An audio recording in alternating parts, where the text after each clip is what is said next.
Alex rose the next morning, refreshed and eager to start the day. While the situation in Tianluo, the city where the celestial sect operated, didn't go as he had planned, Alex felt optimistic. He would learn from skilled fighters and had a clear path forward to get back home. The advisors and instructors would be a huge boon for him as well. Even before the ambush, he'd begun to feel overwhelmed by his progression. His available skills and combinations with Val were growing more complex, and it was becoming difficult to manage. Even if he were to return home, he wouldn't get an opportunity to be taught by people who knew how to fight and use skills or powers. Everyone back home is just as lost as I am. He stretched and thought back to the previous evening. Alex had tried to draw Samuel into conversations over the rice dinner they'd been given, but the teenager had mostly kept his eyes down and only responded with slight nods or shakes of the head. The only time he had shown any real reaction was when Alex offered to ask about separate accommodation. The boy's eyes had gone wide with panic, and he'd shaken his head forcefully. After some thought, Alex understood. After what Sam had been through, he wouldn't want to be alone, either. They had slept in the same room, and even though Alex tried to give Sam the bed, the boy went to lay on the other side of the room on the floor without further discussion, lying down with his back facing Alex. In the dark hours of the night, Alex had woken to the sound of muffled crying. He'd lain there quietly with his heart aching for the kid who was probably thinking about his family back home. Now, in the morning light, Alex found Samuel already awake and seated at the table overlooking the garden. The younger boy sat watching the morning light play across the plants with his hands folded neatly in his lap.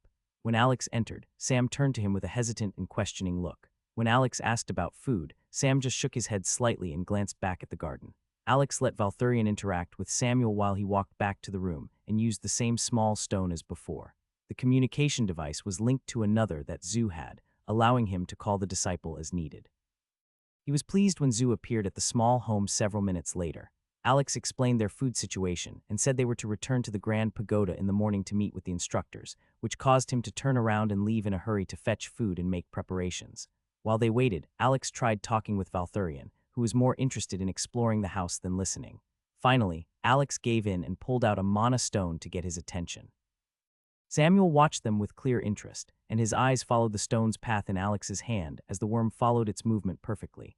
"He's always hungry," Alex explained as he tossed the stone for Val to chase. He was glad to see Sam paying attention to something, kind of like having a flying puppy that eats magic instead of regular food. That earned him a smile from the teenager. It wasn't much, but it was progress. Zhao Zhu returned shortly and brought 2 changes of clothes and some food.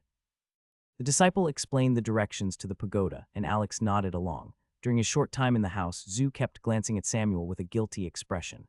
"Samuel," Alex said, trying to keep his voice gentle, "I need to go do some training today. This is part of the deal to get us home." Sam tensed slightly at being addressed directly, but he didn't look away. "You don't have to come with me, but I'd feel better if you stayed close by." He looked around the house, clearly contemplating if he'd rather stay in the enclosed space or attend the assessment.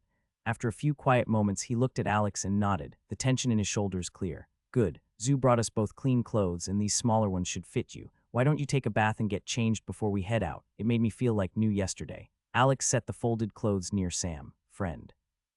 The sound of Valthurian speaking surprised Alex. It wasn't often that the little worm bothered to try and project its voice when they could communicate through their bond. Samuel stared wide-eyed at the small blue worm. Alex grinned. "Yeah, he's a friend." Alex paused and scratched his head. "I guess none of us have really done introductions. This eye," Alex pointed at his left eye, "allows me to analyze or identify people and items. So that's how I already knew your name was Samuel. My name is Alex. And this is Valthurian. He is my bonded companion. You can just call him Val, though." There was a pause, and when it seemed like there wouldn't be an answer, Alex began to walk to the bath. "I guess this is a ton to take in. I'm not sure how much I should baby the kid. I mean, he's young and he's been clearly through a lot, right? Also, it could be a lot to realize that the flying magical snake could talk." "Sam." Alex stopped in the doorway. He turned back to the teen. "Call me Sam," the boy said while pointing at himself. "Well, all right, Sam, it is." Alex couldn't help but let his grin spread from ear to ear. Just as they finished getting dressed and ready, Zhu returned to hurry them up. He told Alex that he, along with one of the senior brothers, had been told to escort the pair. Even though he didn't say it outright, Alex had a feeling that it was meant to act as an assurance that nothing like the previous day happened again. They walked through the streets, and Alex lifted the makeshift eye patch from his face to scan their escort as well as some of the passing people. He did his best to take in all of the flows of mana and changes in density, but as they moved closer to a larger garden, the headache began to build, and he was forced to pull the cloth and wooden puck back over his eye. They walked through the lower floor of the pagoda, Zhu pointing out all of the lecture halls and lesser sparring rooms along the way. When they passed through the building and emerged on the other side, Alex recognized the large open field. The rear of the Grand Pagoda was raised onto a platform that served as a stage. This positioned it naturally several feet higher than the field below, and from their vantage point, Alex could see that there was one central field with other subfields surrounding the outside. It took a moment, but when Zhu named the area as the Lotus Training Fields, it clicked. From their raised viewpoint, the fields made the shape of a green lotus and had sand or gravel paths that followed around the outside to send home the effect. This is where you'll train on normal occasions, though we have the second morning class starting shortly. The sect head wants your testing to be done in private to avoid distractions and ensure a fair assessment, so we are going to walk to the annex over there. Zhao pointed across the fields to a squat rectangular building that seemed to be built as an afterthought. Why there? Alex asked as they made their way down the steps of the platform and began following the gravel path around the lotus-like fields. Val tried to curl around Alex's midsection, but it wasn't big enough to reach. Alex and Zhu walked side by side, with Samuel trailing just behind Alex like a shadow. When they arrived at the training annex, a group was already inside waiting. So much for private. Around 30 people were gathered inside of the warehouse-like building. Most were clumped together in smaller groups, talking quietly. In the center of the room were an assortment of mats, weights, and weapons racks. It was easy for Alex to spot Yura, as his robes were pristine white with no yellow or gold adornment. The bright, plain white seemed to make the golden tint of his skin stand out even more, as if shining slightly in the low lighting. Yura spoke up and said a few words, likely for Alex's benefit. He explained the general purpose of the testing, which was to evaluate Alex. The instructors present would help assess his current capabilities and potential capacity, then suggest training plans for improvement, and compile them into a 4-week training program under the appropriate masters. Valthurian transitioned from Alex's robes to Sam's arm. Alex instructed him to use Create Lesser Illusion to look like an armband. While some of the instructors saw when this happened, Alex thought it was best to keep Val as inconspicuous as possible. While Yura knew he was Alex's bond, he didn't want to risk misunderstandings. It served as an easy way for Alex to keep an eye on the boy as well, and even though Val wasn't an actual fighter, he was powerful in his own right. If something goes wrong, he can act as a deterrent until I can get there. Alex said something to Zhu while Yura was speaking to the crowd, and the disciple nodded before going over to Sam. The teenager looked over to Alex, and after receiving an encouraging nod, he followed the disciple to a seat that was much nearer to the sect head's position. It was a seat lower to the floor than the masters nearby, but it was close enough that if there was a commotion while Alex was distracted with the assessment, Yura would surely notice it. Alex gulped at the end of the speech. Wondering if all of those people were really necessary to test him, he stepped forward. Yura motioned for them to begin the first portion of testing, which caused the physical assessments to start quickly. Under Master Li Wei's instruction, Alex lifted heavy stones ranging from a small, manageable boulder to a large stone that strained his muscles. He sprinted in straight lines back and forth across the length of the building on a surface covered in rubberized gravel. The instructors had all yelled at him when he tried to use empowered steps during that particular test. Yura spoke up for the first time during the test and said that the purpose was to get his baseline and understand his form in things, so he continued unassisted. They gave him a short break before heading to an obstacle course out back, which caused Alex to curse out loud when he saw it. "Oh, come on. What is this, boot camp? Come on, Yura. Can't I just tell you my physical stats?" Alex's answer had come in the form of a swift slap to the back of the head. "Show respect. Now go." Master Li's answer was curt. None of the other instructors responded, and Yura watched impassively. Grumbling, Alex began the course and ended up having some fun with that test. He leaped over walls and ducked under wires. He balanced across beams and pulled wooden sleds with rocks piled on them. They made him run it 3 times back to back, and it was clear even to Alex that they wanted to test his agility and endurance with that particular test. During a brief rest before his 3rd lap around the course, Alex caught a glimpse of Sam leaning to the side to get a view of him around the head of someone taller. He gave the younger man a wave, which prompted the instructor to get annoyed at Alex for stalling. This resulted in a shorter break and the beginning of the 3rd run immediately. Some instructors exchanged glances or whispered their observations, while others merely watched with their arms folded before turning and reporting back to Yura. Transitioning to combat evaluations, Master Shen Rong handed him a slender and short blade. Its weight was heavy compared to the rapier that he normally used, though the length of the blade was comparable. "Master Shen, can I use a different blade for these tests? I've never really held another sword and only learned from a book how to fight the way that I know how." The master had merely looked to Yura. To Alex's surprise, the celestial being shook his head before speaking up. "We do not teach the rapier here, little human. It is the weapon of our enemy." He raised his hand to stop Alex. "I know your circumstances better than most, but I also know that you did not have that long to learn, and you weren't in a structured environment. It would be best if you learn a new way from one of the many masters here. Alex thought about it, unsure, and looked down at his sword. The explanation from their sect head seemed to frustrate some masters, who felt Alex wasn't owed an explanation. Yura seemed unfazed by their reactions and looked toward the smaller human. This sword you hold is called a giant. It is a sword of my people known to be used by those of higher birth or respected standing within the sect. The sword specializes in quick cuts and thrusts for dueling. It's similar in some ways to your rapier. I think that if you take the time to learn from the esteemed elders here, you will find that it is superior in even more ways. With that, Yura sat and the tests began again. Show me your stance, said Master Shen.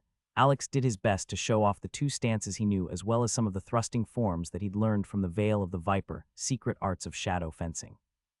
They engaged in one-on-one sparring. The sound of metal on metal echoed through the building, and Alex was a bit pained, if unsurprised, to see that Master Shen easily deflected anything that Alex could throw his way. Soon, he called for a halt and moved off of the mat while calling two initiates forward. They forced Alex on the defense and intentionally never struck him with their blades, stopping an inch short with each thrust or slash. It was clear to Alex that he was no match for one, let alone two, of the disciples in this kind of fight, but he did his best to keep up.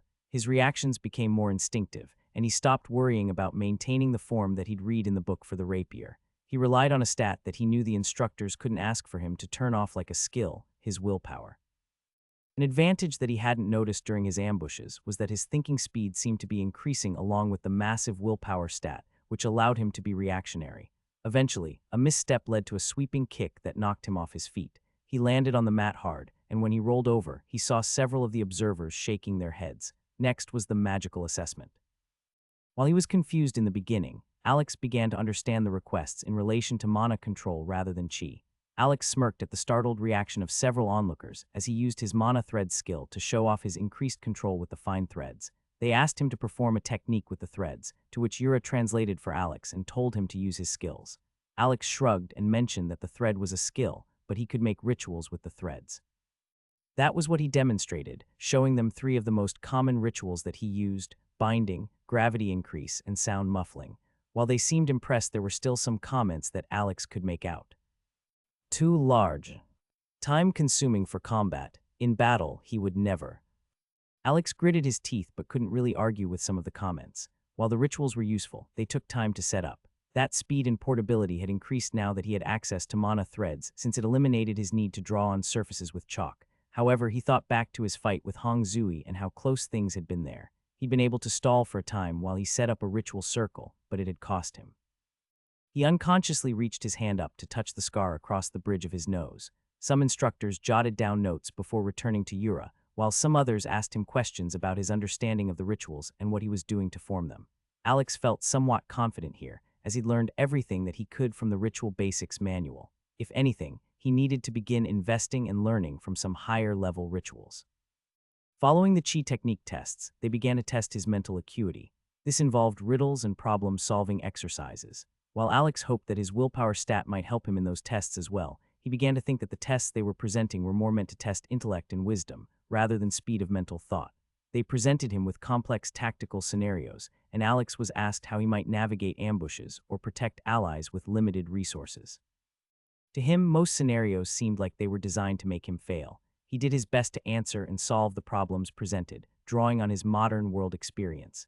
There was no doubt that some of his solutions were unconventional, as he received raised eyebrows more than once. He was given several different puzzle boxes to solve on a timer. Though he was only able to solve 2 of them, some of the masters appeared to be impressed.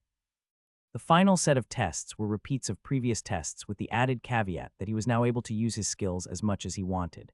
Alex quickly realized that they were attempting to test the limitations of his skills in things like his total mana pool and if he was wasteful in his techniques. As evening approached, the tests ended. Alex lay in the middle of the room, drenched in sweat.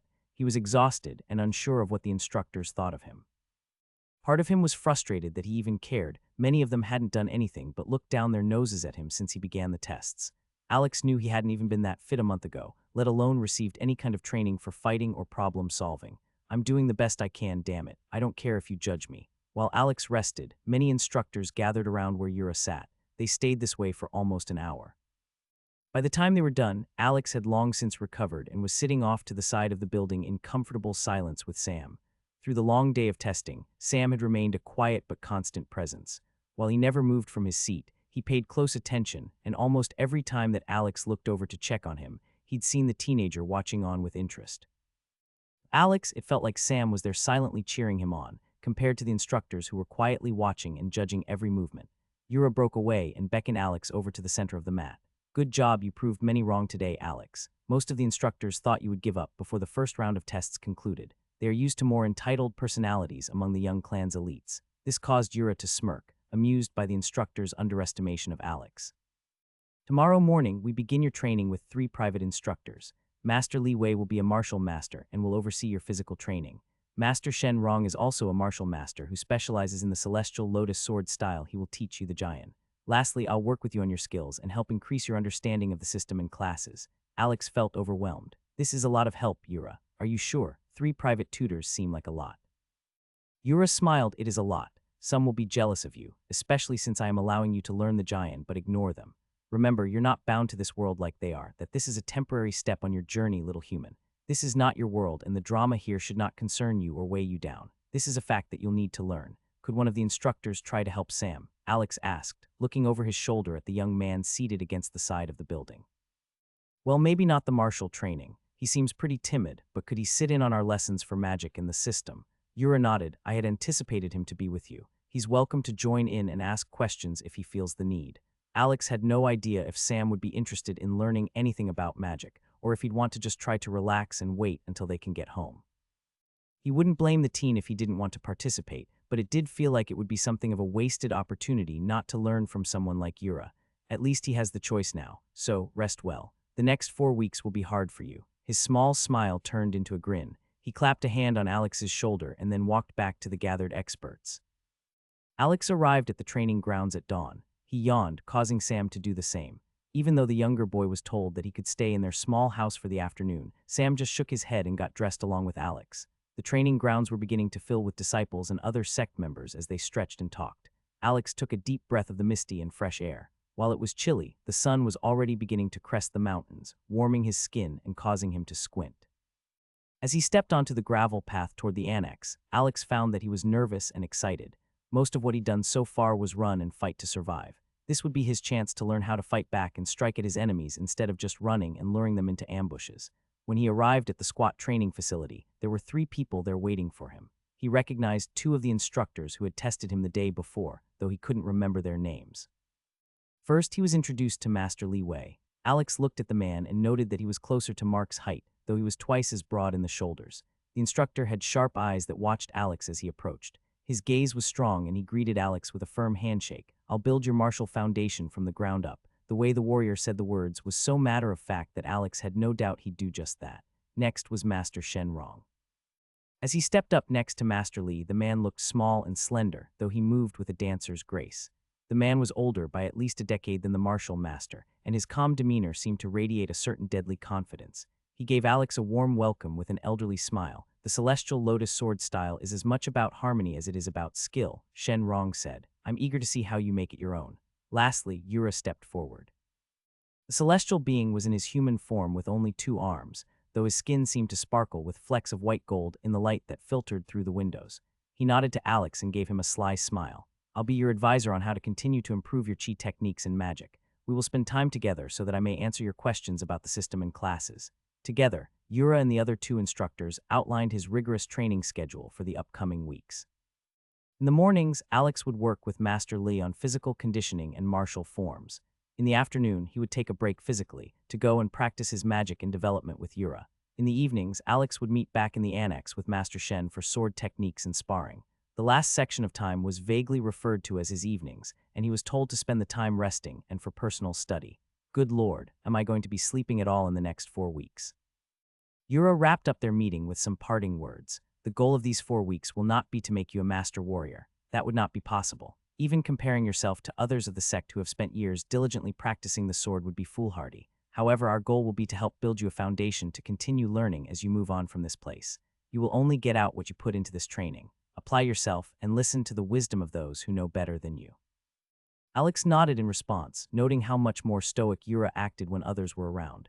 I know I asked yesterday, but is there anyone that can train Sam? It wasn't part of our deal, but if we are talking about being mistreated by the sect, he's had it way worse than me. The kid barely talks and he's really skittish. He may not even need someone to talk to, but giving him some minor training to do might distract his thoughts. Yura seemed to think about the matter before nodding. Yes. That is acceptable. I fear there will be many debts to repay with how things have been handled in the last few years. I will find someone that is an appropriate fit for the boy and send to work with him. Soon, the sect head and Master Wrong left, allowing Alex to immediately begin his first day of training with Master Lee. Their training began with the martial master, putting him through strenuous warm-ups like running, stretching, and strength exercises. Alex quickly realized that although his physical stats had grown, he wasn't as strong as he likely should have been. He struggled through the training, embracing the stubborn will to improve. He refused to be helpless like he had been in the woods. The master introduced him to the lotus root stance, which emphasized a low center of gravity and stable footing. Alex practiced holding the stance while Li Wei applied pressure to test his stability. Often, this was done by poking or jabbing at Alex in certain places. You're leaning too far forward, Li Wei pointed out. Your combat style right now is all about action and movement. You also need to learn how not to move. Impatience won't ground you. Focus. Later that afternoon, Alex and Sam walked to Yura's office in the Grand Pagoda. Sam followed quietly behind Alex while petting Valthurian, who was riding on the teenager's shoulder. When they arrived at his offices, Yura was seated next to a small indoor pond with a single lotus floating at its center. The sect head started their training session by asking for all of Alex's status information. His eyebrow went up as Alex described how his trait worked and what his willpower stat was already up to. He told Alex that this was his biggest strength. Alex had disagreed at first, but Yura convinced him otherwise. The Celestial said that there were generally two thoughts about paths to power. One is to become highly specialized and be the absolute best at what you do, while the other is to be balanced and flexible. The first makes you an expert, unrivaled in your specialty, while the other is more flexible and lets you work well with others and fit into more groups or adjust in different scenarios. Yura went on to encourage Alex to lean into his specialization. In his travels, he had never heard of a trait strong enough to multiply point allocation by 3 times. For comparison, he told Alex of someone he'd met with a very strong specialization build, who only had a 1.2 times multiplier, and he was much stronger than his counterparts in the later levels. This did give Alex some hope for his future, though part of him was still skeptical that he shouldn't do more to shore up his weaknesses. I've got to get out of this mess before I can think about any of that. They moved on from his traits and theories to continue through his titles and abilities. Yura asked Alex to read him the details of each title. Yura nodded along as he read each of them. This is a very strong start for you, little human, especially for someone who will likely specialize and use unstructured magic. The most dangerous time for you is early in your journey, before your area of strength is developed enough to cover those weaknesses. So for you, these titles will help to cover those weaknesses.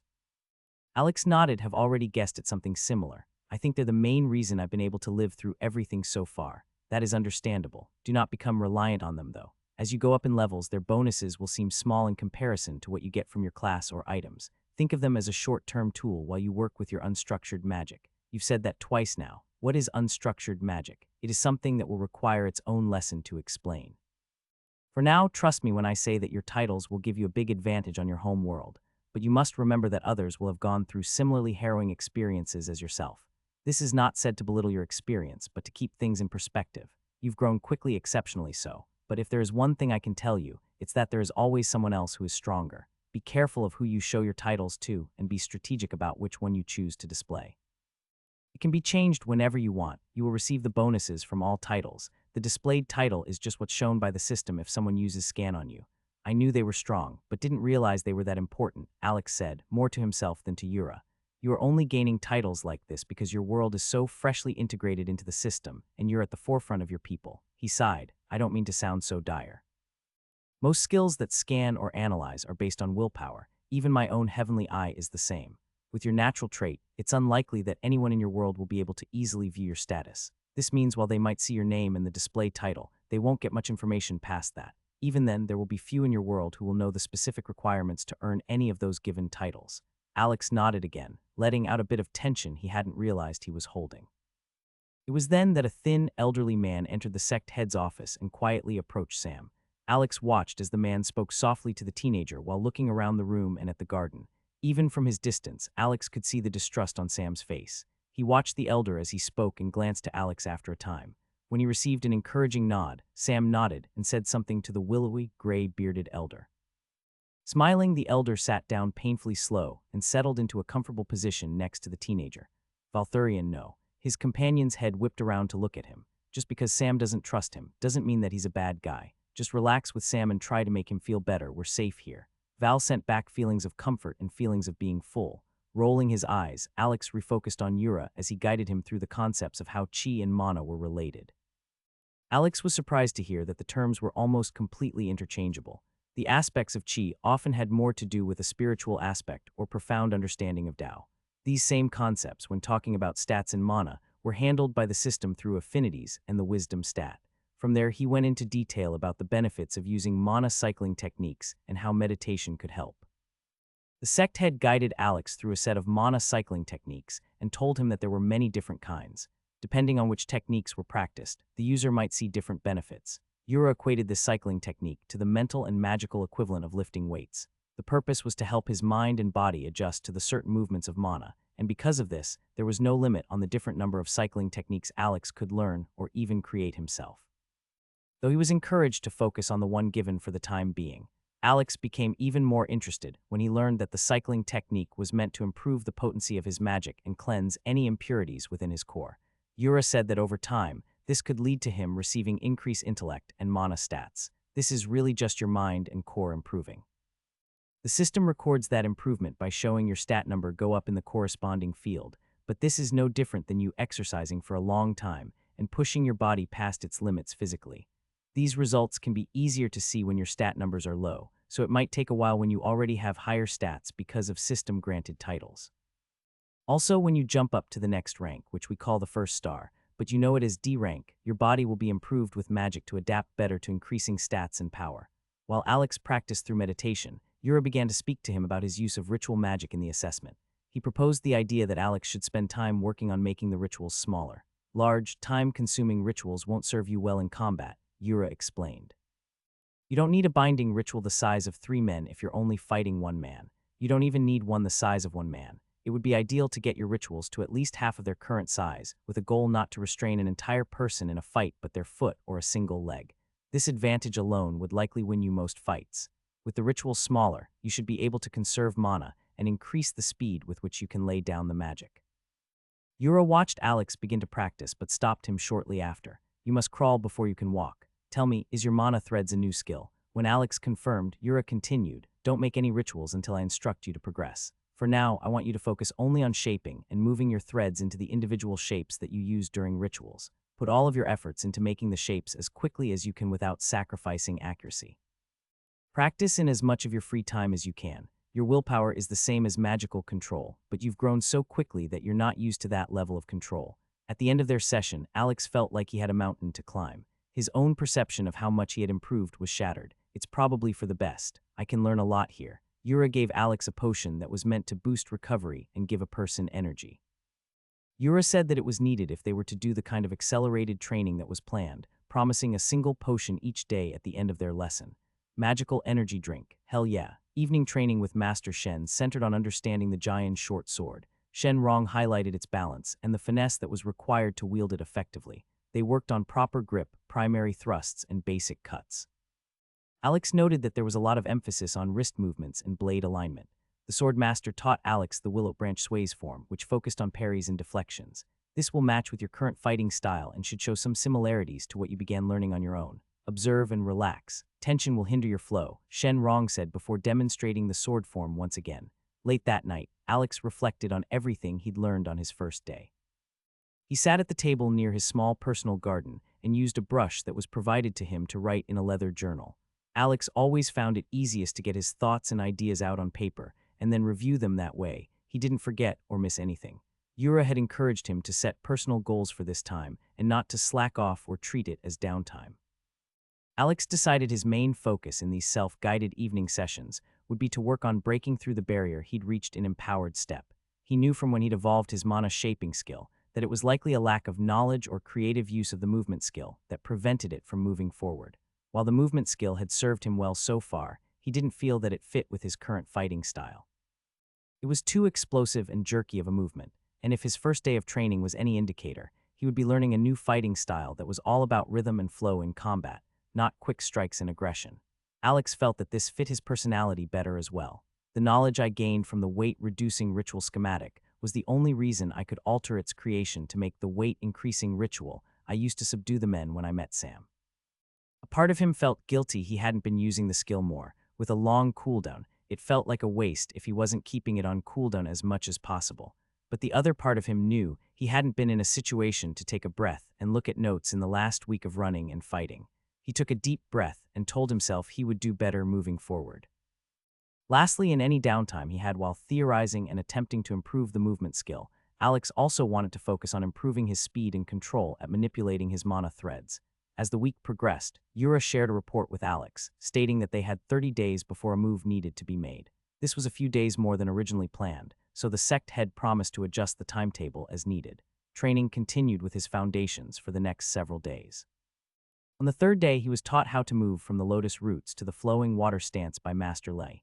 It wasn't until the fourth day that he was able to move to the next step in his sword training.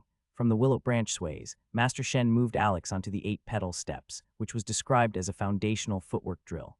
Master Shen had smiled with a mischievous glint and told Alex that he'd be practicing this set of movements until it could be performed in his sleep.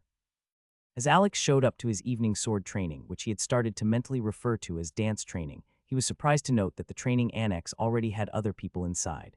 When he'd first entered, Alex had been distracted while giving Valthurian one of the mana stones from his dwindling supply. Sam, who had been following close behind, made a noise of distress, which caused Alex to look up. "Leave, outsider. Elder Wu reserved this building for my team. Outsider, not honored guest." Alex looked around, confused. "Is Master Shen here?" "No, he left some time ago. Maybe you should arrive earlier for your appointments. Now leave. You're distracting our training. With how Master Shen is, I'm sure he left a message for me with them, or he would have waited here himself." Alex tilted his head. During their first session together, the sword master forced Alex to remove the cover over Alex's eye, saying that it would teach him bad habits to train with it. Each lesson he'd said the same thing, so Alex came without the cover. While he still found it overwhelming in some areas of high mana density, the training annex wasn't too much to handle. He used the scan feature and noticed that the team leader who was being so rude was the highest level person present by a large margin, even 5 levels over Alex himself. So if he's at the peak of E rank while weakened, then his real power level is likely the peak of D rank. Is he intentionally trying to be rude? Maybe he thinks I'll try to fight him. Alex just shrugged and motioned for Sam to follow him. He turned to leave without another word, refusing to play into whatever games were going on within the sect. Alex woke with a start. He looked around his small room and only saw Sam's sleeping form on the cot in the corner. His heart was beating as if he'd just gone for a run. Val, who had been curled up on his chest sleeping, made an alarmed sound in his mind. Danger, where, taking a few deep breaths, he put a hand to his head and closed his eyes. Nightmare. Damn, even if we kill that big black bastard, is it going to be slithering after me in my dreams? Everything is okay, buddy. Come here. Alex held out his hand, and Valthurian quickly came down from his flight and curled tightly around Alex's lower arm. What day is it? Day 5. It feels better to think of it as only 25 days left at least. Then it feels like home is getting closer. Alex got out of bed and stretched his aching muscles. He'd only gotten 4 hours of sleep, but that was more than the other nights of the training week. He'd been staying up later and later while working on his personal projects. Sam shuffled on the other side of the room and sat up quickly, his eyes wide as he looked around the room. When they settled on Alex, he visibly calmed. The young man didn't do well with loud sounds, similar to the mana spinners, so Alex just waved to him before moving to the kitchen. The lessons of his first training week continued to pass, with all 3 segments of his day now being held in Yura's office. The 2 instructors had seemed annoyed that they were not able to use the annex for training any longer, grumbling about petty maneuvering and egos. Yura seemed unbothered, maintaining his calm and stoic exterior around the other masters then. While the offices were empty except for Alex and Sam, he would relax and show a more energetic and friendly version of himself. Alex made progress quickly, and he wondered if the system was helping him learn. Yura assured him that it was due to his stats, and the fact that Alex had never done any kind of learning or training, while his body was being heightened as much as it was at the moment.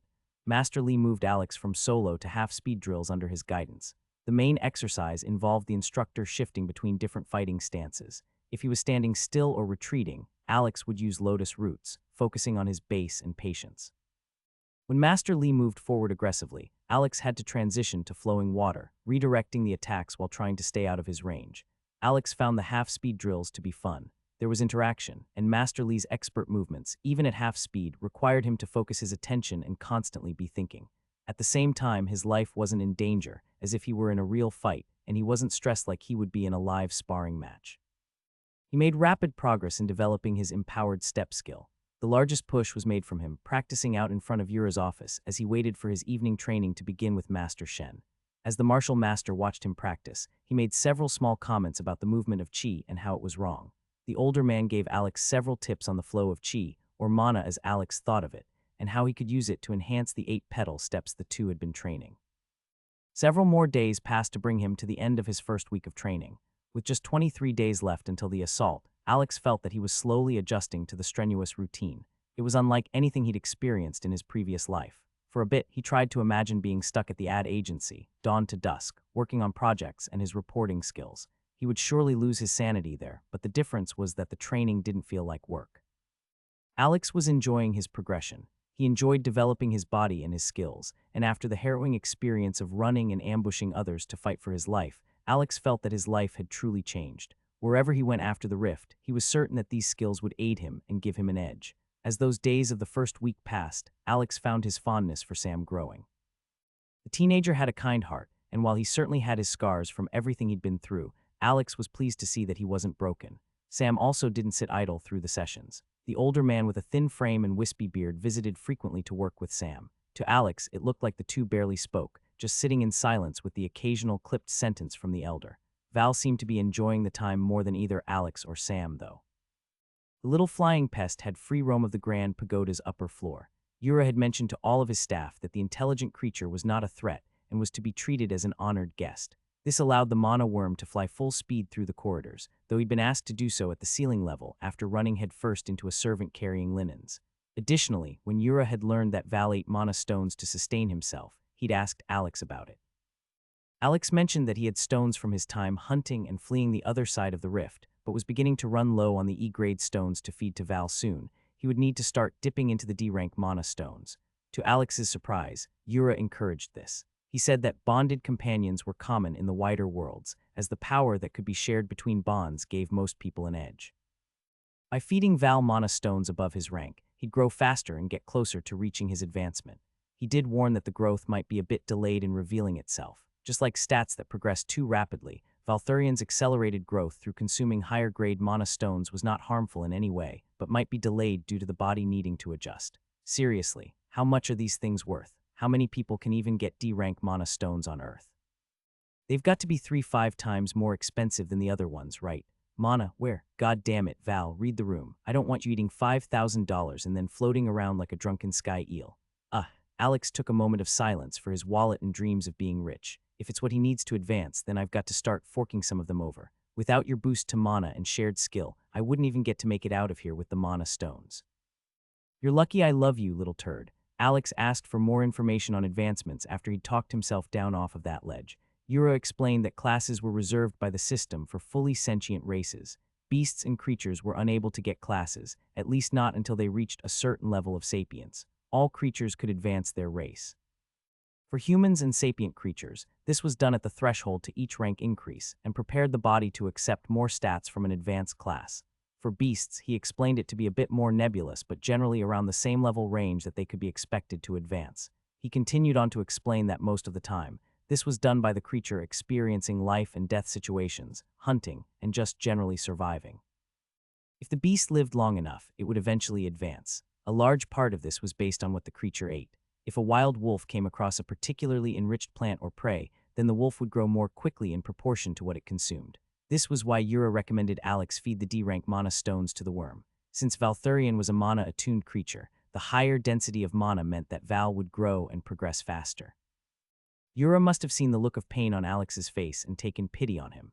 The sect head offered to supply Val with 1 D-rank mana stone per day and 2 more E-rank mana stones. Alex was surprised, but he waved it away, stating that it was a small amount for the sect.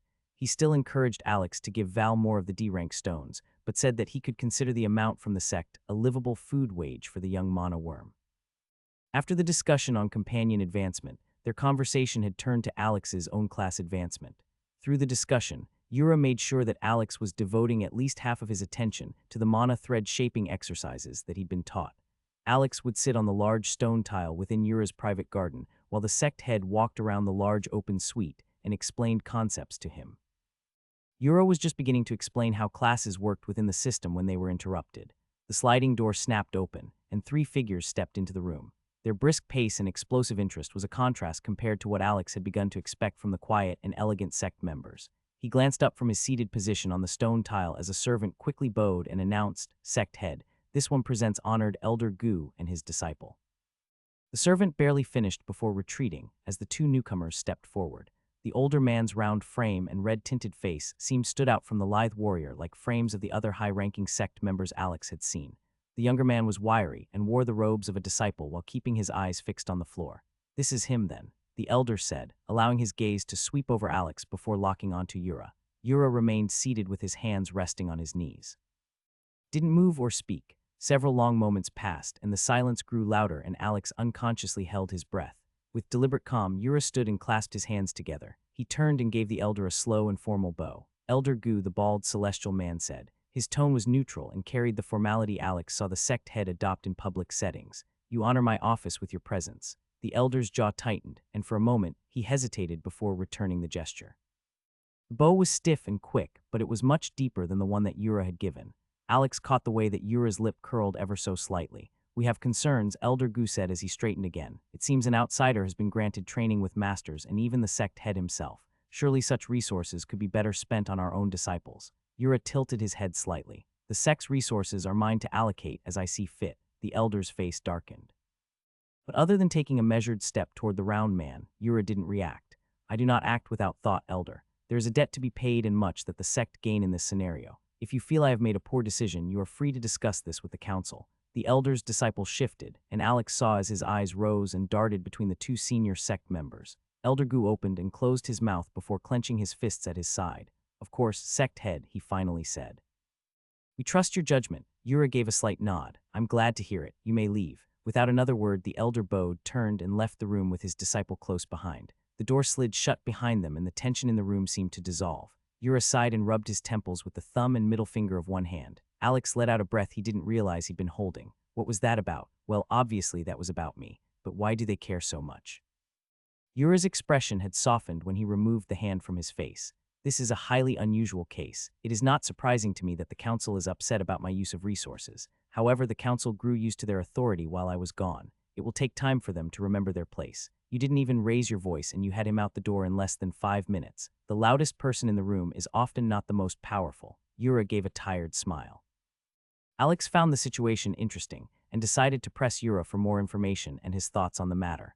The talk returned to their debate of power and simply took what one could if they could. Yura went into some more complex angles of the same discussion, talking about how easy it could be to abandon one's ideals or morals when it suited them.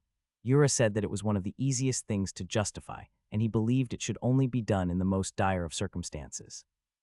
A situation where one is forced to sacrifice their morals for the greater good rather than a personal desire or advancement. Their lesson ran over normal time, and Alex waved Sam over to sit with them as the conversation shifted to some brief stories of Earth. Yura was interested in leaders and those who had gained or used power, which led to some darker stories of leaders from Earth who committed atrocities in the name of bettering the human race. Yura was a great listener and seemed genuinely interested in leaders and their people's experiences.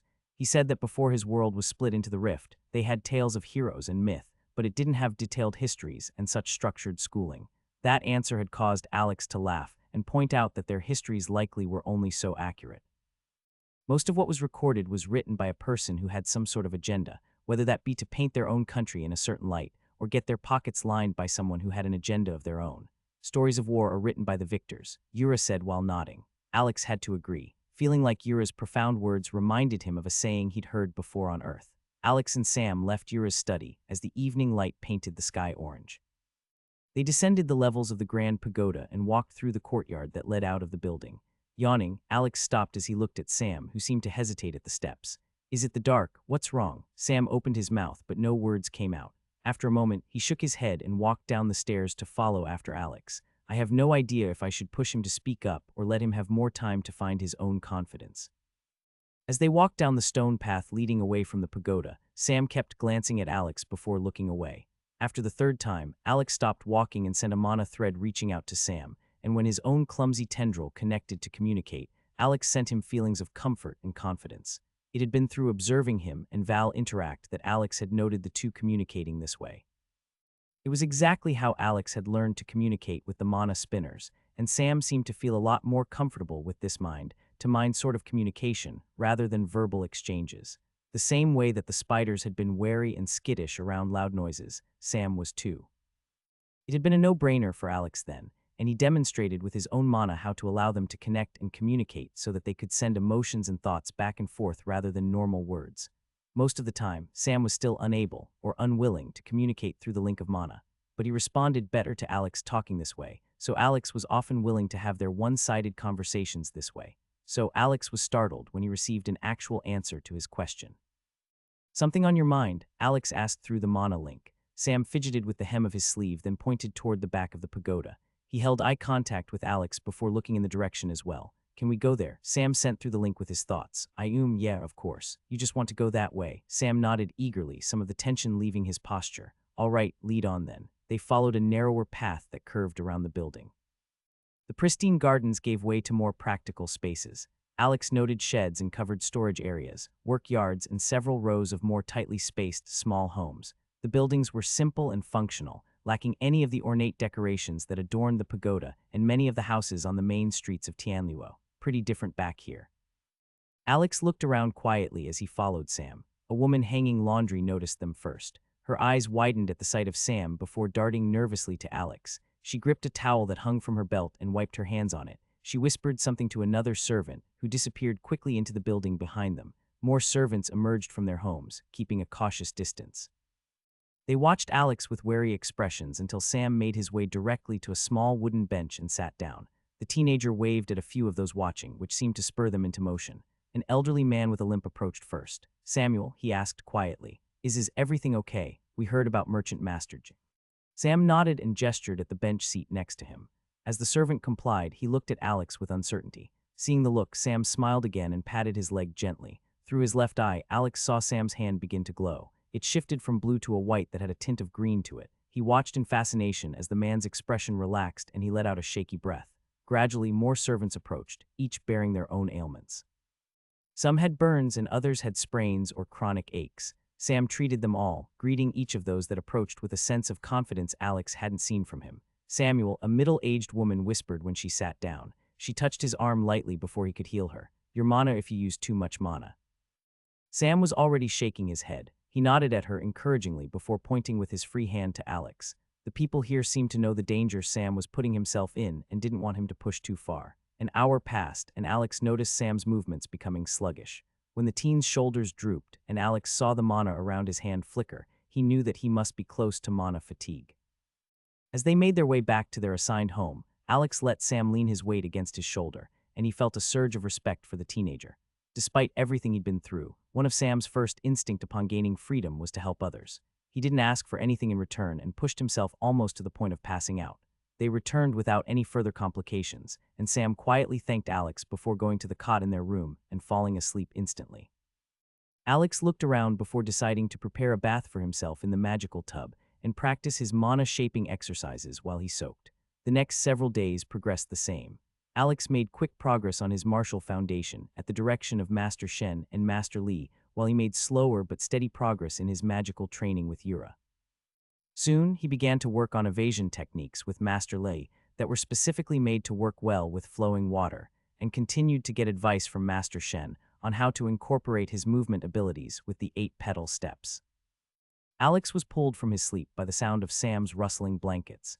His eyes snapped open, and he looked around until he realized it was just the teen making the sheets on his cot look neat. Alex had noticed him doing it a very precise way each morning. I wonder if the merchant made him do it like that every morning, or maybe his parents. Alex rubbed his eyes and stretched as he sat up. He wanted to get Sam's attention, and the boy looked over just at the sound of him moving. Valthurian must have heard them as well, since he came floating up from the small nest of blankets he dragged under Alex's bed. Extending a thread of mana toward Sam, Alex waited to see if he accepted. After the last week, he'd started to realize that Sam was much more energetic and willing to talk in the mornings. Weird kid, Sam smiled back at him. Through his left eye, Alex could see a small blue tendril of mana wobble away from his body. It was much harder for Sam to create the tendrils of mana than it had been for Alex. When he'd been explaining the process of how to do it, he had told Sam about his old mana shaping skill and how much it helped him. Sam then did something Alex didn't even know was possible. He shared a system screen with Alex, letting him see the description for an ability, mana sensitivity. An innate ability to sense and slightly manipulate mana in the environment, aiding in spellcasting efficiency. After Alex had gotten over the idea that screens could be visible to others, he'd been surprised to see that Sam had a sort of sensory skill. While it wasn't as easy to sense as Alex's ability to visually see mana, Sam was able to sense where it was outside of his body, which gave him a minor boost to manipulating it. Without the skill, Alex wasn't sure if he would have been able to learn to make the tendril at all. 21 days left until the assault. How are you doing, Sam? Good, Mr. Moore. I want to go home. Hey, knock that off. I told you to call me Alex. Mr. Moore is my dad, and I'm not even that old. Alex sent some mental feelings of encouragement to Sam, along with the thought of ruffling his hair. Sam simply nodded, and their quiet conversation was interrupted by Val, who used his own mana to join the link. Home. Both Alex and Sam laughed again, breaking the connection. Alex got up and walked to the kitchen to make some food for them both. Sam is way too polite. I wonder what his parents are like. He seems like a good kid. As he moved around the kitchen area, he practiced the mana shaping exercises that Yura had taught him, quickly making different complex shapes in the air and alternating patterns with his mana threads. He could already tell a huge improvement over where he'd been a week ago. Sam quietly joined him a short time later and began to practice his own meditation at the table. They continued with their normal routine. His morning training with Master Lee exhausted him and pushed him to his physical limits. Master Lee told Alex that it was time to begin the next phase of his training, which was learning to read opponents' movements. The master invited Sam to come onto the mats to observe. At first, the boy was nervous, but when Master Lee told him that he was just to observe and not join in on the training, he was more willing.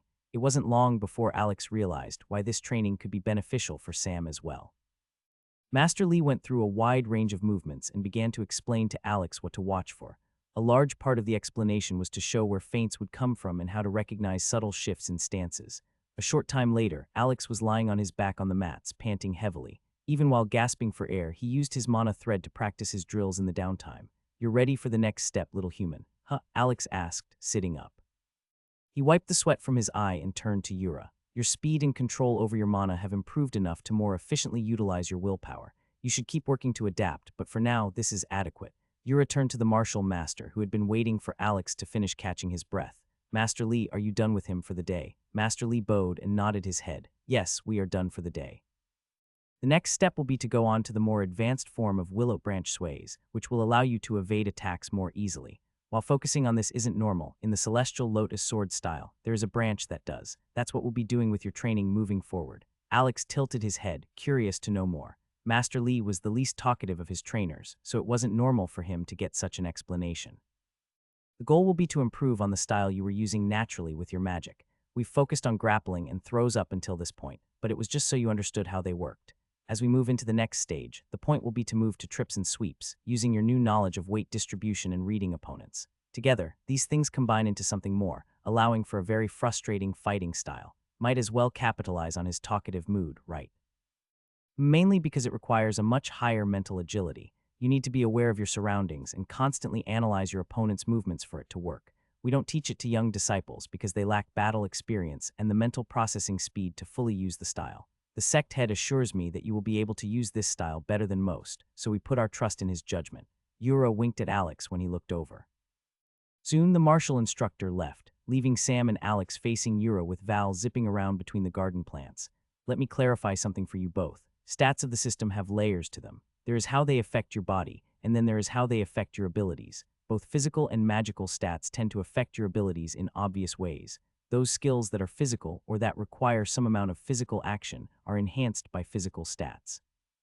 At the same time, those dealing with magic and spells are enhanced by the magical stats, so don't put too much thought into this layer. Where things get difficult is how they affect the body and mind. Physical stats, of course, directly alter your physical body, whether that be muscle size, speed, longevity of life, or more. Most races tend to acclimate to these quickly and their body adjusts quickly. Magical stats, though, affect the mind, and to a lesser degree, parts of the soul.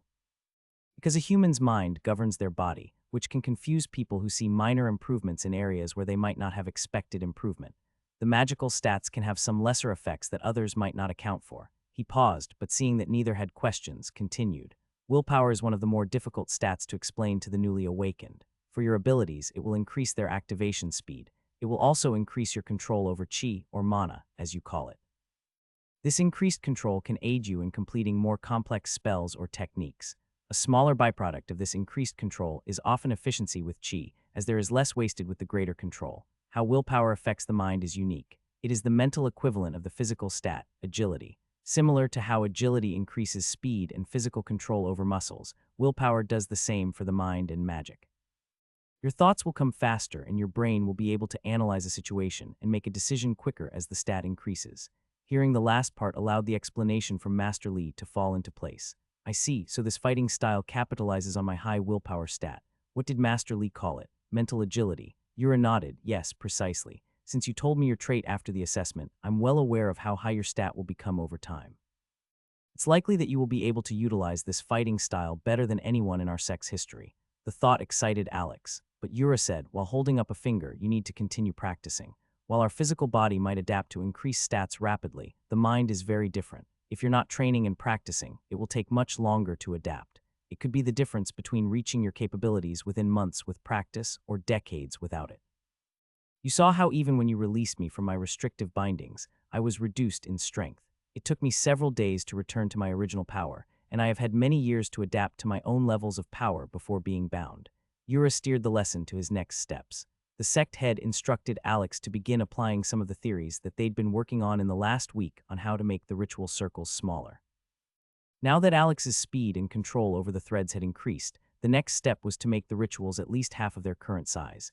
This meant that Alex would need to effectively restructure all the rituals he knew to allow the mana to flow properly in their new dimensions. While this had seemed like a daunting task to Alex at first, he soon fell into the project. Up until that day, it had all been theory. Now he would begin to do the actual magic.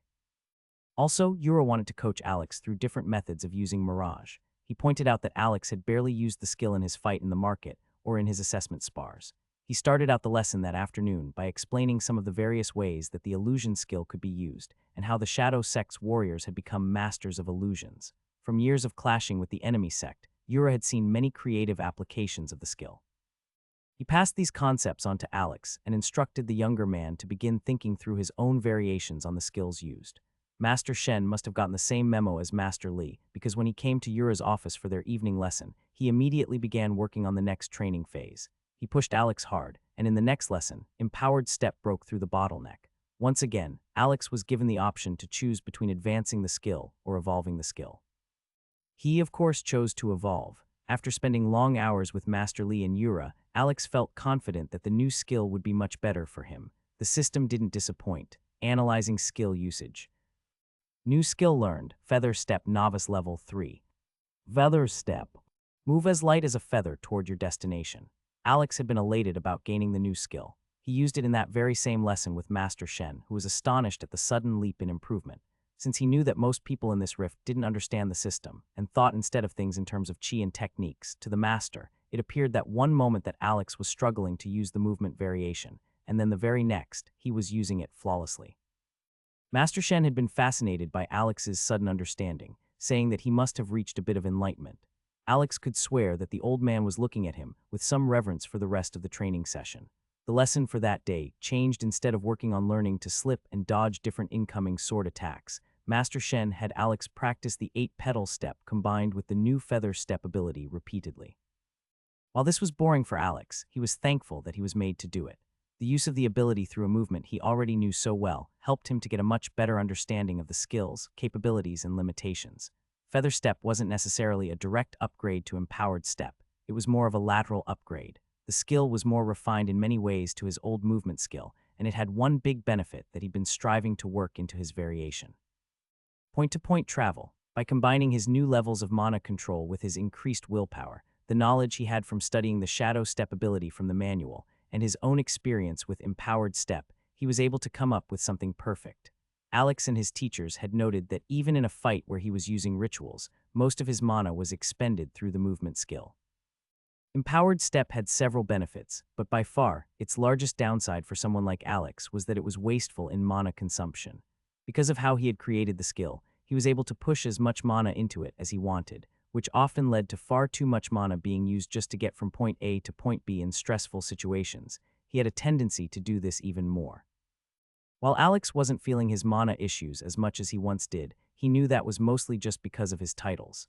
He wanted to continue to make sure that he was being conservative with his mana, and feather step helped accomplish that goal. Now, to use his movement ability, he simply needed to focus on a destination and activate the skill. His entire body and clothes would become lighter, and he could push off in that direction. His traveling speed depended on how hard he pushed off of the ground, which seemed to delight Master Shen. The older man had immediately gone into a rant about how Alex could begin to learn how to change his travel direction and speed at a moment's notice to throw off his opponent. Needless to say, this interrupted Master Shen's planned training outline for the next several days. The martial master put Alex through the ringer, testing every possible angle of the skill. While it was grueling work, Alex had to admit that the man was thorough. It made Alex feel guilty about not testing his other skills and abilities to understand their limitations and advantages. Okay, in my defense, when the hell have I had time for that kind of thing? I've been running for my life or getting my ass kicked almost every day since I stepped into this rift. Many arms, an accompanying mental image of a mana spinner came through their bond. Alright, maybe I could have done some testing while we were in the tunnels, but I didn't know what was going on. Hey, whose side are you on anyway, mana? Came Val's reply in a cheerful tone. Alex rolled his eyes and began to pack up from his lessons with Master Shen. After several days of training had passed, Master Shen allowed Alex to begin practicing with a sword again. This time, they worked the sword forms into the full 8-petal steps, and the master would call out at random times for Alex to use his movement ability during the next step. This kind of training was fun to Alex. It felt satisfying to achieve a level of physical proficiency while also challenging his mind. He slid the giant short sword into the sheath on his back and adjusted it for the 100th time. All three of his teachers had agreed that it would be good for Alex to practice using the sword from the traditional carrying position. Even though spatial bags could make it work, sometimes they were even slower than having the weapon readily available, or sometimes they were taken or lost. Remembering how his captors had taken his spatial bag immediately, he had to agree. He'd be sorely upset if he somehow lost the spatial bag or it was stolen, but he could understand the practical value of getting accustomed to the weight and movement of the sheath on his back. Both the sheath and strap were unadorned and made of simple leather, however. With Alex's life of modern technology and high-end engineering, he couldn't help but think of how much nicer it might be to wear something specially made to fit his shoulders and back. Guess it can't hurt to be prepared, though. He made a mental note to retrieve the rest of his confiscated weapons from Yura and begin carrying spares in his spatial pouch. Shaking off the thought, he focused on the servant as he heard a report being given to Yura across the room. The council is at it again. We've got 18 days left until the assault. Why are they playing such stupid games right now? Since Yura had denied the council's demand of private tutoring for their own disciples, they had become bold, and some spoke openly about their thoughts on Yura's choices. The two decisions that came up most often were that Alex was receiving special treatment as an outsider, and that the assault mission was being led by an outsider while risking sect warrior lives. While the first one was true, the second one was blatantly false. Alex was not leading the attack against the firstborn. While Yura continued his investigations for a spy, he'd made the decision to keep the plan vague until the 2-week mark. Only the general plan had been formed, and personnel weren't even going to be picked until the plan was decided upon. To Alex, it seemed like the council was just attempting to stir the pot, though he couldn't tell what their goal was. Even if they get more people on their side and create unrest, Yura could lose his patience eventually and just slap them around. The power dynamic here is so out of proportion with how low the council is. They're putting a lot of faith in Yura's moral compass. Alex was impressed with the sect head's patience and willingness to play the political game, and Alex was slightly worried at the realization that he might not react with as much grace. He wondered how he would act when he returned to Earth and was in a similar position of power. Sam walked over to join Alex as he adjusted the strap on his shoulder. He ruffled the teen's hair, who gave him a mocking glare. The look made Alex smile, and he was happy that he could move more freely around Sam. The boy seemed to trust him enough to not reflexively flinch around him anymore. That made Alex happy, and he felt himself growing more and more fond of the blonde-haired young man. Man, we've got to keep you away from Sarah. She'd go full mom mode, I'm sure of it. With almost half of their training timeline finished, Alex found himself unable to keep his thoughts from home and friends. Something about this made his psyche relax in some ways and tense up in others. He found himself falling asleep easier, but on the other hand, he was having more and more nightmares about fights. His least favorite was when his mind would replay events in the fight with Hongziu, and he could see the sword coming toward his face impossibly slowly, but no matter how hard he tried, he was unable to move out of the sword's way. Another dream that he kept having was that he would come home and that his parents had all but forgotten about Alex and had completely put their attention on Jake. In that same dream, Jake had become a world-renowned awakened and was, for some reason, accepted by his parents. When he woke up, the inconsistencies in the dream were obvious. The biggest one was that to everyone outside of this rift, not even a full week had passed. It was more likely that Alex's parents thought he was ignoring them than they thought he had passed away. Also, he knew that his parents refused to entertain any talks about the awakened, particularly his dad. This time dilation stuff is trippy. Can we create something that will keep track of both timelines side by side? Or if some sort of new standardized time will be created, how would that even work? A fancy magical pocket watch. Turning his attention back to the present and away from his dreams, Alex remembered that he needed to tell Yura about his new skill. He waited for the attendant to finish their report on the council before crossing the room and greeting the sect head. With no one in the room other than the normal trio, Yura smiled at them warmly and motioned for them to sit. How's training, Alex? I congratulate you on your progress. You learn quickly. Bob, plenty of people have high stats in the later levels. Hard work is important, but there is a natural way with most warriors. You have that in you. Don't cheapen it by pushing your progress off on just stats. Yura scoffed and waved his hand as if to blow away a bad smell. Unsure of what to say, Alex changed the subject to a new skill he gained unexpectedly. I actually wanted to tell you about a new skill I got. It randomly came to me last night while I was working on reducing the size of a trap ritual. Oh, what is it? It's a passive skill called sleep resistance. Yura burst into laughter. At the sudden noise, Val zipped over to do a few circles over Yura. It was clear that he was interested in laughter lately. Seeing the full body belly laugh, Alex paused and couldn't help but smile. When he glanced at Sam, he saw one corner of the teen's lips curled upward. After Yura recovered, he motioned for Alex to follow him, and they began to make their way outside of the city. Sam and Val followed closely behind, and Yura didn't give them much indication of where they were going. When Alex had asked, the Celestial said, "We're going to go chat about structured and unstructured magic." Alex asked where they were going once, but after receiving a terse reply to be patient, he didn't ask again. Sam and Alex followed behind the regal Celestial for a while. When the teenager bumped into his arm from walking so close, Alex glanced at him but let it be. He knew Sam had been through a lot and likely saw him as a lifeline. The winding dirt path led away from the dark side of the rift, deeper into the Celestial side. After about 20 minutes, they arrived at a small meadow hidden within the trees. The grass was a vibrant green, and the mana vision in Alex's heavenly eye clashed with the mundane view from his right eye. The cherry tree's colorful pink tops seemed to glow in the evening light. Alex thought they were entering a clearing and hoped his eyes might get a break from all the mana in the trees, but he was wrong. In the middle of the meadow was a perfectly square patch that radiated vibrant mana, shining so brightly that Alex had to close his left eye. "Whoa," Alex said reflexively. "What is that?" "My garden," Yura replied. Before they reached the small wooden fence surrounding the garden, a man stood up from within its depths and quickly moved to intercept them. When he saw Yura, his expression softened, and he became less hostile. Yura bowed and greeted the man warmly before asking for privacy. Soon it was just the three of them, along with Valthurian. The little worm was curious about the plants but kept getting repelled by an unseen force. He flew to different positions around the garden, sniffing and trying to find an entry point. "This is part of the example I wanted to show you before I begin to explain." Yura held up his hands and gestured to their surroundings. "I want you to look at the forest that surrounds us and compare it to my garden."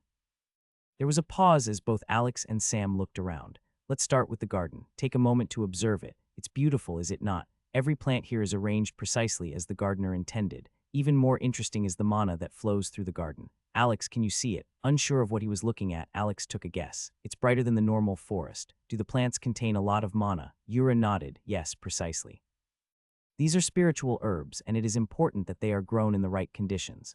For some, they must be grown in a specific combination of chi, while others must be isolated by a certain distance. It's a challenge to create a harmonious garden. There are a lot of plants, though," Alex said as he watched Sam. The teen was looking with interest at the surrounding trees. He walked to a nearby cherry tree and gently touched its large trunk. "That's the key point. Look at the forest around you. It's chaotic, uncontrolled, but within that chaos lies a different kind of beauty and a vast number of different trees and plants."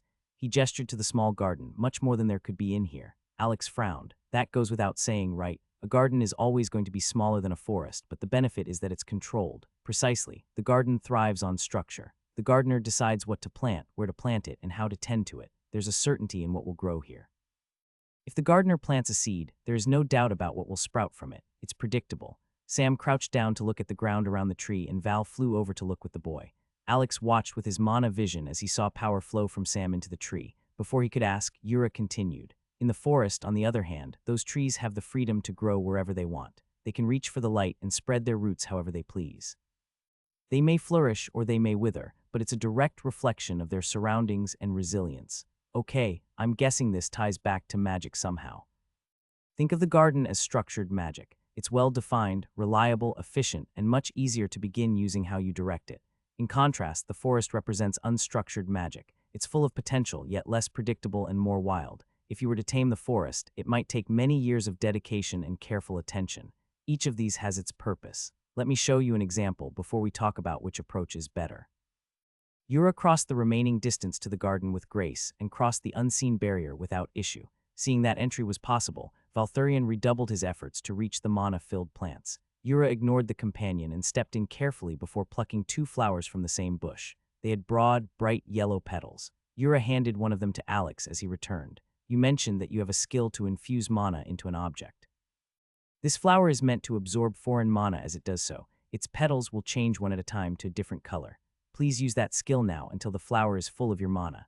Alex did so, watching with fascination as the petals filled up one by one. It seemed surreal as they looked like the progress bar of a phone battery slowly filling up, changing from yellow to bright green. It only took him a few moments and close to 100 mana to completely change the color of the flower's petals. Good, Yura said. He held out his hand to take the flower and presented the second one to Alex. Now do the same thing again with only your natural control over mana. Don't activate the skill. This time the process was significantly harder. The task took more of Alex's concentration and almost 3 times the amount of mana. Once the flower was filled with his mana, he breathed out a sigh and handed it to Yura. This is one of the easier examples to see the differences between structured and unstructured magic. You can think of structured magic as magic that is controlled and directed by the system. The system introduced it to allow weaker races to survive in a newly integrated world. There are a few different ways that structured magic can be learned. Most commonly, it's through trial and error, teaching, or a technique manual. Yura cut himself off. For the rest of this explanation, I'll refer to things by the terms you know and that the system uses rather than the terms of my world. As I was saying, these forms of structured magic can be learned in several ways, but what is consistent is that they are always presented in the form of skills. Structured magic is meant to be easy to use and quick to pick up, as it's meant to be a method of survival in a chaotic and dangerous world. Much like my garden, you know exactly what you're getting with the skills, and you can see a predictable form of growth with them, since so much of system progression is guided through intent. The system has also put some safety measures in place with structured magic, meaning that you can't activate a skill if you don't have the mana or stamina for it, as it would likely kill you. Instead, you might receive some backlash in the form of mana fatigue or passing out. This prevents many fledgling races from killing themselves early in the planetary integration. He mentioned the integration when I asked him about broken worlds in the tunnels. Integration into what? The system. Is that what we're going through is called? Unstructured magic is more like the forest. It's wild and untamed, unpredictable, and often time-consuming to tackle. This kind of magic is the natural magic in the universe. It goes by many different names and has many different ways of being wielded, but the common factor is that this is the individual, personally shaping mana to produce magic. When you infused the mana into the flower without the use of a skill, that was unstructured magic. With many hours of practice, repetition, and focus, you could achieve the same results as the structured, skill version you performed. I think I see what you're saying. What would be the point of me spending weeks or months learning to do that, if I can just do it so easily with a skill? Yura nodded. That is part of it, yes. Because you are young and your world is likely in chaos, you must choose how to spend your time wisely. Should this ability become the focus of your training? Not likely. But in some cases, for others, it might be the right path. While I've spoken about the benefits of each method, as with all things, there are also downsides. Structured magic's greatest detriment is that there are a limited number of skill slots available to an awakened. There are, Alex asked. Sam also looked up from his seated position next to the cherry tree. Yes, through the system, an awakened can only have 10 active skills and 5 passive skills. Trait slots vary depending on the race of an individual. Shit, does that mean we're locked into the skills we've already chosen? Panic began to rise in Alex's chest. Not because he regretted the skills he was currently using, but because he didn't know what might be offered down the road. Am I hampering my future growth by accepting skills like I have been? Yes and no. You will be able to drop the skills that you chose, but let me come back to that in a moment. For now, I want you to realize that it's often the people who focus on structured magic early that live long enough to become powerful. There are downsides, such as less flexibility and limited slots, but in a world filled with danger, the immediate use of powerful skills can save a life many times over. On the other hand, those who use unstructured magic are not limited by skill slots. Rather than learning just 10 spells, if each one were to take up a skill slot, a mage using unstructured magic could learn hundreds. It may take him decades of practice and rigorous study, but they would be much stronger in the long run due to their knowledge and adaptability. Unfortunately, many who follow this path don't live long enough in a newly integrated world to see the fruits of their labor. Alex fell silent, thinking of his use of rituals. Living is definitely a priority. Should I use the consumable Shadow Serpent Manual to gain some more skills? Now, I want to ask you both, which method is better? Structured or unstructured magic? After a long silent pause, Alex spoke up, structured magic. While it makes sense to think about the long game, living to get there is more important. Isn't it? Yura smiled and looked to Sam, who was looking at a protruding root next to his foot. Samuel. Alex looked over to the teenager and saw Val, who had given up on breaking through the garden's barrier and was weaving through trees in the background, chasing a colorful dragonfly. Sam opened his mouth hesitantly, as if to speak, but shrugged and looked at his feet again. Yura's smile dimmed with sadness. A combination is typically the best answer. Early, it might be best to learn more structured magic, but with the goal to set yourself up for a more unstructured approach in the later ranks. Alex, you've already been doing this without realizing it. You're using a combination of skills to facilitate movement in your magic, while most of your actual potential and flexibility come from your use of rituals. Those are a less common form of unstructured magic. While that made sense to Alex, and he felt a sense of relief that he hadn't ruined his potential on accident, something didn't quite make sense. Do the rituals still count as unstructured magic, even though I'm using the skill mana thread to lay the ritual circles? Oh, certainly. The most common approach when a magic user reaches my level of power is to have their skills be tools to facilitate or increase the potency of their unstructured magic. As long as it is your dedication, practice, and knowledge shaping the spell or ability through mana, then it is unstructured magic. There are even others who have skills to store the most recent copy of their used unstructured magic to be instantly used again through the skill. Even though the magic is coming through the use of a skill the second time, it can only copy the potency and unstructured spell that the wielder used prior, so the system still considers this unstructured magic. I see Alex's head swam. So by using the mana threads as a tool to create my rituals, it is still considered to be unstructured magic. Yura nodded. I might normally encourage you to save such a deep study of unstructured magic until you are at a higher rank and to focus on structured magic for the time being. But between your titles shoring up some of your immediate weaknesses and your trait giving you such a boost to magical control, my advice for you would be different. Even though it's a more dangerous path to walk, you will see significant benefits from unstructured magic much earlier than others would. So what are you saying? To continue my training with rituals, continue studying the rituals, yes. That being said, I don't see their base form and traditional uses being a very sustainable kind of unstructured magic if you plan to focus on combat. There was a pause, and the Celestial raised an eyebrow at Alex as if asking an unspoken question. What, do I continue to focus on combat? I haven't really given it much thought.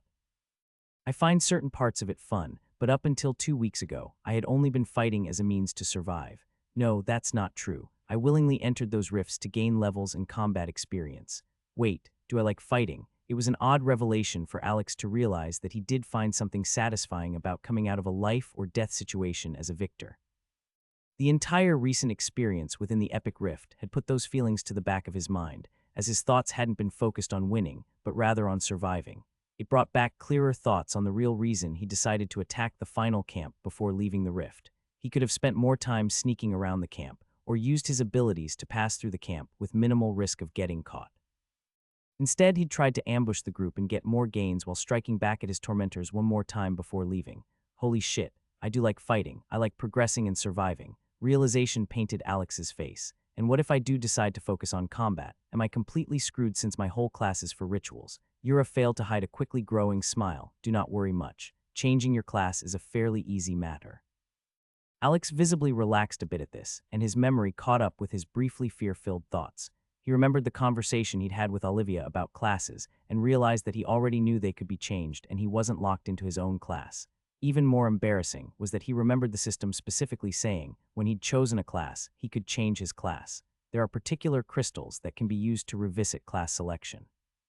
Additionally, the system naturally handles class advancement much like it does skill advancement.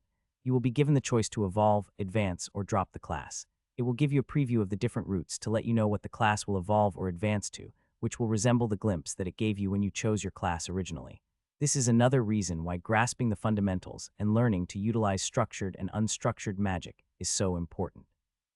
Classes and skills can change, be lost, locked, or dropped. Your knowledge and the skill that you learn through dedication will not ever be lost. Suddenly a bit more relaxed, Alex asked, okay, What about Sam? What should he focus on once we get out of this rift? Samuel, while I don't know all of your status, my eyes can see much. I think you're on the right path. My advice for you would be similar to most others.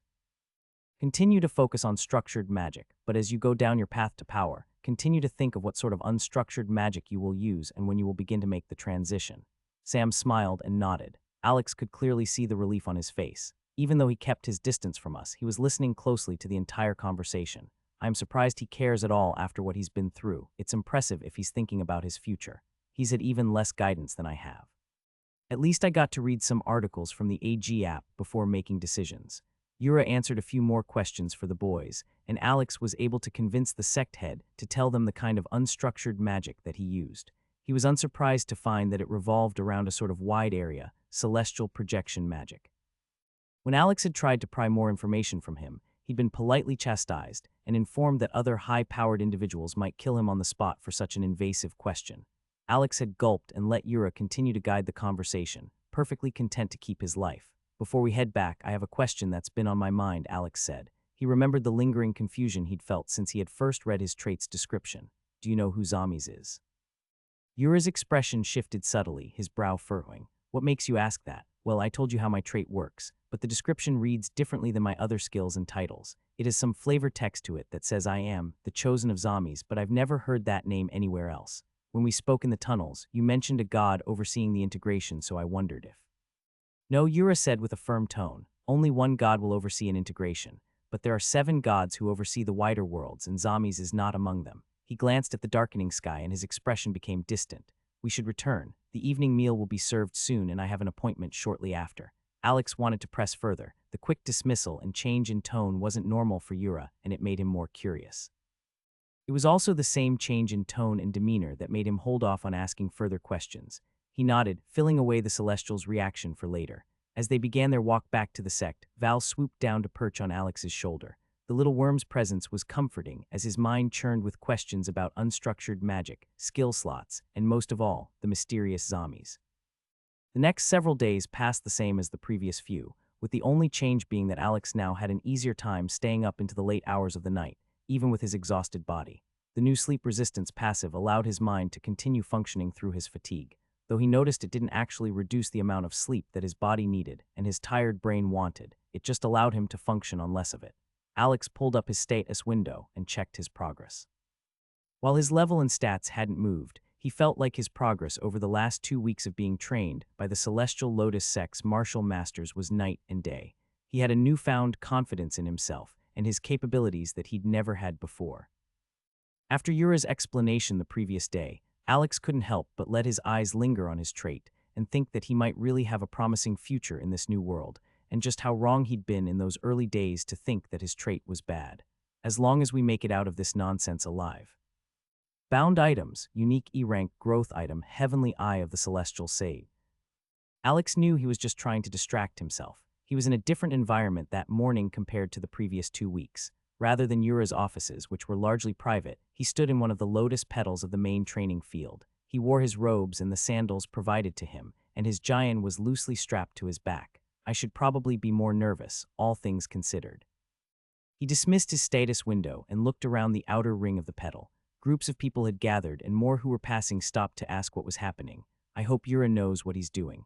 In the last 2 days, the council had hounded Yura publicly and privately to allow a sparring match to occur between Alex and one of the other disciples. Yura had remained silent at first. But to Alex's surprise, as the council began to make more and more of a fuss, he seemed to become more pleased rather than more frustrated. After the tension built, Yura put on his public persona and addressed the council in a way that made it appear that he was caving into their demands. There was a deeper game, and Alex was frustrated that he was being pulled into the middle of it. While he was sure that the council didn't like him, it was even more clear that he was not their target. Yura was. Alex scratched his forehead, feeling slightly bored. While he felt some anxiety, he realized quickly that it wasn't because of the upcoming spar or the potential loss. He was just uncomfortable with this many people looking at him. Before the fight, Yura had told Alex to agree to whatever terms were set for the spar. Alex had raised an eyebrow but just nodded. Since it was a spar, his life shouldn't be in danger. They would be using practice weapons that were enchanted to feel the exact same as a counterpart blade. Alex clenched his fist around the hilt of the wooden sword as he waited. After some time, a disciple walked up to the sandy area and bowed to Alex. Alex recognized the man as the elder brother who had come to him during his time in the cell. He was unsure if he should be frustrated that they clearly picked someone with a lot more experience in fighting than him, or elated that he'd been given a chance at some revenge. The fact that they picked him can't be a coincidence, right? From behind the disciple, the same portly council member called out. Even though he was acting like he was talking to Alex, it was obvious he wanted the entire crowd to hear what he had to say. This is a spar between a disciple and an outsider. A mock battle between warriors. You may not use your filthy beast. Alex felt some heat rise in his chest, not at the fact that it was a dirty tactic to prevent Alex from using a big part of his personal combat kit, but that the man would insinuate Valthurian was just a beast on a leash and not a bond. Through an effort of will, Alex pushed down his rage at the silly politics and called Val out of his robe. He heard some people begin whispering as the blue mana worm rose in the air in a spiral. At Alex's instruction, Valthurian flew over to Sam, who was seated on the ground near Master Shen. Sam smiled as Worm flew around him and settled on his shoulders, though he quickly blushed as everyone's eyes watching Val suddenly stared at him. A few more pleasantries, insults, and conditions were set, and as the time to fight drew closer, Alex could feel his pulse begin to quicken. He watched the other man's posture, and where he distributed his weight as he paced. The Heavenly Eye did little to reveal new information to Alex other than the disciple's name and most used ability, which was chi cycling.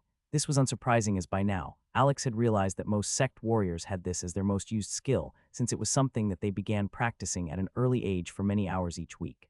As the sparring match started, Alex fell into the lotus roots position. He allowed his mind to concentrate completely on the fight in front of him and to tune out the distractions of the crowd. His eyes followed every movement of his opponent, and he waited patiently. As soon as the man stepped forward, Alex transitioned into flowing water and shifted his weight to the side for the third 8-petal step. He's going to use a movement skill. I'll use willow branch sways. As Alex moved to the right, the other disciple launched forward with a movement technique that was common in the sect. His sword was extended toward Alex's face. There was a split second where Alex's body wanted to freeze up. Seeing another sword travel toward his face frightened him at a fundamental level and caused him to remember the Shadow Serpent sect's member's sword. Just before the sword came into contact, Alex activated Mirage and swayed to the left, narrowly avoiding the wooden sparring sword. To his opponent, it would appear that he was going to strike Alex until the very moment that the blade passed through the illusion with no resistance. At that moment, Alex stuck out his foot, causing the other man to stumble and follow along with his own momentum. As he passed, Alex tapped the back of his head with the flat of his sword. Okay, maybe it was a bit harder than it. Alex didn't allow himself to lose focus, as he knew that he needed 2 contacts to win the spar. However, when he saw the anger on the other man's face, he knew how the rest of the fight would go and that it would end quickly. Before the elder brother could finish gaining his balance, Alex used a mana thread to begin forming a foot-wide ritual several feet behind himself. He waited patiently for the other man to straighten back up and assume a fighting position, as was customary. He knew from the start that the elder brother was more skilled than he was, and the easiest path to victory lay in continuing to fight as he had for the last several weeks. By capitalizing on a more confident opponent's sense of superiority, which he noticed was blown even further out of proportion by the way that the sect warriors behaved. When they were both set, Alex pretended to note the anger in the man's face and changed his own look to one of panic or fear. Immediately, Alex looked over his shoulder and activated Feather Step and jumped back to the far side of the sandpit. He held the giant at a slightly odd angle, intentionally letting it fall out of its normal position. And there, Alex turned his body to the side, right shoulder leading forward. His right hand, holding the sword, came up to his cheek, and he pointed the blade forward at eye level, passing his shoulder and leading his body. He bent his legs and activated Feather Step again, stopping the movement a few feet in front of his own ritual. At the same moment, he sent a pulse of mana through the thread he'd been holding on to, allowing it to activate the small version of the binding ritual. This particular ritual was special in that the only material Alex needed to use as a catalyst were additional mana threads. While the binding wasn't nearly as strong as if he used a rope in a binding ritual, it did work as a physical manifestation of the thread slowing movement within as if held back by spider webs. He'd used the long cooldown of ritual insight to better understand how to progress the ritual. The results were astonishing. The system responded to his desire to progress the ritual, specifically how to achieve it with fewer materials. Information flooded his mind as he realized that catalysts, while essential for rituals, represented a universal essence of their being rather than mere physical forms. By the end of Yura's detailed discussion, Alex resolved to explore the distinctions between catalysts and reagents. Yura had clarified that they were fundamentally different, but most modern practitioners found it easier to use reagents where catalysts were intended, as it required less intricate knowledge and coordination of mana flows in rituals. A fragment of insight lingered at the back of Alex's mind. Rituals, in their truest form, weren't supposed to consume physical materials at all. Yet, due to the training material he had available, he had learned to treat reagents as a shortcut rather than appreciate how catalysts should ideally function. He felt a growing desire to find something or a method that could better represent the concepts that were originally intended for the catalyst nodes. Alex released a grin as he heard the sound, confident that the other man's sternum was at least cracked. Serves you right, jerk. Alex had nightmares about the beating that had followed the elder brother's visit. There had been a special kind of frustration and helplessness that followed him, thinking that he had finally gotten someone to listen to him and verify his story, only to have that person order his beating. Worse yet, the reasoning behind the order was simply because he didn't like the way that Alex looked at him. Part of Alex wanted to let out more of the frustration and lay into the sprawled-out man. But he felt that just as the council was playing a bigger game, so was Yura. He forced himself to step away from the man as he allowed his focus to return to all of his surroundings. The scene that played out seemed like it was directly out of a television drama. Rather than take the loss in any form of grace, the council member began to spout excuses and insults toward Alex and a few less than subtle jabs at Yura's decision-making. This seemed to be the moment that Yura was waiting for. Celestial sect leader stood, and it felt as if a blanket of tension spread out over everyone gathered, causing them to fall quiet. Is he doing that? What is this feeling? It reminded Alex of the first moments that they'd met in the cavern beneath the dark side of the rift. The celestial man's presence seemed to fill the area, almost making it harder to breathe. Yura stepped forward, mirroring the council elder's earlier stance. Just as the other had done, he addressed the man while speaking to the crowd. The council demanded this spar to validate my use of training resources and to see if the honored guest is on the way to joining an expedition with our sect warriors, he declared. Yet, in the face of irrefutable proof that our guest has triumphed 2-0, you instead seized the opportunity to question my leadership. The portly council member opened his mouth to protest, but Yura held up his hand and continued. He could be clearly heard over the murmuring of the onlookers. I'd like to ask, are you issuing a personal challenge?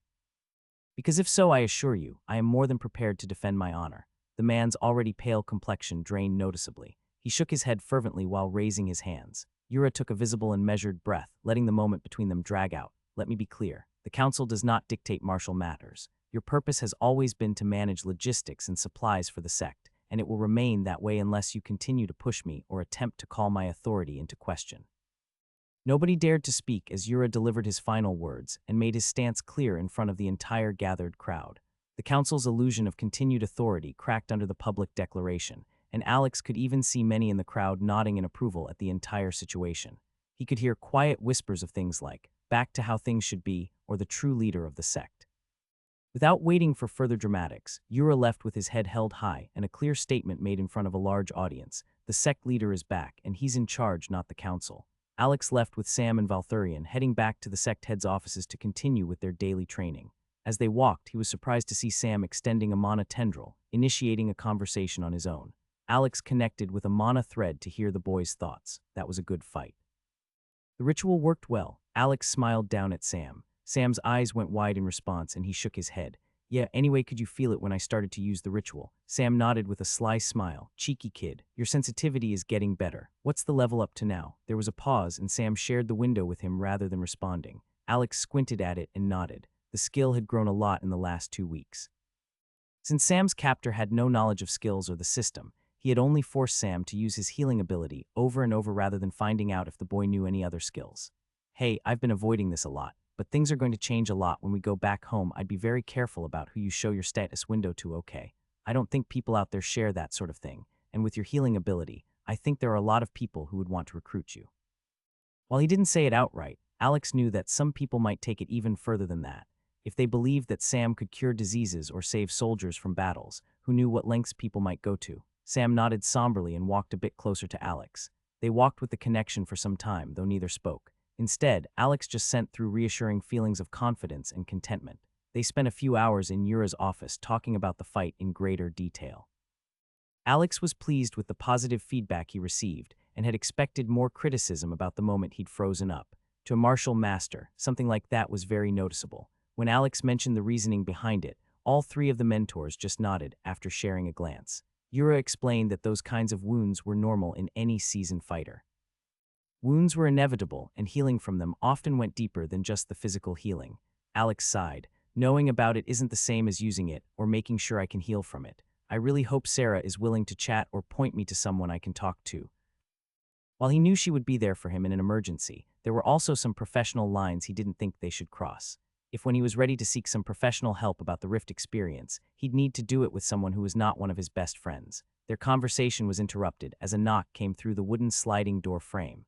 When Alex went to the door, there was a note pinned to the softwood. He removed it and walked it over to Yura. The sect head just sighed and shook his head. Rather than be humbled, it seems that the event from this afternoon has only made the council more petty than ever, Yura said as he passed the note to Master Shen. After the note made its rounds, the three discussed the implications and sent Alex and Sam back to their small house. The paper was a notice of asset requisition and supply allocation. The council had taken Yura's lecture literally and realized that while they could not make martial changes within the sect, they had the ability to divide resources as they saw fit. In Alex's particular case, that just meant fewer magical supplements for training.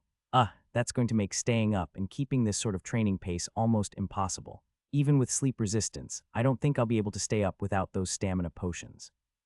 For Valthurian, this meant that he would no longer be receiving the promised mana stones from the sect's treasury. Back to burning through our personal funds, I guess. Val, yes, Alex.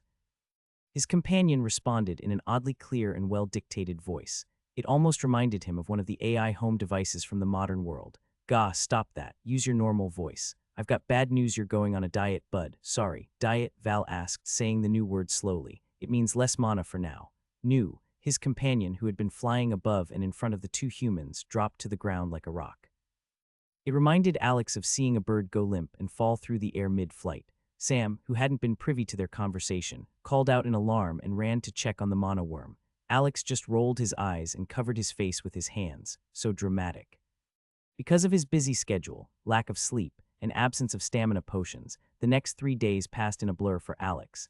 Master Shen moved on to a new form of sweeping strikes that used the flowing water stance to slash as he moved. It was mesmerizing for Alex to watch the form shown by the sword master. He had an entirely new appreciation for the detail that went into martial arts. The new form was called Dragonfly Touches the Water. Some cuts also included quick flicks of his wrist toward vital points, and Alex was unsure if the form would work at all if it weren't for a stat-enhanced body.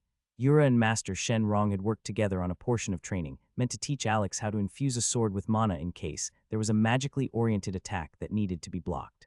However, when Alex showed how easily he could complete this with mana infusion, they quickly let him move on. Alex had been curious about something since his sparring match a few days prior and decided to present his theory to Yura.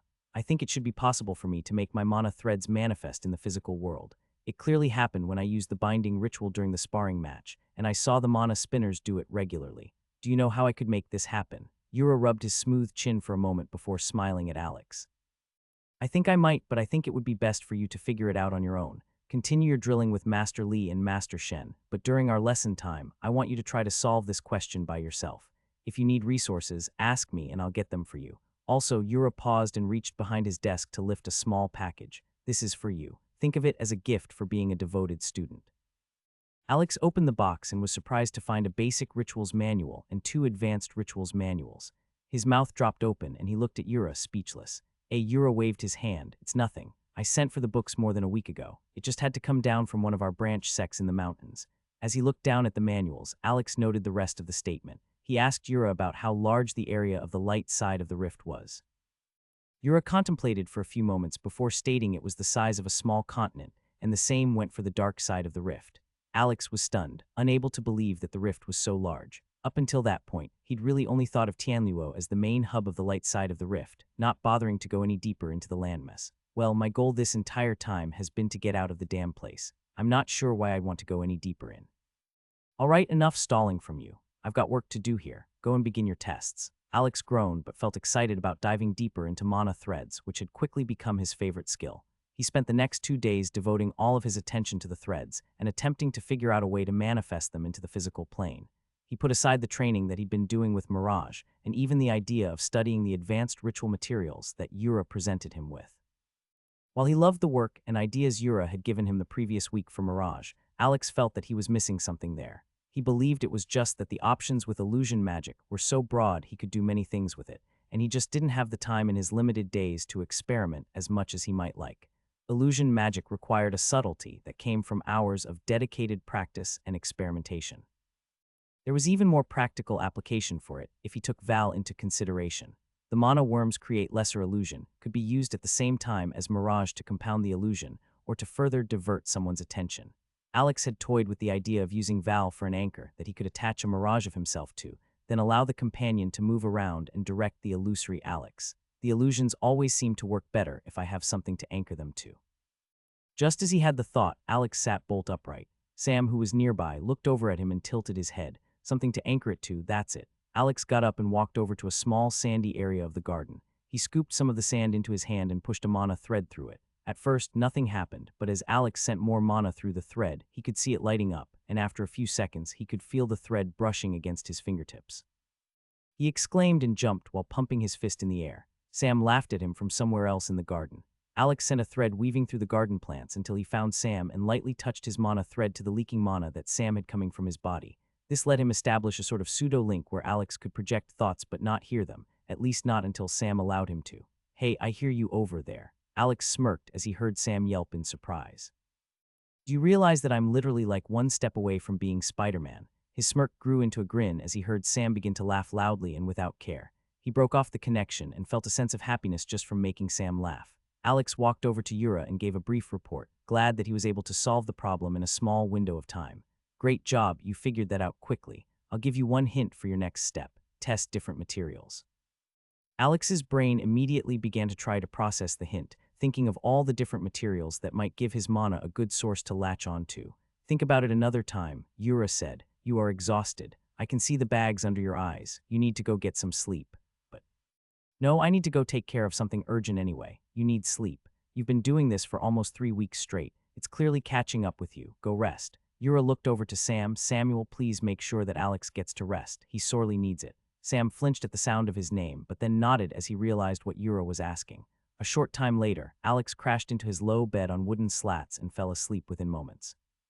He wasn't sure of when it happened, but at some point in the night, Alex awoke with a start. He looked around in the dark, his right eye completely useless. His left eye, however, saw an explosion of greens and yellows surrounding him in their small room. Alex sucked in his breath in momentary fright, unsure if they were under attack by a spell. It took him a few moments to realize that there was a form seated on the floor next to him and that the mana was not moving, rather just radiating from the small form. After Alex moved and jerked his body up, the beautiful green mana surrounding the figure in his bed shattered and retracted, and he saw the figure flinch through his mana sight. "Sam, is that you?" Alex used his left eye to analyze the figure and saw that it was Sam.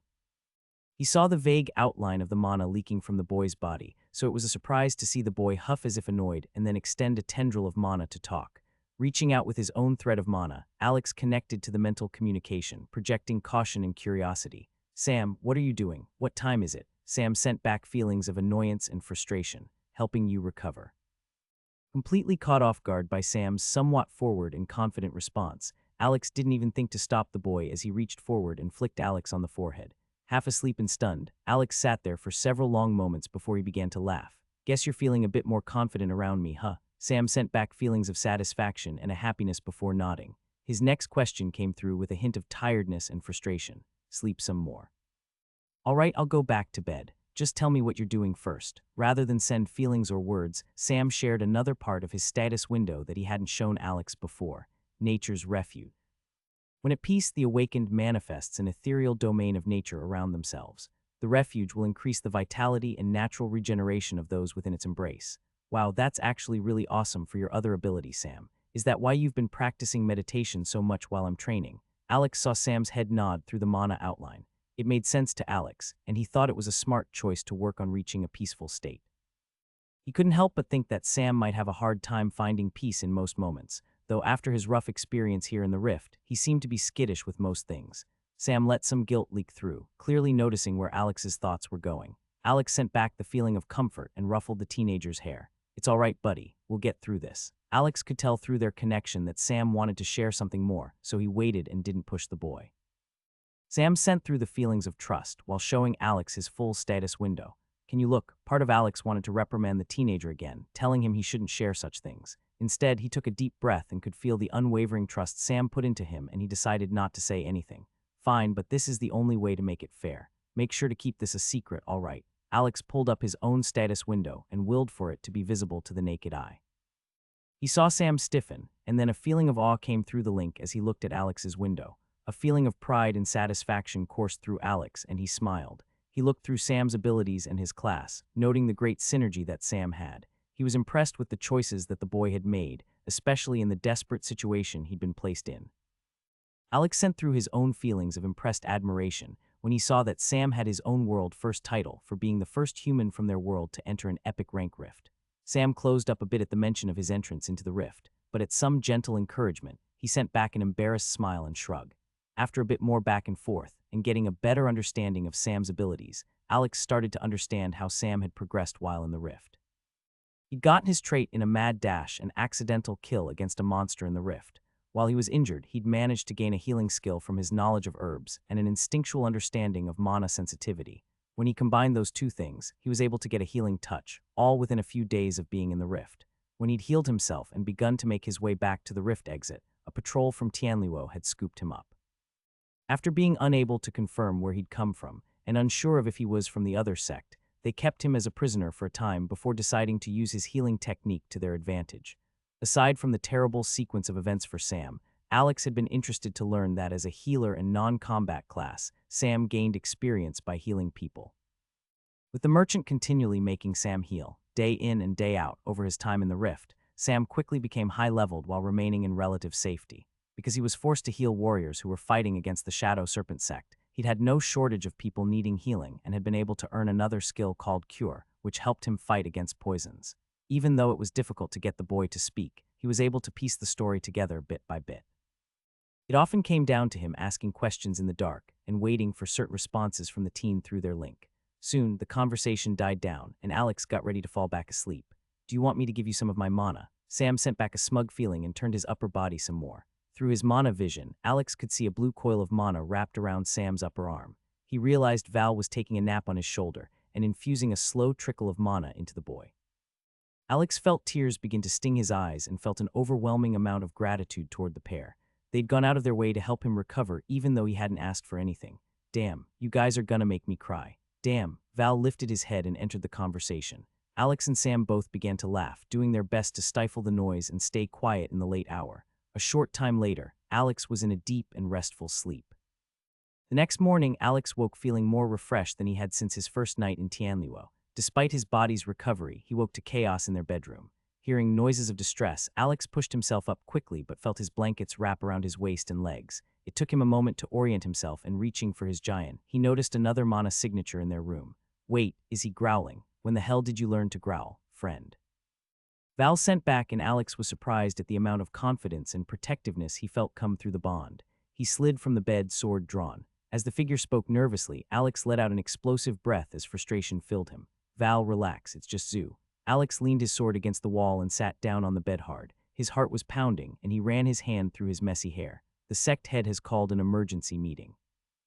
Zoo repeated, a bit less nervous now that the sword was set down. "All right, why does that matter for us? Isn't it sect business?" Alex asked, rubbing his eyes. "He requested the two of you specifically. Please get dressed in your nicer robes and meet me out front when you're ready." Alex groaned and gave a tired smile to Sam. The two of them got dressed and met Zoo out front. Tianluo was busier than normal despite the darkness and chill of the morning.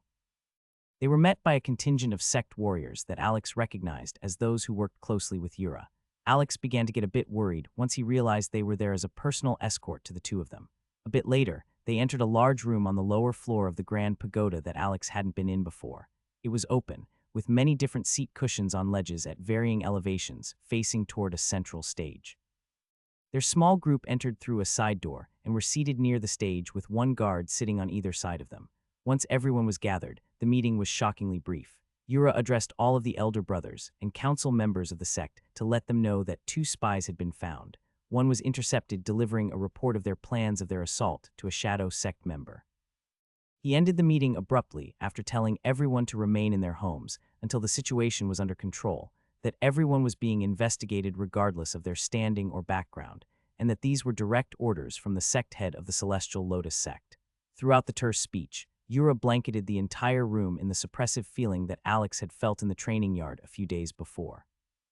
Just glancing over his shoulder, Alex saw many faces filled with fear and even more filled with outrage. I wonder if that's at the thought of there being a spy among them, or at the orders that they weren't allowed to leave. Alex and Sam were quickly escorted out of the same side entrance and back to their small house. The two were told to stay put and that they'd have guards placed day and night for their protection. They both felt overwhelmed by the rapid order of events, but quickly that turned to boredom. For the previous 3 weeks, Alex had been training nonstop. At any time he was either pushing his mind, body, or magical abilities past their previous limits. Now, in just a few hours, all of that had changed and he was placed under some sort of martial law, house arrest situation. Naturally, he decided to just continue with his personal training until he heard more from Yura. He tested various substances around the house for several hours to create solid mana threads. Eventually, he began to feel antsy, like he needed to move his body.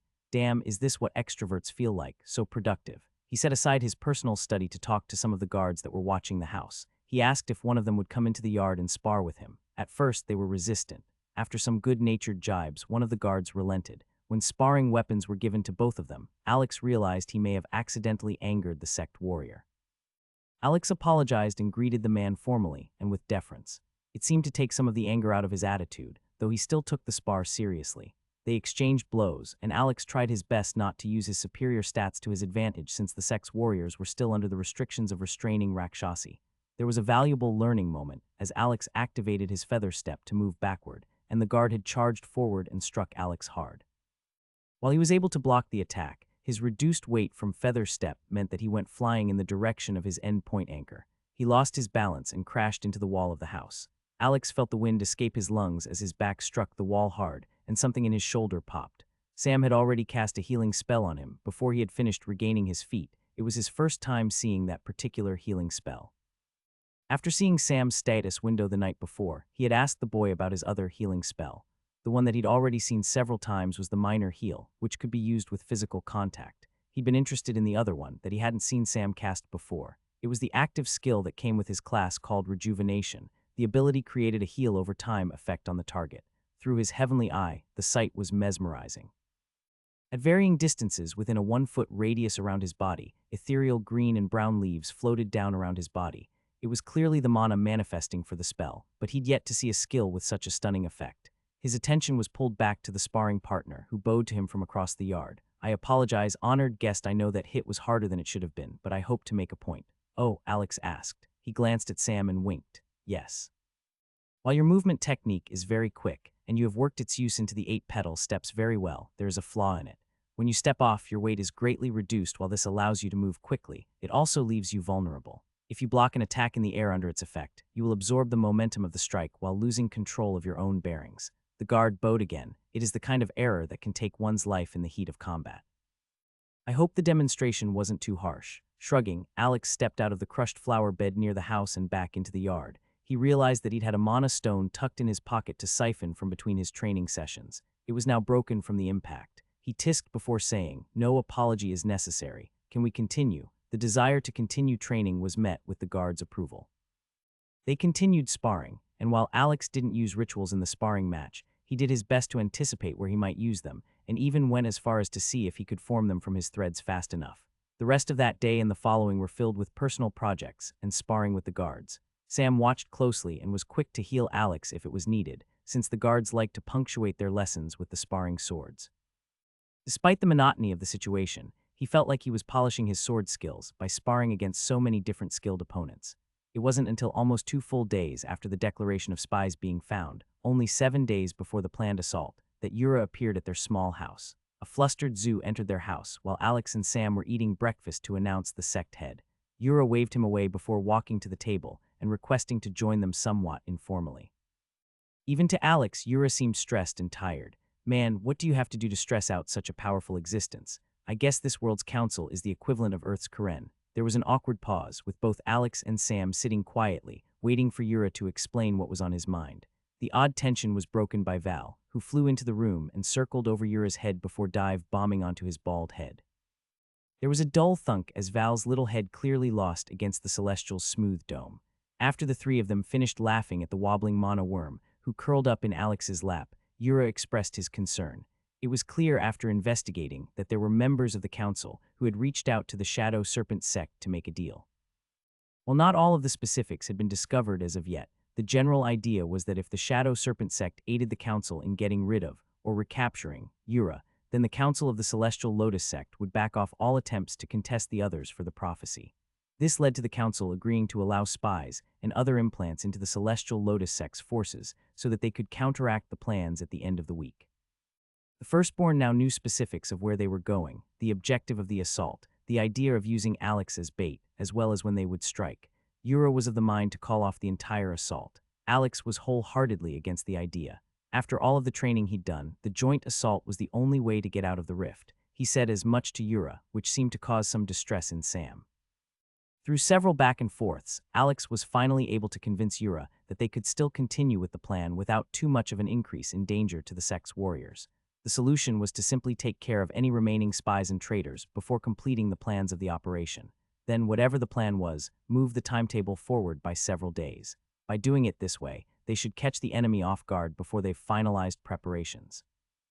Yura gave the idea some thought before agreeing to the plan. He seemed sad and like a very tired father returning from work. The reasoning became clear as he mentioned what would have to happen next. I've tried to play by their games and give them grace. I did not want to use might to subdue those who would oppose me, rather. I wanted to win them over through reason and honor. Yura rubbed his two celestial eyes with his thumb and index finger. You and I have spoken on more than one occasion on the use of might. This is a time when I could choose to stick close to my ideals and let events play out without acting harshly. This would likely be at the cost of more lives and knowing that such evil would come out victorious, but I am not so righteous. Let me pose a question for you to think on. Is it more selfish of me to stay strong in my convictions, regardless of what happens to those around me? Or is it more selfish to take what I desire and say that it is for the good of my people? Alex let the words hang in the air, unsure of what to say to console the older man. Over the last 3 weeks, Alex had truly begun to see Yura as a mentor. The celestial being sincerely cared for people and wanted his people to prosper even more so. He was kind to Sam and provided them with many benefits that he didn't need to, simply because he thought it was the right thing to do. To his surprise, Alex found himself leaning toward the belief that while having the power to change something didn't necessarily mean that he should, nor did it necessarily give him the right to change something. It would certainly give him the ability to do so, and that was a scary thought. While he might trust his own judgment and ability to reason through problems, he knew that perspective could easily change what someone thought was right or wrong, and he wasn't so sure he had the same faith in the rest of humanity on Earth to show restraint or wisdom. In the end, Alex encouraged Yura to do what the man thought was right. The ancient sect head had seen more human relations and dynamics of power than Alex had ever even dreamed of. Just a few weeks ago, Alex had issues standing up to his own family and coworkers, let alone leading an entire population of people. Yura nodded along somberly before excusing himself and thanking them both for their time.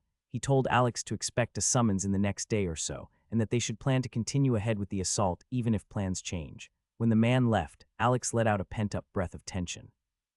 I can't imagine how hard that decision is for him to make as a leader, but it sounds like he knows what he needs to do, and just the thought of dealing with the council makes him sad and tired.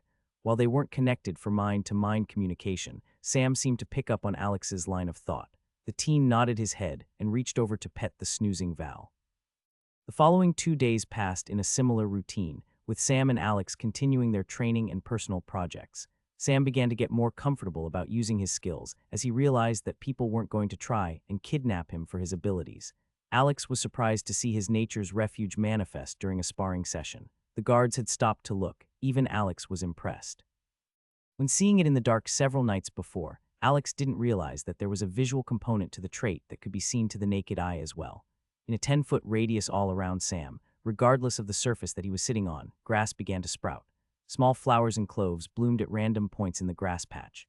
After maintaining it for several minutes, the grass was thick and lush, brimming with life that seemed abnormal even compared to the life-filled light side of the rift. The onlookers could tell Sam was shy as a tint of red crept up his neck and onto his cheeks. The teen's ears, which seemed to stick out from his head a bit more than normal, turned a shade of crimson as his peaceful concentration faltered, causing the skill to shatter. As he got up to leave, Alex smiled. The red tint stood out on the boy's lighter complexion and his sandy-colored hair. Just as Sam was about to open the sliding door, everyone in the courtyard froze, their attention caught by an overwhelming sense of dread that seemed to press down on them from all sides. A feeling of intense rage and anger crashed down onto them all. Alex had felt something similar when Yura stilled the crowd during his public spar, but the feelings were much darker than then. Alex peered over the small wall that surrounded his home, directing his gaze toward the top of the grand pagoda. His legs trembled at the feeling that threatened to suffocate him. What is this feeling? An explosion of darkness covered the entire pagoda. No damage was caused to the building, but the entire area was surrounded in darkness, as well as a 2-block radius around the central building. As he looked closer, Alex was shocked to note that the jagged outline of transparent black was in the rough shape of a lotus. After a few tense heartbeats, small flecks of bright gold began to burst into existence throughout the darkened space.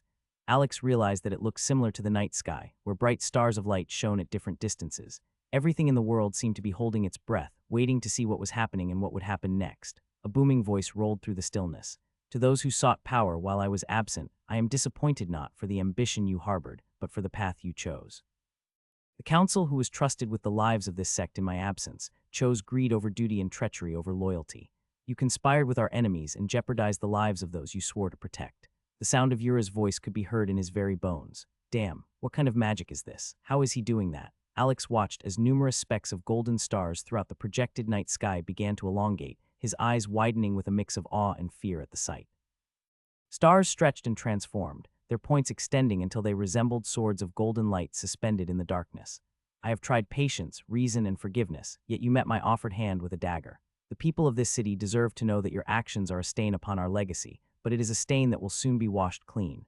As if to punctuate the statement, the bottom points of the celestial swords grew longer and slowly changed their direction, as if pointing at specific targets. The celestial swords rose in the air before dropping like comets toward the earth.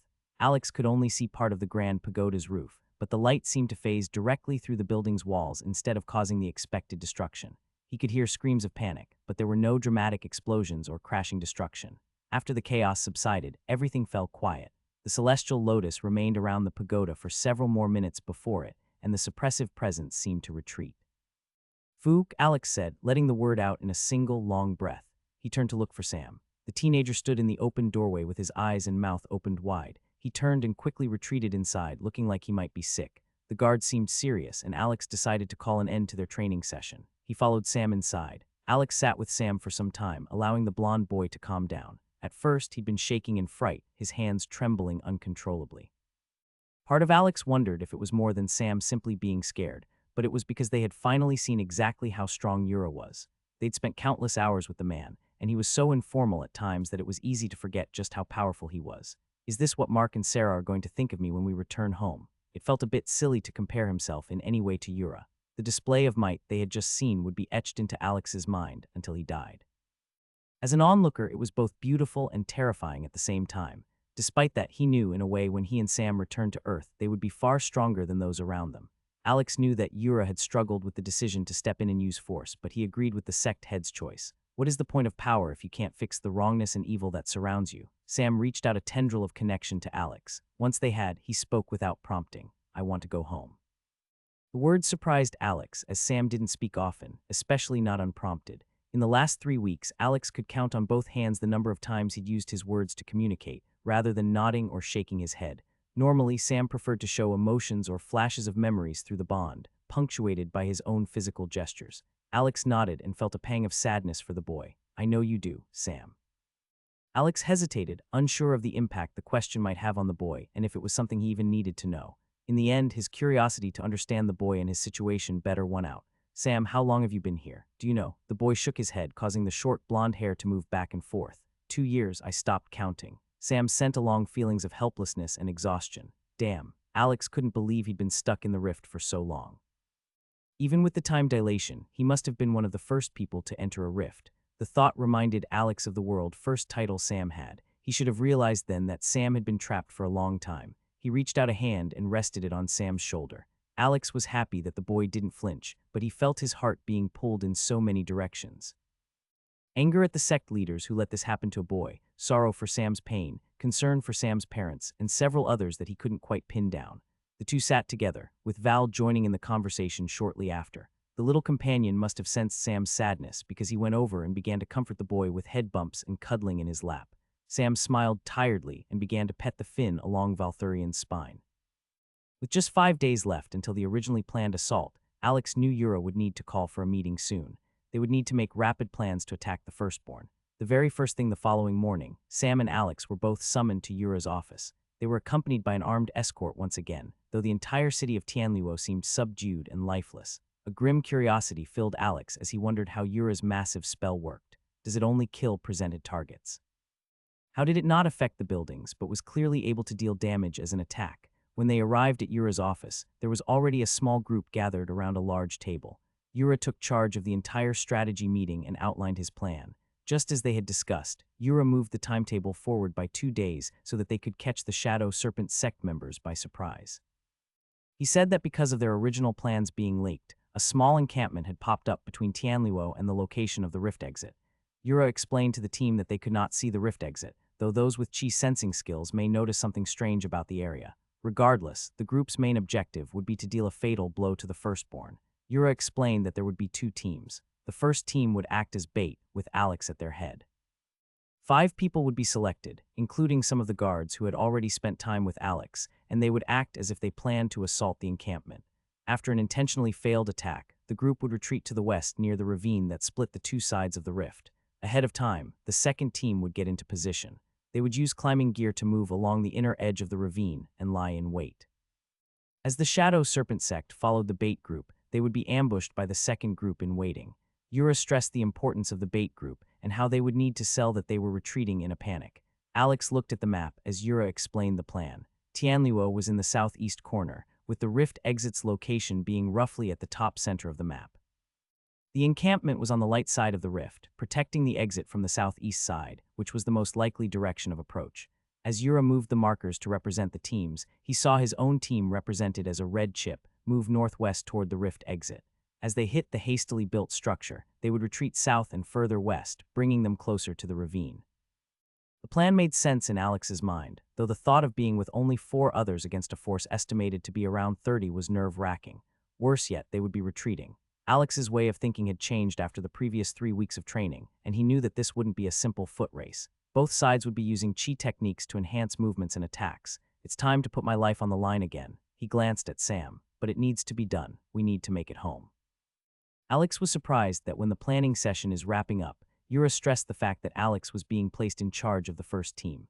The sect head made sure to receive verbal confirmation from each of the 4 other members that they were willing to take orders from an outsider. At that moment, Alex was glad that he'd spent the time sparring with and getting to know the men over the last 5 days of his lockdown. They were soon returned to their house, and Alex felt too nervous to go to sleep. Instead, he stayed up and continued to work through the concept of giving his mana thread substance. When he sat at the table, he saw the broken mana stone from the previous day. On a whim, he moved a mana thread through it and was shocked at how easily the thread formed in the physical plane. The mana seemed to leap at the chance to anchor itself to the mana stone dust. Of course, I've been trying sand, dust, water, sugar, all of these things that are normally in the physical world. A mana stone should have been my first thought. Sam, followed by Valthurian, came into the room when Alex began banging the pommel of a dagger onto the stone to break it up further. The young man watched Alex curiously for a moment before shrugging and coming to sit with him. Mana, no, this is mine, Val. Alex groaned and decided he would sacrifice 1 stone for the sake of his experiments. He reached into his pouch and removed one of the last dozen D-rank mana stones that he had and tossed it across the room.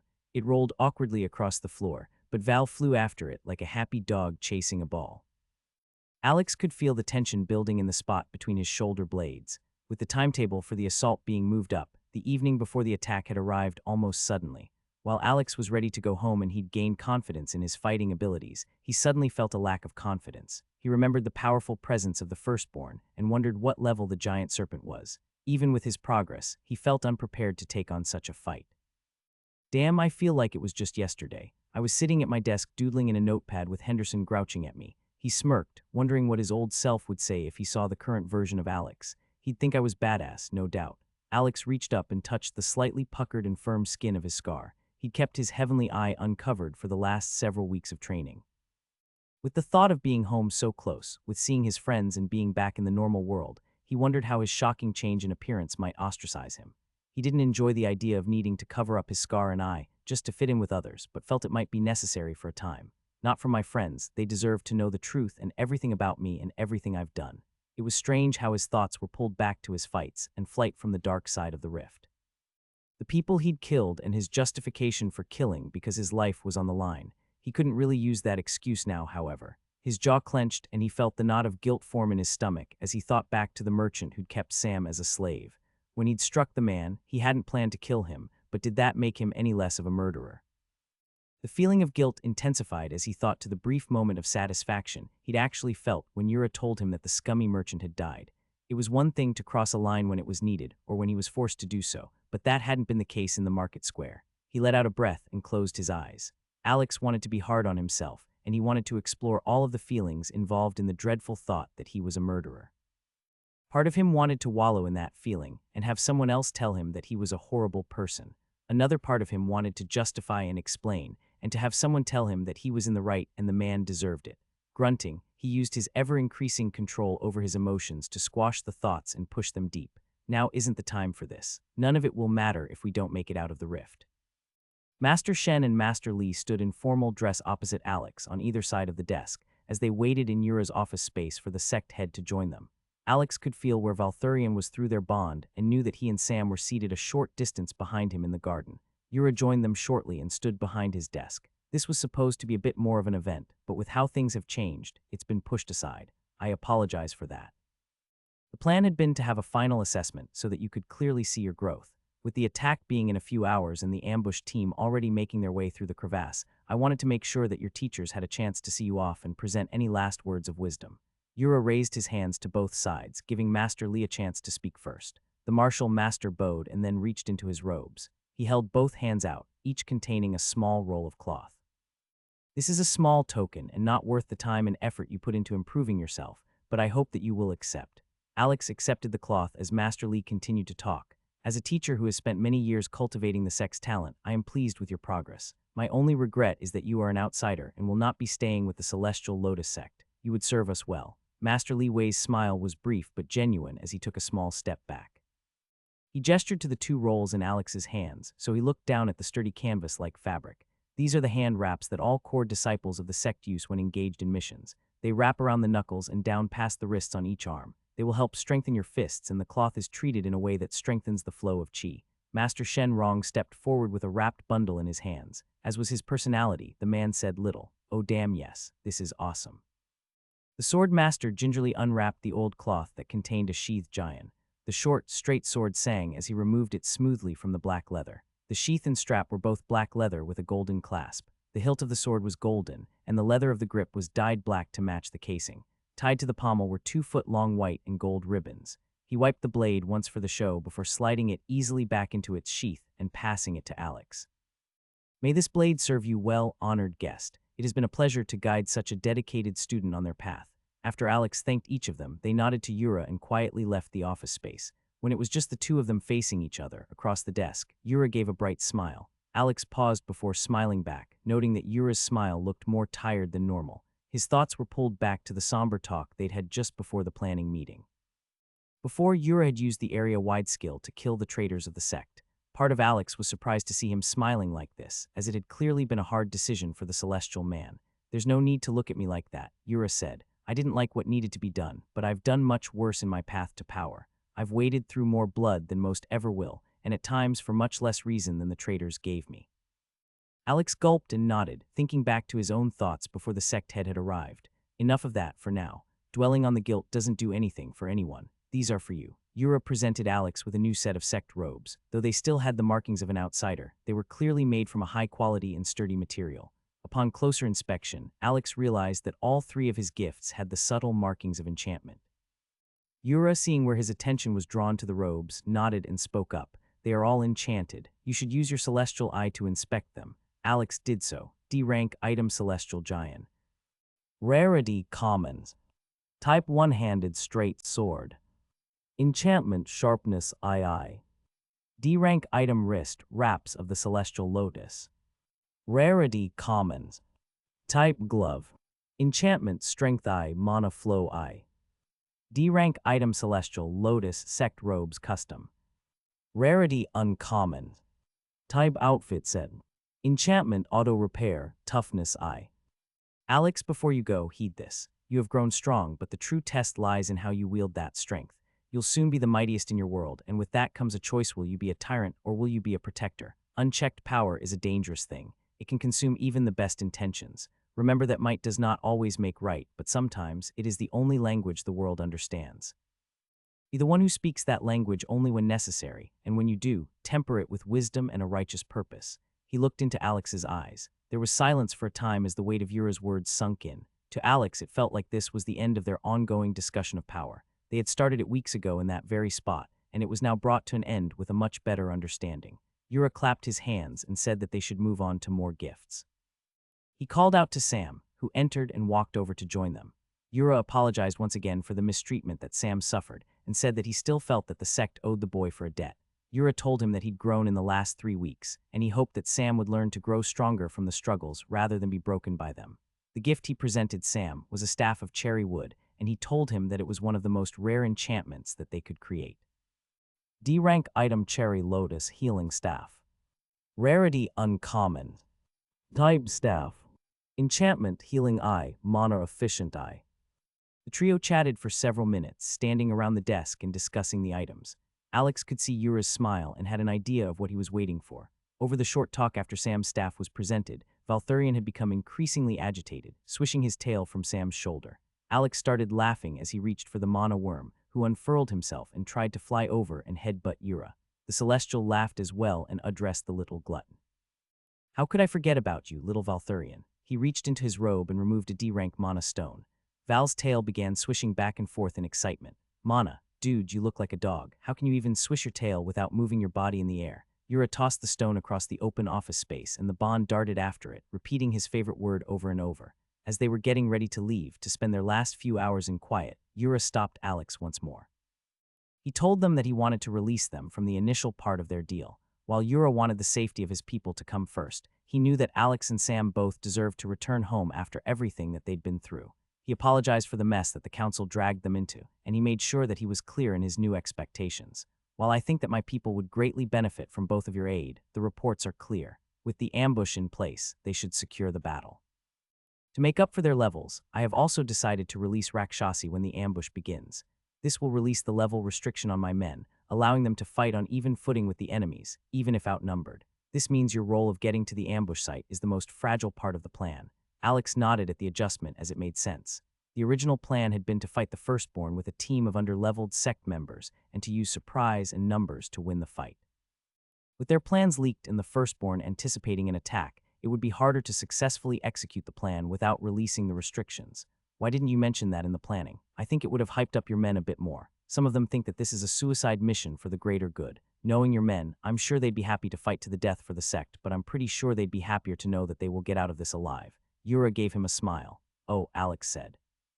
"You wanted to make sure that it didn't leak, just in case." The Celestial man nodded. "The group should be able to pull off the assault without your aid. I want you to make sure that you and Samuel make it out of the rift. You have more lives yet to live, and this isn't even your world or your fight." Alex could tell that this was his last goodbye. He gave the sect head one final bow, surprised to receive one in kind. Hours later, dressed and carrying their new gear, Alex and Sam met up with the 4 others in their team. It was a short walk to the edge of Tianluo and the small staging area that they would wait in. The plan was to begin moving toward the encampment to the north just before the first light. With the early attack combined with the time of day, they would hopefully catch the disorganized defenders off guard and begin the plan. The small group of 6 crept through the tall grass, and Alex could see his breath as the sun began to rise. The encampment was less than 100 meters away, and he could feel his heart beginning to quicken once again. It had been odd for him to notice that his body would begin to ramp itself up at different stages of their preparation. His heart rate had increased at several points, where his mind and the anticipation of battle seemed to rule his body, more than him being worked up from any actual strenuous exercise. From this distance, Alex could see that the Shadow Serpent sect had taken the time to create small wooden walls in a line that blocked most of their line of sight to either side for 20 meters. In the middle was a small opening, meant to act as a funnel. Their plan was to attack at that point to draw out the enemies into their retreat. Several of the men on the team gripped their weapons and looked toward Alex. As their small team leader, it was his decision when to attack. Kind of funny because there's nothing that will actually decide when we should attack. The generalized time to start the attack was first light, but the sun was already coming over the top of the trees on the light side of the rift. He watched the small, makeshift battlements in hopes of spotting some sort of movement. There was none. With no reason to delay any longer, Alex signaled with his hand, and the men began to advance. Sam stayed several meters behind the group, doing his best not to attract any attention. As they came within 15 meters, all 5 of them began to jog in a low crouch and picked up speed as they stood and began to run. Their increasing momentum carried them toward the walls. As they had planned, none of them used any chi techniques or skills to avoid alerting any sentries.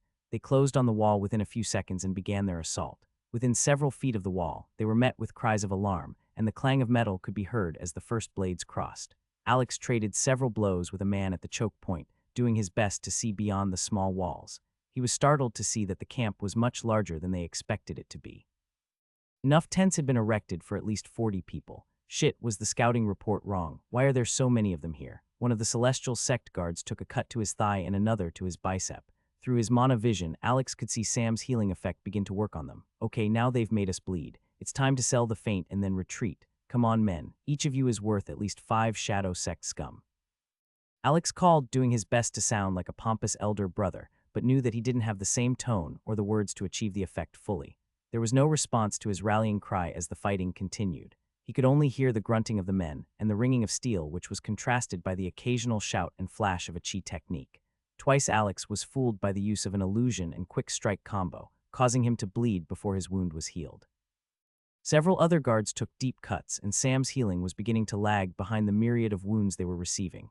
We need to begin the fallback now, but it can't seem coordinated. Don't give up. We will fight to the final breath if needed. Alex yelled the last sentence, making sure to loudly call the key phrase they had said ahead of time. 2 of his team fell back, one even tripping as he did so and called out in panic. This left the best 3 fighters remaining and doing their best to move from the choke point. Alex could hear a few men from behind the wall cheering and laughing as they saw the attack group begin to break. Now that they believed the retreat was real, he needed to get out as well. Not needing to fake the tension and stress all that much, Alex called out to his men over the fighting. There are too many of them. Retreat, retreat. He made sure to project his voice enough that it would carry to those around them. Yep, the voice crack was totally for the acting. The group began their retreat, and Alex could see small wounds and scratches closing on his team as they moved away from the wooden palisade. He made sure to call out several more times and allowed his natural mana to leak from his skin. Blue motes of light streamed toward Alex, and he instantly dismissed the 2 kill notifications that popped up in his vision. We've got to get them to follow us, especially the firstborn. Alex heard shouting behind him as they ran along the hill, heading west toward the ravine. He risked a glance over his shoulder, and his eyes widened at the sheer number of people pouring from behind the miniature wooden walls. All of them were fully dressed and armed. Just as he was about to turn back to running, he saw a large black form move out from behind the wall. As if pulled from his recent nightmares, he saw the tall, green grass begin to sway and part as the serpent rapidly approached the retreating group. Damn, why is she so fast? Damn, Valthurian yelled, sending feelings of excitement. Alex just groaned and turned back to focus on his footing. As they got closer to the deep split in the world, the ground became more uneven and filled with rocks while the tall stalks of grass began to thin. When they were within 20 meters of the ambush point, Alex could see the space clearly. He cursed to himself as he noticed that the area was slightly different than the map showed. Worse yet, with how many people were chasing them, if they set up the ambush on that small ledge, there would be no place for the ambushers to ascend the cliff and strike out. He pumped his legs faster and glanced back, both to check on the pursuers and to see Sam trailing behind. The team was panting, and Alex could tell his endurance was flagging. Shit, Sam, watch out. In what felt like slow motion, Alex watched the grass part just behind Sam, and a large red-eyed serpent rose up behind him. Sam looked up to Alex, hearing him call out, but he didn't register the words fast enough. Alex set his destination point and used Feather Step while pushing off with all of the power his stats could provide him. He blurred backward past the other sect members who'd been following close behind him. Alex flew through the air, light as a feather, but he knew that he wouldn't make it in time. The snake struck faster than Alex's enhanced mind speed could keep up with. One moment it was pulling back slowly, the next, Sam was screaming in agony, and the firstborn sunk its fangs deep into Sam's back. As he landed next to Sam, Alex could see the black serpent begin to raise its tail for a strike as if to finish Sam off. Alex fully released his Feather Step before bracing his feet and drawing his giant again to block the tail strike. From the corner of his eye, Alex could see the 2 fangs pull down Sam's back, turning the 2 puncture wounds into long, rending tears of flesh. Before his mind could pick up on any more of the horrific details, the large tail connected and sent Alex tumbling. He heard feet pounding past him and the roar of the celestial sect warriors as they engaged the firstborn. Alex pushed himself up and scrambled over to Sam, a few meters away. Sheathing his sword, Alex slid next to Sam and was relieved to see the teen had already cast rejuvenation on himself, though he still writhed in pain and grunted through tensed muscles. While the wounds were sealing themselves as Alex watched, his back was already covered in blood, and his robes were torn in the back. Sam, you're all right. I'm here, come on. We're almost there. He slid his arm under Sam's and pulled the teen to his feet. Alex forced himself to focus as he used mana thread to set up a ritual circle a few feet away, opting for the one that he knew didn't require any materials to use. Once the weaker version of a binding ritual was set, he called out to the sect guards who were holding back the firstborn. As one, they turned and used movement abilities to create space. The massive snake used its own skill, which seemed to make it have zero resistance as it slid across the ground at an unnatural speed. Alex activated the ritual circle. Trusting in his own work to let the ritual slow the monster's speed, Alex turned his back to the snake and began to lead the way for his team to a position along the ravine just north of their original ambush point. The new position was on a small lip, raised above the medium-sized platform about 20 meters north of the original location. They had gone far enough west, just to reach the crevasse, that they were off to the side of the original wooden palisade. It broke Alex's heart to be able to see the rift exit again, yet to have the last 100 meters feel so far away. Alex had thought that making it to the ambush point would be the hardest part of the mission. From here, they should be able to stall for a few minutes until the ambush party came out of their hiding place within the ravine to attack their flank. Now, with how outnumbered they are, the fight would be anything but simple. He held out hope for the superior training and coordination that the Celestial Lotus Sect warriors had. Once the ambush party attacked, they would release a flare to signal Yura that he could release the bindings. Alex hoped that with their return strength, they would rally and be able to withstand the difference in numbers. The following battle was tough and filled with tension and wounds. The 5 sect warriors, including Alex, fought against the 8-to-1 odds. There were only 2 reasons that they could last as long as they did. The most obvious was that the terrain forced the attackers to stagger their approach. The other key factor was that Sam continued to throw heals on each of the party members as they got hit, and to Alex's heavenly eye, it looked like leaves were falling around them all like rain in a storm. At one point in the fight, Sam bent over and threw up. It took Alex a moment to figure out why, but he realized that he must be extremely low on mana. From personal experience, Alex knew that if he kept spending his natural mana reserves, he would get too low and pass out. Val, go help Sam. Give him your mana. Friend can have mana. The feeling of determination and seriousness coming from the small mana worm made Alex smile for a brief moment.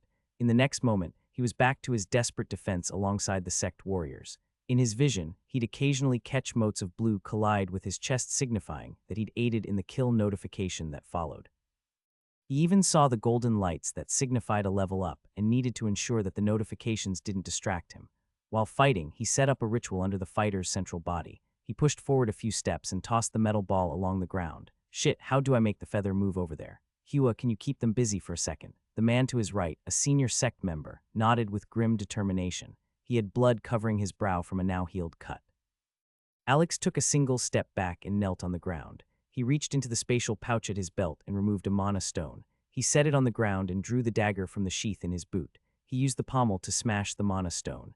Using mana thread, he ran the line through the mana stone dust and watched it manifest as he fed it even more mana than normal. Holding out his hand, Alex focused on his mana control as the mana thread snaked up from the pile of dust on the ground and wrapped several times around the base of the feather. Within moments, it was traveling among the grass and under the attacker's feet. When it was in position, he activated the ritual through the thread and watched as nearly 20 enemy warriors were temporarily forced to their knees under the increased gravity. Several dead Shadow Sect members littered the ground in front of his 4 companions who faced south, stalling for the eventual ambush. Sam lay on the ground, still wincing in pain, with Valthurian wrapped around his shoulder and upper arm. Alex looked at Sam. Where the hell are they? He scanned the back lines of the fighters and could see the firstborn raise its head, tongue flicking. Alex's mind went back to his flight through the dark side of the rift and how the shadow serpent seemed to be able to sense his leaking mana. Fearing that could happen again, he quickly restricted his leaking mana, hoping to throw off the firstborn's ability to sense where he was within the melee. Alex knew he was probably clear where he was, since there was only a small group of defenders, but any confusion he could cause for the giant serpent, the better. For the first time, Alex activated his heavenly eye and analyzed the firstborn, Naraka level 58. The firstborn of Rakshasi. Primary stat, agility. Hostile shadow, serpent. Freak me, I need to figure out how to get Sam and me out of here. This isn't our fight, and as soon as the ambushers get here, we need to make a break for it. He looked at the open cross of land between their position and the rift exit. While it was a relatively straight shot to the exit, it was a long distance to run while supporting the now exhausted and injured Sam. She'll definitely see us breaking away from the group. I'm sure she'd catch us before we get there. Through his left eye, Alex saw a bright ball of golden yellow mana fly into the air. As his eyes traced it through the morning light, he realized what it was. A heartbeat later, he heard a war cry as several warriors in white and yellow robes attacked the enemy's flank. Only a few moments passed before a huge pulse and surge of mana exploded out from the direction of Tianluo. Yura has released Rakshasi. We need to get out of here. Now. Alex's mind raced, and a plan began to form. He stepped away from the sect warriors, knowing that they would be able to hold for the moment with their increasing power, and the immediate attention turned to the ambushers. He jogged the short distance to kneel next to Sam. Sprawled out on the ground and with his upper robes torn, there was blood around him from the gashes in his back. With a quick look, Alex turned the teenager on his side and moved the flaps of his top aside to see that the wounds on his back were already closed. Sam was crying and his hands were shaking. Alex couldn't tell if he was shaking from mana exhaustion or fear and pain, but as he approached through his heavenly eye, Alex could see him activate the rejuvenation skill on himself, even though there were already leaves falling around him. Shit, did he already use the mana Val gave him too? He's overhealing himself because he's scared. Sam, how much mana do you have left? The young blonde flinched and looked up at Alex with watery eyes. Alex reached out with a thread of mana to speak into his mind. As soon as the connection was made, he tried to send Sam feelings of calming comfort and confidence. It didn't work. Alex was surprised, as he'd always been able to send feelings over to the teenager. As Sam connected back to Alex, though, he realized what the issue was. As soon as the two-way connection was made, Alex almost threw up. The feelings of self-disgust, panic, and helplessness that came through the communication in a tidal wave. Sam, listen, buddy. We're going to get out of here, okay? The exit is right there, and we are going to make it. Alex looked away from Sam and Val to survey his surroundings. His plan continued to form. His mind worked at its maximum speed to connect the dots of his available tools. All right, look at me, Sam. How much mana do you have? Alex reached up to his chest and undid the clasp of his new giant's shoulder sheath. He set the sword itself on the ground to free up his hands. When it was off, he reached into his pouch and removed one of his last 5D rank mana stones. He crushed it on the ground and began to weave mana threads in a tight wrap around either end of the empty sheath. I want to go home. Please, I don't want to die. Alex froze as he heard the words spoken aloud, and his head rose to look at Sam. Sam looked at him with wide eyes and tears streaming down his dirty cheeks. The teenager looked so young at that moment as his lower lip wobbled. Even though Sam had spent 2 years in the rift, bringing his general mental age and time lived to 18 years, his body was still that of a 16-year-old. And in that moment, he looked at Alex like he could solve all the world's problems. I'm going to get you home, Sam. You understand, we are getting out of here. He emphasized each word in the last sentence, holding eye contact with the boy. Water stung his own eyes as he heard the chaos around them and knew that they still had an enormous hurdle to overcome. Alex desperately hoped that he looked confident to the boy and that his plan would work. He returned to wrapping physical mana threads around each end of the sheath. He glanced over his shoulder to see the fight. The firstborn was surveying everything from the back lines, occasionally striking out at one of the ambushers who fought their way too close. The attacking pattern was ruthless and similar to how it had attacked Sam. The firstborn would bite down on the attacker's body with its large fangs to hold it in place just long enough for its tail to come crashing down for a finishing blow. Okay, Sam, can you cast rejuvenation on us both?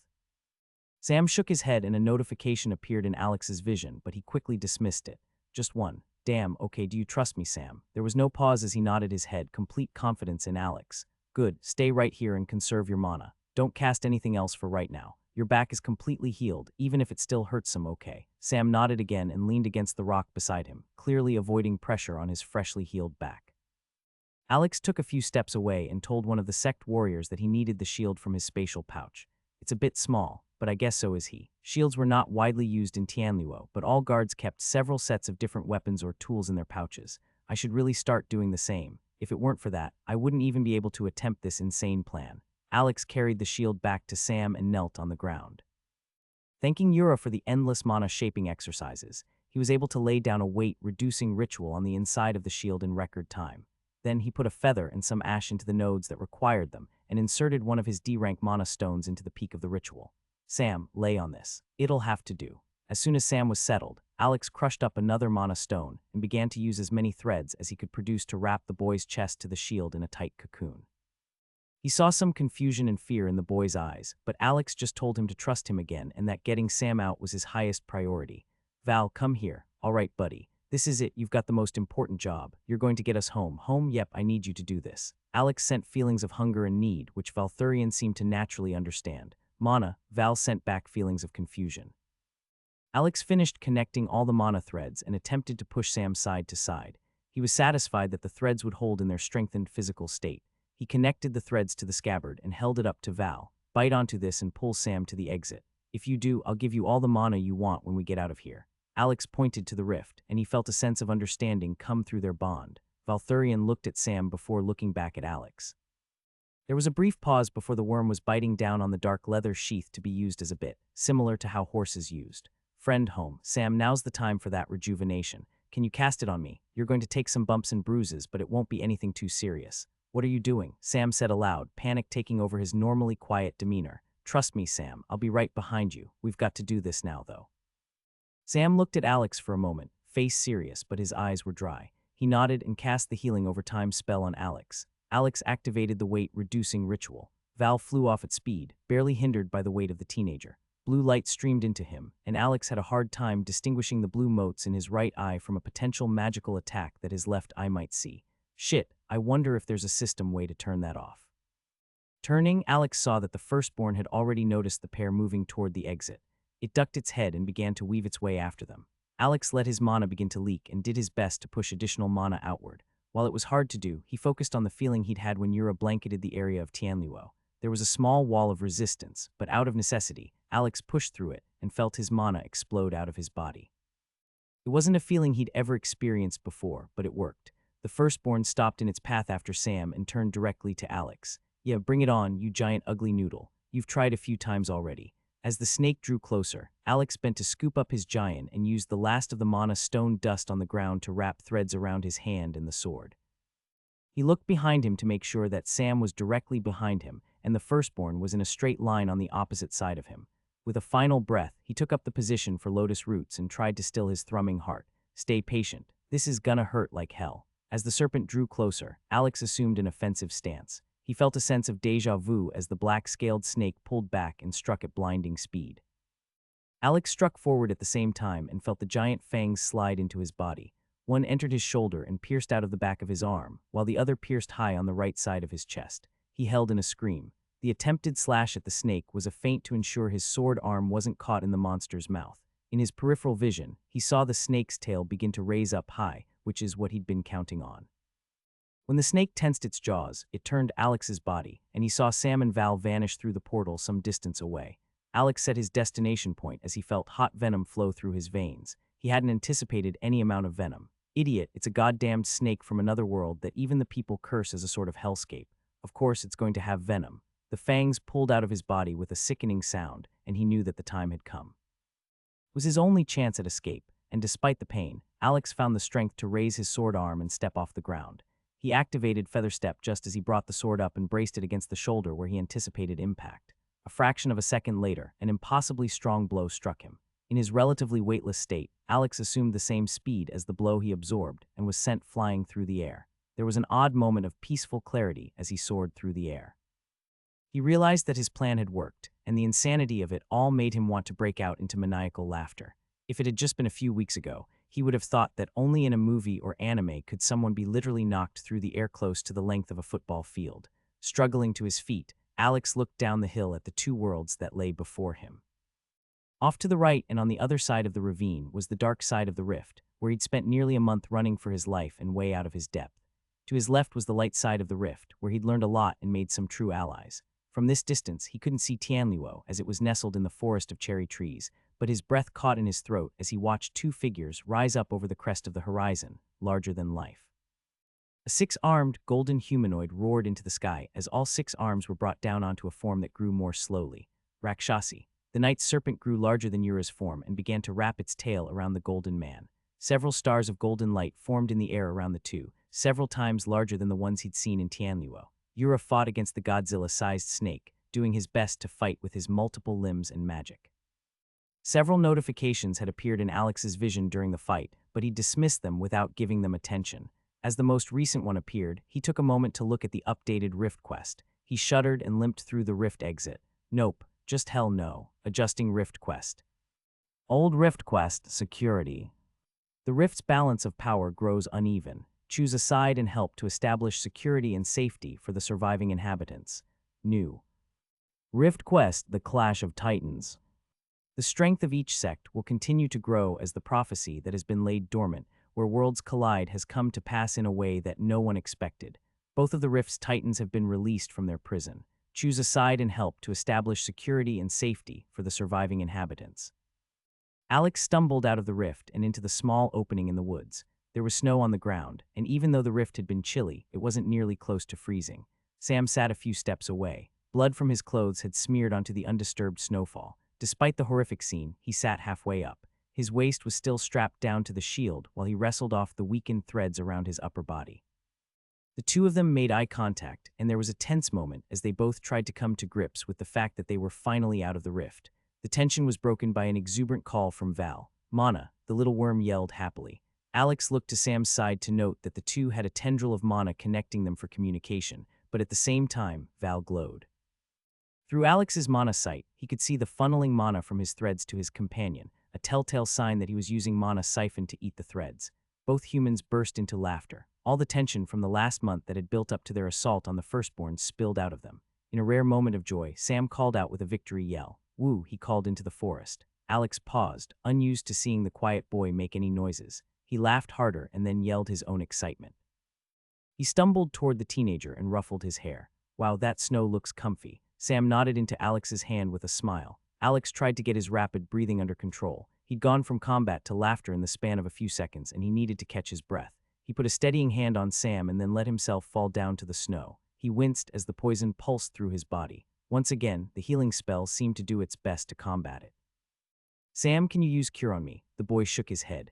Alex groaned and pulled one of his last 2 mana stones from his spatial pouch and tossed it to Val. "Eat this. You deserve it, buddy. Can you give Sam any more of your mana?" After Sam got more of Val's mana and used his Cure skill on Alex, he fell back into the snow and let the cold environment cool him down. Several minutes passed as the two laughed and felt victorious, especially as Alex had a blue box appear telling him that he'd completed his hidden personal quest. He didn't accept the reward immediately, instead dismissing the window and deciding to look at it once he got to his apartment. Alex knew they needed to keep moving. He felt exhaustion creeping in, and his muscles could begin to lock up if he didn't keep moving.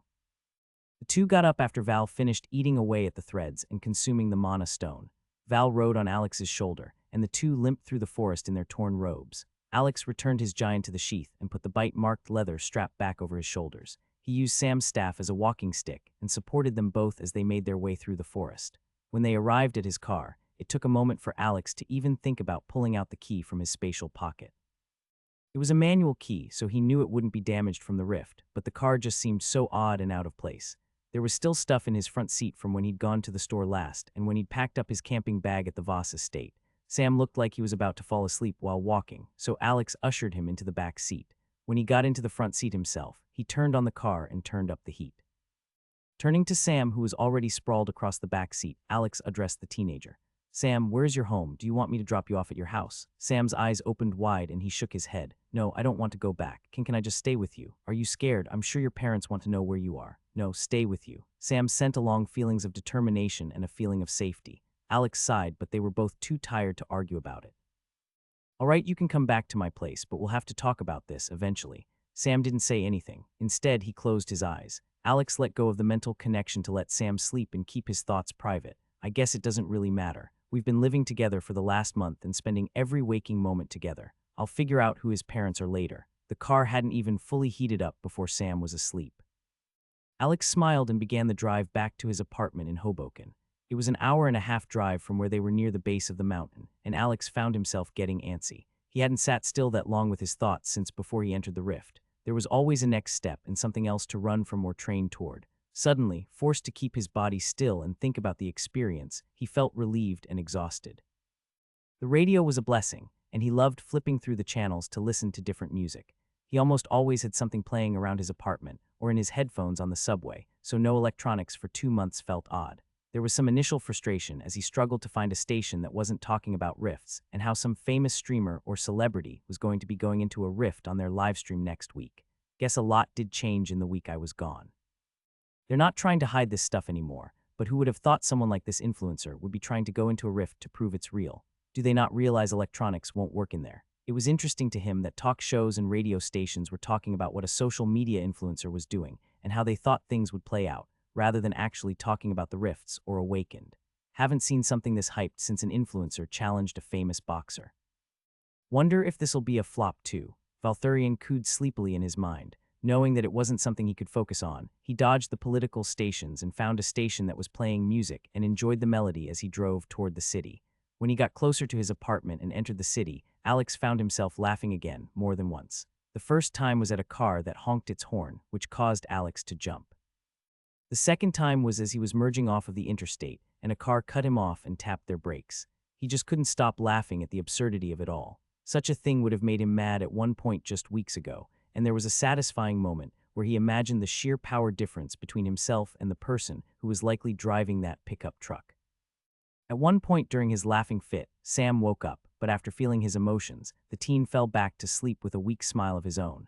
The busier parts of the city seemed oddly deserted to Alex, and he saw several areas where there were military personnel stationed as if a parade or public event was taking place. He couldn't tell what was happening or if they were a part of the Hunters Association. Too much felt like it was changing, and he began to feel overwhelmed. He'd wanted to return to the comfort of his everyday life, but it felt like there was a tension hanging over the city. When they got to the apartment, Alex felt that his reality was slowly coming back. The neighborhood was familiar, and he couldn't wait to get inside and take a hot shower. Alex also desperately wanted some shitty modern food. He'd been eating lean protein and rice for weeks. Alex let Sam sleep for a few more minutes in the back of the car as he gathered his thoughts and prepared for the next step. He knew what came next and knew that it wouldn't be easy. Turning on his phone, he put it in his lap and leaned his forehead against the cold glass of the window as he waited. At first, the phone vibrated once. Then it began to vibrate continuously for the next minute or so. When it stopped, he picked up the phone and flipped through the notifications. He closed all the pointless ones, like emails and work notices. He had 5 missed texts from Mark and 15 missed texts from Sarah. There were a few missed texts from Olivia as well. As he kept scrolling past the text section, he got to the phone calls and found more missed calls from Mark and Sarah. Mark had left a series of voicemails that popped up as he was reading through some of the texts. Looking at the date and time on his phone, he noted that it was Sunday, December 15th in the late afternoon. I guess that makes sense. I spent almost 2 months inside of the rift, and epic rarity rifts have an 8 times time dilation effect, so it's only been 7 days. He let out a sigh and realized that his friends thought he'd been ignoring them, then ran away, and then the last few texts were a lot more subdued. They read as if they were sending a text and didn't expect a response.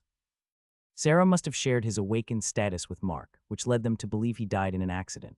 They thought he died. Reading the text translation of a few of the voicemails, he saw somewhere Mark was cursing at him, then one where he was reminiscing about college. It hurt his heart to see how keeping the secret from his best friend had hurt him. He felt shitty and knew that he'd been a lousy friend.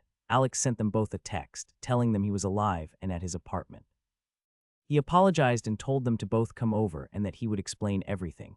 He read through Olivia's texts and saw that she'd sent him a few texts, but without a response, she sent 1 or 2 that made it seem like she thought he was ignoring her. There wasn't any drama or vindictiveness in her texts, but she seemed put off that he would ghost her.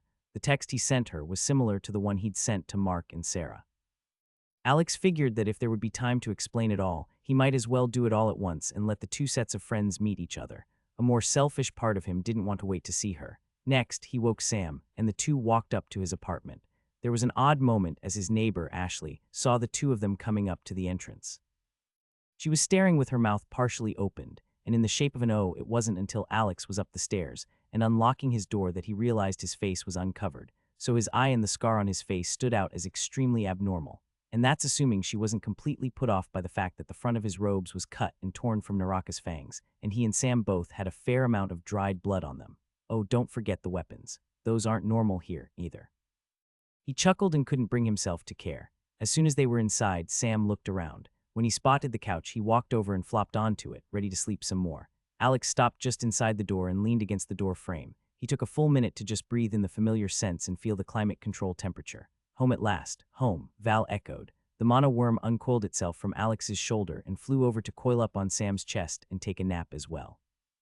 While Alex knew he needed to rest, there was something calling his name even louder than his couch or bed. The shower. A hot shower sounds so amazing. He looked at the clock over his stove, out of habit. The electric lights seemed a bit out of place to him now. Doing some quick mental math, he guessed that he had at least 15 or 20 minutes before Mark or Sarah arrived. He wasn't sure when Olivia might get there. Setting his phone on the countertop, he stumbled over to his bathroom and got in the shower. He took a moment to admire his changed physique in the mirror while the water warmed up. Without a mask on his face, he looked like a completely different person. His body had been changed drastically by his increased stats. All the muscles in his upper body were well defined and larger than he'd ever seen them. He now had a scar running down his chest, two differently shaped scars on both of his shoulders, and a horizontal scar across the bridge of his nose. Alex leaned closer to the mirror, his nose almost touching the glass. Since his time in Tianluo, he hadn't taken much time to really inspect the way it looked. With the only mirror at his disposal being polished metal, the reflection was quite hazy. The white part was normal, but the colored part was outlined in bright gold, while the center was black with small spots of gold scattered throughout. At the center, instead of a normal black dot, a starburst of yellow and orange spread out, reminding Alex of the celestial swords he'd seen Yura create in the sky. He blinked, watching the eye move in sync with his natural one. It looked so alien to him. Yet as he pulled back and took in his reflection as a whole, the eye wasn't what caught his attention the most. The scars that lined his body, his unkempt facial hair which he normally didn't let grow past stubble, and the overgrown hair stood out most. There's almost no way for me to look normal and fit in now. At least I can use the mana spinner silk to make a mask in public or when talking to Mark and Sarah. Just for the start though, so that they don't lose their minds seeing the changes. He was adamant with himself that he'd show them everything, all of the changes, all the scars, and tell them everything he'd done in the rift. Alex took a deep breath and stepped into the hot shower. The pressurized water felt heavenly, and he leaned his head forward to let the water run down his face and shoulder blades. He got to enjoy the feeling of the shower for a few minutes before the relaxing moment was shattered. He heard Mark, and instantly, he knew things were about to get out of hand. Dude.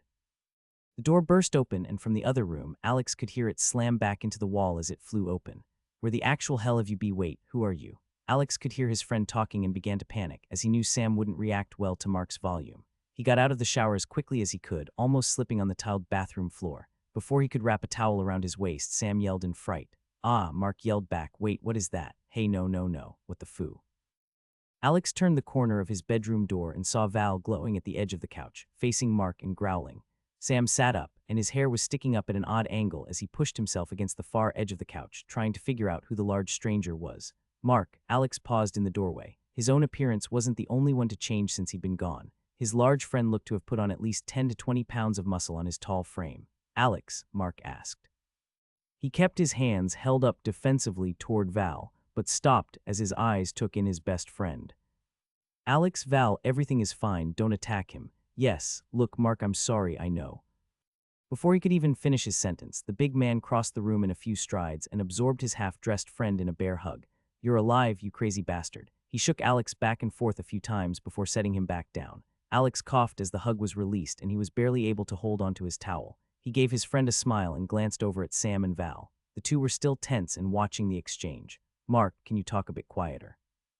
This is Sam, and he doesn't love loud noises. Mark winced as he saw the clearly scared teenager and realized that he must seem like a crazy person after that entrance. He scratched the back of his head before talking in a much more quiet and gentle voice. Sorry, man. I'm Mark and Alex is my best friend. Until a few minutes ago, I thought he was dead. Mark casually punched at Alex's shoulder, only for the playful strike to be batted aside on reflex. Oops, Mark, I'm really glad you're here.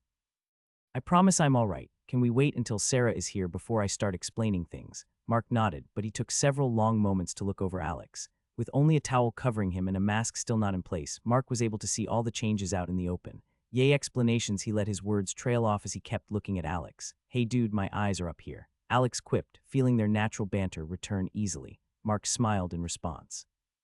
Look, do you mind hanging out here for a minute so I can get dressed and find some clothes for Sam? If Sarah gets here, just keep her here and tell her I'll be out in a second.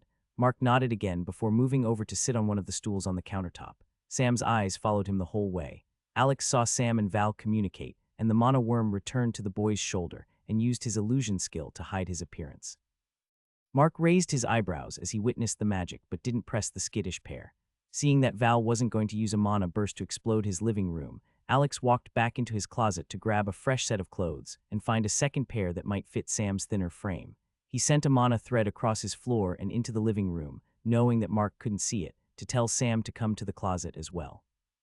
Alex handed the teenager a black t-shirt, some jeans that would definitely be too baggy, and a green sweatshirt. Here, take a quick shower and put these on. We'll get you some fresh clothes later tonight or tomorrow. Sam nodded and walked into the bathroom. Alex heard Sarah arrive and his two friends talking in hushed tones from the other room. Bracing himself, Alex reached into his spatial bag, which was resting on his dresser, and pulled out some of the mana silk. He took the boot knife from the bag as well and cut a piece that would fit well for a mask.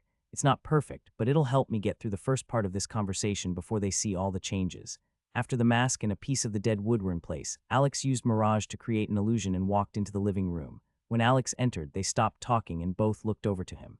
Alex, Sarah called and rushed over to him. Alex, Mark asked, confused at his change of appearance. Now with clothes on and a mask to mimic his old appearance, he likely looked the same other than losing some weight and gaining a decent amount of muscle. Hey Sarah, look, I'm really sorry, I owe you guys. Alex, Sarah cried. He gripped him in a hug and he could feel her shoulders start to shake. Just as Mark had done, Sarah interrupted his apology by throwing her smaller body into his. She crashed into him and buried her head in his chest while letting out some pent-up tears. Alex's hand hovered awkwardly for a moment before hugging her back and putting a hand on her back for comfort. It's okay, I'm back, he murmured, though the words felt lame as he said them. He glanced over her and at Mark, who was watching the scene unfold from the bar stood across the room. He had a slightly confused look on his face, but he smiled and nodded. Just as Alex was about to continue, the sound of the front door creaking open wider could be heard. He turned and saw Olivia standing in the doorway with her arms crossed and eyebrows raised. Alex, Olivia asked. Shit, he could hear the tension in her voice. Sarah immediately tensed in his arms and pulled back just enough to glance over her own shoulder at the door. Mark stood from his seat. Who are you? Olivia narrowed her eyes a bit before responding. I could ask the same. I don't know either of you. She jerked her chin toward Sarah as well. Guys, please, hold on a second, Alex tried, but his voice was lost in the rising volume. Sarah loosened her grip to face Olivia. Wait, what's going on? Before Alex could answer, Sarah turned her attention back to him. Her eyes focused on his face and her eyebrows drew together slightly. Are you mad? Your face you look. Sarah, I'm not mad, Then why do you look so serious? You've had the same deadpan expression. She interrupted him and her fingers trembled on his arm. Damn, she picked that up way too quickly. I wasn't thinking about how much of my facial expressions are limited by the mask. He opened his mouth to respond, but Olivia's voice cut through the room. Because that's not Alex, she said. Her voice was calm and serious, very unlike the teasing, flirtatious behavior he'd heard from her just before leaving Alana's estate. The room seemed to freeze. Sarah's hand dropped from Alex's arm and her gaze snapped back to his face, eyes wide. Mark instinctively stepped forward, ready to shield her from the imposter. Wait, what? Sarah said again. Her voice quivered. Mark's jaw clenched as he moved to stand between Alex and Sarah, his posture protective.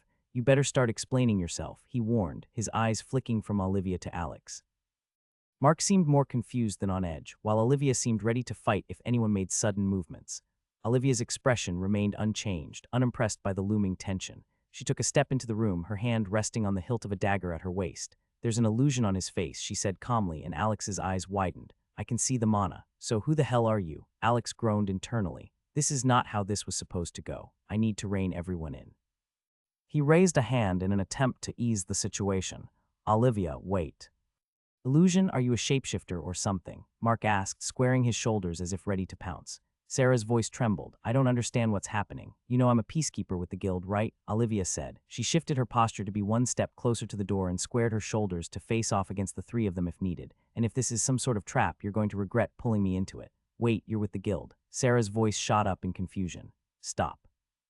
Alex finally yelled, his voice booming over the chaotic voices. Just stop. Silence. Everyone froze, their eyes locked on him. Alex took a deep breath and pulled the makeshift mask off his face. The mana spinner's silk tried to cling to his face as he pulled at it from the edge. The illusion shimmered, then dissolved as it broke. Removing the mask revealed the scar that ran across the bridge of his nose and the glowing, golden left eye that only Mark had seen. The room held its breath. Sarah gasped audibly, her hand flying to her mouth. Mark's eyes widened in realization. Olivia raised an eyebrow, but her expression stayed neutral. Alex, Sarah whispered, her voice soft, like she was afraid to hear the answer. It's me, Alex said. I know I look different. A lot's happened since we last saw each other. Just let me explain to you guys what's going on. They all stood in stunned silence for a beat, staring at his changed appearance. Finally, Sarah stepped past Mark and got closer, tentatively raising a hand to his face as if she needed to touch him to believe it was really him. Your eye, she murmured, her fingers grazing his cheek. Alex glanced at Olivia out of the corner of his eye. He caught her watching the interaction with a closed-off expression. She didn't say anything, but there was a flicker of something on her face. Annoyance? Shit, she's folding her arms again. Sarah, it's really me, Alex repeated gently, stepping back from her touch. He felt the need to create some space, not just for Sarah's sake, but because Olivia was watching and he could already feel the tension rising. Sarah blinked and looked down, her cheeks reddening slightly. I'm sorry, it's just, I thought you were dead and now you're here, and she trailed off. Olivia cleared her throat. so can someone explain what's going on and who she is? She asked while pointedly avoiding looking at Sarah. Sarah blinked at the tone in Olivia's voice. What do you mean, who I am? I'm one of his best friends. We've known each other for years. Who are you? She asked, her tone defensive. And so what if you work for the guild? I work for the Hunters Association. Olivia's lips twisted into a wry smile, one that didn't quite reach her eyes. Of course you do, she said under her breath. That explains a lot. What's that supposed to mean? Sarah shot back, her brows furrowing. Olivia rolled her eyes. Is that where you've been for the last week, Alex? Double dipping. It seems like they like to keep their hands in everything. Good Lord, why is she being so hostile? I could understand if she thought I was still an imposter, but I took the mask off. Jealousy, this is not at all how I wanted this to go. Damn, I'm tired, he accidentally said out loud. Sarah opened her mouth to reply, but Alex quickly stepped between them. Enough, he said firmly. Mark and Sarah looked at him with surprise, as the friend they knew almost never took charge of a situation. He turned to Olivia. Olivia, I'll explain everything later. This is a lot for them to take in. I should have handled this differently. I'm sorry. No, I'm not working for the government. I was stuck in a rift. Can we talk later? Olivia's eyes lingered on him for a moment before she sighed, her annoyance barely concealed. Fine. Text me when you're ready to talk, she said, and there was something else in her tone. Disappointment. She left, and Alex covered his face with his hands as she closed the door behind herself. Well, that could have gone better, he said into his hands. Wait, who are you? Sarah said. Alex lifted his head to see Sam emerge from his bedroom in clothes that were definitely too big for him. This is Sam, Alex said, gesturing to the teenager. He's been through a lot with me in the rift, and even more before I found him. Sam, these are my two best friends, Mark and Sarah. Sam waved without making eye contact before sitting down on the floor across from them, only a few feet from Alex. Now that it was just Mark and Sarah, Alex felt the tension in the room ease. He took a deep breath and steeled himself for the conversation. I guess I should start from the beginning, Alex said. It started almost a month ago when I found a rift near the office. It was that day you were out of town, Mark. As Alex began recounting his experience, he watched his friend's expressions shift from disbelief to concern to awe. He described the initial terror and flight from the sect within the rift, the strange beauty and quests on the other side, and all the challenges he'd faced. And that's when I met Sam, Alex continued while nodding to the quiet teen. He was trapped there even longer than I was. I'm glad I was able to help him, and Yura could help us both. Mark leaned forward, his eyes wide. Man, that's insane. Yeah, it sounds crazy, doesn't it? But it's all true. The mana spinners, the sects, all of it. Sarah's brows came together as she listened, her mind clearly analyzing his behavior more after the story. Alex, the things you must have experienced, are you okay? This kind of stuff can be a lot to cope with. I'm managing. It's a lot to process, but I think being home will help a lot. She gave him a slightly skeptical look, but let the matter drop with a nod. Alex delved deeper into his story and described the betrayal that the sect had faced and the last rush to escape the rift. Both Mark and Sarah had questions and wanted more details at certain points of the story. Once he finished, Alex leaned back and felt drained. So that's what happened to me. What happened to you guys while I was gone? Mark and Sarah exchanged a glance and Alex raised an eyebrow. What? Don't tell me you two eloped or something. Mark let out a nervous laugh. Not quite, man. But oh, we kind of awakened too. Alex blinked, surprised. What, both of you? I was only gone for like a week. Sarah nodded and her expression was a mix of excitement and guilt. After you disappeared, we were worried sick. I told Mark about your awakening and well. Mark jumped in and Alex could hear the emotion in his voice. I couldn't just sit around doing nothing, you know. I thought if I had powers too, maybe I could help find you or I don't know, do something. And you, Sarah, her cheeks flushed slightly. The Hunters Association offered me a job because of my work experience. One of the conditions was being awakened or being willing to awaken. After what happened with you, and then Mark, it felt like the right thing to do. We weren't opposed to the idea from the start, man. If you had just let us in on what was going on, we could have helped with all of this. Mark and Sarah looked at each other but stayed quiet. There's really no excuse. I know you both better than that, and after the fact I can tell how stupid I've been, so impulsive and barely thinking through what I'm doing. I was telling myself that I was being brave by throwing myself into these things, but it was just stupid. Hey, Mark interrupted, reaching out to grip Alex's shoulder. Don't go down that road, man. What's done is done and we all make our choices. And honestly, we definitely would have tried to talk you out of it. Despite me thinking it was cool as hell from the start, I don't think I would have done it without this circumstance. As scary as it is, I'm glad we did it in the end. I feel like we can help people now, you know. Sam watched on, clearly drawn by the conversation. Sarah nodded in agreement. It's true, it's scary and honestly still doesn't feel real, but it feels good to be part of something that can make a difference. You guys are amazing, you know that. I can't believe you did all this in just a week. Mark grinned. Well, some of us handle grief by taking action. Plus, someone had to step up and be the hero while you were gone. They all laughed, the tension in the room finally breaking. As they continued to talk, the conversation drifted to the world and what had been rapidly changing. The Hunters Association had been trying to recruit people to the cause, and rift breaks were being reported more widely, though many people didn't seem to believe what was happening despite the reports. In the last week, the Hunters Association had started to set up refuge posts and response teams in cities in case a rift might spawn. With Sarah having a direct connection with the government, Alex felt the pressing need to tell them both a bit about the information Yura had given him. He explained that it was possible to fail this system integration, and that if they did, the world would be turned into a broken world or rift to be used in some other planet's integration. Both of them had been stunned, and Alex answered what few questions he could, but his information was limited. He told her that his hope was to have the information passed along anonymously to the government, and then they could do whatever they needed with it. He'd also share the information with the Adventurers Guild, and hopefully, the more people working toward a common goal of not failing the integration, the better. Alex wanted to continue talking, but he saw Sam's head bobbing up and down from sleep exhaustion. He explained his plan for Sam to the two and how hectic their last week had been inside the rift with the betrayal and assault. Promising more explanations later, he attempted to usher his friends out of the apartment. "Oh hell no," Mark said. "You're not getting rid of us. We can crash in the living room. You go get some rest and move Sam to your bed too. It sounds like he's had even more of a rough time than you." Alex smiled as Sarah nodded in agreement. "Fine. But can you guys do me a favor if you're going to stay?" "Yes." Alex's grin widened at the immediate responses. "Will you go grab some food for us? Good food. And can you make sure to get some Oreos? I need to make Val eat one." Mark and Sarah laughed before agreeing. Alex ushered Sam to the bed before returning to the kitchen for his phone. He sent Olivia a long text attempting to explain everything and asking her for a time when she'd be willing to meet and talk one-on-one. "I doubt I'll get a quick response after that scene." He had one more thing to do before his friends returned or he fell asleep. He pulled up his most recent system window, deciding that he could save the other notifications for later. When his reward prompt popped up, he looked at the name of the item presented. "Congratulations, Awakened. You have completed Hidden Personal Quest, Wrath of the Firstborn. You have one personal quest reward available. Congratulations, Awakened. You have completed Hidden Personal Quest, Wrath of the Firstborn. You gain 1x rare D rank mana pearl." Intrigued and confused by the item, Alex accepted the reward and watched as it materialized in the air before him. The bright light beckoned Valthurian over, clearly interested in what was happening. A shining white ball with a polished surface landed in his outstretched hand. Valthurian was immediately interested and sniffed around it. Alex gently pushed him away and held the orb up to the light. It appeared to be made of a ceramic-like material and was the size of a melon. It had a gentle blue sheen to his normal eye, though in his left eye it shone brightly with mana. Alex forced himself to look at it long enough to scan the item. D-rank item luminescent mana pearl. Rarity rare type material. He briefly wondered what the material might be used for. He supposed it could be for non-combat classes if there were classes like crafters for video games. He wanted to put more thought into it, but was too tired. Alex decided to put it away before Valthurian tried to eat it. He put it into a spatial pouch and slipped it into his dresser drawer. Finally, in his own bed, Alex face planted and fell asleep within seconds.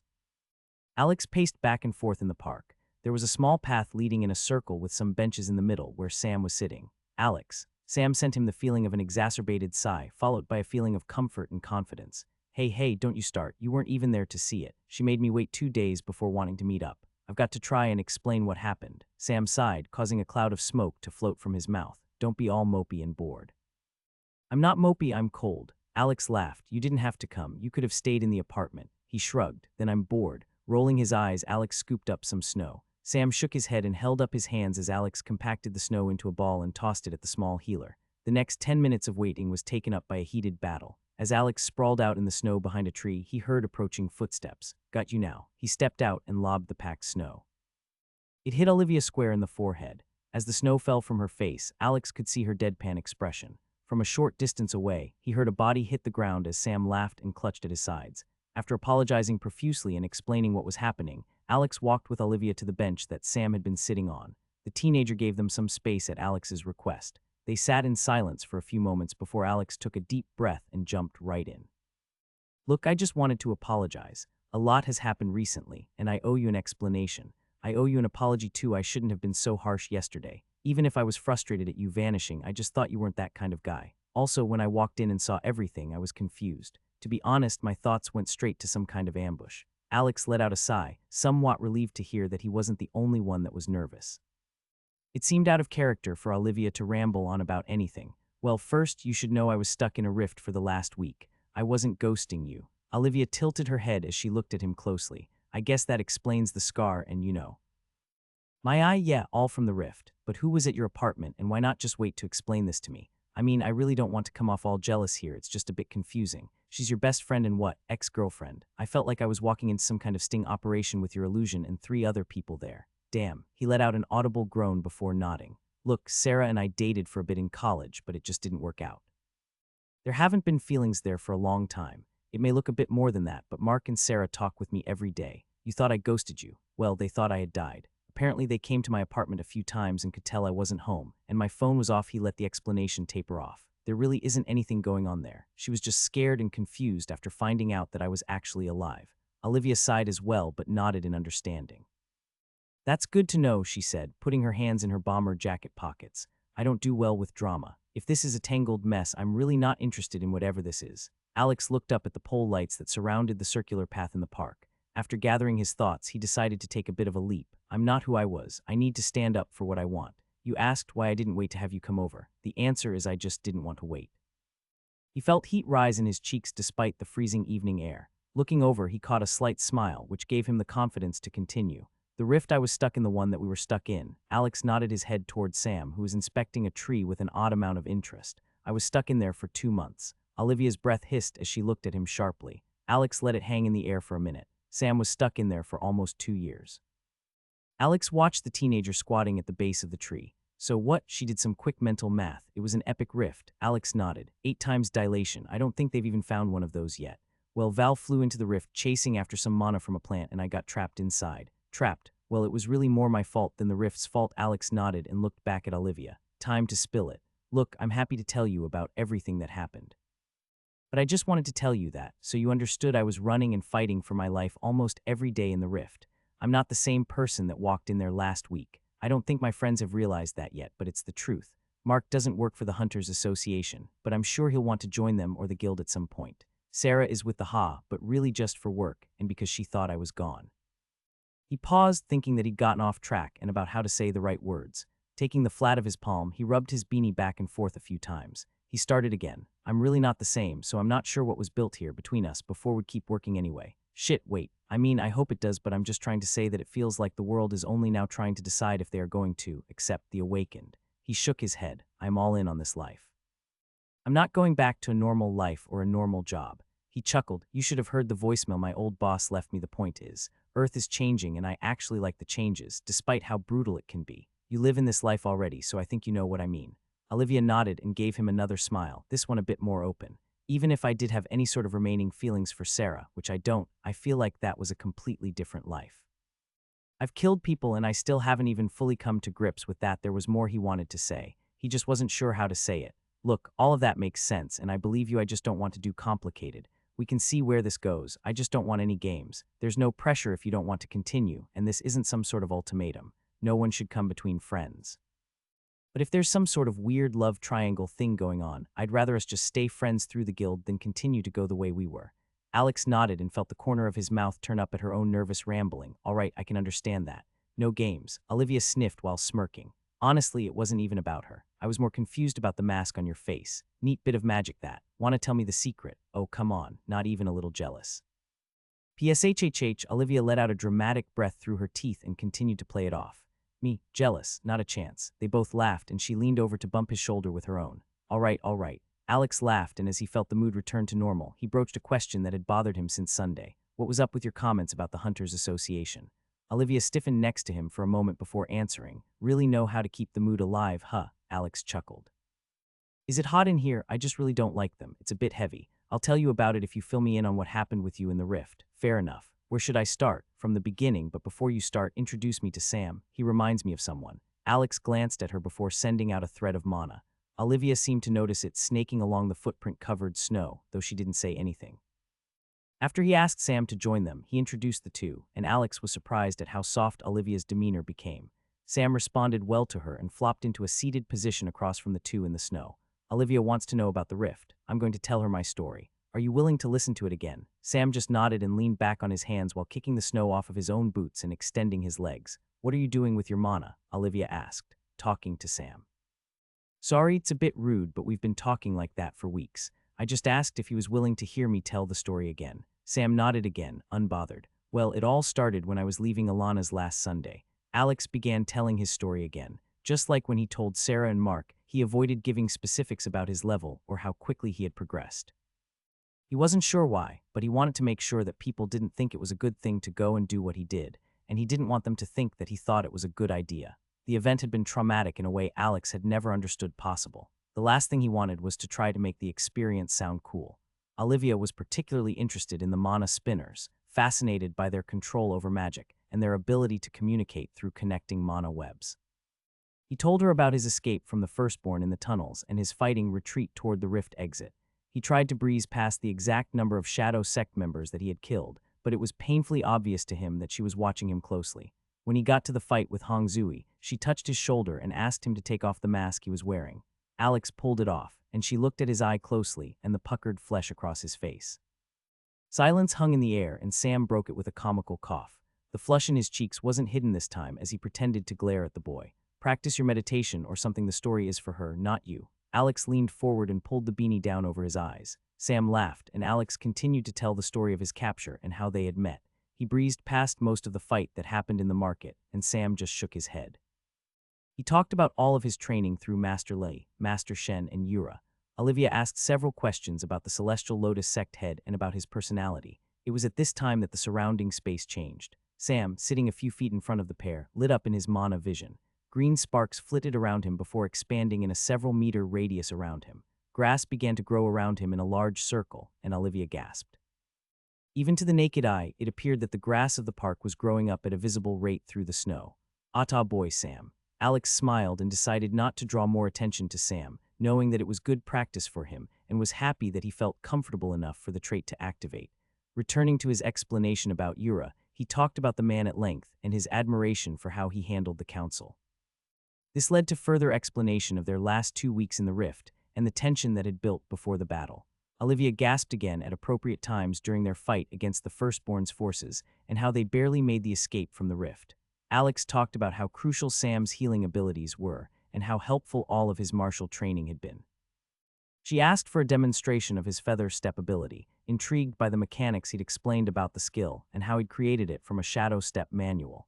He smiled and stood from the bench before taking a few steps away. He paused and looked at the tree Sam had been inspecting about 15 meters away. He set the point and activated the ability. As he pushed off at a lazy pace, he felt his weight almost completely disappear.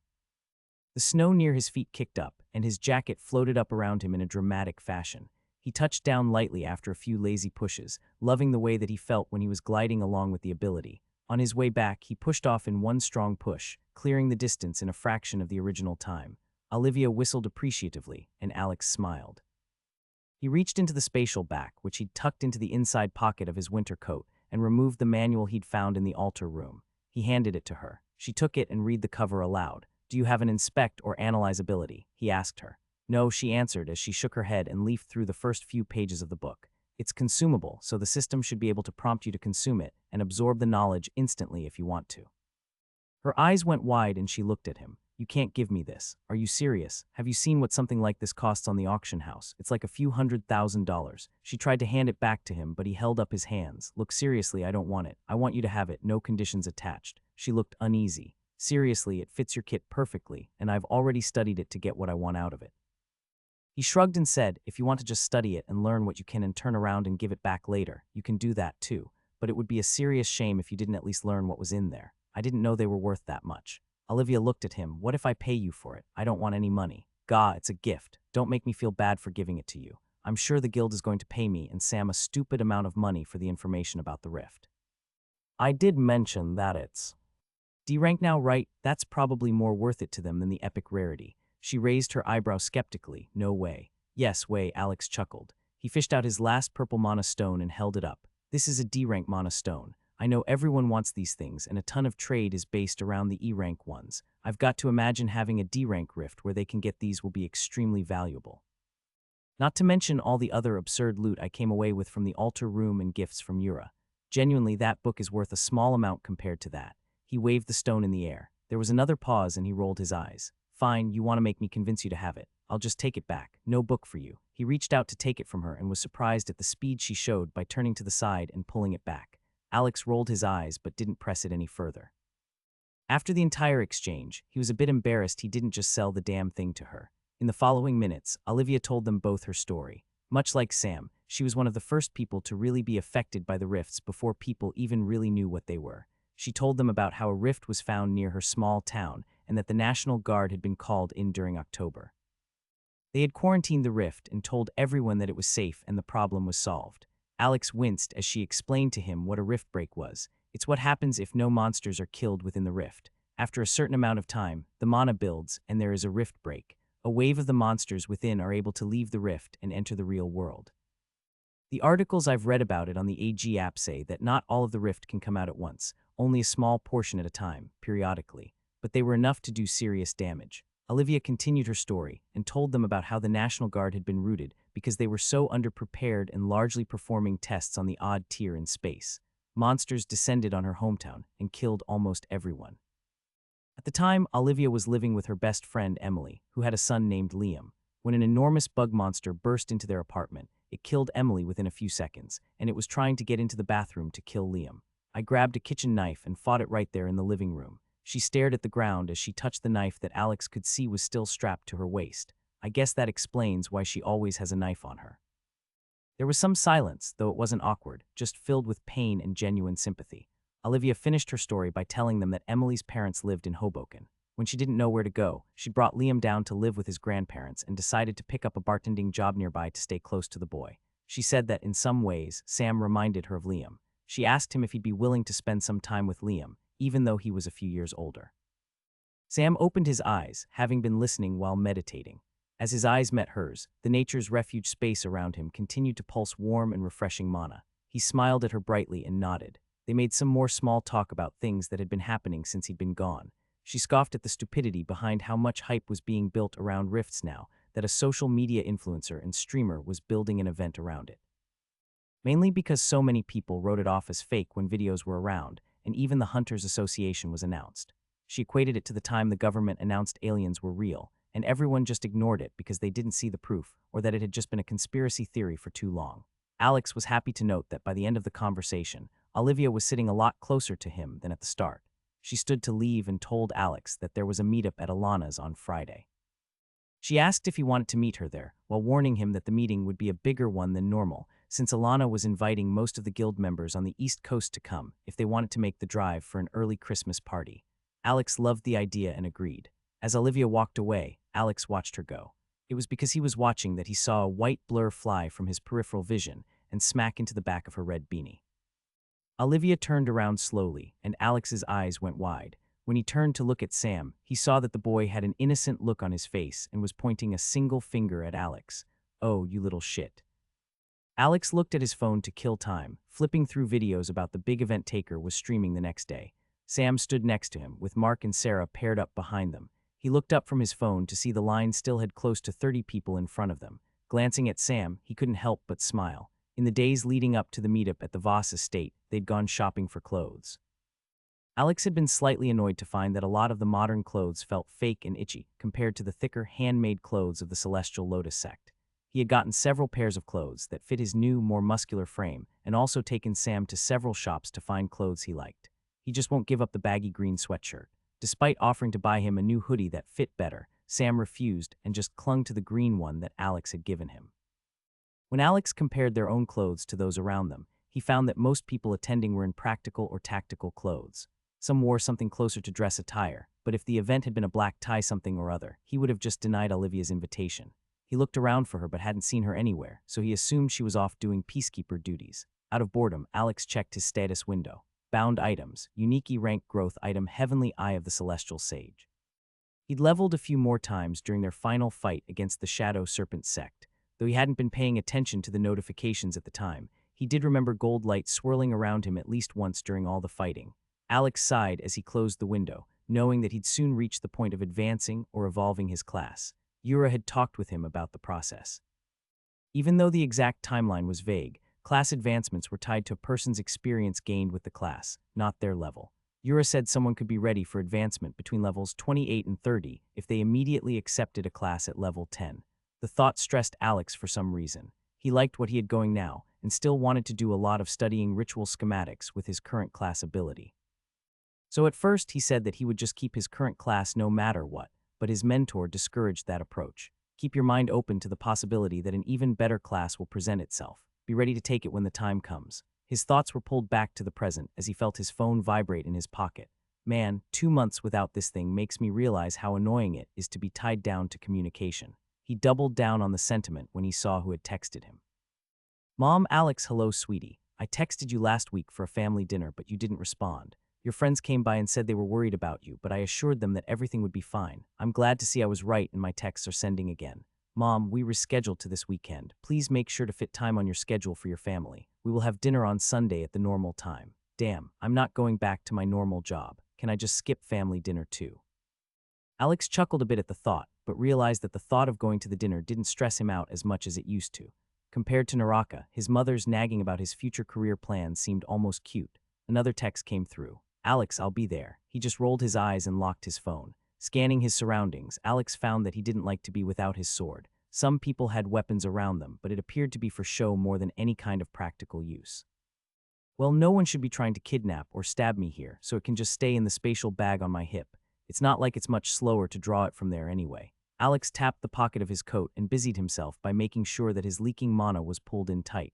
While he didn't think it would have any effect in a setting like this, Alex wanted to continue practicing, and it was a good distraction from the social event. Why do you look mad? Alex looked over at Sam and forced a large smile on his face. It's the mask, and you know it. Sam shrugged and sent through the connection the feelings of Alex's tension that were slipping through the link. Yeah, okay, I'm a bit tense. This is a lot of people for me. I don't normally do social stuff, but Olivia asked. Alex looked at the teen from the side of his eyes before nodding. Have you noticed their levels? Sam shook his head. Alex knew he didn't have an analyze ability like the Heavenly Eye. Still, with his ability to sense mana, he wondered if Sam could tell vague power ranges just from people's mana. It didn't appear that Sam's sensing skill was strong enough to sense what Alex's eye could see. They're really weak. Almost everyone is between levels 3 and 5, with some of the peacekeepers barely hitting 10 to 12. With Alex's willpower stat being so high above those around him, his inspection ability with the eye gave him much more information than he needed. Not for the first time, Alex wondered if there was a system settings menu or something similar that he could use to adjust what information he was given. He shifted his view from the people to the setting. While he'd seen the Voss estate several times when visiting, he'd spent most of his time in the back training with other awakened. This would be his first time going inside the enormous house. Even the outside looked bougie, with its white Christmas lights, blocky structure, and huge glass windows. The party they were at was a much bigger event than any he'd been to so far. Both the indoor and outdoor spaces had small huddles of awakened chatting and mingling. While there were lights inside, the patio and training areas were dimly lit by the decorative seasonal lights and with fire pits to encourage gathering.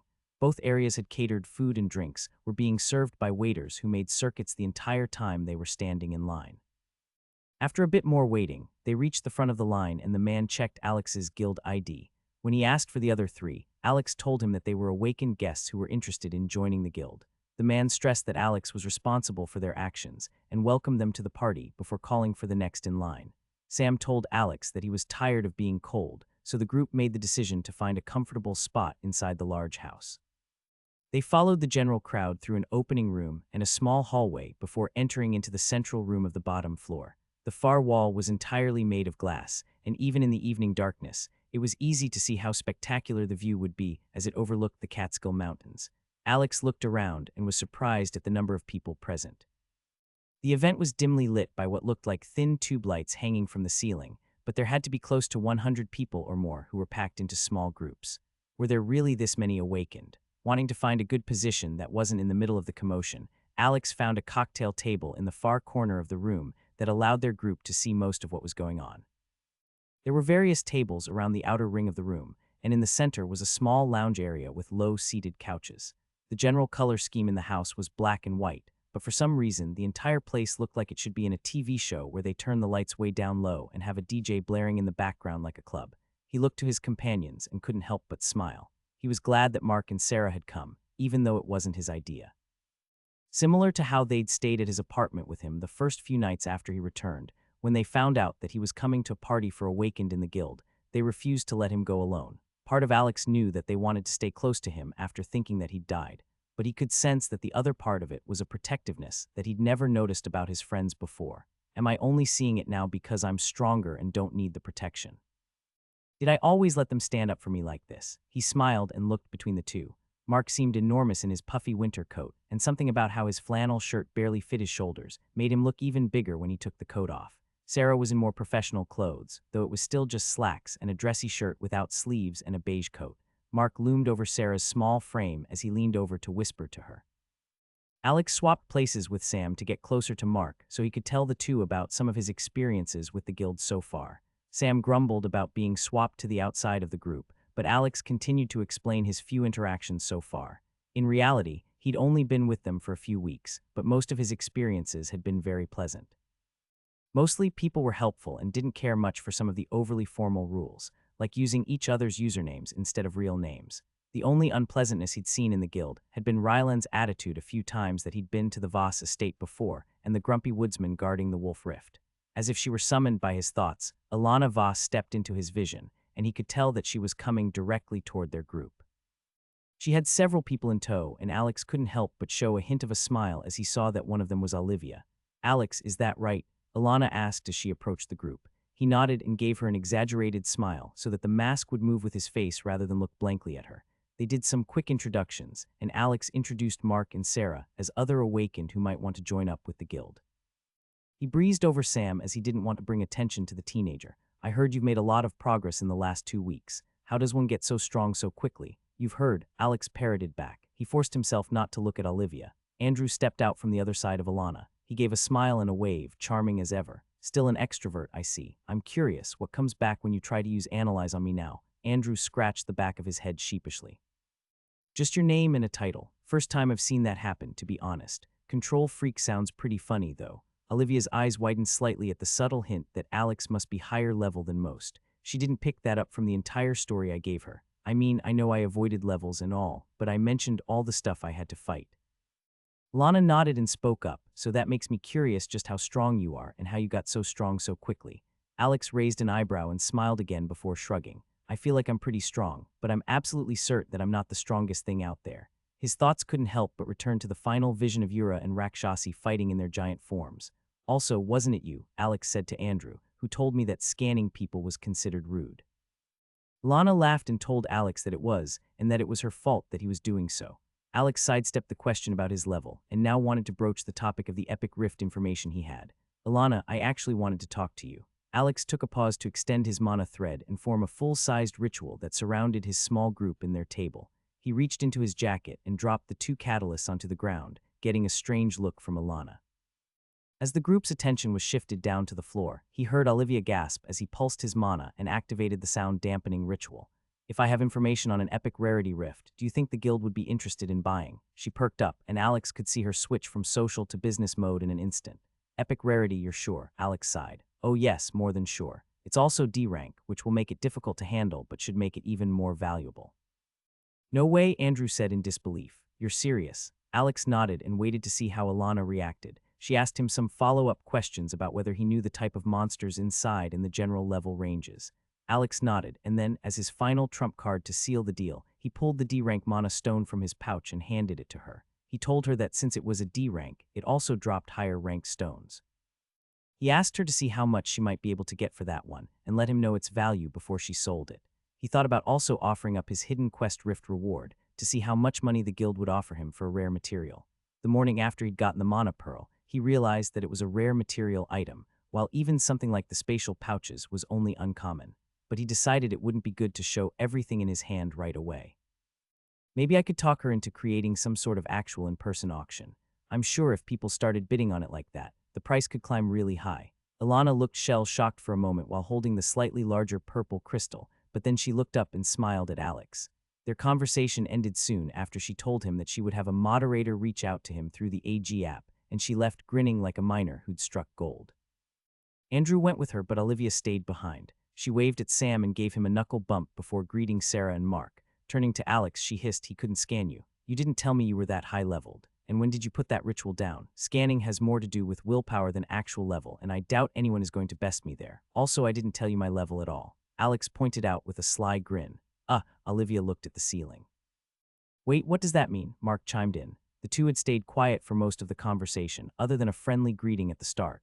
Olivia looked to Alex, who just shrugged. It means he's higher level than me at least, which really doesn't make sense, even with the crazy story you told me. Alex shrugged. Sam's higher level than me. All three heads turned to the teenager, who looked at Alex with a mock glare before stepping back and slightly behind a chuckling Alex.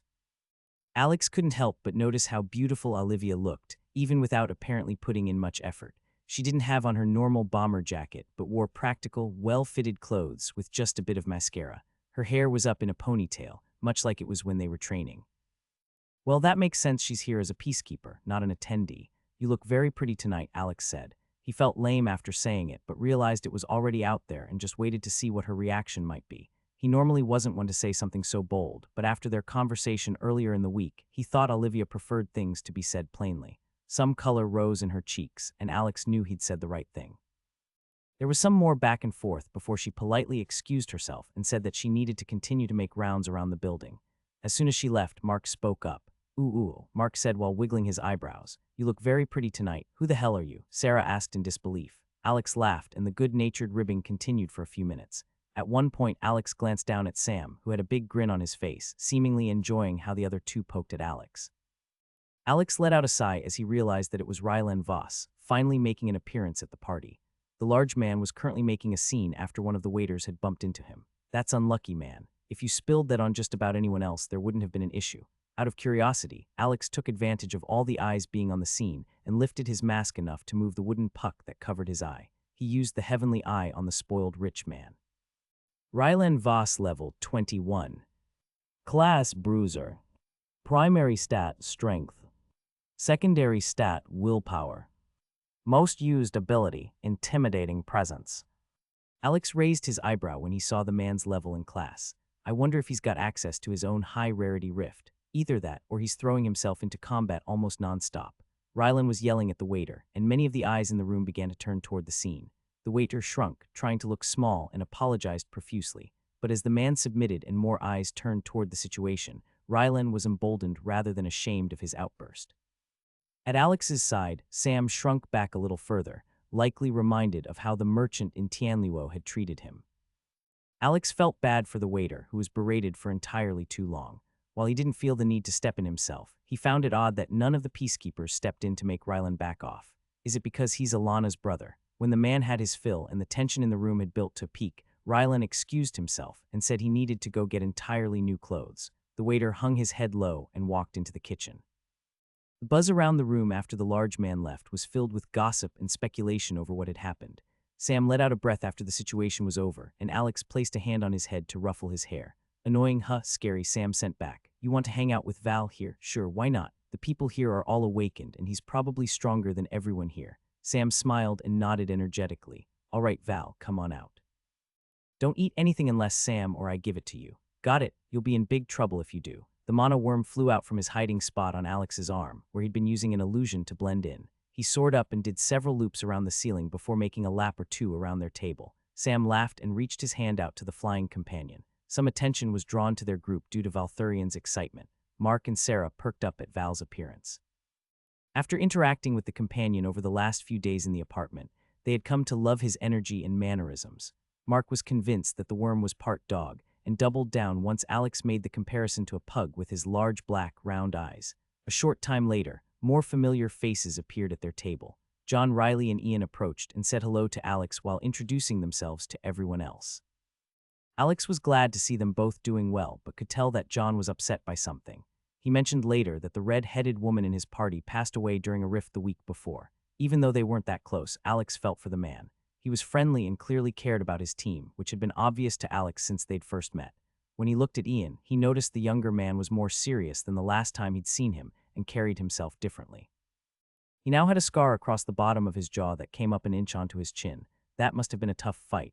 Alex's own face itched as he looked at Ian's scar. As the conversation continued, he opened up, and Alex did see some of the same brotherly goofiness he'd seen between Ian and John. The two seemed to relax even further as Olivia rejoined the group. After doing a few laps at Alana's side, she was able to take a break for a while. Hey, John. Hey, Ian. What's up? Hey, not much. Glad to see our favorite bookworm here hasn't gone and turned into monster food. John gestured at Alex and winked. How's work? It's good. Everyone's in a pretty good mood. Alana is tense though. This whole thing tomorrow is really stressing her out. The thing with Taker, that's the streamer, Mark asked, finding an easy entry into the conversation. Yeah, she's worried that it'll go really wrong, and that it's going to give the Hunters Association more ammunition to crack down on private groups like ours or normal people trying to enter rifts. I still don't even get how it's gonna work, Ian said. Doesn't he get that electronics don't work in rifts? Olivia shrugged. I'm sure a ton of people have told him. He said on his stream that they have something prepared specifically to help the cameras work inside, which is why so many people are excited to watch his stream. Alana has had several members of the guild try to reach out and offer help, but he's cut off almost all communication other than his streams. She rubbed her forehead. I don't know, he just keeps saying that he's got the location of a remote rift, and only he and his camera crew are going to go in. Everyone else can enjoy the show. She had only been back with the group for a few minutes when Rylan made his appearance at the top of the stairs in a new set of clothes. Olivia groaned and rolled her eyes. The large man made a scene of everything he did as if he loved the eyes and attention on him. There was a difference to him, though, as he descended the main set of stairs. Rather than a menace, he seemed like an enigmatic noble greeting his court. There was an odd sort of gravity that interested people. He greeted a group of 3 other large men, and they walked over to a table that had been reserved for them. Despite the fact that he'd just so clearly been a complete asshole to one of the working staff, Alex noted that the party seemed to grow livelier around Rylan now that he was in a good mood. Several other smaller groups approached the man and his friends as they lounged, sharing drinks and jokes. Alex took the time to inspect the man with his normal vision. He had long blonde hair and a perfectly defined jawline. He had broad shoulders and large muscles, which Alex guessed was partially good genetics and partially due to a high-strength stat. He was now dressed in well-fitted athletic leisure clothes and wore a gold chain around his neck. Through his left eye, Alex could tell that there was mana coming from 2 of his rings as well. Enchanted items. Why are you guys letting him act however he wants? Alex asked, watching Rylan closely. Olivia sighed and covered her face. It's stupid politics. He's Alana's brother, but it also came out recently that he's been the one providing most of the guild's reliable information about the system. He doesn't write the articles, but he pays someone else to and has been keeping it a secret for a while now. When it came out that Rylan was the one to provide all of the useful information on the system, rifts, and classes, he gained a ton of popularity. Or at least people want to get close to him to learn more about his skills and how he got so much information.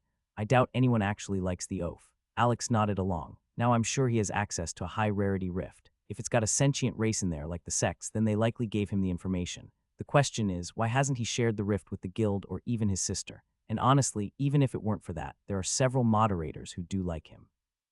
They want to try and bring him onto the team as a peacekeeper because he's apparently really strong. I'd hate to work with him. Yeah, I don't feel like giving power to that dude is a smart decision, Mark mumbled.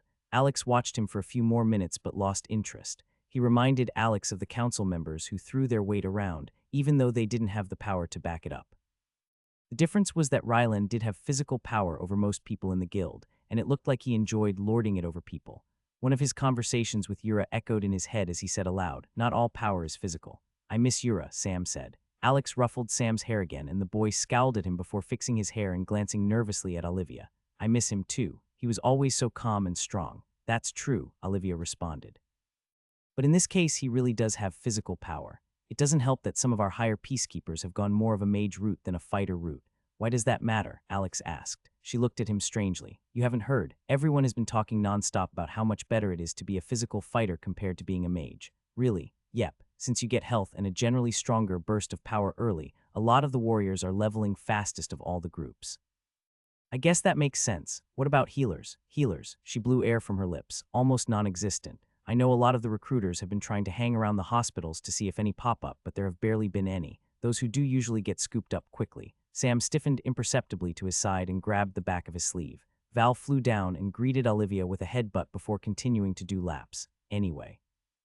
Rylan definitely perpetuates that idea, flexing his high level and fighter class on anyone that butts heads with him. Even if the peacekeepers wanted to step in, it would be hard to subdue the man. Alana is normally the one who has to rein him in, and that's just because they're close. She's not any kind of combat match for him. Hearing the discussion of immediate power reminded Alex of his talks with Yura about structured and unstructured magic. He knew that immediate power wasn't everything, but it could make the difference of living long enough to gain power down the road. After seeing Yura's power and getting a better perspective on just how weak they were on Earth, he felt that it wasn't at all surprising that people believed physical fighters using skills were stronger than most mages. "You're stronger than him."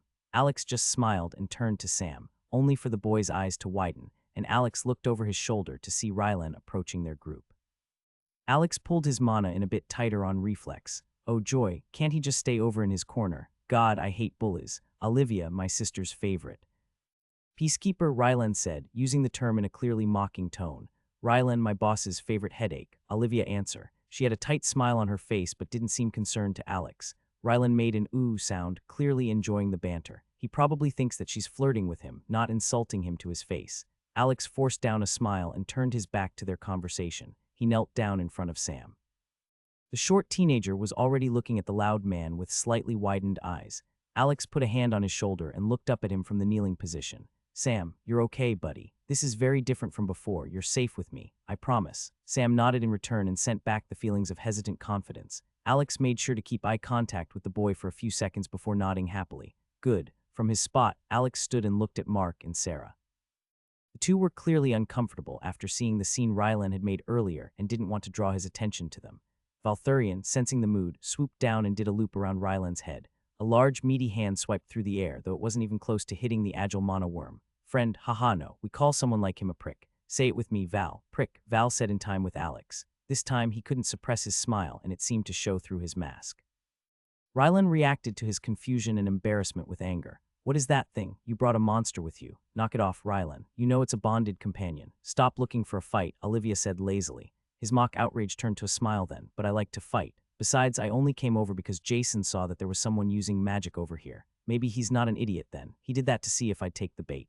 Rylan stepped forward, likely expecting Alex to move back. But Alex stayed where he was and let the man invade his personal space.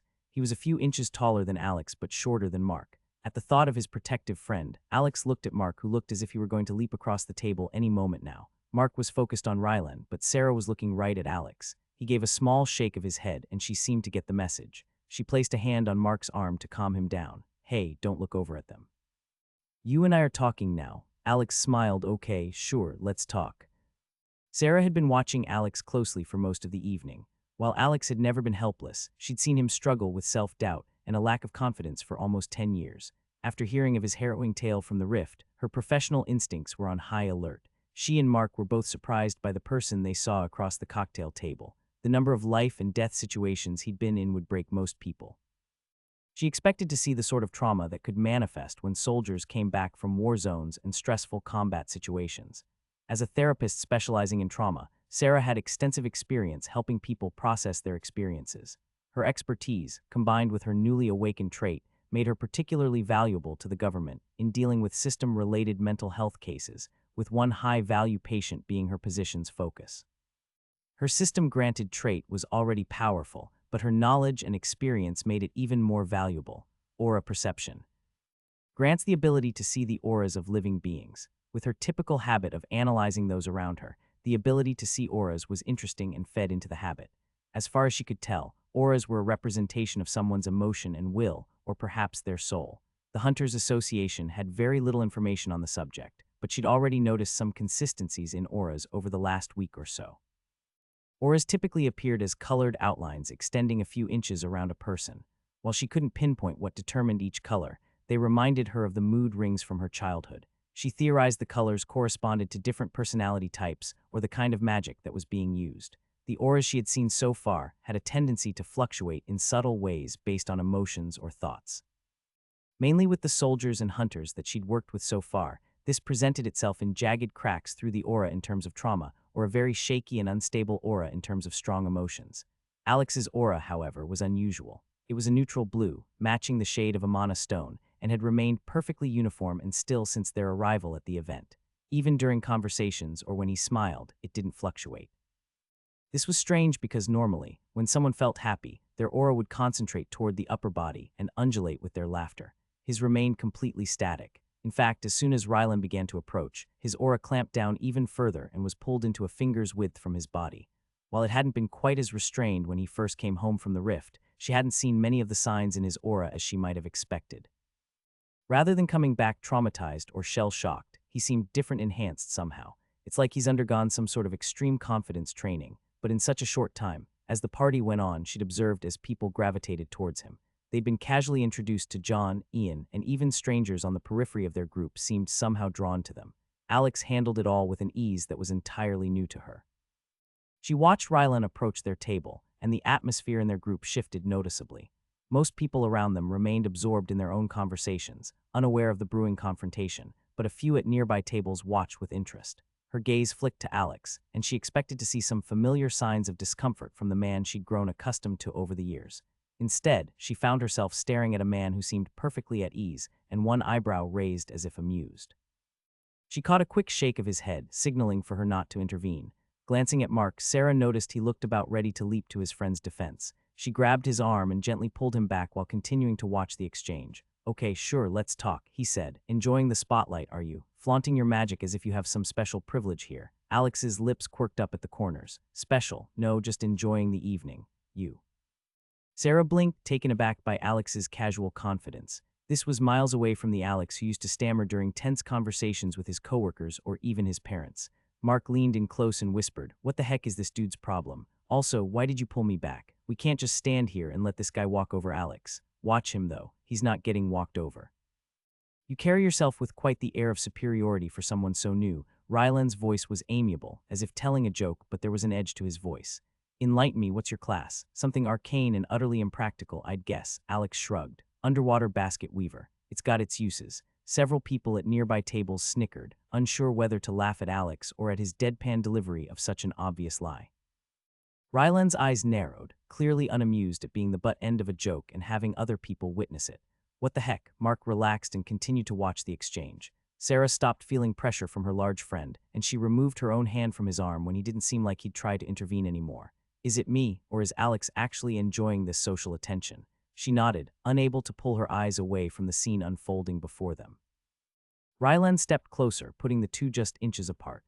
Just like before, Alex didn't budge. His eyes just followed Ryland as if there wasn't a care in the world. "This is my home, asshole. Do you have any idea what my name is in the AG app?" Alex's facial expression shifted from one of smiling ease to interested contemplation. He looked off to the side as if attempting to think. "Well, at least you're asking me what your own name is and not your family's name." The exchange continued, and all of Ryland's attempts to intimidate or bait Alex were met with an unflappable, calm, or witty response. She turned her gaze to Sam, noticing how the teen seemed to shrink into himself. A moment later, Val appeared, swooping down to wrap protectively around Sam's shoulders. The blonde-haired young man flinched for a moment before realizing that it was the companion. Olivia stood nearby, her posture clearly tense. She seemed ready to step in at a moment's notice. She attempted more than once to interject and tell Ryland to drop the nonsense, but he ignored her and pressed on. Sarah guessed that this behavior was normal and part of what upset the dark-haired woman when she realized Ryland had returned to the party.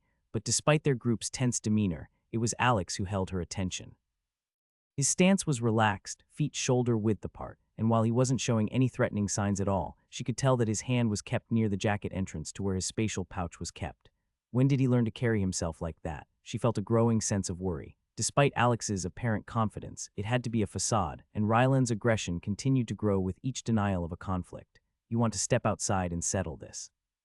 Ryland growled as his fists clenched at his sides. Alex's response was calm. "I don't think that's necessary. We're all here to celebrate, aren't we?" She looked back at Ryland, and it wasn't just his aggressive posturing that caught her attention. Using her trait to see auras, she took in his aura for the first time. It was a reddish-black color and appeared to move with a purpose. It reached out to Alex's in a predatory manner, attempting to engulf those around him. Is he controlling it consciously? Or is it tied to his personality? Maybe a skill. Sarah's breath caught in her throat, and she wondered if there were attacks that could target an aura. She almost called out, worried that a skill would target Alex's aura. She had seen nothing like it before except perhaps one of her government clients, Jonathan. But even Jonathan's massive aura was uncontrolled. It was simply on all the time, whereas Ryland's was moving with intent. Her focus shifted back to Alex to see if he had any sort of reaction. "Do I need to call for help?" As she watched, her eyes widened. His aura's reaction was amazing. Normally, when auras clashed, they could not occupy the same space, often one moving or shifting the other. As Ryland's aura crashed into Alex's, though, nothing happened. The black and red waves crashed against the unmoving wall that was Alex's will. He seemed completely unbothered. Then Alex's head tilted to the side. She heard him say, "Are you using a skill on me?" His posture stiffened for the first time, and there was a brief pause as he shifted and looked down at himself. "Oh well, now that's interesting. Is this intimidating presence a test of wills?" His aura suddenly expanded under the onslaught of black, pushing back against Ryland's aura. As soon as the black aura retreated, Alex's retracted into the same reduced and even-keeled state she'd seen all evening. It was over in an instant. How is he controlling it like that? It was as powerful as Jonathan's for a moment, but it's nothing like the constant and uncontrolled output he has. Ryland's face twisted in anger, though he took a small step back as his confidence was visibly shaken. Do you honestly believe you can come here and behave with such audacity? He snarled. He dropped his voice to a threatening whisper. Tish, your recent success is nothing but a fleeting stroke of luck, I assure you. Lucky. I bet you don't even realize how true that statement is, Alex replied in a light tone despite the hostility directed at him. Sarah shared a glance with Mark, who looked as dumbfounded as she felt. The surrounding crowd had grown quiet, all attention drawn to the standoff. She noticed Alana watching from across the room with an expression of concern. She began making her way toward their group with haste. Just as the situation seemed ready to boil over, Alana appeared at their table. Ryland, she said in a firm tone, I think that's enough. Why don't we go talk about the new contract system? Ryland's aura still pulsed with aggression, but he hesitated and eventually backed down. This isn't over, he muttered to Alex before allowing Alana to lead him away. As soon as Ryland was out of earshot, Alex's demeanor softened. He turned to Sam and let out a pent-up breath. You okay there, buddy? He asked quietly. Sarah watched as Alex's aura quivered ever so slightly, showing the first sign of tension since the confrontation began. Was he just pretending to be that confident? She had the thought and wondered if perhaps the old Alex wasn't as far gone as she'd thought.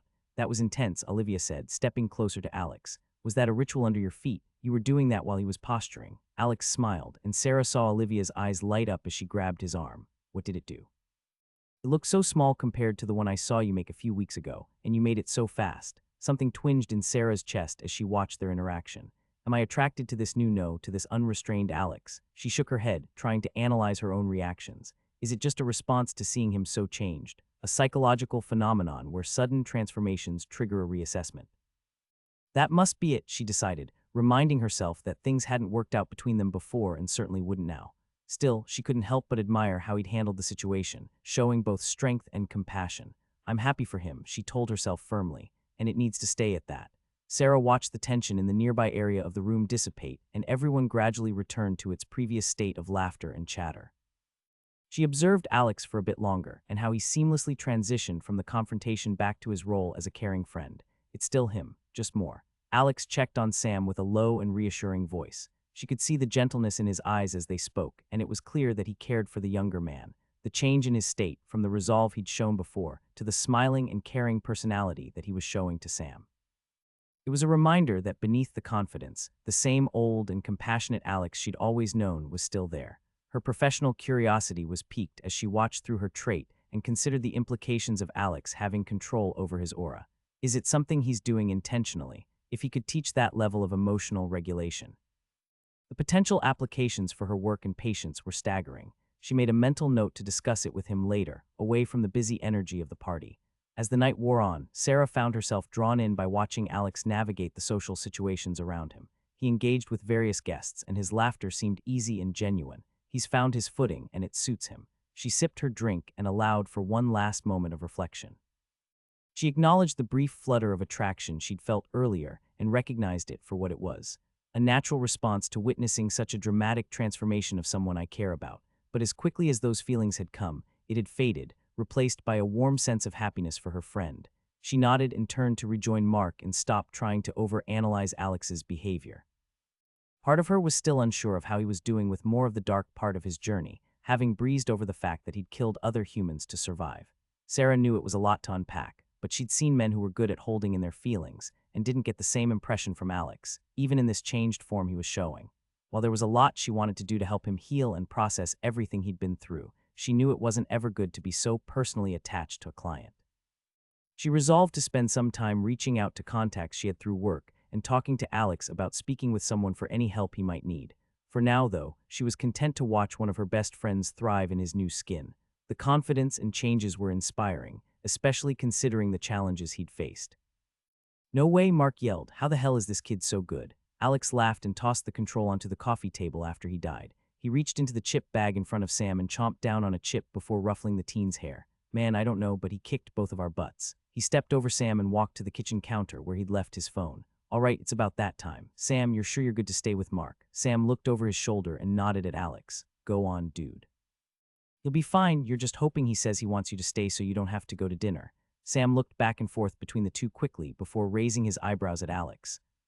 You and Sarah are too much. Don't answer the door and don't go out there. It's a madhouse since Taker disappeared yesterday. Can't believe Alana saw this coming. I'll be back later, don't burn the place down. Val, let's go. The steadily growing mana worm flew from the bedroom and dove into Alex's coat. You really like that cat tree, huh? Home. Alex chuckled and grabbed his keys. A short drive later, he was knocking on his parents' door. His brain flashed back to the last time he'd been here, a bit more than a month ago in normal time and a completely different person. He'd felt like a superstar during the event on Friday and felt invigorated after standing up for himself after Rylan had tried to intimidate him. It had been surprising to find that he could see through the man's blustering. When he compared someone like Rylan to someone like Yura, or even some of the formidable warriors of the Celestial Lotus sect, he was nothing. He was an oversized kid with some powers, whereas they were weakened warriors with decades of training. He knew that if he could hold his own against them, then someone like Rylan Voss wasn't worth getting worked up over. He did his best to carry that same confidence and growth to his parents' house, but for some reason, he found it hard. Why does the idea of talking to my parents scare me more than getting into a fight with someone who's got superpowers and 100 pounds on me? When his mom answered the door, Alex gave her a hug and walked into the entryway. His dad called a greeting from the living room and they walked to meet him. Alex looked around curiously. While his parents' house felt small, it wasn't the same suffocating feeling as before. Instead, he himself felt larger than the small dwelling. The smell of home-cooked food was more comforting than he remembered it being, and he was able to relax when he sat on the couch. It was clear that his mother was excited for Jake to arrive, and she hinted twice that he had some sort of big news to share. Alex idly wondered if he should share with them any of his own recent successes. Nah, I guess tonight is about Jake. Knowing my parents, they'd probably just freak out if I tried to explain to them that awakening was actually a good thing. Mom has always compared money to success, though I think she'd weep if she heard some of the initial numbers that Alana was throwing around. Maybe I will tell them in a few days. At the very least, it might get them off of my back for a bit. Jake arrived after a time, and they made small talk until dinner. Alex noted that his clothes were new and looked to be expensive. He also kept checking his phone for the time or a notification, which he thought was weird.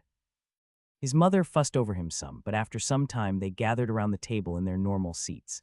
Alex had to stifle his laughter as Jake casually ate his food, and their mother looked like she was about to explode from anticipation. All right, son, what is it that you wanted to tell your mother and me? What am I, chopped liver? Well, it's close enough. Jake started dramatically. I've recently quit my job. The entire table was silent, and the clink of forks on plates ceased. Their parents loved Jake's job and how successful he was at pharmaceutical sales. His mom loved to hear about his achievements and share them with nearly anyone who would listen. Jake checked his phone again before locking it and putting it in his pocket. He then stood and smiled. Actually, before I explain why, there's something you need to see. Let's go to the living room, really quick. It's important. Alex noticed an unusual seriousness in his brother's normal, carefree attitude. Their parents exchanged confused looks before following Jake's lead. Jake muttered to himself as he fiddled with the remote and turned on the TV. It was still on a sitcom rerun station that his mother loved to watch. Jake, what? Just 1 second, Mom, Jake said while rechecking his phone. Any minute now. The sitcom cut off mid-scene and was replaced by the harsh, beeping tone of the emergency broadcast. The strange test pattern filled the screen, though Alex supposed it wasn't a test this time around. The President of the United States appeared on the screen, standing at a podium. There were people standing to either side of him, but Alex's eyes widened as he looked at the country's leader. Holy shit, he awakened. There's no way he didn't. He has to have increased his vitality. The current president was at the end of his term in office. He'd been old at the start of his term, but the stressors and pace required to live in the White House took its toll on the man. In the last year, there had been countless memes and jokes made about his slow intellectual responses or failing memory. The president that stood behind the podium looked at least 10 or 15 years younger. His eyes were bright and attentive as he looked into the camera. He had a solemn expression as he glanced down at the podium and waited for several long moments. Alex could imagine that even though they were quiet and watching in the living room, the odd silence and seriousness of the situation would likely cause a hush to fall over even the rowdiest of sports bars. Good evening, my fellow Americans. There was a slight whine from the microphone before he continued. Today, I address you not only as your president, but as a concerned citizen of this great nation. Over the past 2 months, we've faced an unprecedented challenge, one that has changed everything we thought we knew and will continue to do so. The emergence of the rifts has brought with it dangers that we must confront head-on. He shook his fist in a show of force that all but confirmed to Alex that he was awakened. Yesterday, we witnessed a truly tragic event. A beloved member of our online community, known to many of you as Taker, entered a rift in an attempt to understand the unknown, only to be lost. Despite the camera's inability to work within the rift, he and his team set the livestream pointed at the portal and entered with promises of returning victoriously. The live broadcast of Taker's disappearance was seen by hundreds of thousands. I understand the fear and uncertainty that many of you are feeling. We mourn the loss of Taker and recognize the grief this event has caused many of you at home. Their dad immediately began to grumble and huff about the fake news and propaganda that was being pushed by the media.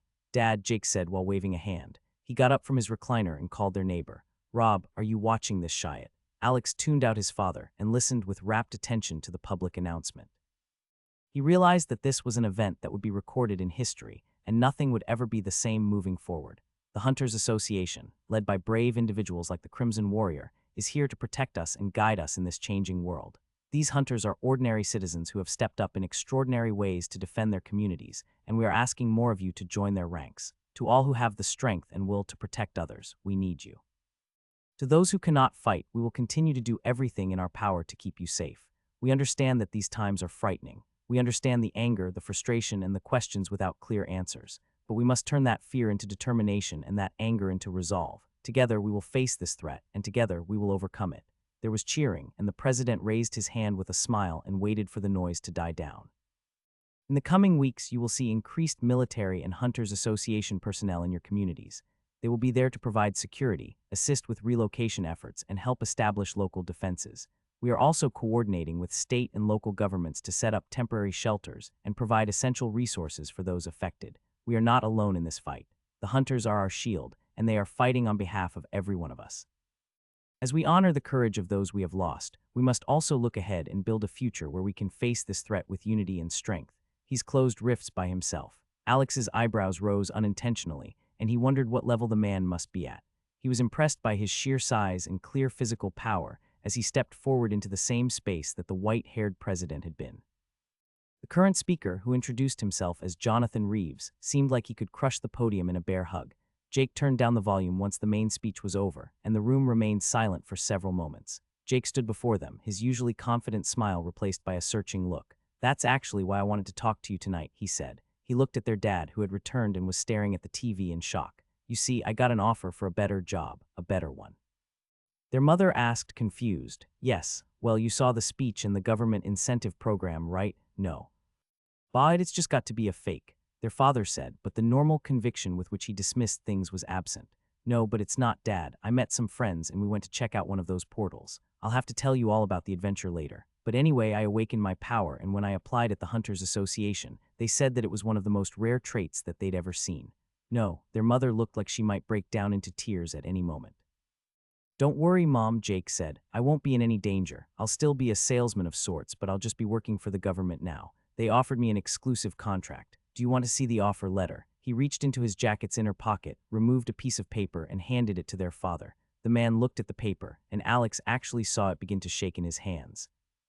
"Freak me, there's no way you can be better than me at this, too." He looked at Jake, feeling a familiar sense of futile frustration rise from the pit of his stomach and into his sternum. His brother just smiled back and waited for their parents to read the letter. "Son, is this real? Why would they offer you so much?" "Well, family is important to me, so when they offered me a contract, we were all a package deal. You too, Alex." Jake winked at his younger brother. "I want to punch him." Their mother looked at the contract as it was passed to her, and then she began to cry, but her smile made it clear that it was from happiness. "That's great, son, but why? The offer seems unreasonable. Are you sure it's not a scam?" Jake laughed and shook his head. "No, it's not a scam. I met with the Hunters Association recruiters in person, and it caused quite a stir. Why, like I said, I happen to get a very unique trait. It unlocks a special ninth stat called charisma. The government thinks that if I'm able to raise the stat, they could use me as a diplomat or negotiator with other awakened countries." Alex took a deep breath and sucked in his leaking mana. He'd let it slip out there for a minute, forgetting to keep up his practice. What does it matter if he's awakened? He won't be better at this than me. He may have a strong trait, but Yura showed me what I can become with unstructured magic, and that my own trait wasn't broken. He called it stronger than any other multiplier he'd seen, and with the potential to stand out even among the strong. Sam and I are likely the two highest level people in the country. What the hell does it matter if Jake, of all people, is awakened? As the thought settled on Alex, he found that it really wasn't forced. He believed it. There wasn't a need to compare himself to his brother. They were different people, and even more so after Alex's most recent experience. If traits were given based on a person's past life and potential future choices, as the articles suspected, then his brother would certainly be the type of person to get a charisma-based trait. For once in his life, despite all the reactions around the living room, Alex didn't feel inferior to his brother in any way. Maybe a bit like my thunder was stolen, at least about the awakened bit, but it doesn't really matter. I'm happy with where my life is headed and how I'm living it. He debated once again, sharing his recent accomplishments with his parents, but came to the same conclusion as before, if for a different reason. That evening was for Jake, and all about Jake, he didn't want to take that away from his brother. He was also surprised to find that he felt very little need for his parents' approval. They were happy, Jake was happy, Alex was happy. Feeling his mentality shift, Alex took a deep breath and smiled at Jake. The smile was genuine, and he was sure that it was big enough to show through the illusion mask he wore. Congratulations, Jake, I'm happy for you. The conversation for the evening continued to revolve around Jake and how much his change in status will affect the family.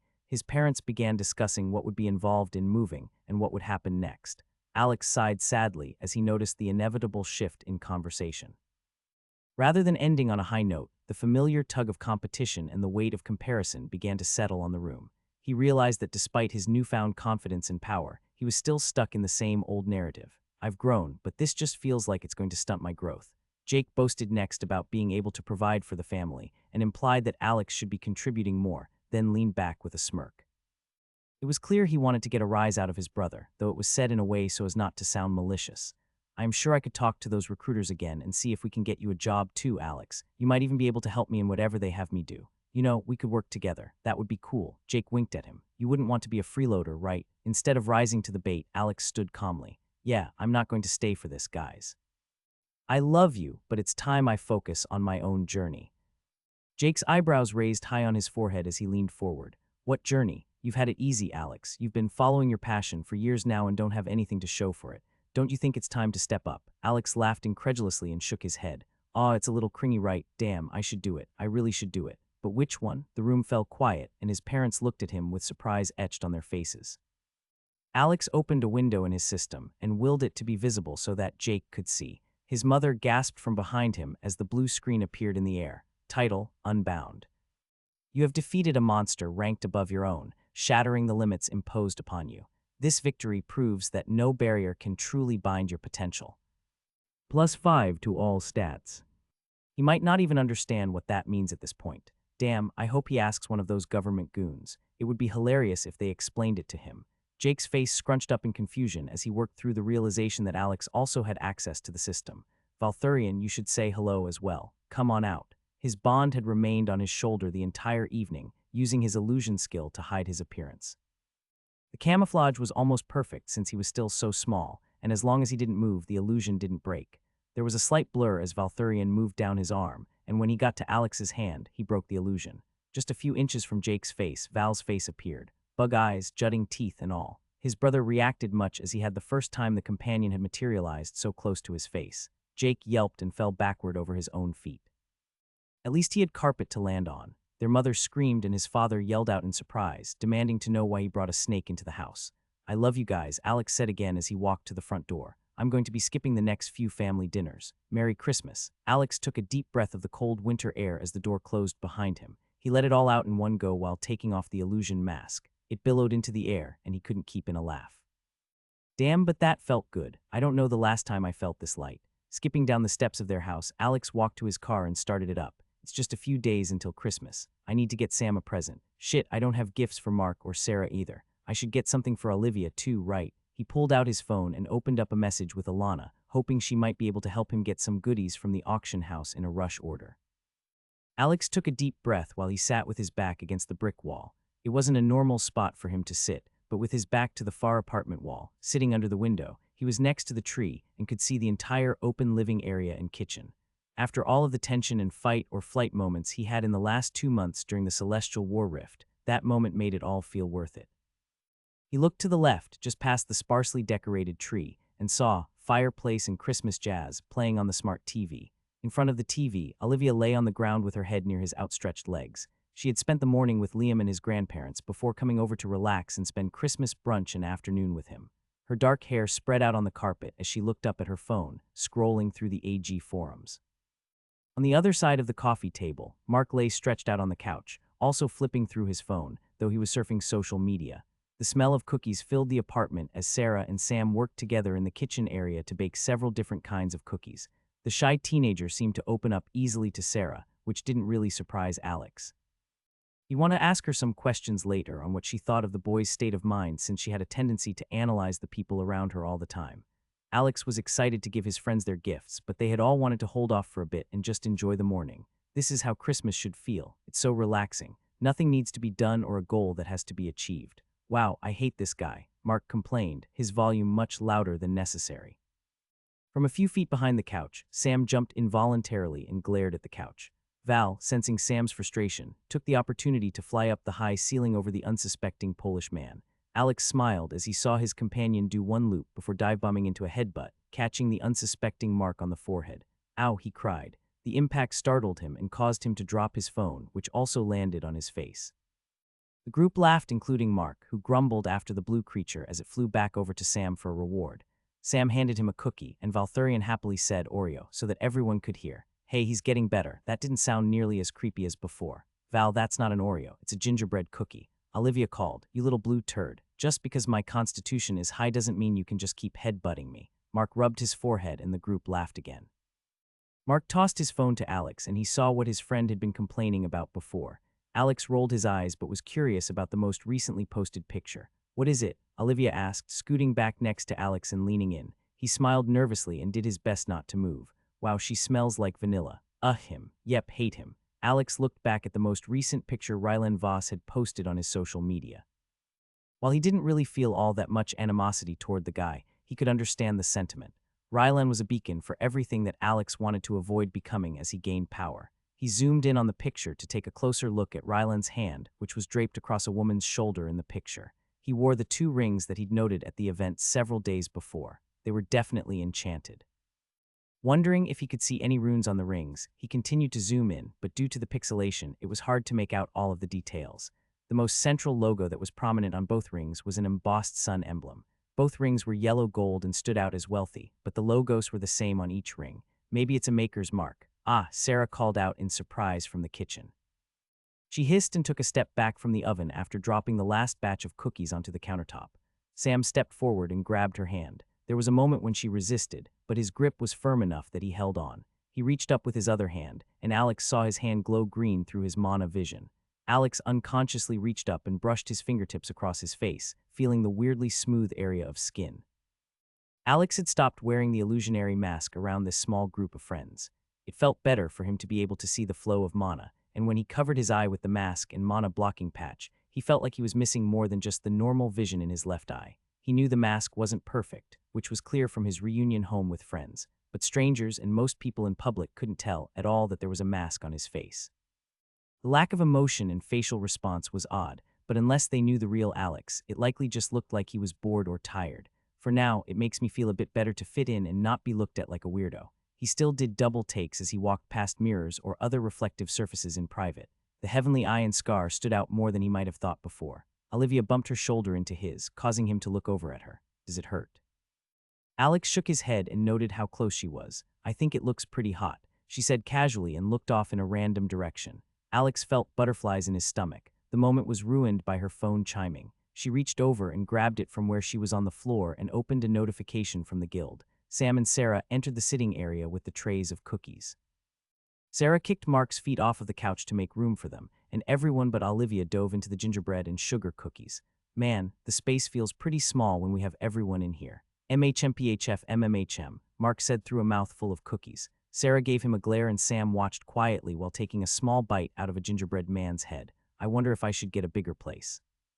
It's probably about time I look at buying a house, and the cash from Alana is going to be more than enough for something I'd like. Alex thought out loud. Mark swallowed quickly and nodded before his mouth was even clear. Yes, seriously, how cool would that be? A big community house and we can just hang out whenever we want. It'd be like the complete opposite of working under Mr. Henderson. Man, that guy probably had a heart attack after both of us bilayed like that. Alex chuckled. Yeah, I still feel a bit bad for leaving without much notice. But screw that guy. I was a bit busy running for my life. Anyway, I'm sure that after the government announcement a few days ago, a lot of things are about to get shaken up. Sarah slapped Mark's arm and began to lecture him on attempting to spend Alex's money. While Alex appreciated her assist, he actually wanted to give the idea some more consideration. While living together seemed like it might be a lot to handle, all of their lives were about to change. Adventuring, jumping in rifts, fighting monsters, it would make him feel a lot better to at least be near his friends each evening, even if they did all go to different teams. Nah, who am I kidding? We've got a dream team in the making right here. I guess that's just more of a reason to get a huge house and share it. Sarah turned and asked Alex what was next. What do you mean? Well, we're all sort of in this together now, right? What happens now that you're back from the dead and apparently super strong? There is some training I've been wanting to do. The typically quiet Sam groaned, loudly causing all eyes to turn to him.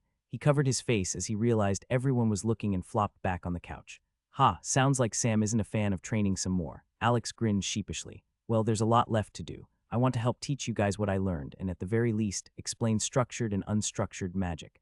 Also, Yura gave me some advanced ritual manuals that I want to study. I need to look into what I can do with my reward item. I'd really like to buy some manuals on enchanting, even though they're expensive. I'm tempted to see if I could use them in the rituals somehow. I still need to keep up with at least some of my sword training and physical training. I could. This time Mark groaned loudly and imitated Sam by flopping back on the couch. Are you sure you're the same Alex I've known for 10 years? The guy I know would never just want to jump into even more work. Well, not unless he's trying to distract himself from something else. Sarah chimed in. Both of you knock it off, Alex said while laughing. Speaking of your sword training, I think we should spar soon. After hearing how intense that training was, I'm sure you'd at least have a small chance of beating me now, right?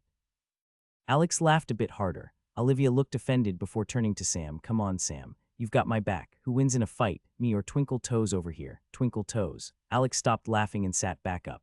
Sam shook his head and pointed at Alex, causing Olivia to fake pout. The conversation continued with friendly banter, and Mark got up to do some dishes while Olivia went to the restroom. Alex got up to mess with some decorations on the tree when he heard Sarah say something from the couch. Do you think we could really do some of this rift stuff together? I mean, 3 of you are with the guild now, and I'm working for the Hunters Association. We're not exactly enemies or anything, but the groups aren't friendly either. If I were you, Olivia said, walking back into the living room, I'd get out while I still can. The government is bound to screw something up with the rifts, probably focusing on profits, and it will be innocent people who get hurt for their greed. Sarah seemed to bristle. What are you even saying? You get that you guys are literally working for what's equivalent to a superpower vigilante-led organization. And since when have private organizations not been focused on profits and personal gain? Okay, you two. Cut it out, it's Christmas. No arguing on Christmas. Both girls looked to Alex and he shrugged at them with a smile. Those are the rules. He shrugged again before turning back to the tree to avoid their gazes. Olivia's phone chimed again. This time she spoke up and said that some of the moderators had been talking all week and decided to host something last minute at the Voss estate for New Year's Eve. She paused and kept reading before saying that the invitation mentioned a tournament-style event for attendees to watch and that if it wasn't possible to attend, they would be streaming the tournament directly to the AG app. She read further while everyone listened, and at the end she groaned and closed her eyes. Want to guess who sent out the invitations? Alina. She set up the other one, right? Nope. Rylan, she nodded. Who wants to place bets? Olivia pointed at Alex. That he gets an invitation as a fighter. Is that weird? Mark asked. Not really, but he still shows up as a level 5 in the guild systems. How would they even make a tournament fair? Aren't people's levels all over the place? Even at the same level, it would be crazy for me to try and fight Mark. Sarah said. Mark flexed and pretended to kiss his biceps, causing Sam to laugh. I'm not sure. At the least, they'd have to make 2 different brackets for people under level 10 and those over it, so classes don't give an unfair advantage. Even if it's just people with classes, I bet he gets an invitation to fight. Hey, he's right here, you know. Alex waved to the group. But why? Just because Alex wasn't scared of him the other night. Oh yeah, he's got one of those tiny male egos and would for sure feel slighted by something like what Twinkle T. Hey. Olivia jumped as a solidified mana thread poked her side. Don't try to be sly. You know we can all see it when it's physical, right? I can follow that glowing blue line right back to your finger. Alex just continued to be very interested in the windowsill while whistling. I knew keeping a small pouch of ground-up mana stone dust on me was a good idea. Mwahaha. The group laughed again and kept talking about the potential tournament and that it was painfully obvious what Rylan was doing since it was on such short notice. When the conversation tapered off, Alex announced that it was time for gifts. Alex wanted to save his for last as they all felt a bit more personal than a normal gift. He knew that some of them were expensive and didn't want to make things awkward, almost deciding to wait and give each gift one-on-one. Olivia gave Alex an old mechanical pocket watch, saying that she'd heard him complain several times about keeping track of time in rifts since he'd gotten home. Mark got Sarah a gift card to her favorite music store, saying that he hadn't heard her play in a while, even though she loved to do so. Even though he was new to the group, everyone pitched in to buy Sam some clothes and a cell phone. When Alex had suggested it, Sarah had tried to convince him all over again to speak with him about his parents and his home. He said he wasn't going to keep pushing the teenager to go somewhere he didn't want to. Sarah had pointed out the potential consequences and the fact that the local law enforcement might come looking for the young man. Alex found himself unable to care about potential consequences like that. He knew Sam and knew that the boy was happy and safe for now, and it was extremely unlikely that the government or local law enforcement had the spare manpower to search for every missing person's report to come across their desk with the national state. His main concern and source of guilt in the entire situation was that he wanted to at least try and find Sam's parents to let them know that he was alive. Still, until he got the full story, Alex felt like red flags were going off. He told Sarah that the only time he'd seen Sam shut down to the state he was when they'd first met was when Alex talked about taking him home. After that conversation, Sarah hadn't brought it up again, but Alex noticed her watching the boy more closely, no doubt picking up on all of his subtle body language. Dark magic, I swear. Sarah had dark magic before the system even came to Earth. Lastly, Alex went to his room and pulled out his gifts for each friend. All 4 of the gifts were wrapped in identical boxes the size of a tissue box. He lined them up in front of each person based on color. Dark blue in front of Mark, orange in front of Sarah, green in front of Sam, and a deep purple in front of Olivia. Go ahead, no specific order. Everyone opened their boxes and was confused as each of them removed an empty leather bag the size of a paper lunch sack. What? Sarah asked. Sam smiled and immediately reached into his. It's a spatial bag. Olivia asked, surprised. Alex nodded, but Mark interrupted. No, it's a... Don't say it, bag of holding. He hoisted it over his head and made a horrible imitation of the Zelda tune that played when looting a chest. Alex face-palmed and shook his head. God, help us all. Just reach your hand inside and think about wanting to remove a list. I loaded them up with some supplies and an actual gift for each of you. I tried to get something related to your trait or class. If we're going to go into rifts, we need to be more prepared. Hopefully this helps. He smiled and looked out of the apartment window as each of them fiddled with their bags. There was one thought on his mind. I feel good, better than I've felt in a while. Alex knew there were emotional hurdles to work through, but it didn't matter in the moment. He was safe and back in his space. He was with friends. He had a plan to keep getting stronger and even a challenge in his way. Not that Rylan Voss is much of a challenge. Olivia interrupted his musing. Do you know what these bags are worth? Not more than the price of good friends. Olivia snorted in response. Yeah, that was pretty cheesy, huh? Still true, though. She bumped him again and he blushed a bit, happy to be facing the window. I'm serious. These things are worth a few times what that manual was. Oh yeah, did you get a chance to use that yet? When she nodded, he smiled back at her. It feels so crazy, right? I told you I used the manual for Mirage, and I still can't get over how weird it is to have knowledge put straight into my head. What's strange, though, is that it doesn't feel like the knowledge is mine. While I learned it immediately, I don't know the skill nearly as well as I know ritual circles after breaking down everything I could about them. It was really weird. She touched her head. I think I'm going to try and find some manuals on runes or enchanting. Keep an eye out for me. She nodded again but still asked, are you sure? The rituals sound like they're working pretty well for you, yeah. He just shrugged. They are, but the runes are what I wanted in the first place. I just got lucky that your suggestion worked out so well for me. It can only help me to learn more magic, right? She agreed and they both turned back to the living room after hearing Mark squeal like a small child. Sam almost fell off of the couch. He was laughing so hard as Mark waved around the engraved shield Alex had got for him from the auction house tab in the AG app. Olivia raised her eyebrow at Alex. Well, what are you waiting for? Go ahead and look in yours too. There's something special in there. Val flew over and began to sniff with interest at the bag in Olivia's hand. Hey no, that's not for you, Alex said. He reached out and gently grabbed Val, who wriggled in his grasp, his friend Mana. Val asked. Alex and Olivia both laughed. Yes, buddy. Alex let the Mana worm curl around his shoulder and upper arm. He'd been surprised at Valthurian's continued growth since they'd emerged from the rift. That's friend's Mana. Good job. He gave his bond a scratch on its scaly head. Damn, the room fell silent before several people burst out in laughter. Sarah glared at Alex while Sam and Mark doubled over with more laughter. Valthurian seemed to beam with pride as Alex used his palm to slap his own forehead, and Olivia just smiled at the pair. Better than I've felt ever. Alex leaned against the wall of the small preparation room, listening to the muffled chatter on the other side of the door. The tournament had been interesting, if not challenging. Watching the world continue shifting around him in the weeks since he'd returned from the rift felt surreal. People's builds were becoming more creative, and it was fascinating to see how the system worked with their intent to make combinations work. He'd faced a guy who used a bow enhanced by a wind skill, a girl who could turn her skin to steel, and even a kickboxer who used fire to propel his attacks mid-strike. but none of them had the raw stats or training to pose a real threat. Alex knew that compared to the masters from the Celestial Sect, he was still seen as a novice, but in his world, there were very few people familiar with how to use such weapons. After working with Master Lee and the other sect leaders, Alex was operating on a different level. Even by holding back Valthurian and limiting his use of magic to a few of his favorite rituals, the matches had been mostly one-sided affairs. Rylan was different, though, and Alex had known from the start that they'd likely meet in the finals. All the Awakened might be relatively new, but based on his own experience, he knew that Rylan had to have access to a higher rarity rift of some kind.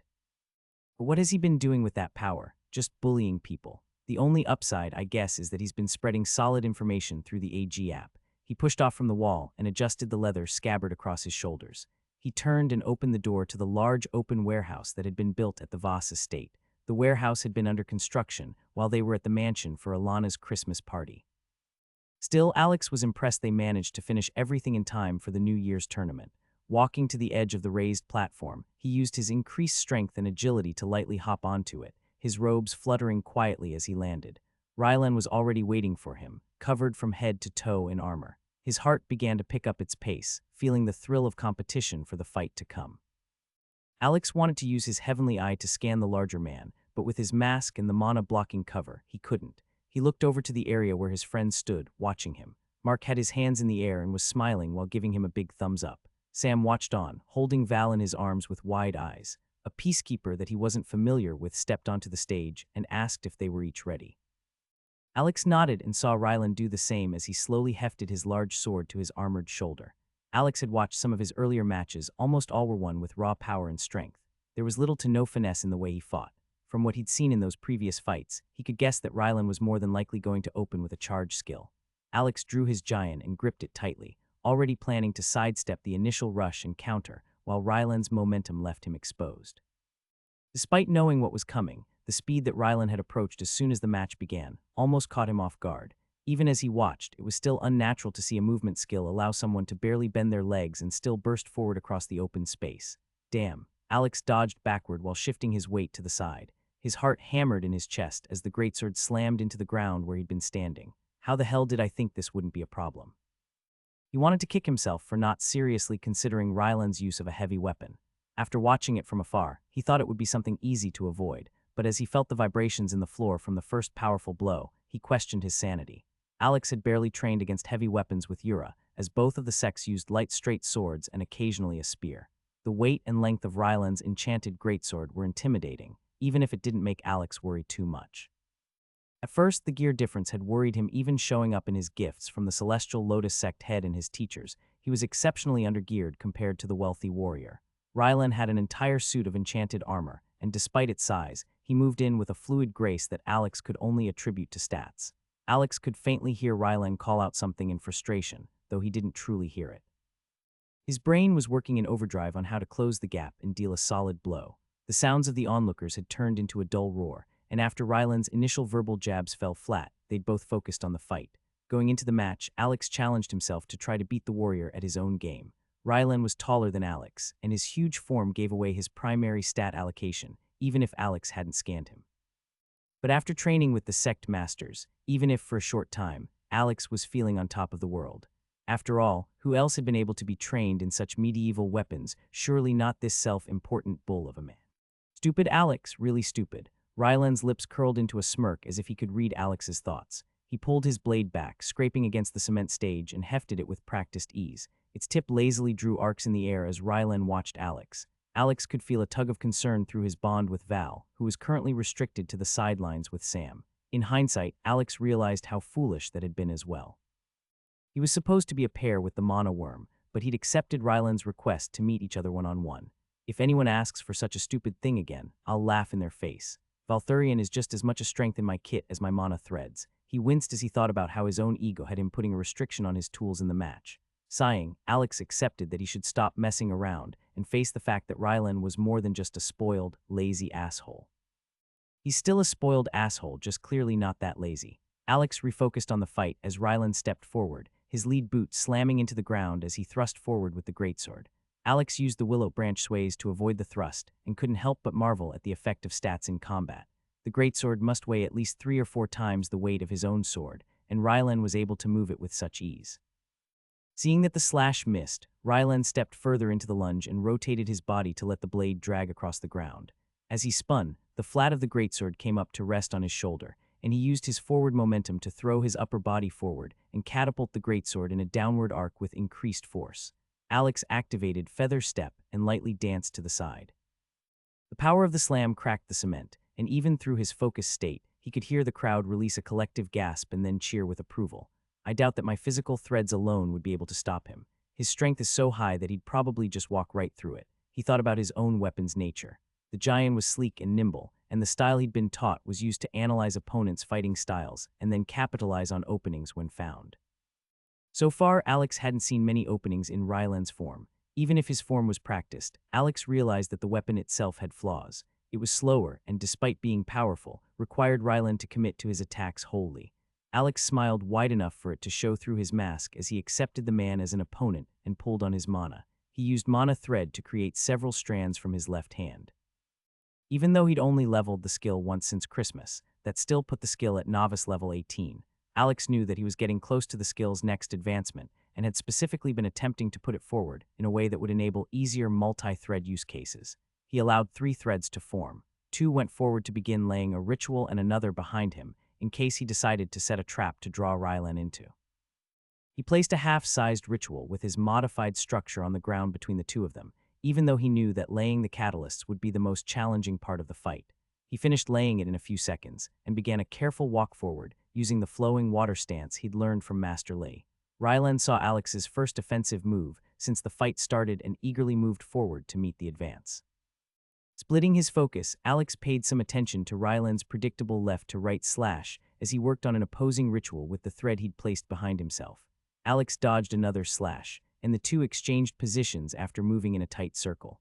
Alex moved backward over his half-sized ritual circle and dropped a metal ball onto the ground along with a feather. He did his best to turn to the side, hiding his movement of reaching into the spatial pouch at his side, though several in the crowd undoubtedly saw what Rylan could not. The two clashed again this time. Alex was forced to use his sword to deflect the heavy blade, putting his wrapped hand behind his blade to stabilize it as he angled the larger steel away and toward the ground.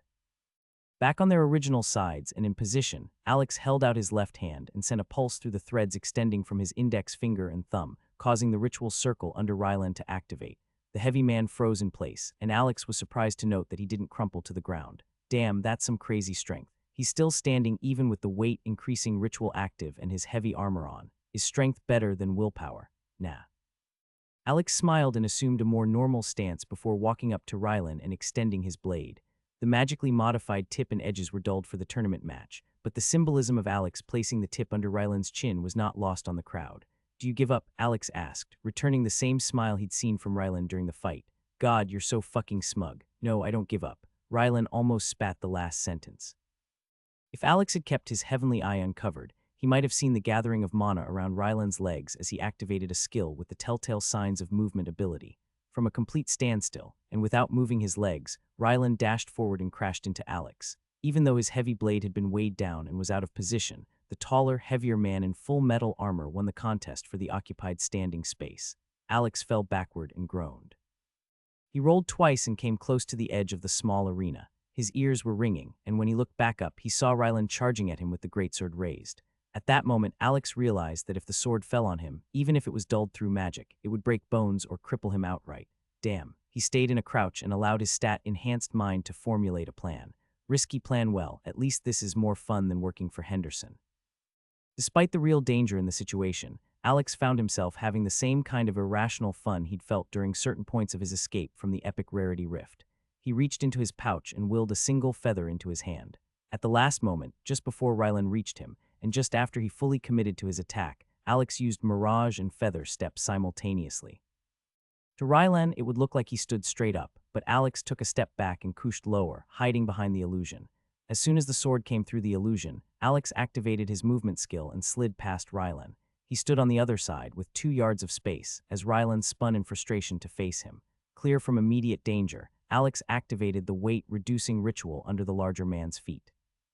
Having dropped the feather before his gliding movement, the ritual activated, and Alex could see the shoulder guards that Rylan wore rise from his shoulders as if weightless. Alex almost laughed out loud as Rylan called out in surprise, clearly caught more off guard by the reduction in weight than he'd been by the increase in weight. Alex knew that the increase in weight was something that could be fought through, especially with strength, whereas the ritual that reduced weight was much more abnormal and wasn't something that people were used to. Not bothering with a movement skill, Alex used his title-boosted agility to rush forward and jump feet first into Rylan's chest. When his boots connected with the metal plate, Rylan was sent sailing from the arena. As he exited the boundary of the ritual, his armor regained its weight and he crashed to the ground in a heap.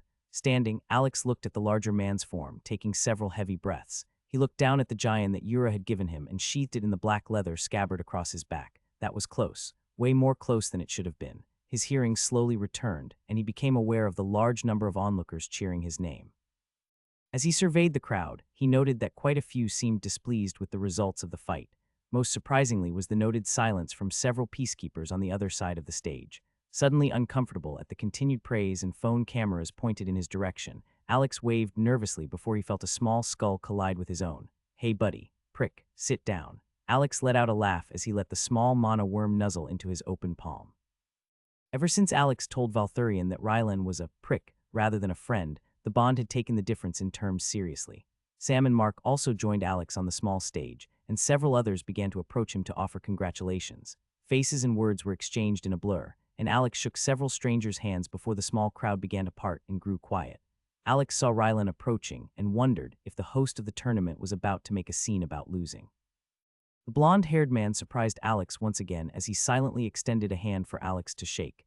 "Congratulations on the win," Rylan said. As Alex accepted the handshake, he expected a crushing grip or subtle show of strength, but none came. The only outward appearance of anger or frustration was the totally deadpan look on Rylan's face. His eyes were hard, and Alex felt that there would be another match between the two of them in the future.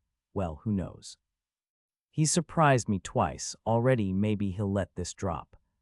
Without saying anything else, Rylan released his hand and turned to walk off of the stage and out of the room, followed by a small stream of people. As he saw the big man's shoulders disappear around a corner of the house, he turned to see Olivia standing a short distance away from the crowd, smiling at him. He returned the smile and pulled his head backward while raising an eyebrow. She simply shook her head and scanned the group of people gathered. Alex knew she was working the tournament hosted at the Voss estate in her role as a peacekeeper. She'd snuck away a few minutes before the fight to give him a kiss and a pep talk. "Man, that was awesome," Mark said. He was standing just behind Alex, and it caused the smaller man to jump in surprise. No subtlety at all. "Oh dude, it's going to feel so good when we pick something from the auction house and know that jerk has to pay for it himself." Mark rubbed his hands together. Alex shook his head.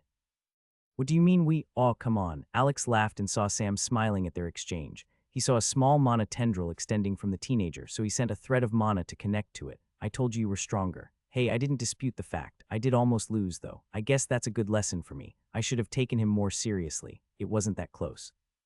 Alex raised an eyebrow. He knew Sam seemed to view him through some sort of hero lens at times.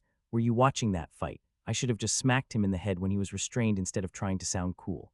"Yeah, but you didn't use your eye or Valthurian at all." Alex didn't respond, but he did smile along with Sam as the boy laughed at the fact that Alex really did sound silly by offering to let Rylan surrender. "Next time, I'll just hit him right away." After the fight, Alex was approached by many of the guild members and recruits. He was surprised by the number that seemed to know him from one thing or another, and the fight seemed to solidify his strength in their minds. In truth, he'd been a bit embarrassed by the whole thing, but he couldn't deny that the recognition felt good and rewarding for everything he'd been through in the last 2 months. When most people continued on their way to the dining room, ushered by the house staff to the free food, Alex was left with his 3 friends in the outdoor training area. The heaters were blasting to keep away the winter chill, and various bits of trash littered the ground where people had left cups or plates. It reminded Alex of how a baseball stadium looked as everyone left the stands. "Good fight," Alana said as she approached their group. She had 2 men following behind her, who Alex didn't recognize. She smiled and thanked him, saying that Rylan would be pleased to hear him say so. "Doubt that." The conversation quickly changed to her purpose for approaching their group. "I was hoping we could chat in private. This is Derek Holloway, Executive Coordinator for the Guild's Rifts." Alex shook the offered hand before Alana continued, "And this is the Guild's contract lawyer. He's helped us write up all of the contracts for those who sold us Rift information." "Ah, now I see." "Oh, you want to exchange the details now? If you're open to it, the sooner we can begin to capitalize on such a rift, the more the Guild will benefit." Alex looked at his friends and shrugged. Mark and Sarah smiled and waved to him as they ushered Sam toward the food. Valthurian refused to leave his side after the fight, and as Alex followed the trio toward the Voss estate, the growing mana worm curled around his shoulder. It was a short walk through the house and down a set of steep stairs for them to reach a large, comfortable room.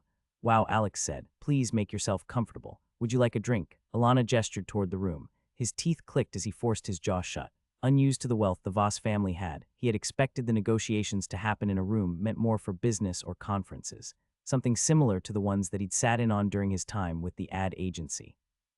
This room, though, was spacious and cozy.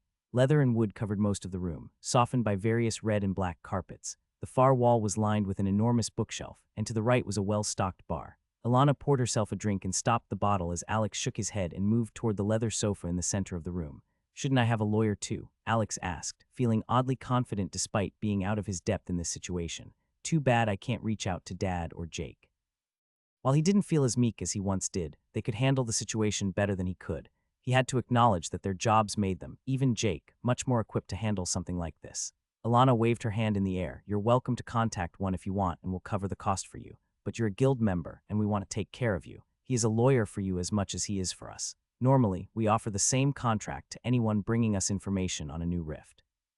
"But," she stressed the word and raised both eyebrows. "Well, this isn't just another common rift. We want you to feel good about giving us this information." She looked to the man who'd been introduced as a lawyer, and he nodded at her before reaching into a briefcase and laying a packet of papers on the table. "I'll be very honest with you, Alex. If this is truly an epic rarity rift, we probably don't even have enough funds on hand to pay you an equivalent value. The 8 times time dilation alone is worth an absurd amount of money." Alex wasn't sure what to say, so he remained quiet. "Think about it this way. There are billionaires across the country who have open contracts to purchase slots in a rift that will let them live 8 times longer than they would on Earth. Most of these contracts start in the several $1 million range. It will be up to us to make that rift feel livable for them and have enough amenities that they're interested in giving up their current lives of comfort. But the allure of living 8 times longer is very strong for some people." "Damn, I didn't even think about that." Alex's mind had been engrossed in the idea of training in an area where he could make more progress than others. But of course there would be people willing to spend money to live longer, even if they had no desire to level up or fight in the rift. That's not even the most valuable part here, though. The fact that this is a D-rank rift means it's one of the few out there that anyone knows of. Most rifts appear as E-rank. If there are other D-ranks, the government is likely keeping them under lock and key. This could give us a huge advantage in terms of a place to train our peacekeepers or get our hands on a steady supply of those purple D-rank mana stones you showed me. She shook her head and took a sip of her drink. Alex laughed and adjusted the celestial robes he was wearing from the fight. "Am I selling this thing to you, or are you selling it to me?" Some of the tension eased out of the group as they all laughed. "Ms. Voss is just attempting to let you know that the moderators of the guild all recognize the potential value you are giving us. We appreciate that, and while we want to give you something of equal value, that just isn't possible right now." Derek spoke up for the first time. He had no hair and a white beard. While the man wasn't overweight, he was clearly someone who either hadn't awakened yet or hadn't begun to increase any of his physical stats. His smile was genuine, and he seemed excited by the possibility of what was being offered to the guild. Alex nodded before accepting the paper that Alana slid across the wooden center table. He was immediately glad that he didn't have a drink in his hand, or else he might have spit it across the beautiful couch and carpet. It took a conscious effort to keep a mostly neutral face. Even though Alana had hinted at a large sum in their previous talks, and she'd been willing to help him get a few items from the auction house section of the AG app, he hadn't anticipated the numbers shown in the contract. "The lump sum is more than we originally spoke about," Alana said, noting his raised eyebrow. "But the other moderators assure me that this is still not a fair sum. We've added additional stipends to allow your account and payment to grow as we pull benefits from the rift." Even with the mask on, he had to keep his face neutral as he stared at the first line. Val stirred on his shoulder, drawing the eyes of those sitting across from him. He looked at Alana and then back down at the page. Alex coughed and skimmed the lines several more times. The amount of wealth being offered immediately, and even over time, seemed completely unreasonable to him. "Because the monetary value isn't as much as we'd like to offer, we've added a few additional benefits. You'll have personal and exclusive access to enter the rift for at least 24 hours each month, and if those hours aren't used, they can accrue to a maximum of 72 hours. The guild will allow you access to any of the trainers you want to learn from or some of the training material we've acquired. Lastly, you'll get the first right of refusal to purchase any items of exceptional value that come from the rift. You would need to offer a fair market price for the item, but we'd reach out to you first before putting it up on the auction house tab. Alex sat in silence for a few heartbeats, scanning further down the page. Several more sections related to duration and contract renewal allowed him to renegotiate after 5 years and ensured the contract would last for a minimum of 10 years. The guild was also willing to offer him liability protection and protect his information if he agreed to sign a non-disclosure agreement on the Rift information. Makes sense. Guess it wouldn't do them much good if I turned around and tried to sell this to someone else as well. Sorry, this is pretty crazy. He laughed once again and had to rest his hand on his knee to prevent it from shaking with excitement. Alana smiled at him. Is there anything that you'd like to negotiate? The guild lawyer spoke up. Please keep in mind that this contract is very generous. We don't want to close off any additions you might want, but please understand that we could not offer much beyond what is already on the table. He smiled apologetically, and Alana smiled as well, acknowledging the point. Alex skimmed the lines again before speaking up. This is honestly more than I would have thought to get. I don't want to cause any offense, so please don't take it that way, but there is one thing I'd like to change. I have no desire to return to the Rift anytime soon, but eventually I'll want to bring my friends in there for their benefit. Could I lower some of the monetary incentives to get more slots? The three of them exchanged looks, and Alex wondered if they were speaking in some way similar to his mana threads. Interesting, Alana said. Did I say something wrong? No, not at all. It's just surprising. Alex just raised his hands in question, looking between the three. Derek coughed. Well, it's just odd that you wouldn't negotiate for more money. Instead, you're trying to get spots in the Rift for your companions. Alex scratched his head. What's wrong with that? He asked, a bit defensively. Nothing, Alana answered. It just reveals something about you, at least in the professional negotiator sense of speaking. The tightness in his chest eased as he realized they were just surprised he was looking out for his friends and he hadn't slipped up or offended anyone. Well, of course, who wouldn't do that? They probably need to get in there more than I do. Unfortunately, that's probably the one point in the entire contract that's most difficult to negotiate. Alana continued. You see, those slots have an extreme value right now, and likely even more so in the future as we get more guild members who reach the high levels of E rank and are looking to push into D rank. Giving more slots means less eventual profit and growth for the guild. That's especially true if monthly availability is left open for you to use. Why are the slots an issue? I know you had them on the lower rifts, but that's just there to prevent groups from stepping on each other's toes, right? I'm telling you, the inside of this rift is huge. I don't think you need to worry about slots. Alana shook her head. I think you misunderstand. We aren't putting the limitation of slots on the rift. That's a system thing. There will be more slots for an epic rift compared to a lower level rift. If my brother's information is right, then there should be 1,000 slots in an epic rift. After that, the system prevents anyone from entering. I had no idea. What if the lawyer spoke up while flipping through his own copy of the contract? Instead of dropping your own benefits, we just add an addendum that states you can give your monthly slot to someone of your choosing if it's assigned through the AG app. He looked at Alana and Derek. Alex watched as they both nodded and agreed to the change. While part of him was sure that there were some different areas where he might be able to gain more from the guild if he had a personal lawyer present, he didn't feel any pressure to push back against the generous offer, especially with the ability to re-enter, gain more money over time, and renegotiate if needed in a few years. Alex was happier with the offer than he felt he had any right to be. It's not like I had to work for the rift or anything. Val just chased the mana through the forest. Entering that damn place may have been the biggest mistake of my life, but it also seems to have made the biggest payoff of my life. The group exchanged a bit more talk, and Alana had another drink as Derek asked Alex about his time in the rift and the different sects. The large man took copious notes as Alex explained what he could about the humans within and the political dynamic he'd seen while in Tianluo. Alex warned them of the generally hostile nature and attitude of most of the sect members. He described their expected power levels, now that the restrictions on both sides had been lifted and the whole rift was officially D rank. He also encouraged the guild to meet with Yura at the very least whenever they felt comfortable sending people in. After a bit of time, Valthurian uncoiled from his arm and flew around the room to investigate. Alana was fascinated by the mana worm. When Alex had told her to hold a mana stone in her hand and Alana did so, she had laughed like a little kid when Val happily curled up in her lap and began to siphon the stone. Damn, I'm rich, like filthy rich.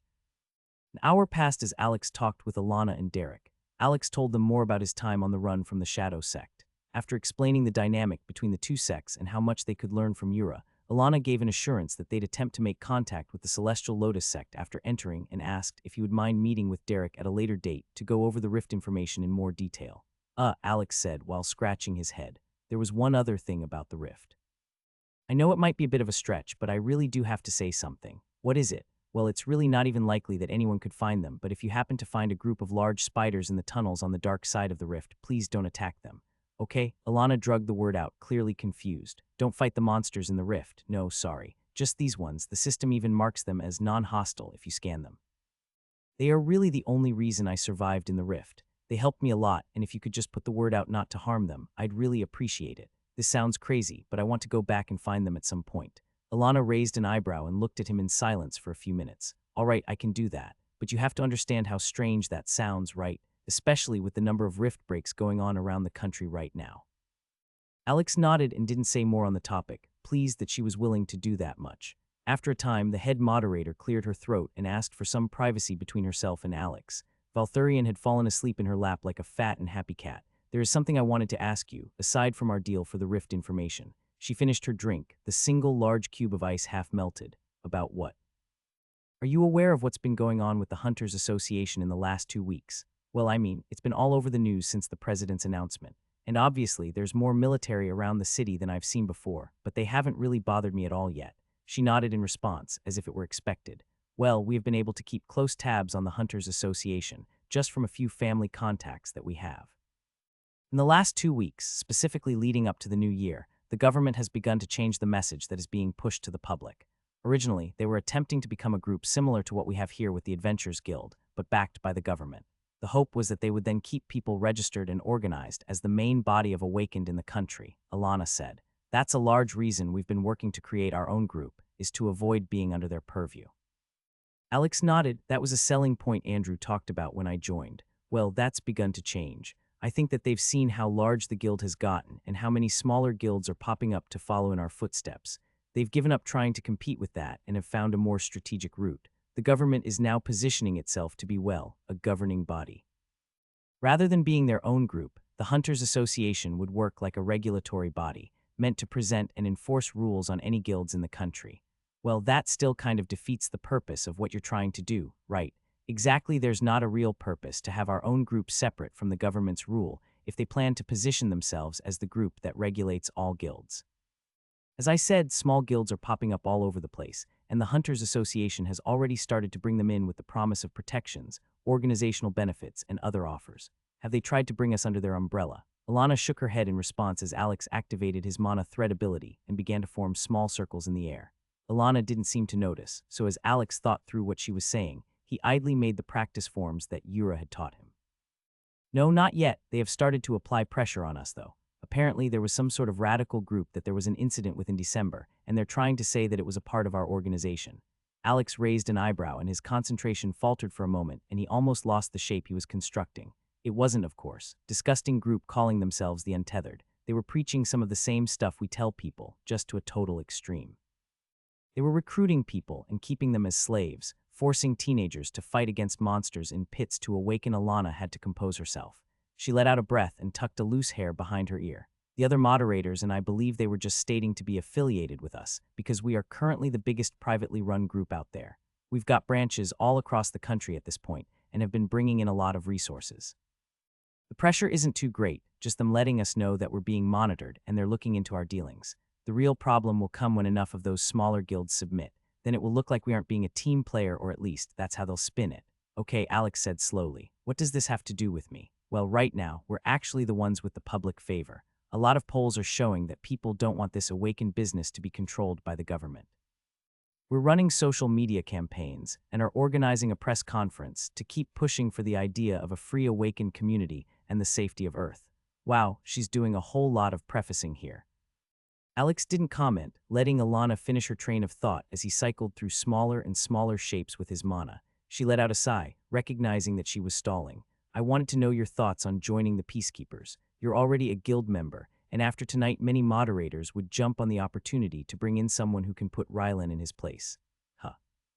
His concentration faltered, and as the threads of mana over his hand burst, he saw Val dive for the space above his hand. Alex smirked, as he knew that if he were to remove his mask to look with his mana sight, the cloud of ethereal mana that was created from his failed skill would be gone. I know that you're familiar with the role, as you and Olivia seem to have got closer in the last few weeks. She's one of our best and strongest. This might seem rushed, but I've given it some thought. I've seen how you act and carry yourself. You're loyal to the guild, as evidenced by the huge rift deal we just made. Also, you're strong. We need trustworthy, powerful people in the right positions.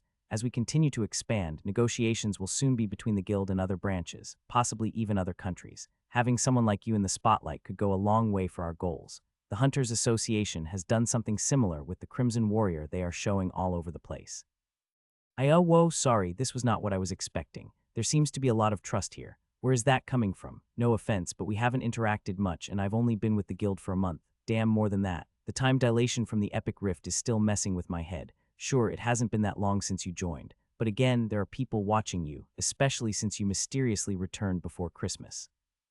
Also, even if you and I haven't interacted much, Olivia and I are together almost every day. She's local, trains here constantly, and works most of the peacekeeper contracts that I put up. If she trusts you, I don't see a reason not to give it a try and get to know you better. There were several awkward moments as Alex floundered. Live on.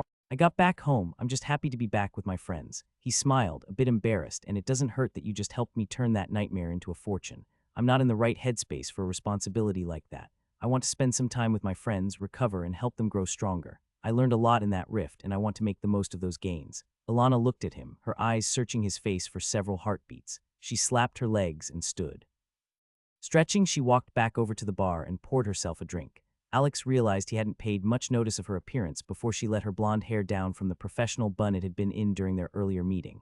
It's hard for me to get upset at that response. It sounds like a shockingly reasonable and rational answer. For some reason, that makes me want you to take the job even more. Alex chuckled awkwardly. How did you expect me to respond? Her back was still turned to Alex, but he could see her shoulders shrug. I had it at a 50-50 on if you'd accept. A lot of people jump at the opportunity for power and leadership, and most of the awakened I deal with seem to be all too eager for more power, even if it's just the hierarchical power, as opposed to the leveling kind of power. She returned to the couch across from Alex and sat back in a much less professional manner than before. I denied her offer, and her mask came off. It's a bit funny, but I prefer this anyway. There is something else that I need to tell you, but I thought it was better to wait until we could talk privately. Alex lowered his voice a bit and tried to seem more serious so that there was no way what he was about to tell her could be taken as a joke. Yura also told me something else about the integration. He's retained some of his memories from before his world was broken and was a big reason I gained a lot of information about the system and training, so I do believe him he took a break and just let it come out. He said that it's possible for us to fail the integration. That's how the worlds inside the rifts are created in the first place. Ilana met his eyes, and he was surprised to see her own serious look. We would then become just another rift in someone else's integration, likely with the system removed and most of our memories as well.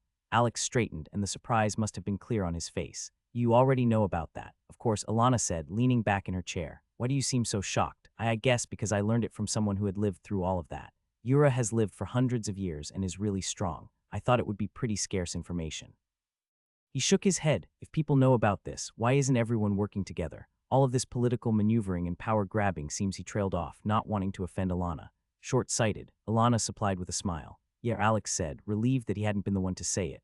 I mean, this isn't just about the US anymore. We're talking about the fate of our entire planet, as insane as that sounds to say out loud. Shouldn't that be enough to make people set aside their differences? Ilana's expression turned grave. It should be, and it's one of the main reasons I push so hard to strengthen the guild. But people, she sighed, people don't always make rational choices, even or especially when faced with such huge threats. Some refuse to believe it. Others think they can profit from the chaos. And some, she met his eyes again, some are just afraid and fear makes people do stupid things. I get that, Alex said softly. But knowing what's at stake, how can we change their minds? Ilana finished for him. As far as I understand it, this isn't something that is decided quickly. The decision of whether or not we pass the integration isn't made in a few years, but likely over decades. For now, the world powers know about this and all of them are keeping it quiet. We have more immediate problems to deal with that if aren't worked through. We won't have a say in how things are handled in the future. So we're also keeping it quiet and focusing on our immediate position and growth. Alex sat in silence for a few long moments, looking down at his hands and processing the statement. How did you find out? Is this another one of your brother's sources? When Ilana nodded, he asked her a question that had been bothering him. How does he get so much information on the system and rifts? I've been thinking that he has access to some sort of high-rarity rift, like I did. But seeing how much you just paid for access to the Celestial Rift, I don't think that there's some rare or epic rift that you're keeping a secret. It's not something I feel comfortable sharing, since it's his secret. But no, he's told me that it's something that's been granted to him by the system. If he had access to some high-rarity rift and didn't tell me about it, I'd probably kill him myself. I can't even tell you how many problems this deal with you is going to solve for us. She let out a breath and laughed. While we're on the topic of Rylan, do you mind if I ask you something a bit personal? Alex asked, watching her closely to gauge her response. He saw her eyes grow a bit more sharp as she looked at him, but otherwise her posture and body language didn't change. Sure, Rylan, why do you let him get away with so much? I know he's family, but if you're talking about reputation and appearance of the guild, he seems. Alex tapered off, thinking of an appropriate word that was still polite. Loud, Alana offered. Smiling guiltily, Alex nodded. Rylan is my problem, really. We've been close since we were kids, but not in a loving kind of way. Our parents were high performers and expected us to be, often pitting us against each other. Our relationship has been filled with competition for as long as I can remember. Damn, don't I know what that's like. Rylan is smart, sometimes too smart for his own good. You might not believe this, she said with a rueful smile, but he was a research scientist before awakening, PhD in chemistry, and was doing really well a few years ago before his lab had a freak accident. Being the team lead, he took the brunt of the blame. Our parents were really hard on him from that. Despite us both being adults and pretty set, he felt like I was lording my own career over his head. No matter what I did to try and help, he took it as an insult. Alex couldn't help but wonder if Jake felt this way. Am I too sensitive? Is Jake just doing his own thing and I'm putting myself down? Nope. Jake's an asshole, not at all the same. Anyway, when the rifts began showing up, he jumped at the opportunity to get away from the science field and has been obsessed with gaining physical power since then. He's always had a tendency to be a sore winner, so it often comes off like he's lording that strength over others. Alex waited, wondering if she would offer some excuse, but it seemed like she saw her brother's tendencies and acknowledged them. Yeah, you're right though. We're going places with the guild and he's got to get himself together. I really only ask because I'm assuming that the entire tournament tonight was set up by him. Alana nodded. I'm also assuming that happened just because we butted heads during the party a few weeks ago. Another nod. I don't want to be dragged into some sort of guild politics. I'm happy to spar and train, but I don't want to be Rylan's stepping stone to fame or whatever else he thought he might get from tonight. If I had to guess by the look in his eyes after the match, he's not going to let this loss go either. Alana sighed. You're right, that's not really like him. I'll talk to him and do my best to head off anything else like this. You've got my word that this won't continue to escalate. I should warn you, though, Derek is talking about creating a sort of team event and competition. This has nothing to do with my brother, and is more about us trying to get people out there and closing rifts. Initially, we were focused on keeping them open and farming the experience or quests as much as we could for our members, but now, with the rift breaks happening around the country, it would be a lot better for our standing if we could be seen closing rifts. Yes, the goal would be to have teams contribute to closing rifts. We haven't worked out all of the details yet. But there would be a scoring system for how much your team contributes to the rift quest and how difficult of a rift is attempted. We're hoping to have those contribution points be used by teams to purchase items from a select list. Wow, that sounds awesome. I'm really interested in that. When do you think it will start? Probably soon. With that speech from the Hunters Association, we really want to step up our presence and make sure that people know we're helping keep things safe. With his concern taken care of and his interest piqued, he looked at his watch, and Alana noticed the look. They exchanged a few more pleasantries before Alana downed the rest of her drink and walked Alex back to the main room of the estate. Despite 2 hours passing, there were still plenty of people enjoying the food and music inside. Alex took out his phone and used his right hand to text Mark while using the other to pat Valthurian on the head. There are still a few hours until the ball drops. I wonder if we could find an empty couch area to set up and relax. Mana, haha, yes. If we find a good spot, I'll give you some mana. Alex sat on the couch in his apartment, scrolling on his phone. The articles on the AG app were filled with useful information, and he found himself wanting to spend hours at a time reading through various articles. The most recent one was a passing fancy that made him curious about how Sam's class worked. At the thought of the teenager, Alex looked up from the article and into his room. Sam was lying on his bed with his head hanging off the end. He was tossing a mana stone up and down, and watching Valthurian follow it closely, trying to stay within range of the stone to mana siphon without actually touching it. That's an interesting way to train. Alex snorted and returned to reading the article. Experience is given to awaken through the intent of the task. Non-combat personnel are able to gain experience by performing a task with the intent of getting better and improving. It's a matter of mindset and will. Someone who is out in the rifts trying to gain experience through combat to eventually get a fighting class is not likely to gain experience when they go home in the evenings and cook dinner. However, someone who wants to get the chef class might be cooking with that very goal in mind. The latter would gain small amounts of experience from each dish that they made. So far as we can tell, combat classes tend to gain experience at a much faster rate. As a warning, it's not encouraged for someone who wants to become a combat class to attempt to accelerate their early experience by trying to complete tasks from safety in their off time like I mentioned for the chef class. Like many things we are discovering about the system, a lot seems to be based off of intent and actions.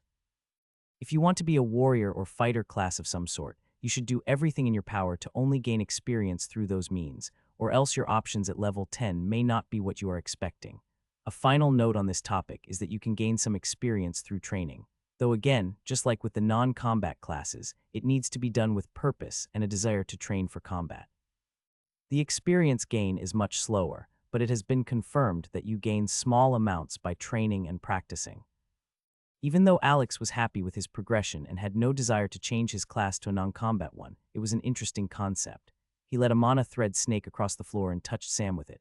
Boo! Sam yelped and didn't catch the crystal on the way down. It hit him in the forehead and rolled away on the floor, trailed by Val. Hey, not cool. Alex laughed. I'm reading something on non-combat classes. Did they make you go fight in Tianluo, or did you gain all of your experience through healing? Alex could feel hesitation and tension from Sam through their connection, but after a moment he got a response. It was just healing. I wasn't allowed to leave the city. Okay, we don't need to talk about it anymore. I was just curious. He sent along feelings of comfort and reassurance. No, that's okay. I want to talk about it to you, not to Sarah. Even from across the room, Alex could see Sam wrinkle his nose, which caused him to laugh again. Ever since Christmas, Sarah had been trying to corner Sam into telling her more about himself and his life before the rift.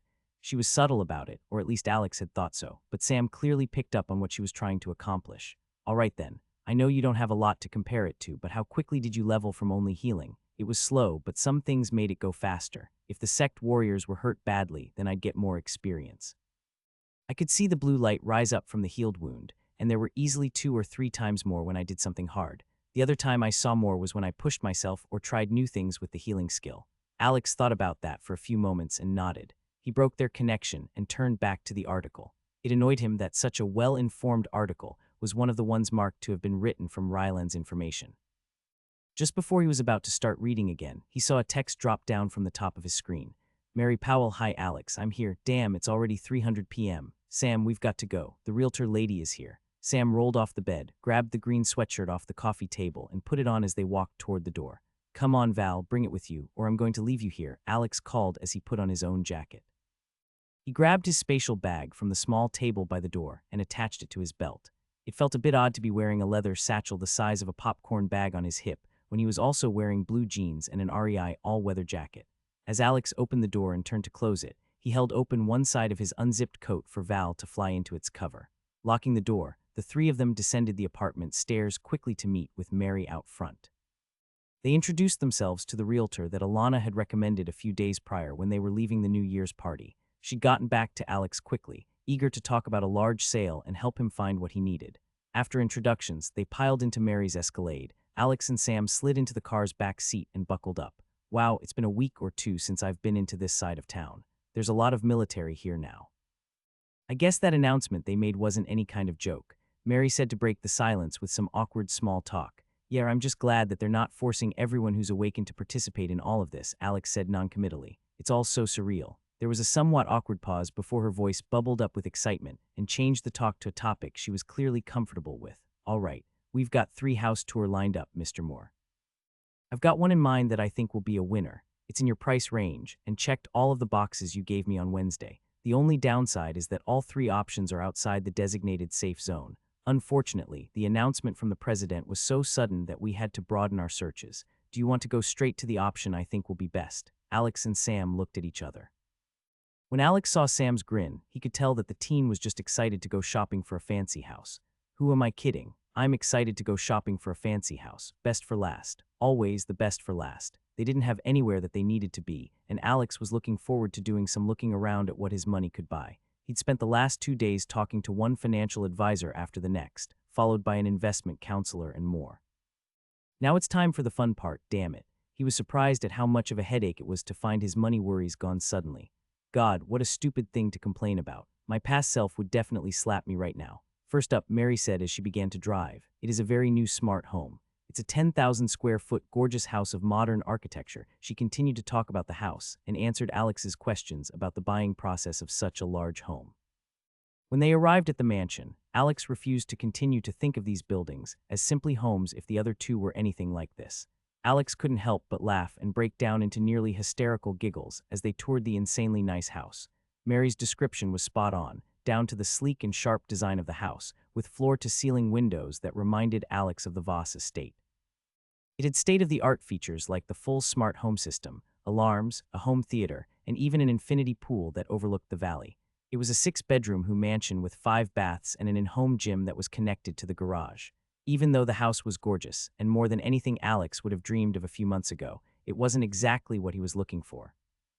It checked many of the items off of the list that he'd sent to Mary, but there were a few more that he desperately wanted if he was going to invest this much of his newfound wealth. They got back into the car and drove another 45 minutes to the second showing. They passed through 2 checkpoints set up by the Hunters Association, and Alex kept feeling a nagging sensation like they'd be stopped and arrested for something. But the military personnel simply waved at them as they drove through. I know that they're doing this for the monsters and not for the people. It just feels so dystopian. When they got to the next house, they saw the difference immediately. Where the first option was the peak of modern design and technology, the second option was larger and older. This is a historic manor built in the 19th century. It sits on 15 acres of manicured grounds, complete with a hedge maze and private lake. The house itself is 12,000 square feet, with 8 bedrooms, a grand ballroom, and a modest library.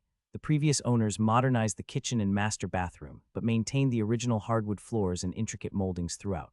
It's a beautiful piece of history, but it might require more maintenance than you're looking for, and the layout isn't ideal for the ideas you had about training. Sam laughed and ran up the stairs.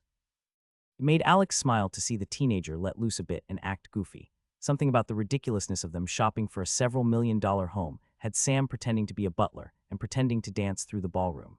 They finished the tour as planned, but Mary could tell that Alex wasn't as interested in the second option as he was in the first. Alex knew Mary was good at her job, and it was even more evident as she read the mood between him and Sam as they got into the car. The teenager had lost some of his steam over the last hour of walking around the large estate. Mary dropped just a bit of her professional demeanor and sounded more excited than she had when describing the prior properties. "All right, gentlemen, just like you asked, we've got the best for last. We're heading back to Montclair, which isn't all that far from your current apartment, but unfortunately is outside of the designated safe zone. This property is quite special and only came up on the market in the last day or two. Like I said before, it's hitting most of the things that you wanted me to find, and it's just a bit out of the price range you sent me, but I think you'll find it's worth it. Do you want me to walk you through it now, or should we wait until we get there?" Alex looked at Sam and saw him perk up. He shook his head and said, "Let's wait." Mary smiled, hearing him speak for only the second time that day. The 30-minute drive was filled with small talk, and Alex wanted a bit more background on the house before they got there. It belonged to the Harrington family, old money, very prestigious. But with all the changes happening in the world lately, especially with the recent announcement about safe zones, they decided to move closer to their business interests in Europe. They're motivated to sell quickly, which is why such a stunning property is available at this price. It's a rare opportunity, especially for someone looking for a place that can accommodate a team of awakened individuals like yourself. They got to the house a bit later, and Alex started laughing as soon as they turned into the driveway. It looked like something out of a movie, long and straight with thick, trunked trees on either side of the gravel road. The front of the property was blocked by a few dozen yards of trees to either side, but past that, they could see flat and open grass to either side of the trees. Sam made a few sounds of amazement and began to laugh as well. When they got to the house, the driveway pulled into a roundabout with a stone fountain in the center that was currently not running. There were stone steps leading up to large wooden double doors. The building looked similar to the second house, with the old manor-style estate, stone and brick building with ivy climbing up the front left corner of the house. They parked, and Mary began to talk as they walked through the house. "The manor has been recently renovated and strikes a great balance between our first 2 options. It's got large ceilings and open rooms that are the signature of older construction, with many modern amenities and convenience. It's on about 20 acres, with a mix of beautiful open grass, like you saw out front, a personal garden in the courtyard, and a natural woodland area for privacy." They walked into the foyer, and Alex ran his hand through his hair. It had a high ceiling and a large chandelier hanging overhead. Directly ahead was a cozy greeting area with comfortable chairs and a coffee table for guests. There were also stairs leading to the second floor at the far end of the welcoming room, with a dark wood railing that matched the floors. The house itself is an impressive 15,000 square feet. You'll notice the exterior is a combination of stone and brick, partially covered with ivy on lattice to give it a timeless sort of feel. There are 9 bedrooms in the main building. 2 are downstairs in the west wing for any house staff you may decide to hire. West Wing also has a master suite with a balcony upstairs, an office, and a second bedroom. Wait house staff. They walked through the dining room and into an enormous kitchen. The appliances all seemed brand new to Alex, with several stoves, 2 fridges, and an oversized island countertop in the middle. The countertops were some sort of stone, and clean white cabinetry surrounded most of the kitchen on different sides. However, most noticeable was the glass door they could see leading out into a courtyard. Sam wandered over to the door to look through as Mary continued to talk. The kitchen is almost brand new. At the far end, there's a walk-in pantry, and past this is the laundry room and hired help housing suites. They have their own kitchenette and bathroom within the addition to keep their personal living quarters separate from the main house. Before we head into the courtyard, let's walk back to the east wing. There's a nicer entrance from over there. Sam turned around wide-eyed, and Mary couldn't contain her smile. The three walked back through the foyer and into the right part of the building. It's shaped like a U? Alex asked. Yes, exactly. The entrance and dining room are the base of the U shape, and the kitchen and staff quarters make up the left side of the building. This living room heads straight back and connects to the home gym, which makes up the right side of the building. Connected to the living room, she pointed across the large open room, past the double-wide couch and oversized TV, to a door is the garage. It fits 4 cars comfortably and 5 if you're willing to squeeze them in. They walked through the living room, and Mary explained that the furniture they saw currently in the house would mostly stay. There were a few things marked to leave with the sale, but part of the offer to get the house sold quickly was to sell it furnished. When they got deep enough into the living room, Alex looked to his left toward the inner part of the U-shape. The wall was almost completely glass, and I looked into the courtyard beyond. The courtyard is quite unique and adds a real bit of zen to the house. It's a mix of cobbled stone and grass patches with a small pond of water that backs up to the base of the U, which is where the stairs travel over and upstairs. The group walked toward the glass wall and into the courtyard. Alex's breath caught as he took in the peaceful sight. The courtyard was mostly open to the weather, though protected from winds on all sides except one by the building. It got sun, and he assumed that there was a nearby hose or sprinklers to keep it watered. Well, what do you think? You wanted a space for a garden like Yura's. I know. For real, I could have it here. Sam turned to Alex with his mouth hanging open in disbelief. Of course. You're welcome to stay here as long as you want, Sam. Alex saw tears begin to well up in the teenager's eyes, and the blonde teenager rushed forward and gave Alex a hug. Mary, who was not privy to their conversation, paused in her speech to smile at them patiently. As Sam collided with Alex, they heard a muffled ouch from within Alex's jacket. Sam tensed, and they both began to laugh as Valthurian vocalized his displeasure. The rest of the tour passed quickly, but Alex could already tell that this was the perfect place for them. Even without seeing the upstairs, the gym, courtyard, backyard, and extra rooms were exactly what he was hoping to find. Once the tour was finished, Alex let Mary know that he'd like to begin the purchase paperwork immediately. She laughed and said that Alana warned her he was a decisive person. She was even more surprised, though, when Alex mentioned that he'd like to make a full cash offer for the house to simplify the offer. She was a bit speechless until he asked if they might be able to offer the Harrington family a bit less if he was willing to buy it quickly and in cash. Mary seemed to think that they would gladly accept the proposal. She stepped outside and left the boys to wander around the estate as she called the seller's agent to communicate the offer. Alex and Sam wandered upstairs and into the master suite. There was a regular bedroom next door, and Alex told Sam it would be his if he wanted a place to stay. Across the hall from that was the study Mary had described, and Alex was pleased to see that even though the shelves were empty of books, they covered the 2 side walls. There was a large window behind a grand desk that overlooked the front yard of the property and several leather chairs in one corner. Alex was daydreaming about studying magic and filling the shelves with skill manuals when Mary found them. I finished talking with their agent, and they agree that the Harringtons will most likely accept. Assuming that they do, we can proceed with the paperwork immediately and likely get the keys into your hands in the next day or so. I would just need you to meet me at the bank and sign some paperwork to make it happen. Would that work for you, Mr. Moore? Alex noted that Mary had regained some of her professional bearings after the statement that he'd pay the $9 million and change up front to speed up the purchase of the house. While he knew it was a significant purchase, and almost 20 of the lump sum he'd received from the guild, he felt it was worth it to own the house and the property, and not needing to worry about a mortgage or dealing with a landlord of any kind. With things changing so much in the last few months, and more changes to come, Alex didn't want there to be any sort of potential issues if he had payments that went up or banks decided to change how things were working. He was well aware that he'd never had to face a problem like this one before, but felt confident after hearing the same advice passed to him from several of the advisors he'd spoken to. I think that will work just fine for me, Mary. Sam stepped up next to Alex as they looked out of the second-story study and over the long driveway. The entire afternoon had felt surreal, and Alex had a feeling that it would take quite a while to adjust to this new concept of wealth and financial security. Home. Well, this should be interesting, huh? Sam nodded as the two of them climbed the stairs to the large wooden doors. The sky was clear and the morning air was cold and fresh. I haven't trained properly in days. Alex's thoughts wandered as they reached the top of the stairs. This house is exciting, but I need to get everything settled soon. I can't let my progress stagnate. He was itching to get back to leveling up and pushing his skills further. Alex turned to look at the gravel roundabout and the large front lawn. The snow had melted, revealing beautiful green grass with straight lines. He took a deep breath, smiling. Sam stopped and turned to look back at the front lawn with Alex. The teenager had fed off Alex's excitement since their tour. Mary said Alex should have the keys by Monday. Even though it was the day before that, Alex had got permission from the Harringtons to use the house as a meeting spot for hiring potential staff. They'd been happy enough with Alex's willingness to purchase the property quickly and with cash up front that they assisted him in lining up connections for the interviews. Alex reached into his spatial pouch to remove the mansion key. At the same time, he checked the pocket watch that Olivia had gifted to him. The old timepiece had taken some getting used to, but the 2-month break from his cell phone had helped. He was making it a habit to carry the watch and looked forward to testing it in the next rift. Alex felt butterflies in his stomach as he thought about interviewing a lifelong butler.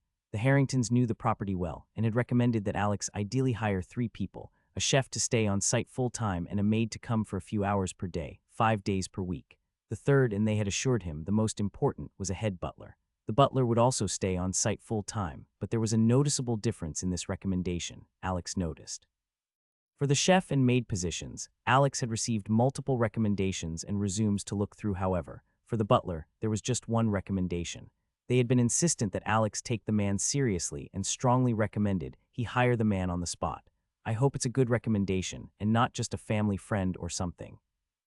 Alex felt some amusement come from Sam's connection, and he turned a mock glare on the teen. You've been spending too much time with Mark. I know he'd think this was funny, too. Sam smiled in response, and they entered the large house together. As they entered, Sam moved immediately toward the courtyard. In the last 2 days, Sam had been abnormally talkative about the prospect of having his own garden and trying to grow special, magical plants.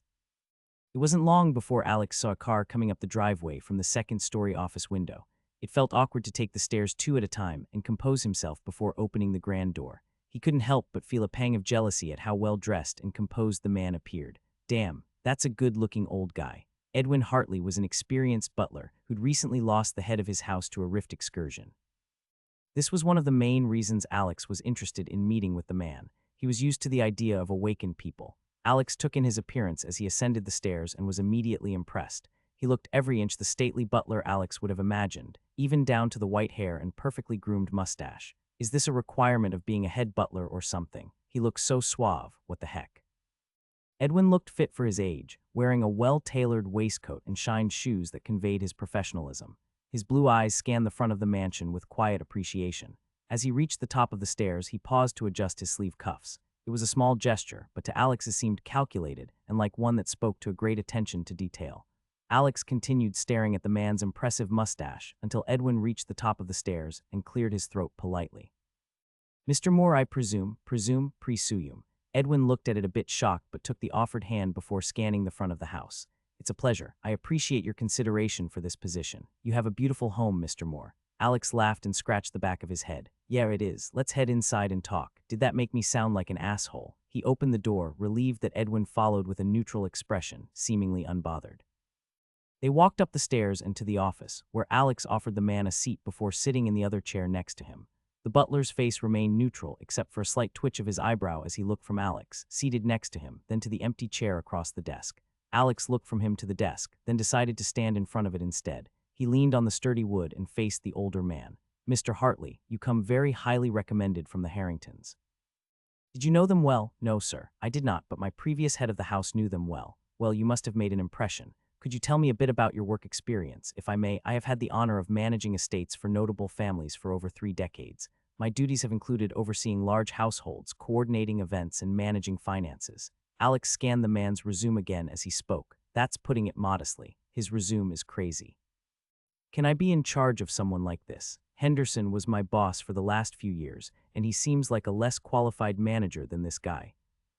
Time to just lay it all out on the table. This is only going to work if he understands where I'm coming from and what I need. Look, can I be honest with you? After a nod, he continued. I'm way out of my depth here. Hiring full-time staff to manage an estate is not something I imagine myself doing in my lifetime, let alone at the age of 28.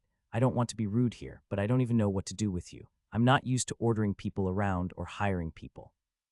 You've been doing this for a long time, and if we are going to work together, I need you to understand that I'm likely not going to be anything like your previous employers.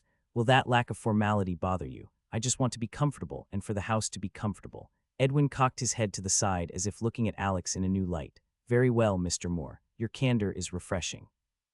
I have served individuals of varying dispositions, and I assure you that my role is to adapt to your needs. It is clear you value a certain ease in your household, and I shall endeavor to provide that while maintaining order. My duties will be carried out without undue stiffness if that is your preference. Alex felt a weight lift off his shoulders. That sounds perfect. Honestly, I just need someone who can handle all this stuff that's over my head and help me make sense of it all. Edwin gave a small nod, a hint of a smile tugging at the corner of his lips. I believe we shall manage quite well, sir. One more thing, Alex added. I want to make sure you're properly compensated for your experience. I'd like to offer you a generous salary, enough to make sure you're comfortable and happy here. Edwin raised an eyebrow slightly, then gave a small nod. I appreciate your consideration, Mr. Moore. We can discuss the specifics, but rest assured, I am quite content to serve to the best of my abilities. There is something else important to talk about before finalizing anything. I hope this isn't too sensitive of a topic, but your previous employer was an awakened. Edwin nodded solemnly. Yes, he was. He passed away several weeks ago when entering a rift near his hometown. Might as well rip off the band-aid. Alex reached up and took the illusory mask from his face. The mirage that was running through the mana spinner silk flickered before it shattered, and his normal face was revealed. There was a brief moment where Edwin's eyes widened. Otherwise, he remained composed. I'm awakened, and the friends that I plan to come live here with me are also awakened. This is the life we plan to immerse ourselves in, and I'd like to make sure you're all right with that. We'll put ourselves in danger, perhaps get injured or come home battered. I plan to use the estate grounds to train my friends and create a space for them to grow stronger so that they don't die out there. For the first time in the conversation, Alex felt his resolve firming. This is what all of this is for. I can't forget that. I understand. It's not a requirement, but I'd also like you to give some thought to awakening with us. The statement caught the butler by surprise, and he inhaled sharply. Me? Why? Alex shrugged. There is more information coming out about non-combat classes, and I thought it might interest you. You've devoted your life to this, so why not see what happens when you awaken? It could help make your job easier or enhance your abilities. He raised his hand when he saw Edwin shaking his head. Don't say no right now, but think of it as an open offer and something we could revisit later. Like I said before, it's not required for the job, and I won't force it on you either. But I really believe this is the way our world is moving, and I'm realizing that I'm currently at the forefront of that push. I think it could be helpful to surround myself with other capable people. There was a tense pause as they looked at each other, and when the seated man nodded, Alex let out a sigh of relief. That was really everything I needed to talk with you about before offering you a job. If you're not bothered by this life, he gestured at his face, with the large scar and heavenly eye of the celestial sage in full view, I'd be happy to have you join me as the head of staff. I'm sure there are a lot of other logistics we'd need to work out, and I'll need your help navigating that, but you're sort of my only option for this position, and I know I'll need the help. Edwin smiled. If you're comfortable with it, I shall take the liberty of making initial arrangements to bring the estate to your desired state of comfort and function. Yes, please. That would be a huge help, Alex replied, relieved. Welcome aboard, Mr. Hartley. Alex noted the change in the way the older man addressed him and waited for him to speak. Please call me Edwin. Mr. Hartley is too deferential for our positions if I am on your staff. It is the proper way of address. Oops. See, that's the kind of stuff I need to know. All right, Edwin, it is. Alex felt a bit odd calling a man more than twice his age by his first name, but by the small smile on Edwin's face, this seemed to make him more comfortable. Alex leaned back slightly, considering Edwin for a moment before making a decision. Edwin, instead of just sorting through these resumes, would you mind staying this afternoon? I have a few more interviews lined up for the chef and maid positions, and I'd really appreciate your feedback. Edwin nodded. Of course, Master Moore. It would be my pleasure to assist you. They spent the remainder of the afternoon interviewing candidates. Edwin's presence was invaluable after each interview. He offered concise feedback, pointing out details Alex hadn't considered. Alex found himself gaining more confidence, learning how to evaluate potential staff, and understanding what qualities mattered most for his household. By the end of the day, Alex felt relieved, knowing he had Edwin by his side to guide him through the process. They finished their afternoon by discussing the logistics of Edwin moving onto the estate grounds. Edwin agreed to return each day over the coming week, not only to assist Alex and Sam in getting settled, but also to continue familiarizing himself with the estate and the other staff. They also arranged for the chef and maid candidates they had selected to come by during the week, even if they weren't ready to fully move in yet.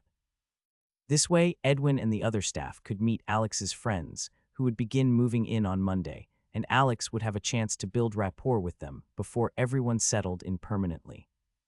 "Come on, dude, just spill it already." Alex let out an exaggerated groan from his spot in the backseat of Mark's SUV. The car was filled with the sound of rustling jackets and the low hum of the heater, providing a warm refuge from the cold outside. The mood was light, with a sense of anticipation. Next to him, Sam was squeezed into the middle of the row between him and Olivia. Sarah was in the front and gave a light-hearted laugh as Mark looked into the rear mirror. "I mean, Alex, really.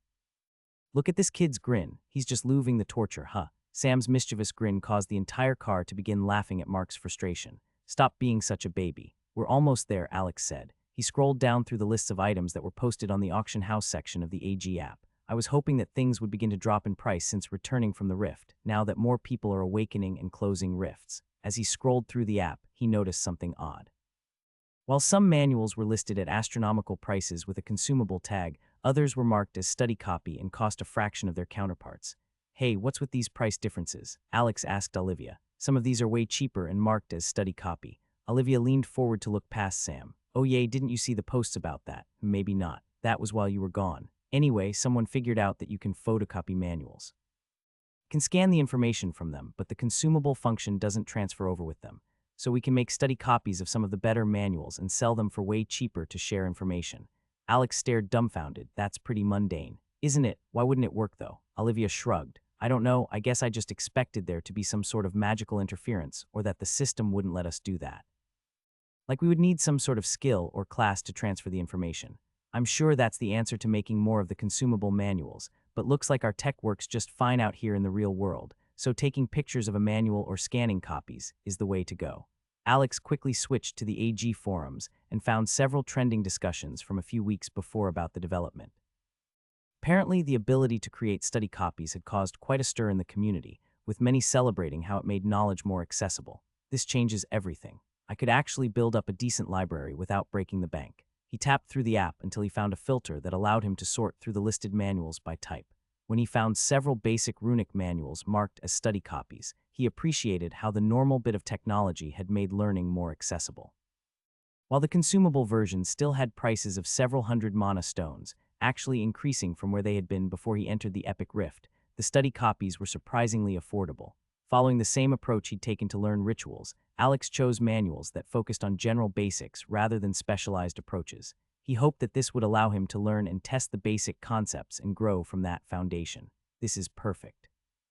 I can actually study these, and the cost is way easier to stomach. Even with my new wealth, this would have hurt to eat the price of the other manuals." Alex added a few more study copies to his cart and completed the purchase, feeling good about the investment in his education.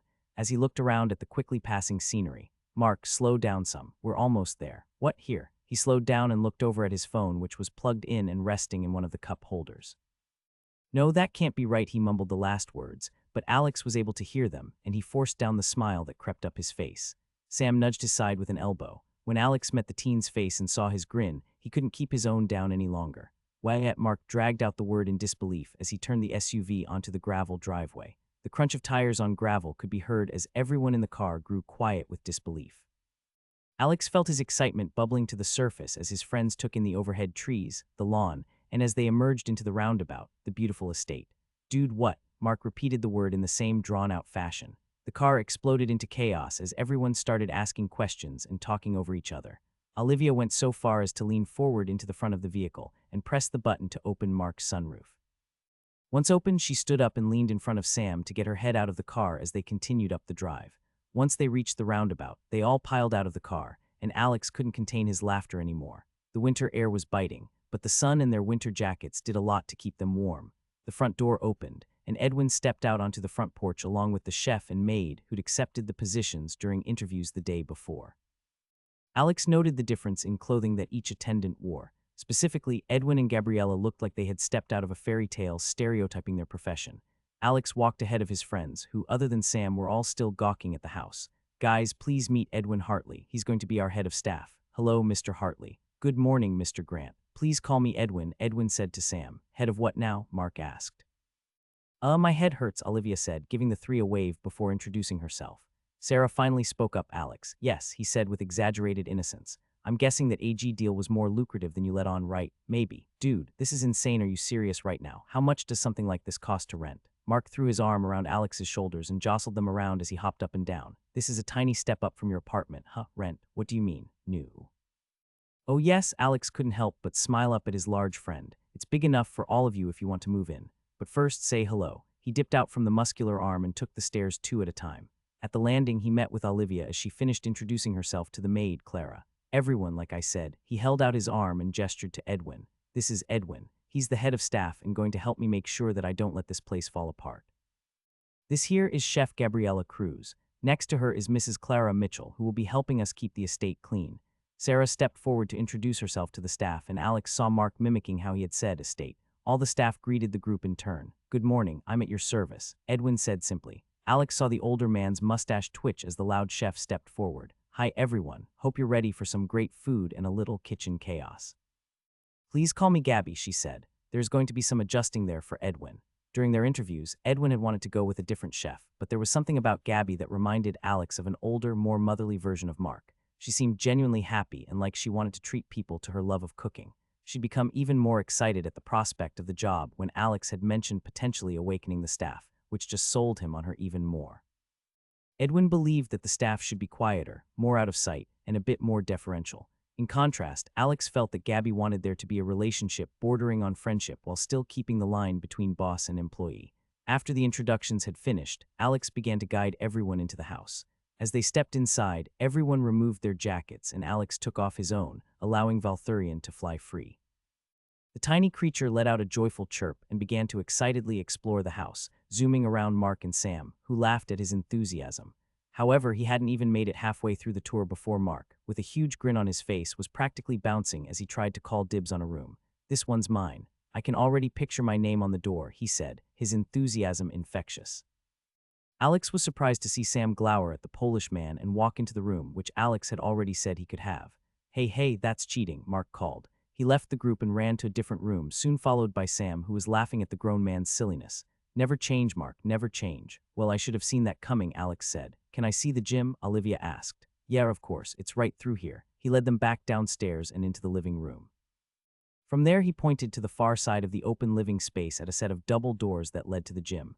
Alex sat down on the couch and laughed nervously. Pretty surreal, huh? Sarah nodded and sat at the edge of another section of the couch. I don't want to sound like your mom, but did you think this through? This seems like a huge purchase. He tensed before understanding her point. I know it probably seems like a crazy purchase, but I really did put some thought into it. Hear me out. He sighed and explained that he'd consulted advisors specializing in sudden wealth. He'd also spoken with a realtor recommended by Alana and gone from there. Look, the biggest reason I want to do this is to keep us all together. You and Mark are awakened now. I don't want Sam to keep sleeping on my couch if he decides to keep staying with me. I want us to stay together and safe. I have some resources and training information now, after the rift, and I want to share it with you guys. Mark made the joke during Christmas, but it really stuck with me, this idea of having a team house, where we can all have a sort of home base. He trailed off, realizing that he'd been rambling. Sarah watched him quietly, letting him spill it all out. God, she's so analytical. She's probably thought through all of this already anyway. After a few silent moments, she nodded. Yeah, okay, that makes sense. It's not my place to criticize you, but I just wanted to make sure you hadn't gone and done something crazy. I think it's a great idea. She smiled, and Mark burst into the room from the foyer. There's a pool. Why didn't you say so? Alex laughed. Well, you ran off in the middle of the tour. Another half hour of everyone excitedly exploring the large mansion, and Alex was able to shepherd them onto the comfortable sofa in the living room.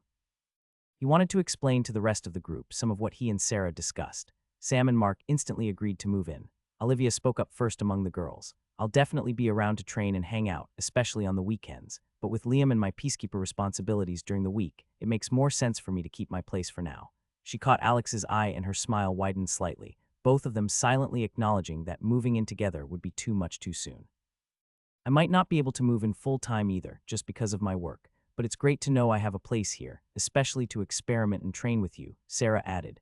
Alex felt tension he wasn't aware he'd been carrying leave his shoulders. That's fine, seriously. I know it's a big decision, but I'm going all in on this life. He reached up and pulled off the mask that had been covering his face as a matter of habit over the last few weeks. The spider silk stuck to his face and stretched slightly as he pulled at it, though he knew that from the outside it looked even more strange as the illusion distorted and broke. I don't want to keep hiding like this or feel weird about how strong I'm becoming. It's just who I am now. Since I've gotten home, I've been trying to hide my eye and my scar, worried it would make me seem like an outcast or a freak, but when I gave it some more thought, I realized that I really just don't care. Fitting in seems like such a petty concern after the last few months, and my focus is on getting stronger, regardless of what other people think. I want you guys to get stronger with me, and this can be a spot for us to grow without dealing with city neighbors and nosy people judging us. I'm done hiding. If people want to stare at my scar or my eye, let them. I'm proud I made it out of that rift in one piece. There was some more light-hearted conversation before Mark brought up the pool a second time. He talked Sam into joining him as they went to enjoy the indoor portion of the climate-controlled water. Sarah and Olivia, though stiff and a bit awkward together, went up the stairs to look at the unclaimed rooms. Alex looked out through the glass portion of the living room, taking in the expansive courtyard with its neatly trimmed hedges, stone pathways, and the sprawling open backyard beyond. The sun shone off the bare branches of the trees which cast shadowed patterns on the ground. The entire space was peaceful and full of potential. There's so much space. His mind was drawn back to his purchase in the car. I wonder she's been talking about building a training facility, right? Alex pulled his phone out and called Alana to ask about training equipment and how to begin outfitting such a large space. After she gave him a number, he saved it to his phone and began to dial the company's number. He stopped as he heard a cough from the doorway. "Edwin," Alex asked. "Master Moore, if I may." He removed his own phone from his inner vest pocket and gestured at it with his free hand. "Ah, you're saying this is the kind of thing I should delegate. Wow, I'm dumb." Edwin bowed before stepping back through the doorway and out of sight. "That's going to take some getting used to." Alex stepped into his new office, cluttered with boxes and stationary items that had been moved in. Sam peered in from behind Alex at the door. "What are you going to do first? Maybe get the computer started up. I really need to organize my thoughts." Alex felt some uncertainty through Sam's feelings. Relaxing is important. He knew that Sam was right, but he was beginning to feel antsy in a way that he'd never experienced before. All his life, Alex had done various tasks and hobbies. He had a tendency to throw himself into something at full speed and lose himself in learning and exploring it, completely pushing aside his other fears or stressors, even if it was unhealthy to do so. He knew that's what he was craving, and the system integration, along with the possibility of learning real magic, was his perfect focus. He'd been intentionally trying to take things slow since Christmas, but as he pulled up his status window and saw the meager progress he'd made in the last 2 weeks, Alex felt the need to begin training. Bound items, unique rank growth item Heavenly Eye of the Celestial Sage. Seeing that he'd only gained a single level in mana siphoning and mana threads was a bit depressing to him after all the rapid progress he'd made. He felt like he'd been wasting time over the last few weeks. No, I can't think that way. The downtime is good for me, and spending time with everyone has also done my nerves a lot of good. He thought back to the first few nights after returning from the rift. In hindsight, he was thankful that his friends stayed with him in his apartment. Some of the nightmares had been hard to deal with. More than once, he'd wake up in a cold sweat or punched at the air like he thought a shadow serpent would crawl from a dark corner of his room. He wasn't sure if he was willing to admit it to himself, but a deep down part of him knew that he hadn't even taken the time yet to stop and really process everything that happened in the rift and everything that he had done. After Sarah had realized just how much he'd been through, she'd really suggested that he meet with one of her coworkers. When it was clear that the idea of talking to someone made Alex uncomfortable, she made it clear to him that she was willing to listen and help him how she could. Something within him stirred as he realized that he'd be burdening his friend with the things that he'd done. She didn't deserve that kind of weight, especially not after they'd spent an entire week thinking that he had died. He knew he had some amends to make and felt like these issues he was having in the rift experience and killing fell on him to sort out. The world was changing, and he'd already decided that he wanted to change with it. Maybe this is the first step in that direction. Sometimes I might just need to get my hands bloody. If it's what's necessary to keep myself alive or to protect my friends, I'll do what I need to. He felt his willpower affecting him and didn't mind at all. The conviction was forming within him, and he knew that if it was between his friends or someone else, he wouldn't hesitate to do what was necessary. Alex knew that Sam was staring at him, but his thoughts were moving so quickly that only a moment or two had passed. He smiled back at the teen before deciding that brooding wouldn't do anyone good. He walked across the room and opened a small bag that was set next to the large wooden desk. He put the bag on top of the desk and then turned to open the curtains of the large window. With a beautiful view that was only disrupted by the faint sounds of construction equipment from the backyard, he flopped back into the leather chair and tipped the bag over. Alex admired the sleek packaging for a moment, feeling a flicker of excitement at the prospect of new tech. Just as he slid the box out for the brand new laptop, Mark appeared in his doorway, towering over Sam. The large Polish man ruffled Sam's hair, and even though the teenager swatted the arm away, Mark gave them both one of his infectious grins. In the space over Mark's shoulder, Val squeezed and flew past them and into the office, greeting Alex with a small head bump. "Hey buddy, what are you up to?" Alex gave the mono worm a few pats on the head. "Dude, how does this whole having a chef thing work?" Mark said from the doorway. "Like, can I just grab some food from the kitchen? Why are you asking me?" "Go ask Gabby, she scares me. She's always walking around with that wooden spoon." Sam snickered from right in front of Mark. Mark squinted his eyes and looked at him suspiciously, his voice hinting of mock offense. "What's so funny about that?" Alex rolled his eyes and ignored the two. He pulled the new laptop from the bag and opened the box, enjoying the feeling of new technology. As it began to boot up, he got up and began to open some of the nearby boxes. Some of the things he'd ordered were simple office supplies. He found pens, sticky notes, paper clips, and more. The box he was looking for contained a small stack of leather-bound journals for him to use as sketchbooks and notepads. When Alex located the box, he sat back at the desk and began to get out all of his thoughts, as he so often did when he felt overwhelmed. Every once in a while, he'd need to select an option on the laptop screen as it went through the setup process. Once he was done, Alex stood and walked with the open notebook over to the rolling whiteboard that Edwin had gotten for him. He grabbed a marker with his free hand and popped off the cap with his teeth. He began to restructure all the thoughts from the unorganized mass in the notebook into a more structured list on the whiteboard. He placed some of the bigger and more ambiguous questions at the top of the board, and then began to structure a series of to-dos and fleeting thoughts about training and skills. By the time he had finished, he stepped back and looked at the board, feeling like he was already on a better path forward. "Hey, we've got to talk about how to start getting you guys ready to noticing the quiet surroundings." Alex trailed off and glanced at the doorway and saw that both Sam and Mark had gone. They must have gone to get food. "I need to make sure they know about the team event that Alana mentioned is starting soon, and if I can get them into some rifts to train before it starts, it would be even better for us."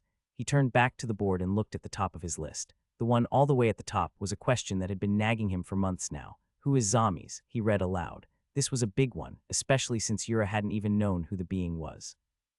Below that were some consistent notes for himself, such as unstructured magic system magic and use ritual insight. His failure to optimize his use of the class skill was a point of major frustration for Alex. While playing video games, he wasn't really one to follow the meta, but balance was needed, as he never wanted to be unoptimized. The fact that this was his real life just really increased the feeling that he wanted to do everything perfectly. The more he thought about the days he'd gone with the skill not on cooldown, the more he felt like he was wasting an opportunity to gain strength. Below those key points was a list of to-do items. He had written some of the more pressing things that he wanted to accomplish, like checking the auction house for more training manuals. As he thought about that, he stepped forward and added a small note to reach out to Alana on his order for the rune manuals that he'd made a few days before. Other pressing items included brainstorming ways to use Mirage, researching companion advancement, studying his new advanced ritual manuals, and documenting what he'd learned from Yura. Though Alex had a good memory, the Celestial had taught him numerous techniques and theories. They'd covered mana shaping exercises, mana circulation techniques, and methods for improving mana flow through the body, particularly through what Yura called tempering rituals, which he expected to find detailed in the advanced manuals. While he'd already begun to capitalize on a few of these more basic things himself, he wanted to share the information with his friends. Olivia, in particular, could benefit from a lot of the magic training Yura had shared with him, as her kit was something between a rogue and a shadow mage as far as he knew. If they wanted to work seriously together as a team, they needed to sit down and discuss each other's strengths and skills. He wanted to help them all grow stronger, and in his mind, he wanted to believe that assisting them to grow together would make them stronger than if he just focused on his own power. The power of friendship and all that. Right, there were some repeatable tasks toward the bottom that he hoped to begin doing every day. They included setting aside time for reading articles on the AG app, made easier by his new laptop, and practicing his mana shaping and circulation exercises. Lowest on the list, but far from least important, was his continued physical training. While he wasn't even close to the physique that Rylan had, he'd been proud of his progress in the Celestial Rift. He wanted to continue that trend, and he planned to work on personally enhancing some of the gym equipment, either with runes or rituals. Hopefully, with the rune manuals, there are some runes I can implement. Otherwise, I can always use the weight-increasing ritual. He grinned at the thought. Alex walked back around the desk and finished setting up the laptop. As he began to click around on the desktop and install some of the most crucial apps, he called for Edwin. "Sir, what can I do for you?" "Edwin, can I ask you to do something for me?" "I believe so, Master Moore. That is the entire purpose for my being here." Alex was sure he saw the man's perfect white mustache twitch at the corner. "Well, all right then. I wanted to see if you would be willing to study up on articles from the AG forums. I'm going to be doing some reading myself every day, and I'll try to get everyone else on it as well, but I'd like to make this a specific part of your job. I like to read." Alex paused for a moment, caught off guard by the straightforward and simple statement, which made him want to laugh. "Okay, well, that's good. There's a lot here to read. The information posted in these forums is the sort of information that can save our lives in the rifts. If I had been able to do more reading and studying before I chased Valthurian into that rift, things may have gone differently in there. Hindsight, Master Moore. Hindsight." Alex nodded in agreement. "Do you have a computer or something to do this research on?" Alex grabbed one of the leather-bound books from his stack and handed it to Edwin. The man accepted the book and stood with it behind his back as he nodded and affirmed that he had a personal computer. "Great, I need to reach out to Alana anyway and check on my manuals. I'll make sure that we get you added to the guild as a member so that you can get access to the better articles on the forum. Try to condense the most important notes in that book, and with any of those notes, just make sure to write the article title if necessary so that we can go back and find it if needed. Would you like me to begin compiling hard copies of these forum files for on-premise use? Also, if you'd like, I can call Ms. Voss in your stead." Alex thought about it for a moment. Yes, to the on-premise files. It can't hurt to have the files handy. Having physical copies will make it easier to reference during group training sessions, and we can mark up important sections. For some reason, he found himself preferring to have crucial information in multiple formats, and he loved the idea of filling up his office as a miniature library with a wealth of knowledge. As for Alana, don't worry about that. I want to keep that contact open between us. Edwin didn't say anything else, just bowed and silently retreated from the room. Alex sat back in his chair and decided to check something off his list. He opened the AG website, logged in with his account information, and began to hunt through the auction house section. He began looking for skills that fit with the general theme Yura had explained to him more than a month ago in the Grove. After giving it a lot of thought, Alex liked Yura's advice, even though it might make him weaker at the moment compared to some others who were focused on structured magic or skills. Alex resonated with the concept of setting himself up for huge success down the road. His plan was to find skills or manuals that would enable him to learn casting magic or spell patterns that he would then practice and cast on his own. It would take a lot more time to learn those spells through the unstructured method, but it would give him a lot more freedom and flexibility down the road. After a half hour of searching, he didn't find anything that grabbed his immediate attention for the cost of what was being posted. It wasn't until he started clicking through the forums that he found a post that caught his eye. The post was from a user complaining about an item that they'd found in a chest during their Rift run had a restriction. They attempted to break the token multiple times, but kept receiving a system error, telling them that their willpower was too low to learn the skill. The user was angry, especially since they'd invested more of their points into willpower than they had originally wanted, attempting to meet the unknown threshold for the skill. While the person wasn't really offering to sell the item, Alex felt like this was a big opportunity for him. If his control freak title was any indicator, he had the highest willpower stat of anyone on Earth. He sent a direct message to the original poster, offering a fairly generous amount in either USD or mana stones. Feeling a bit guilty about spending even more money, Alex closed the laptop and thought that later he should do some searching for how standard spell casting differed from the use of rituals or runes. He knew that mana needed to be moved in a very specific pattern through the body and outside of the body, and he knew that most of them required incantations of some kind, but that was all that was mentioned. Shaking off the thought, he decided to focus on training he could actually do in the moment. He walked to the middle of the room and sat cross-legged on the floor, recalling his time with Yura as he prepared to practice the mana circulation technique. Alex closed his eyes and focused on his core, where mana naturally pooled. The exercise Yura had taught him differed from what most sect initiates learned. During their early sessions, Yura had explained that many students needed to first master control over their chi through cycling techniques with complex movement patterns. From the assessment he'd gone through, it was evident that despite Alex's recent introduction to magical energy, he already possessed an abnormally high level of control. Alex knew that this was his trait, but to the other instructors, it seemed like he was very gifted with control. Because of this, Yura had made an unusual choice. Rather than starting with the basic circulation techniques taught to most initiates, the Celestial had decided to teach Alex an advanced method, typically reserved for those who had already mastered the fundamentals. Your control is not an issue that you'll need to worry about as you grow, Yura had told him. What you need now is to purify your mana to make each drop more potent. This technique is challenging, even for those with years of practice, but your unique trait and titles make you capable of attempting it now. Yura explained that to purify mana, the technique focused on rotating the core at such a high speed that the impurities would begin to move further and further from the center. Eventually, they would be expelled from the core entirely. Alex knew from experience and initial training with the Celestial that it was much harder than it sounded. He focused his will on his core. The mana responded instantly to his call. He began drawing it in, concentrating it into a single point at the center of his core. Imagining that his core was flat, he visualized pinching the center around the focal point, then twisting it with his magical might. He pictured the way cloth bunches up when twisted tightly in the middle, focusing on maintaining a gradual, controlled spin that tightened with each turn. Slowly, the outer edge of his core began to pick up speed. Maintaining a uniform movement wasn't difficult. The challenge was getting the spin up to the required speed. It was like trying to rotate a heavy weight with nothing but his mind. Every rotation demanded slightly more force than the one before, and applying that force evenly across the entire mass of mana was exhausting, an entirely different kind of fatigue from simply using a skill or forming a ritual circle with his mana thread. With the exercise being meant for advanced practitioners, his relatively low intellect stat made itself known, and his lack of raw magical power felt like a constant hurdle during the exercise. Despite that, Yura was confident that Alex could handle the exercise and would see great benefit from it over time. After 15 minutes, Alex could feel the strain building in his temples. Each rotation moved more sluggishly than the last, but he forced himself to continue.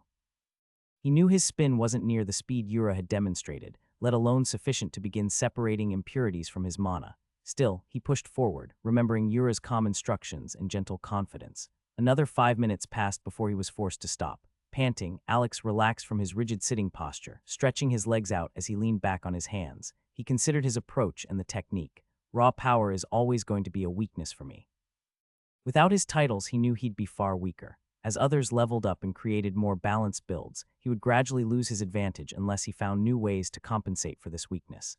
Is there a way to make each rotation more efficient? He stood up, heading over to his whiteboard and adding the thought to his list of ideas to revisit. For now, though, he was satisfied with completing another session. He couldn't see any immediate difference in his mana, but that wasn't the point. This exercise was about building his foundation, and Yura had assured him that the results would come with time and dedication. Same time tomorrow, he promised himself. After a quick stretch, he walked over to the cat tree to give Val a scratch on the head. The mana worm blinked lazily at him before curling back into a tight coil, settling down to sleep once more. You can put that one over here, Alex called as he waved the workers over. He was endlessly impressed with how much could get done if there was enough money. He'd been burning through some of his available funds to get the backyard set up and ready for training, despite the cold weather. More than half of what he wanted to order was unavailable due to shipping and supply issues. Even with the limited availability, it felt worth it, though, as the final touches were coming together and the equipment arrived. Man, for an old guy, he sure can get stuff done, Mark said from beside Alex. Alex chortled, no kidding. He looked over to see Edwin in his dress pants and shoes, walking through the grassy portion of the backyard. While he still wore his vest, the older man rolled up his sleeves and directed the offloaded equipment, occasionally stepping in himself or making minor adjustments to the equipment. I had to convince him that it was okay to take his jacket off. I saw that, Mark laughed too. Honestly, I'm glad he took over. I barely knew what to say to those guys and they just stared at me like I was an idiot. Like they're the movers. Shouldn't they know how to unload things? Why do they need more direction? Mark snorted in response. Alex glanced at his tall friend. What the hell has Gabby been feeding you this week? While Mark had always been taller than Alex, the height difference was emphasized by his friend seeming more solid than ever. Not really a better word for it. His muscles are a bit bigger, but he just seems like he's built like a brick house. Mark grinned and flexed his bicep. Gym, good food, and naturally superior genetics, my friend. Yeah, okay. Did you finally finish allocating your free points? Mark deflated a bit, causing Alex to laugh. I don't know why you were hesitating anyway. Your trait is perfect for you, and you know you always play the tank in games anyway. Hey. I'm sure you would have been struggling even more than me if you were actually able to choose where your points go. Ouch, not cool. Just then, Valthurian flew through the open space of the backyard and over to the two of them where they stood on the new training platform. The training area was a large, leveled section of the backyard, made of wooden decking that was raised just a few inches above the grass. It took 2 steps up from any of the 4 sides to access the platform. The training area was divided into several distinct sections. One part had thick mats for sparring and practicing hand-to-hand combat.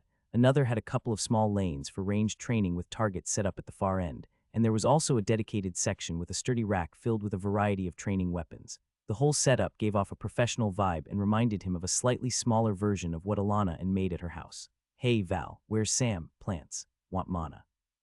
Nope, you've got to try harder than that. Alex felt feelings of frustration slip through their bond. He's with plants, I want mana, and the last part. Please, Ata boy. Alex grinned and gave the floating worm a poke with his index finger before reaching into his spatial pouch. He pulled out a blue mana stone. As soon as it was in the open, Val began to pulse with feelings of hunger and excitement. As he'd begun to do with the ample open space, he floated backward a few feet and wiggled his tail in anticipation. The worm looked like a flying snake, with shimmering blue scales that caught the light as he moved. A few light blue fins adorned his back and sides, giving him a graceful, almost aquatic appearance as he glided through the air. His head, unlike that of a snake, resembled a piranha's with sharp teeth visible even when his mouth was closed, adding an edge to his otherwise sleek form. Fine. Alex laughed the word before pulling his hand back and throwing the mana-filled rock with all of his might. A small squeak came through their bond as Valthurian shot forward, eager to try and catch the stone in the air. He's getting bigger, Mark said. Yeah, I've started to notice that. It wasn't that noticeable in the rift. I wonder if it's delayed from all the D-rank stones he ate while in there. Yura explained a similar reaction in humans and how it takes our bodies time to adjust to big stat changes. Alex answered with his thoughts aloud. Valthurian had grown significantly since their return. Once just a couple of feet long, he had nearly doubled in length, and his body had thickened considerably. Made him look much more formidable than before. Mark nudged him before speaking. Hey, while we've got the mats, show me some more of that fancy footwork. What? Come on, man, it's freezing out here, Alex said as he used his elbow to jostle the wide man. Mark shadowboxed. Some sparring might warm you up. Alex laughed. No, I need to go check on Sam and Gabby. You shouldn't be learning this style anyway. You've got your shield, you're just gonna have to wait until the manual we ordered for you comes in. Okay, what if I grab my shield and you just try to hit me? Not learning bad habits then, right? Mark wiggled his eyebrows as he reached toward the pouch at his side with exaggeration. You're a maniac, Alex said as he walked away before Mark could begin pulling out his gear. We should all meet up in the gym, though. You might convince Sarah to train a bit with you if he was cut off by Edwin stepping into his field of view, waving to catch his attention. Confused, Alex strode over to the butler, who had put his jacket back on and returned to his normal stoic behavior. Master Moore, there are 2 guests waiting for you in the foyer. Guests? Alex's eyebrows came together. Who are they? They said that they are from the Hunters Association, sir. Damn, what are they doing here? All right, let's go. Want me to come with? Mark asked. Nah, Edwin will be with me. I'll grab Sam when I'm done and meet you all in the gym. Mark nodded and trudged back toward the house. Alex felt a sense of nervousness wash over him as he and Edwin walked through the courtyard and living room to the foyer. As Edwin guided him into the foyer, Alex's heart began to race. 2 representatives from the Hunters Association stood at the entrance, both in suits that reminded Alex of television Secret Service agents. Alex Moore, one of them asked. He was a middle-aged man with sharp features and a serious expression. We'd like for you to come with us. We have some question for you. Alex's stomach dropped, he hesitated. They didn't seem hostile, but both seemed confident and in control of the situation. What's this about? Shit, am I in trouble? I've never been in trouble with the law before. What are they here for, Sam? His thoughts rapidly shifted through worst-case scenarios and how lately he'd been struggling to work out how to approach Sam's situation. Before he could continue to spiral, the agent interrupted his thoughts. This is regarding intelligence that was provided by you concerning the outcome of the recent Rift events. The second representative, a woman with dark hair pulled back into a tight bun, stepped forward. We received intel that you have indicated a potential global emergency as a result of failing the awakening or system integration. This is confidential information and not something that we want spreading to the general public. He swallowed hard and glanced at Edwin, who looked on with his eyebrows drawn together. His mental gears shifted as he realized that it was likely related to the information he'd given to Sarah and Alana about what happened if the integration was failed. Why do I need to come in? You want to question me, but I've done nothing wrong. This is a matter of public safety. The information you've provided could have dire national or global implications and has the potential to cause widespread panic if spread carelessly. We've been sent here to get questions answered. How they're answered is up to you. There was a hard edge to the man's voice. Alex felt the hair on the back of his neck stand on end as 2 sides of his mind warred against each other. On one side, he was raised in a world where he was taught to be respectful and wary of the power that came with a badge. The other side remembered the last time he willingly surrendered himself in good faith in Tianluo. I doubt it would be that bad, but the situation feels way too similar. In the new light, Alex saw the government officials for what they were, bullies. He doubted that they'd be able to force him to come in. So far, they'd only asked him to come with them and hinted they could push things further. Alex hated these kinds of games. He had nothing to hide and was willing to help, but if going with them meant being tossed in a dark cell somewhere, he would control the way that things went. How much can I share with them? I signed the NDA with the guild, so what? I just can't tell them about the rift or the location of the rift, right? I can tell them what I know from Yura, but even then it's not much. Listen, he said, standing a little taller. I'm willing to talk with you guys. I intentionally gave that information to someone so that it would get to the right people, but if you expect me to just come with you without proof of who you are, why you're here, or that I'm legally obliged to come with you, it's just not going to happen." He raised his hands and gave them a shrug. The woman's posture stiffened slightly. "Mr. Moore, we're representatives of a federal agency dealing with matters of national security. The information you've shared could have severe implications, and it's our responsibility to verify and contain potentially destabilizing intelligence." Her tone remained professional, but there was an edge of frustration in it. "We're simply trying to do our jobs. I can understand that you're just doing your jobs, but you can't say things like, 'How they're answered is up to you,' like some vague threat that you'll beat them out of me, and then turn around and act like you're not here to intimidate me. Do you have legal documentation or a warrant or something? I don't know how this works, but everything about this feels pretty shady." Alex looked to Edwin. "Edwin, can you go get Sarah, please?" "Of course, sir." The representatives exchanged glances, and their stances shifted uncertainly. Alex realized that the dynamic in the room had suddenly changed, and he felt the knot in his stomach begin to loosen. "Look, Sarah is my friend, and she works for the Hunters Association too. She's the one I gave the information to. This entire thing was supposed to be handled anonymously, and it doesn't sound like you got this information from me in the first place, just that you want me to keep it to myself." "Right." Sarah entered the entry room, led by Edwin. Her expression shifted from concern to frustration as she took in the situation. "Everything okay, Alex?" "Yeah, I think so. This is actually, I didn't even get your names. Do you have badges or something?" "We do," the female agent said. "Can I see them?" Both of them reached into their pockets and removed small leather wallets containing an official-looking ID badge. They held the wallets up for a moment, long enough for Alex to make sure that the pictures matched but not long enough to read all the details on them. "Hold on a second," Sarah said, but Alex raised his hand. "It's all right, that's enough." He pointed his already raised hand over his shoulder. "That home defense system Edwin installed has some really great cameras. I'm sure if we needed to see the badges again, we can." Both agents looked increasingly uncomfortable. Realizing that the entire exchange had been recorded seemed to push them over the edge.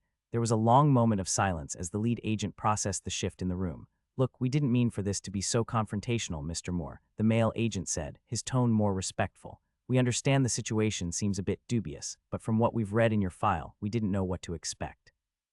You have two connections to the Hunters Association, through Ms. Lee here," he nodded his head to Sarah, "and through your brother. Despite that, you are a declared member of the Adventurers Guild. Is there a problem with that?" Alex asked. "No, not necessarily, but it does make us wonder why you would join such an organization.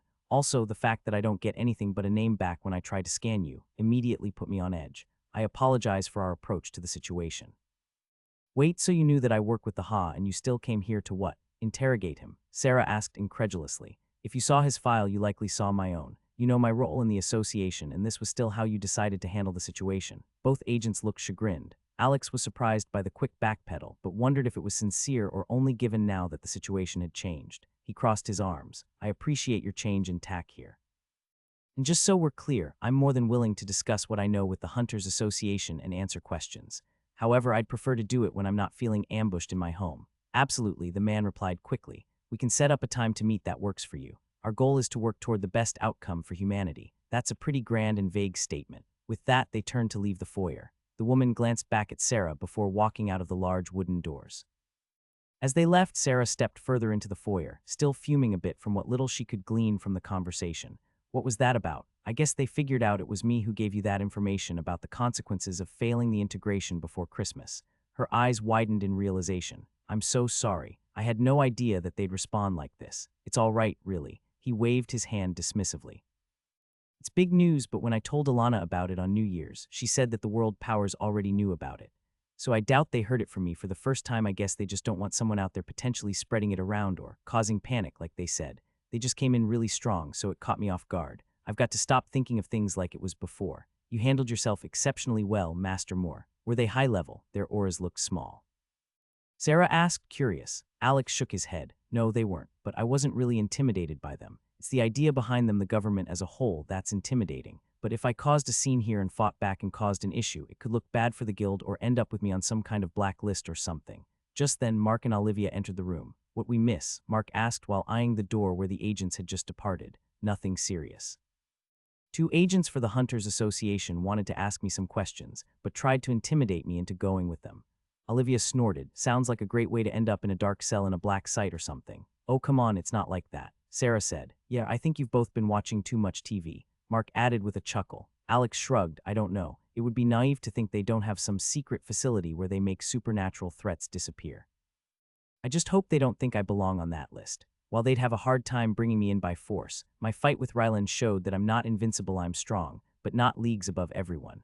The government probably has some really powerful people too, like that Crimson Warrior they keep showing on TV. Sarah shifted subtly at the mention of the Hunters Association's poster boy and looked as if she were going to say something before closing her mouth.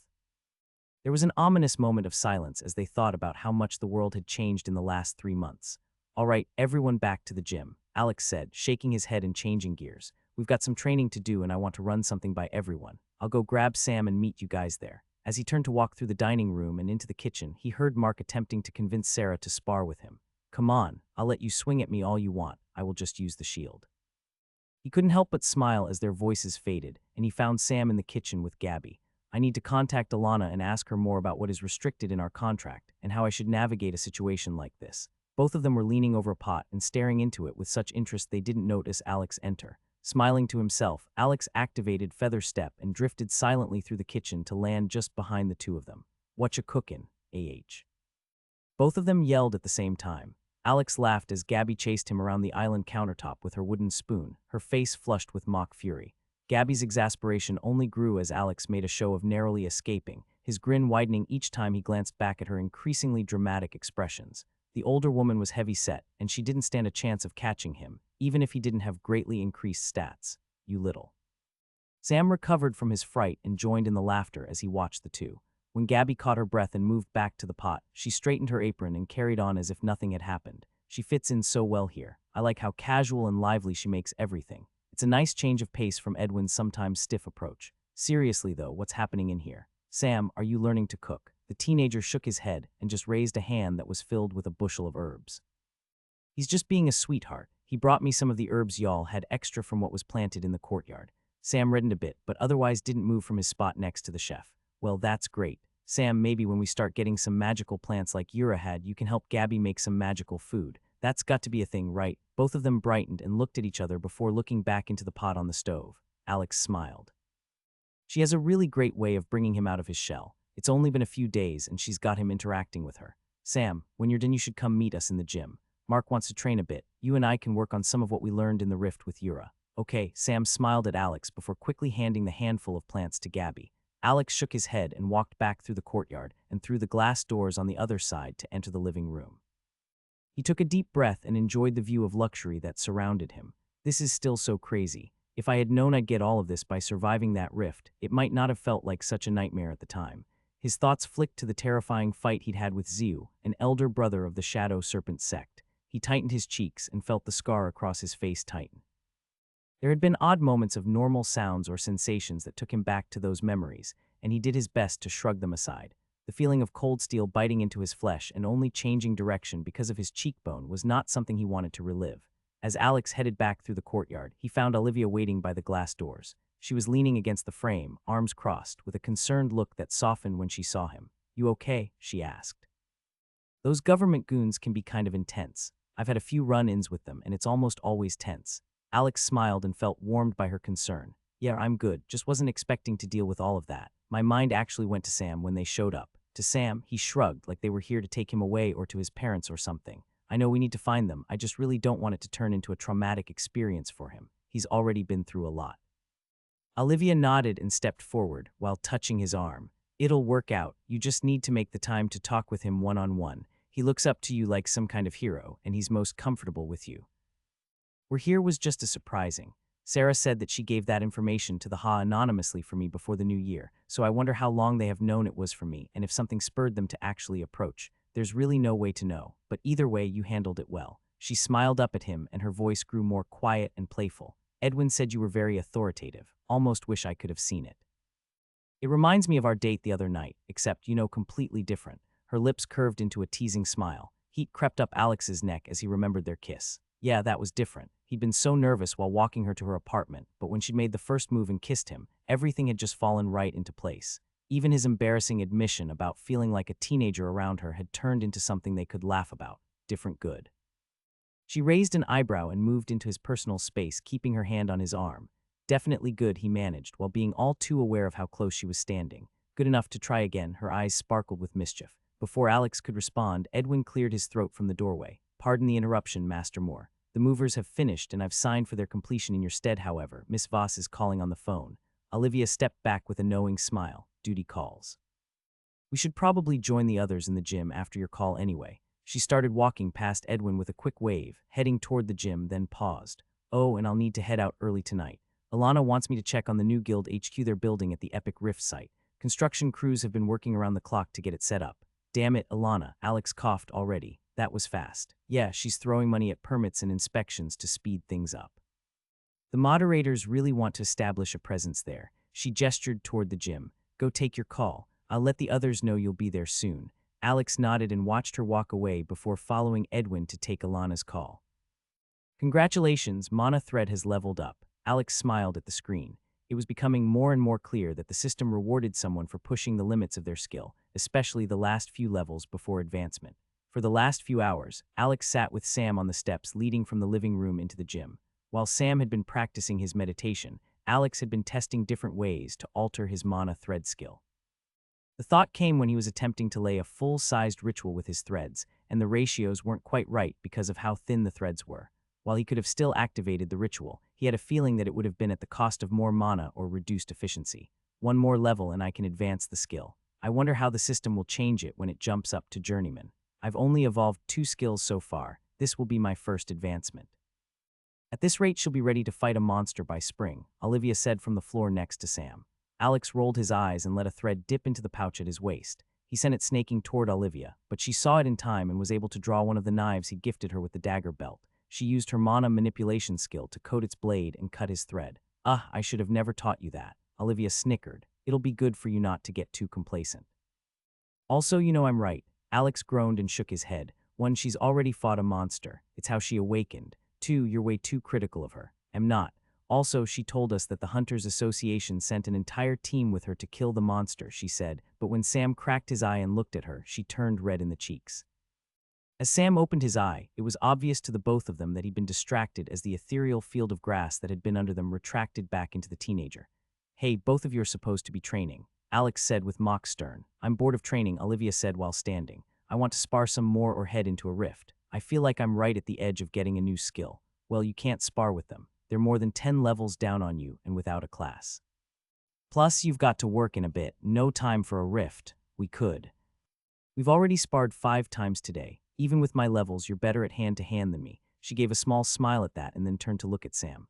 What about you, Sam? You're going to have to learn how to defend yourself at some point. Okay, here, I've got an idea. Alex stood and called over to Mark and Sarah. Hey, you guys, come over here for a second. Mark didn't take his eyes off of Sarah, but he called over his shoulder. Yeah, okay, 1 sec. Alex watched with a smile as Sarah used a light short sword that was supposed to represent something close to what Alex used while fighting. Her blonde hair was up in a ponytail, and she stepped forward on a heavy front foot as she awkwardly tried to both slash and stab the sword. How did I never realize that she was so uncoordinated? After a few more swings, Mark lowered his shield and held up his hand to give Sarah a high five. She returned the gesture and slapped his hand, though her shoulders sagged and the wooden sword dragged across the rubberized flooring of the gym. Despite her somewhat sour attitude, Alex couldn't help but feel a sense of pride. Several times over the last month, he had felt the need to apologize to them for not letting them know what he had gotten himself into. But now, seeing them working together to get stronger and work with him made his heart soar. I just don't want to hit things, Sarah was saying to Mark as they approached. Well, that's good, Alex said, rubbing his hands together. Look, I feel like this is where we should have started, and I feel stupid for not bringing it up sooner. Olivia and Sam both looked at him with interest. Wait, where's Val? I want all of us here for this, Alex said as he looked around. He felt through his bond and could sense that the small worm was in the direction of the kitchen. Well, maybe medium-sized is a better descriptor. Val, he projected the last thought through their bond, and within moments, the flying blue creature zipped into the gym from the open living room door. It reminded Alex of a dog as he watched his companion fly to each person in the circle and either try to headbutt them or their hands. Once the greetings were finished, he settled on Alex's shoulders. All right, like I was saying. This is probably where we should have started. I just wasn't thinking about your progression like I have been thinking about my own. How do you guys feel about sharing skill and trait info with each other? He put the statement out there and let them process the idea before continuing. I know that this is pretty personal information, and it's really not something that we should be sharing with people, but my whole idea with this, Alex gestured at the house around them, is to try and build a place for us to all work together and grow stronger. The first step in that is going to take a little trust. Mark shrugged, and Sarah glanced at Olivia, who had her chin in her hand as if thinking, I already know all of your traits from different conversations. I think a big part of us working as a team, though, is going to involve all of us making sure we know what the others are capable of and helping each other improve. I don't mind sharing, Mark said, putting his shield into the spatial pouch he'd begun to carry on his hip. Alex gave him a look. I didn't think you and Sarah would mind. I've known you guys for years. I was thinking more about Sam and Olivia. Sam turned a bit more red and shrugged. Yeah, okay. I don't mean to put you on the spot, but I think this really should be the first step.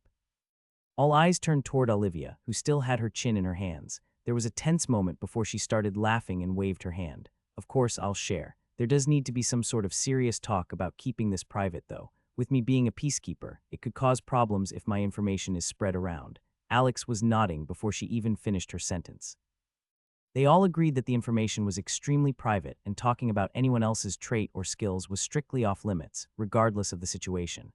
Alex went first, reading his trait for everyone and fielding a few questions. Wait, so stat waits, Mark said, leaning forward. That's like you put in a point and it counts for more. I've seen that in a few games before. Yeah, I didn't really get it at first.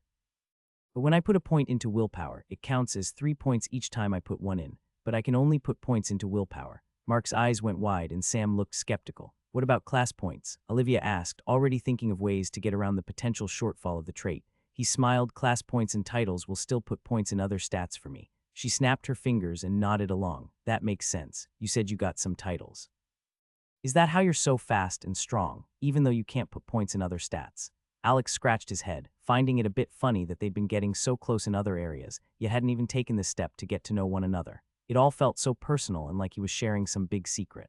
Yep, I'm a bit worried though. I've been reviewing some of the advanced ritual manuals that Yura gave me, but some of the concepts for the ritual compositions just keep slipping away. I'm worried that even though my magical control is getting insanely high, I won't have the intellect to understand stronger spells. There was a slight wince from everyone in the semicircle. Alex shrugged and played it off before looking toward Sam. You want to go next? Sure. I have nature's refuge. It says, when at peace, the awakened manifests an ethereal domain of nature around themselves. The refuge will increase the vitality and natural regeneration of those within its embrace. That's what happens when you see me trying to meditate and the grass and stuff appears, Sam said. He finished a bit awkwardly, but the group could all hear him getting excited while reading the description. Oh, I thought your trait had something to do with healing, Sarah said, looking at him closely. Well, it kind of does. The increased vitality will slowly help someone heal, but I think it's strong when combined with my class passive. He looked at Alex, who nodded encouragingly. He's definitely getting more comfortable with the group. This is a big step for him. He's got to believe that no one is going to abuse him for his healing powers here. Well, my class is Verdant Healer. The passive says, all of the Awakened One's healing abilities are amplified when they or their allies are within areas rich in nature. Additionally, healing spells cast by the Verdant Healer have a chance to cleanse negative status effects. When I was working with Master Jiu, we found that my nature's refuge counts as an area of rich nature. Ooh, Mark said, bouncing from one foot to another. That's so cool. They continued to make their way around the group. Sarah and Mark didn't have a class, but their traits were interesting to Olivia, who hadn't seen anything like them. Mark had a trait that had a very vague description that said that Mark would gain a bonus to all stats when he was defending another person. They all agreed it was something that would require a lot of testing. Sarah's trait allowed her to see someone's aura, and no one was quite sure what that meant. When questioned further, she said that everyone had different blobs of color around them that moved and changed depending on their emotions or thoughts. She said that her work was helping her to test a lot of things, but no one was quite sure what an aura was yet. Alex and Olivia promised to keep an eye out for any information from the guild's resources and to help her in her testing when possible.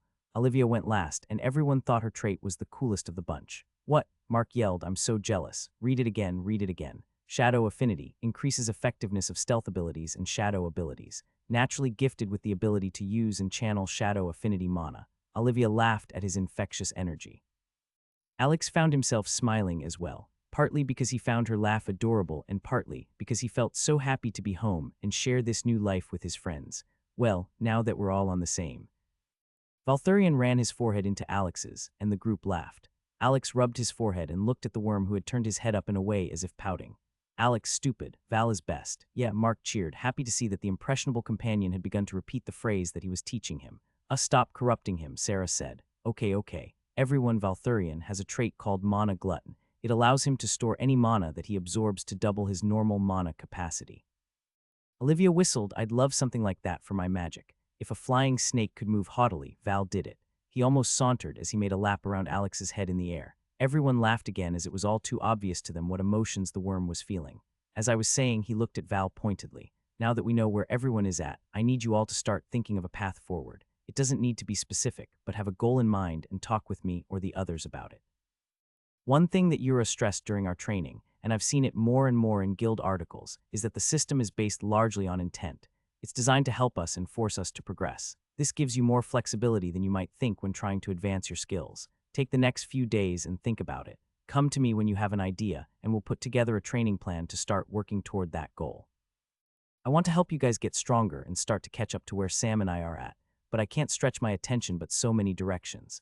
I need everyone to be reading articles from the guild and getting a better idea of how things work and what they want to do.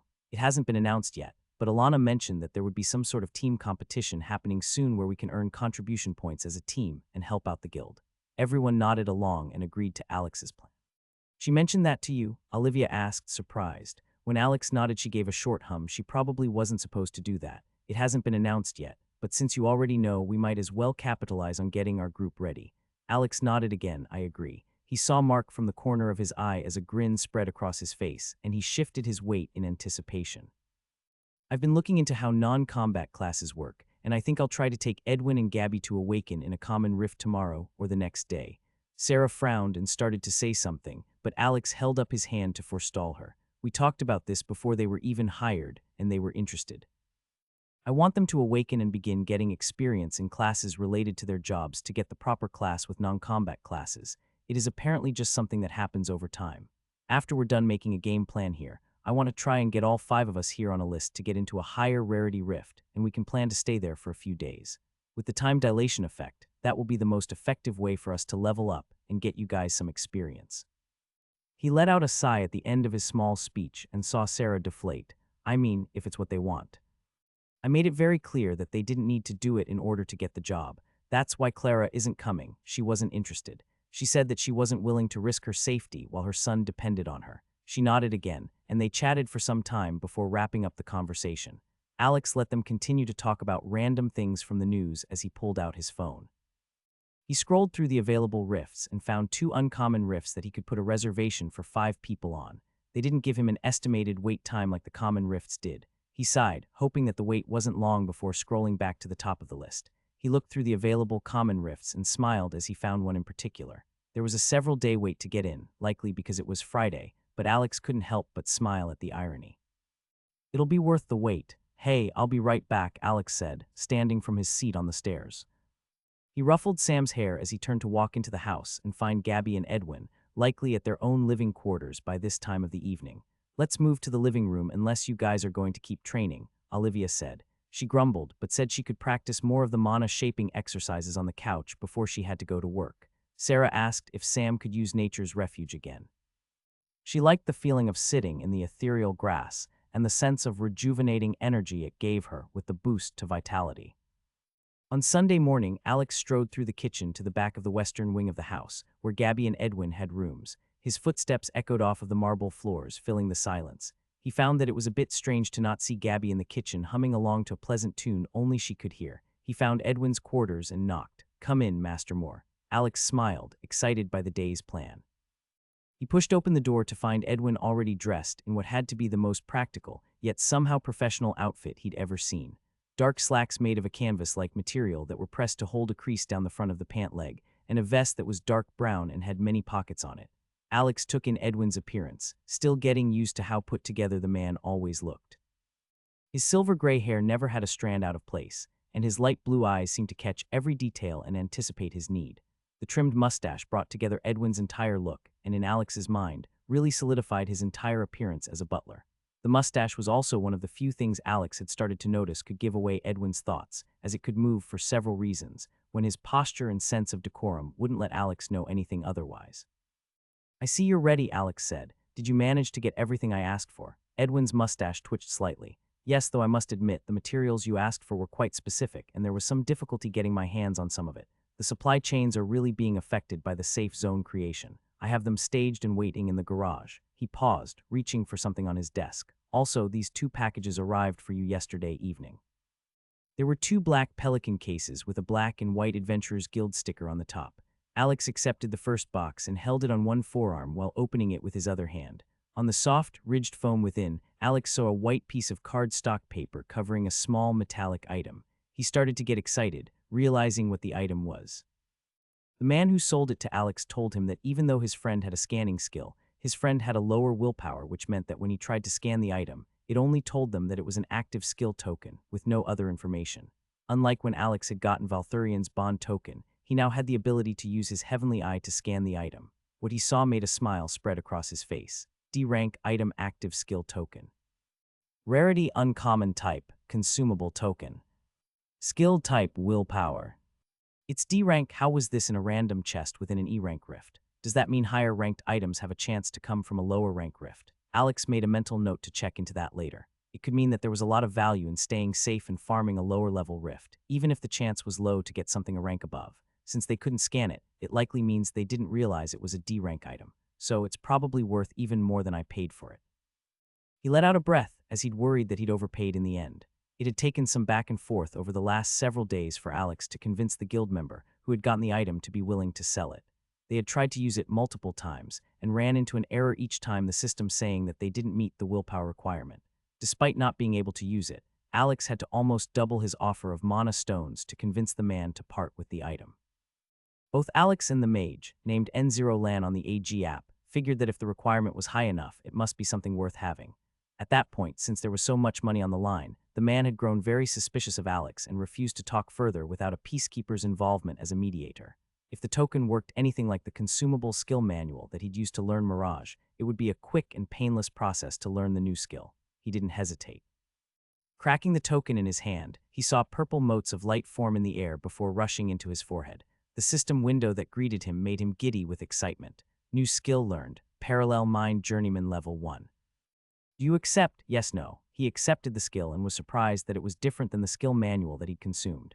It was closer to the way he'd gained access to the Ritual Insight skill from his class, where the manual presented him with knowledge about the skill and how the author of the manual had used the skill. The token instead gave him the ability to use it instantly, but no additional knowledge outside of that. Curious about the system description, he brought up the skill window. Parallel Mind splits the awakened one's consciousness into separate streams of thought. Alex felt like his eyes might bug out of his head. Holy shit, Edwin coughed politely. Sorry, Edwin. 1 second, this is wild, Alex said as he reread the description. He couldn't help himself, he had to try it. Alex calmed down and accepted the second box from Edwin. He checked it quickly, noting that it was the shield training manual that they'd ordered for Mark. Alex asked Edwin to pack his car with the supplies while he went to find Sam and drop off the second box in Mark's room. Master Moore, are you certain you do not want me to drive? Yes, I'll drive, don't worry about it. He was already moving out of the door as he answered, flashing Edwin a reassuring smile before jogging through the kitchen and into the foyer. Still loving the feeling of having such an abnormally high agility, he took the stairs 3 at a time with ease and turned to the right hallway. He moved over to Mark's door and knocked out of habit, though he knew his friend wasn't home. Since he'd known that Alex would be gone, he wanted to run some errands in the safe zone. Alex set the case on top of Mark's bed and turned the light off as he walked out of the room and dashed down the hallway to Sam's room. Sam, yes, the muffled voice returned. Alex knocked gently on the door. Do you mind if I come in? Sam opened the door and smiled up at him. Taking a deep breath, Alex smiled back.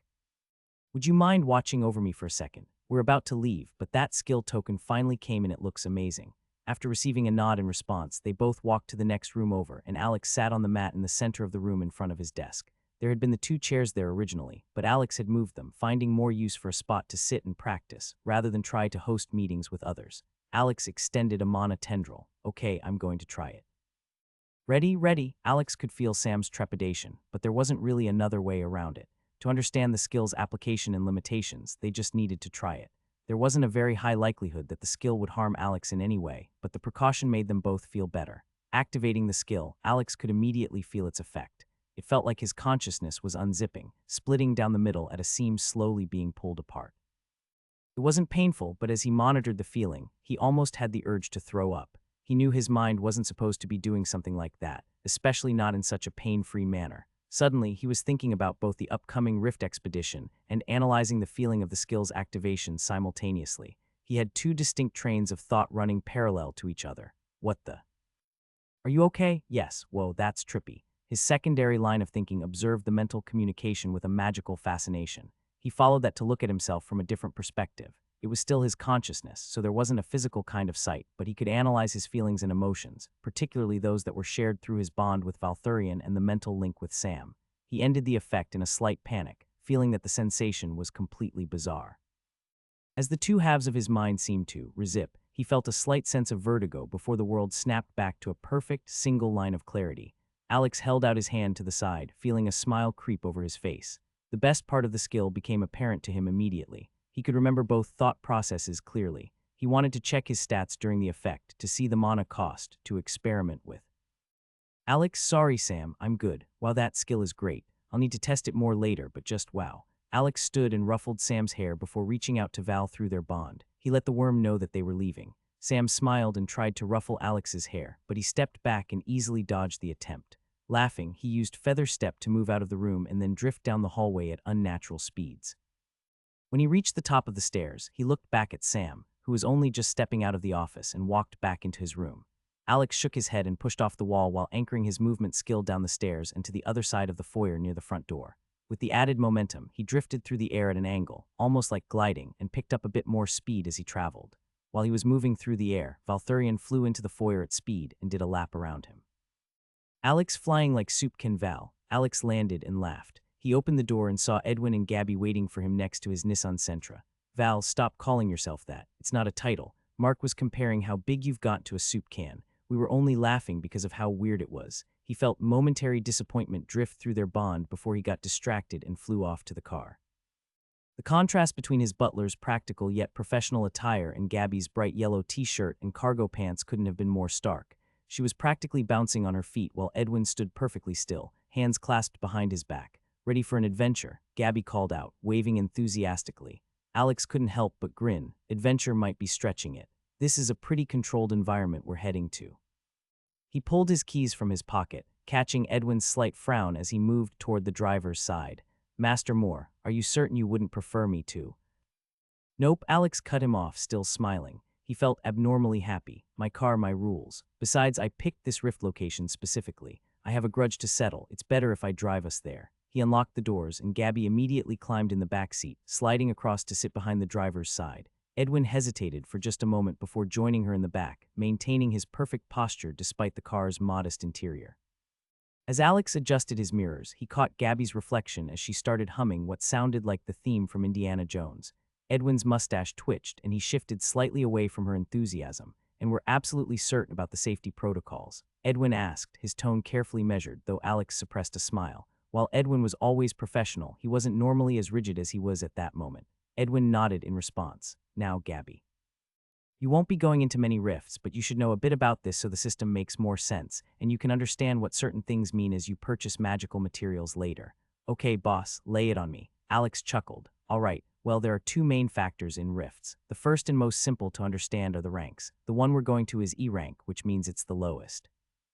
As the rank increases to D, C, B, A, and S, the level of monsters in the rift goes up. Makes sense. He looked in the mirror and watched as she nodded, and he was happy to see Edwin nodding along beside her. Rarity is more important and affects more within the rift. There are three things it affects: time, scale, and complexity. That's just how they write it in the articles, but each of those things has more meaning. Time refers to the time-stretching effect that happens in higher rarity rifts. You don't need to worry about today. We're just going into a common rift, so there isn't an effect in common rifts, not to time, no. But scale and complexity are affected by every rarity. Scale refers to the internal dimensions of the rift. A common rift is usually the size of a small state in the US or something, but an epic or legendary rift might be the size of a large continent or even larger. Complexity refers to the quests that are assigned by the system. The higher the rarity, the more complex or challenging the quests will be to complete. The articles say that it scales this way with the time dilation to allow us to have more time within the harder rifts to actually complete the quests. Okay, so we're going into the lowest rank in rarity rift. Alex nodded, yes. Since your goal isn't to fight to get stronger, all we need to do is get you to kill a monster to gain your first bit of experience to awaken. After that, you guys can decide if you want to keep fighting or just call it quits for the day. Gabby stopped humming long enough to add, yeah, what exactly are we going to be fighting? Please tell me it's not something gross. Alex caught their eyes in the rearview mirror and tried not to smile too wide. Well, about that. Alex stared at the rift's shimmering surface, and his heart hammered against his ribs. The now familiar blue-tinted portal shimmered in waves, but all he could see was the same entrance he had stepped into with Valthurian several weeks ago. He knew that it was a different rift. He knew that it wouldn't lead to him appearing in the same epic rift as before, but with nothing to see the inside of the rift, just the swirling blue tear in reality, his overactive imagination couldn't help but wonder if there was a chance it somehow did send him back to that horrible place. "That'll be 3 mana stones," the guild member said. Her voice pulled Alex back to the present. She was young, probably the one who'd found the rift entrance on the farm grounds they now stood. She wore jeans, a sweatshirt, and a puffy gray vest. The beanie and gloves seemed worn, and she kept her hands in her pockets while she spoke, though removed them to extend a hand to accept the payment. "1 per person." "Right," Alex said. He fumbled with the spatial pouch under his jacket, well aware that Gabby and Edwin were waiting patiently behind him. Handing off the payment, he took a deep breath and looked back at the portal. "Get it together. This isn't even close to the same thing, and I'm not the same either." If he couldn't calm his nerves, he figured that he might as well hype himself up and talk his body into understanding that it wouldn't be a repeat even if it was the other rift. "First time?" the attendant asked him while glancing at the trio. She had a friendly smile on her face, and she looked at them with her eyebrows raised almost like she was looking at a cute puppy. Alex wanted to laugh, but he realized that he really was acting worse than he had when entering his first rift. He shook his head, and Edwin and Gabby both responded, assuming that the girl was talking to them. Indeed, Edwin replied. "Yep, is it going to feel weird? Going through, I mean. Like going over the peak of a roller coaster," Alex said, looking up at the tall portal. "It goes away quickly though, just keep your feet under yourself and you'll be just fine." The attendant nodded. "Exactly. Just walk straight through and you'll be fine. The main cavern is well lit and usually has other groups present. All right, you two ready?" After getting 2 nods, Alex led the way into the portal. His heart rate quickened and he felt a cold sweat begin to run down his back. Alex's muscles tensed involuntarily as gravity reasserted itself, but he forced himself to relax and quickly dismissed the quest window. He looked around the main cavern that the attendant spoke of. The luminescent cavern stretched before them. Its walls were dotted with crystalline formations that pulsed with a soft blue-white light. Alex's heavenly eye revealed streams of mana flowing between the crystals like ethereal rivers, creating patterns that reminded him of constellations. Evening, a group of younger awakened past them, hauling what looked like mining equipment. Alex nodded in response, noting how their eager chatter echoed off the cave walls.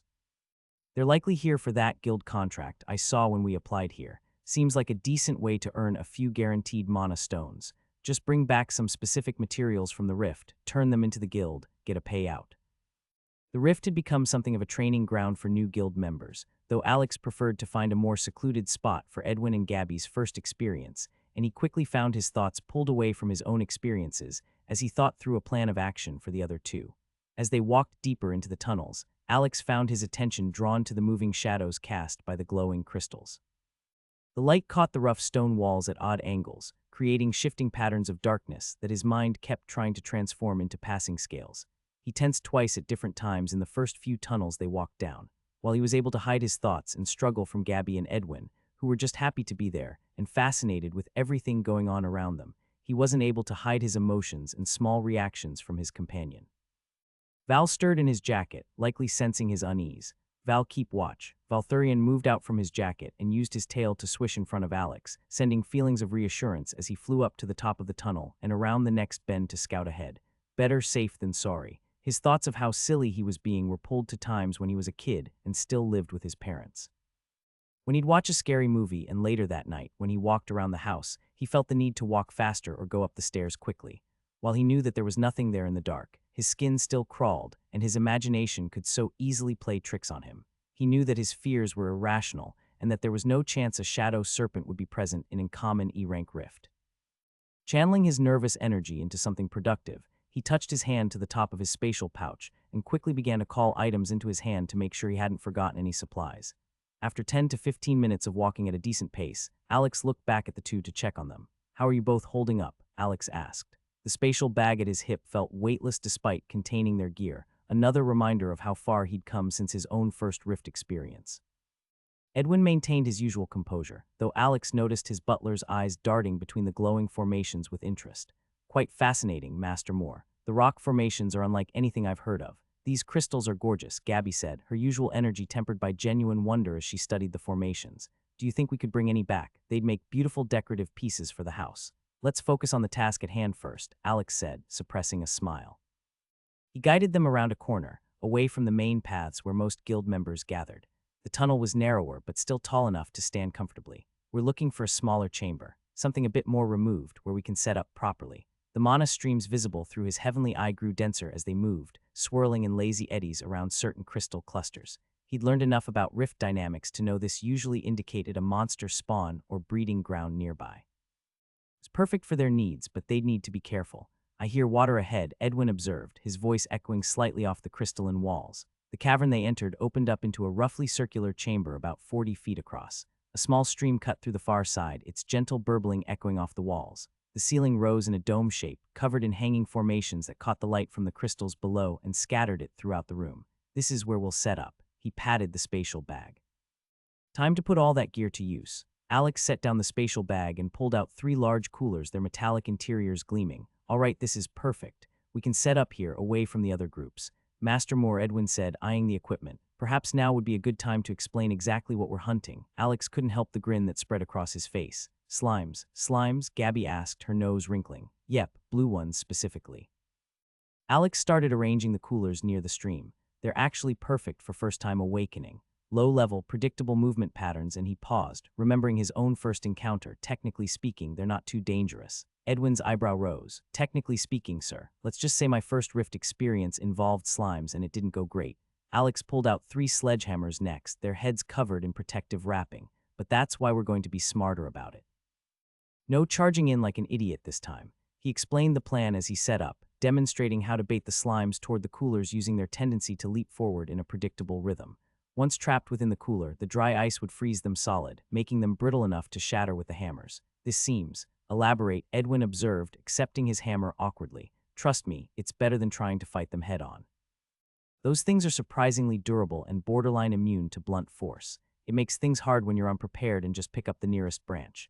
Alex moved to position them, placing Edwin and Gabby on either side of the stream with their coolers ready. I'll stay back here, but don't worry. If anything goes wrong, I've got a few tricks up my sleeve now that I can use to help. As if on cue, a wet slapping sound echoed from one of the smaller tunnels leading into their chamber. Alex's heavenly eye picked up 3 small mana signatures heading in their direction. The blobs made their way slowly, not yet having noticed the humans in the open space. Here we go, he whispered, stepping back to give them space. Remember, let them come to you. If they don't notice you, step forward and wait for them to start to jiggle, then move back. The first slime oozed into view. Its gelatinous body was a light blue color, rather than the green that Alex had first faced. He felt a ridiculous surge of satisfaction. Time for some payback. He watched as Edwin and Gabby tensed, their hammers resting by the coolers behind them. It would take a bit of time for the dry ice to freeze the slimes once trapped, so Alex had recommended that they not burden themselves with the weight of the hammers until needed. The front slime moved exactly as he remembered, bobbing along with that deceptively innocent appearance. 2 more followed behind it, and Alex couldn't resist. He used his mana thread to draw a ritual circle in the slime's path. When he'd seen that there was a common E-rank rift with slimes as a primary monster, he'd immediately begun to prepare his revenge. He'd used the ritual insight cooldown on his heating ritual again to gain insight into the schematic. With the added understanding and some additional ritual shapes from the advanced manuals, Alex had created his first offensive ritual. Lastly, he used his offhand to create 2 more threads and dipped them into the pouch of mana stone dust and pulled a small pre-made bag of materials from the spatial pouch. He used the thread to drag the pouch along the ground at high speed to rest where the ritual was formed. Knowing that this ritual was relatively cheap and that his modified version of the ritual was meant to allow both catalysts to be placed in the same spot, he planned to use it often for combat. He had prepared 20 bags of materials and was pleased with how well the combo worked. Concentrated heating ritual. A thin red line of superheated air struck the rear slime, instantly vaporizing a portion of its mass. The creature jiggled violently before expanding and rapidly deflating. It made a sad sound like a balloon losing air, but Alex just smiled. That's for my first rift, you little bastards. Focus on the other 2. He called out, watching his staff prepare for their first monster encounter. Remember the plan. The remaining slimes noticed the movement and began their characteristic pre-jump wiggle. Alex watched as Edwin and Gabby executed the plan perfectly. Now, Alex called as the first slime launched itself toward Edwin. His butler sidestepped smoothly, revealing the open cooler behind him. The slime sailed through the air and landed with a wet plop inside the metal container. Edwin snapped the lid shut in one fluid motion, his composure never wavering. Well done, Alex said, then turned his attention to Gabby. Ready? She nodded, eyes fixed on the remaining slime as it approached. "Come on, you jello from hell," she muttered, taking a deliberate step forward. The slime responded exactly as expected, gathering itself for a leap. Gabby moved with surprising grace, pivoting away at the last second. Her timing was slightly off, which caused the slime to catch the edge of the cooler. Despite that, she recovered quickly, tilting the cooler to nudge it fully inside before securing it. "Perfect," Alex beamed at them both. "Now we wait for the dry ice to do its work. Should take about 5 or 10 minutes. Edwin straightened his vest, which somehow hadn't wrinkled during the entire trip and encounter. "I must admit, Master Moore, this strategy was quite effective, though I confess I expected something more challenging."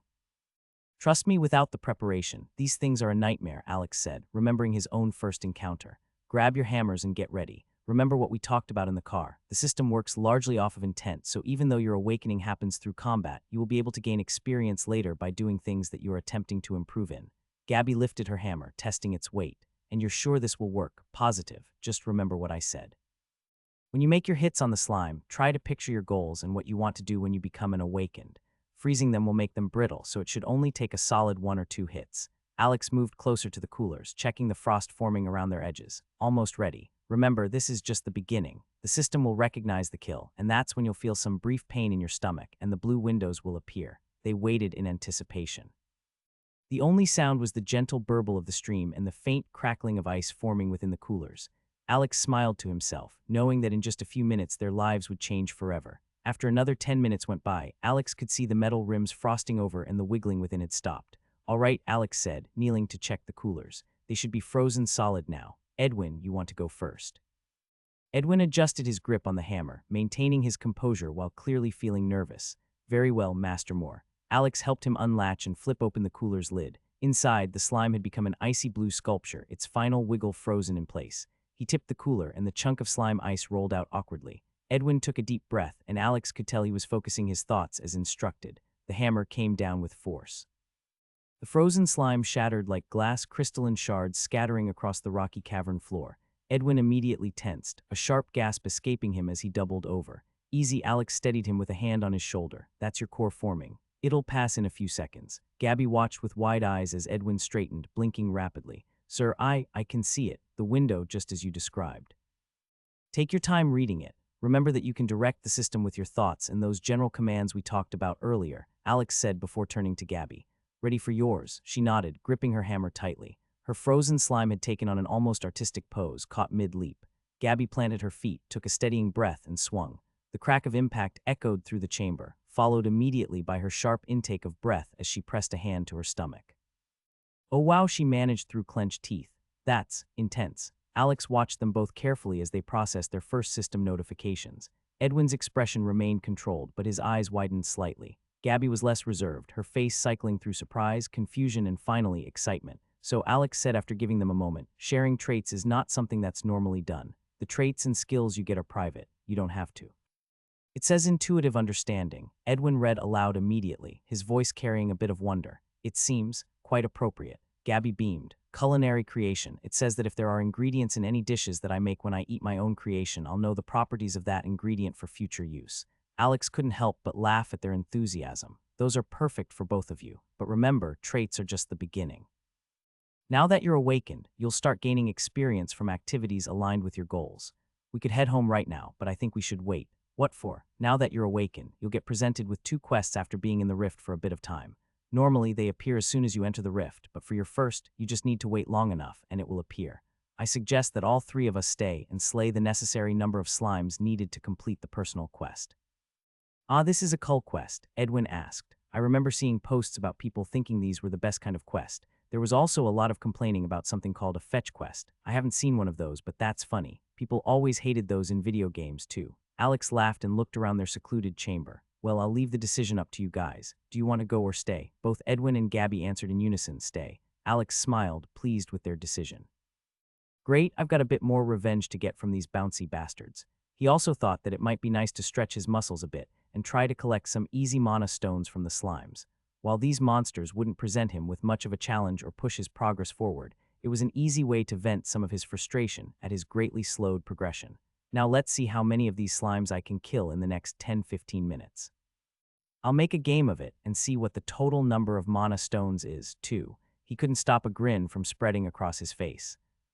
"You should be safe here," Alex said. He looked around their secluded chamber. He knew that from the direction they came, there were more adventurers, and he'd be heading in the direction of the concentrated mana. The slimes only come from these smaller tunnels, and they move slowly enough that you'll see them coming. Besides, you've already proven you can handle them. He smiled as he thought of how efficiently their cooler traps had worked. Edwin nodded, still processing his status screen. How long before these quests appear, Master Moore? Shouldn't be more than 15 minutes. I'm going to head deeper into the cavern system and take care of my share of slimes. I'll check back in about 10 minutes to see if you've gotten your quests yet. He considered using his new parallel mind skill, but quickly dismissed the idea. Better to practice that somewhere less dangerous. While he didn't think that the slimes were all that dangerous, he still wasn't quite sure how the skill worked or would affect him. Without Sam, he didn't want to risk taking an injury from the acidic monsters. He put his hand on his spatial pouch and knew that he had 19 sets of ritual material remaining. Remember, if you need anything, just shout. There are plenty of other adventures in the main tunnels. He gestured toward the larger passage that they'd entered from. Besides, Val will be here to protect you. He's likely stronger than any of the adventurers anyway. No, want bouncy food. If you stay here and make sure that they're safe, I'll make sure to bring you back some mana stones. Okay, there was a brief pause in their mental communication. Val, protect. The worm looped around the two staff members' heads, causing Alex to laugh at his quick change in attitude. Alex drifted toward one of the smaller tunnels using feather step. I won't go too far, he called over his shoulder. His movement skill allowed him to glide swiftly and silently across the crystalline floor. The mana streams were visible to his heavenly eye, and C could tell that the flow of mana through the environment was growing thicker the deeper he went. He knew it was only a matter of time before one of the connecting tunnels arrived at a cluster of slimes. He wasn't disappointed. Around the next bend, 3 blue slimes bobbed along. Their gelatinous bodies caught the light from the nearby crystals, and Alex felt a feral grin stretch the scar on his cheeks. Quickly drawing a ritual circle with mana thread, he placed one of his prepared material pouches in position with another thread. He took a moment to increase the size of the ritual by a small margin. When everything was in place, he stepped forward and got the attention of the trio of monsters. As they began to wiggle and launch themselves toward Alex, he casually hopped backward. It only took a few seconds to pull the small group into his waiting ritual. Just as they landed, Alex used feather step to create a fair amount of distance between them before activating the ritual. Rather than the concentrated beam of heat that he was expecting, the slimes rapidly expanded before violently deflating with a loud pop. It surprised Alex, but he just began laughing as he realized that the concentrated acid and gas reacted violently with the heat. While he'd seen something similar with the single slime before, the effect was magnified with 3 slimes together in a tight group. Where the slimes had been only moments before, were scattered droplets of blue gunk remaining from their rapid expansion and deflation. There were now streams of vapor drifted up into the air from the few spots of blue. A single mana stone lay in the blue carnage, and he jogged over to collect it. He checked the system prompt for his own quest. Personal quest, Culling Cave Creatures. Kill 15 of the creatures within the crystalline caverns. Rift quest, Deep Dweller. Slay the Rift boss at the lowest point of the caves. He was pleased with how quickly he could complete quests like this. Now that he was so high-leveled, the slimes posed almost no threat to him whatsoever. Should I just be entering as many common rifts as I can to complete quests? I wonder if there are titles for completing a certain number of quests. It would certainly be efficient and allow him to reap rewards from the quests, whether items or tokens. The system-granted rewards seemed to be very valuable. He pushed the thoughts aside, knowing that it was an idle fantasy. He wanted to help his friends catch up to where he was before focusing on such selfish pursuits. As he moved deeper into the tunnels, he fell into an efficient rhythm of locating the slimes, setting up a ritual, triggering their rapid expansion and deflation, and collecting any potentially dropped mana stones. In the caverns, the walls glowed with each ritual as the crystal-lined walls reflected the flash of heat and rapidly evaporating slimes. While he was traveling through one particular tunnel, he heard grunts and shouts of fright. He turned quickly and moved to turn the corner and came across a young man backing away from 4 slimes. The adventurer clutched a wooden staff, jabbing ineffectively at the nearest creature. Need a hand, Alex called out, memories of his own first encounter flooding back. 5 minutes of hitting it with a stick and a rock, a ruined pair of pants, and a slightly burned leg. The man's relief was evident. Please. Alex stepped forward, quickly setting up a ritual. These things are tougher than they look, aren't they? The man backpedaled, trying to create more distance from the creatures. I tried to use a stick on my first time, too, rushed in like a total idiot, and it was the only thing around. The following violent pop and spray of slime caused the man to yell and cover his head. Alex stepped forward and used his enhanced strength to grab the back of the man's pants by his belt and lifted him up. He used feather step to move him out of the way as a surviving slime jumped where he'd been cowering. Want to take care of the last one yourself. Yeah, I think I can handle one," the man said while gripping his staff with white knuckles. Alex nodded before stepping back and gesturing at the monster. "Just remember, they're predictable. Watch for the wiggle before they jump." The blunt physical damage can work, but it's going to take you a lot of effort. Magic makes it easier. You could maybe use one of the small streams of water too. If it works, you could potentially dilute them and cause their forms to break up. He smiled, thinking how far he'd come since his first encounter and what a little bit of research did to help. That day, he'd been desperate and unprepared. Alex scratched his head and scanned the man with his heavenly eye. Yeah, it was a heating ritual. The slimes are very weak to fire and ice. I am probably not in a great position to lecture you on this, but you should definitely be down here with a group. The young man was only level 3 and seemed to be quite far from the main channel of the rift. I have 2 friends who I just helped awaken. Do you want to walk back to the exit with us? The man shook his head and Ray gripped the staff. He looked over at the slime. Alex tried once more, and when his offer was rebuffed, he wished the newly awakened good luck before departing. He lifted his hand in farewell and drifted away at a quick pace, leaving the adventurer staring after him. 13 ritual pouches left. I've still got a bit of time before I need to get back to Edwin and Gabby. Edwin brought his hammer down on the last of the frozen slimes. Over the last half hour, they had gotten efficient at packing up the coolers and hammers, migrating to a new area and preparing. Alex would gather up a few slimes and bait them back toward the 2 newly awakened, and they would take turns luring them into the dry ice coolers. "Well, that is quite beautiful to see," Edwin said as Alex saw his eyes trace invisible experience motes into the air before they rushed into him. "You guys did great," Alex said before giving Gabby a stern look. "No, Gabby." The large woman froze with her back to him, and Alex waited for her to stand and look at him with a guilty expression. "Okay, come on, boss, they're just so cute." Behind Gabby, Alex could see where she dumped the dry ice out of the cooler and was instead attempting to bait a slime into the icebox when it was empty. What does she think she's going to do with the thing? Keep it in the cupboard. I could just keep it in my room at the house. You'd never even know it was there, she said with a beaming smile. Alex palmed his face and shook his head. "No, Gabby, we have no way to keep an acidic slime at the house. Maybe we can look into some sort of stable or something, but for now there's just no way." He had another thought as he imagined her taking care of the little thing. "Anyway, wouldn't it be bad if you got a monster tamer class or something instead of a chef class? At the very least, let's wait until you hit level 10 and then we can think about it."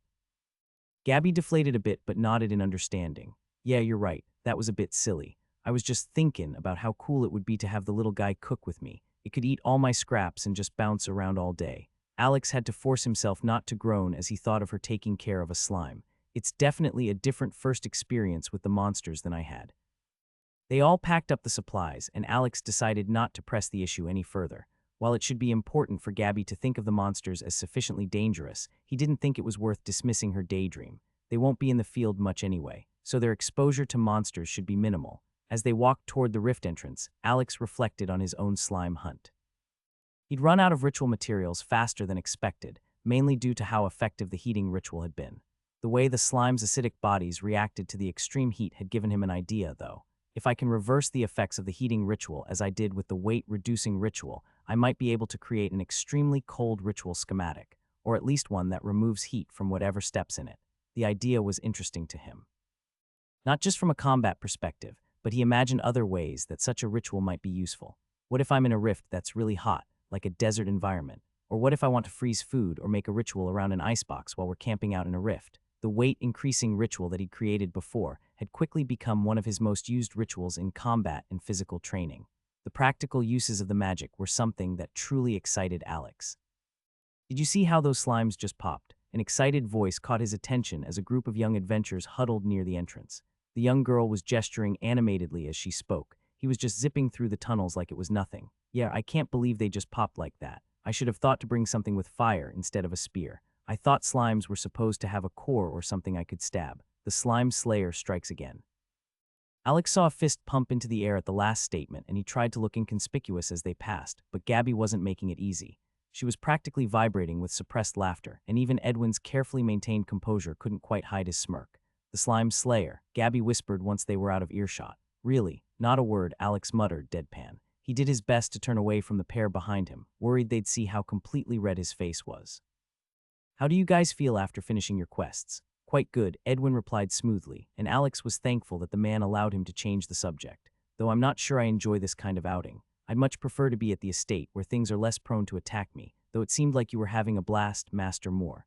Alex narrowed his eyes and looked back at Edwin, who couldn't suppress the slight twitching of his mustache. He groaned as Gabby finally lost her battle with laughter. Val sent Alex feelings of reassurance that felt like the mental equivalent of a head pat. Not you, too. He looked up at his companion, who floated along lazily overhead, a bulge in his long body from the 2 mana stones he'd been given to eat.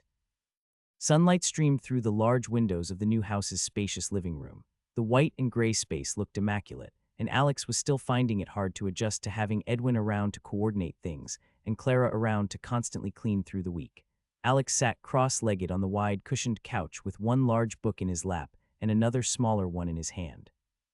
His eyebrows came together as he used his newest skill, though he was quickly becoming frustrated with its particular limitations. Beside him, Mark lounged in an armchair, his attention glued to the AG app on his phone. He scrolled through the latest updates and occasionally paused to read something out loud. Sam sat quietly at the other end of the couch, a leather journal open in his lap, as he worked through Alex's recorded notes and training materials from their time in the Epic Rift. "Dude, you've got to check this out," Mark said, drawing Alex's gaze away from his books. "Did you know that you can train your stat points?" His interest piqued. Alex felt his consciousness come together and focused on Mark fully. "What do you mean?" "It's one of the ones from Rylan, but this article talks about how you can increase your stats by a small amount just by training, like lifting weights or running to increase your strength and agility.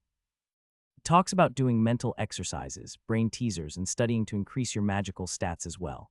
Alex perked up, and immediately a handful of questions popped up in his mind. Does it say by how much or how quickly they can increase? There was a pause as Mark continued to scan the article. It says that there's a limit, but the limit apparently increases every 30. So, with a class advancement, it looks like it's more tied to levels and your actual rank advancement.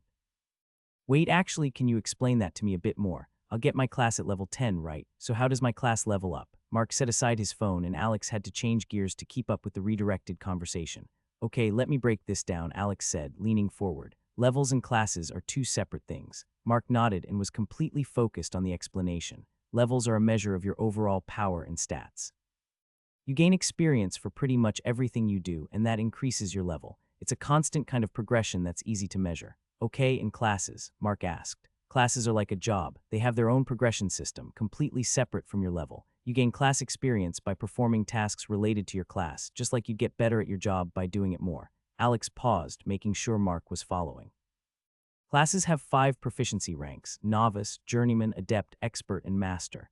These are the same ranks used for skills. Your class determines which skills you get and how many stat points you receive when you level up. "So how are they connected?" Sam chimed in with interest. "They're not really, except for one thing that I know of," Alex explained. "You can't get a class until you reach level 10, but otherwise they progress independently." "But why do people keep saying that your class advances around level 30 if they're separate?" Alex shrugged. "I'm guessing because it just gives us a general way to track things. Theoretically, if you only ever had one class, and most of the experience you gained for your levels was by doing actions related to your class, yeah, I guess you'd probably go up a proficiency rank around every 20-30 levels." Mark's brow furrowed. "What if you change classes?" "That's where the problem comes in if you try to think of them as the same thing. It just doesn't work. You can change classes whenever you want, but you'll likely start back at novice rank, but your levels and stats will never be lost." Alex waved his hand and dismissed the topic. "There's not a lot of reason for all the hypotheticals right now. Just know that the key to progress your class is to focus on activities that align with your class. Do that, and you'll eventually be offered an advancement."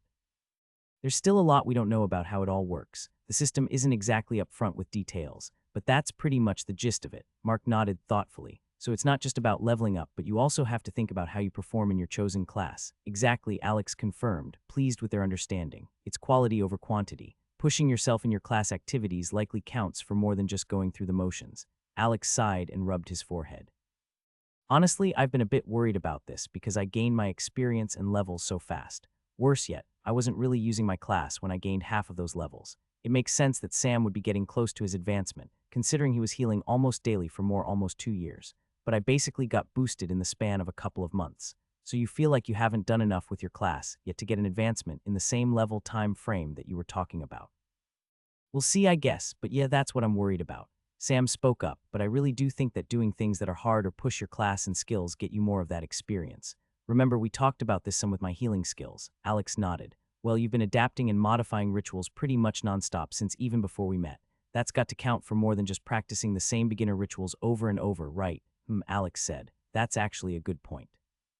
I still don't think it's going to be enough to balance out how quickly I jumped up there, but you're not wrong. Maybe I'm not as bad off as I thought." He thought on it for a few minutes, and the two conversations so close to each other made a light bulb go off in Alex's head. Oh shit. He sat up straight before standing and running up to his office. Mark called after him in confusion, but he returned to the living room after grabbing one of the advanced ritual manuals that Yura had gifted to him. He flipped through the pages, and both Sam and Mark looked at each other in confusion. Here, Alex found the section at the front of the Body Tempering Advanced Rituals Manual. I hadn't really put much thought into it since it says early on that these rituals can't be used on anyone under the first star rank. First star, the cultivators in the Rift classified things differently than the system does. Basically, they called anyone who was E rank an initiate, and anyone who was D rank was 1 star. Then the stars went up by a single count for each rank. So when this said it couldn't be used until the first star, I thought it wasn't worth getting into yet. Alright, that makes sense. But if what you were just saying about gaining stats being capped or limited to each rank, then this makes a bit more sense. There are a few different body tempering rituals in here, and just glancing at the schematics, they're really complicated and will take a lot of materials and mana to start, but it describes the results as substantial. This makes some more sense if our bodies need to adjust and adapt by gaining more levels before they can undergo a big change, like what some of these rituals can do. Though the process sounds pretty gruesome in a few, his sentence tapered off as he looked at the blood tempering ritual. The group all sat back in their chairs and thought more on the implications and yet another potential avenue for their growth. Slowly, Sam went back to reading through Alex's notes from the Epic Rift while Mark talked with Alex more about classes. How's that new skill of yours anyway? Mark asked. It's going well, but it's a bit more limited than I thought. When Mark raised an eyebrow, Alex answered the unspoken question. Well, at first it was actually really hard to separate the two streams of information I was getting at once. While my mind is split to do two things, it took some practice on how to just focus on one and ignore the other one, letting it work until I end the skill. Sound a little complicated? Alex shrugged in response. I don't see many uses for me to actually want to try and know what's going on in two places at once. The skill seems most useful to focus on one thing, and then let the other half work through a problem or train in the background, almost like a background process on a computer. That's so wild, Mark said, chuckling with disbelief. Seriously, it gets crazier. From there, I wanted to see if I could read two things at once. Then maybe I could study twice as fast or something, but, well, I can't look at two things at once. So I guess I could read the book and let half of my attention focus on the book's content, and the other stream of my consciousness could focus on a conversation with you. So I could still study while we chat. There's the huge benefit that the skill's cost is a set amount and upfront, so I feel like I'm almost encouraged to leave it running longer. But I pulled up my status window, and I could see all of my mental stats get cut in half while using the skill. I guess it's literally parsing my mental capacity and using half for each half of the parallel mind. Damn still, that's so cool. There's a lot you can do with it, even if you can't physically do two things at once. Alex was nodding before he even finished the sentence. Yeah, definitely. I think I'll try to keep it running a lot of the time and practice shaping exercises or my cycling technique, even while I'm doing other things. At least that's a form of training that I don't need to do much physically.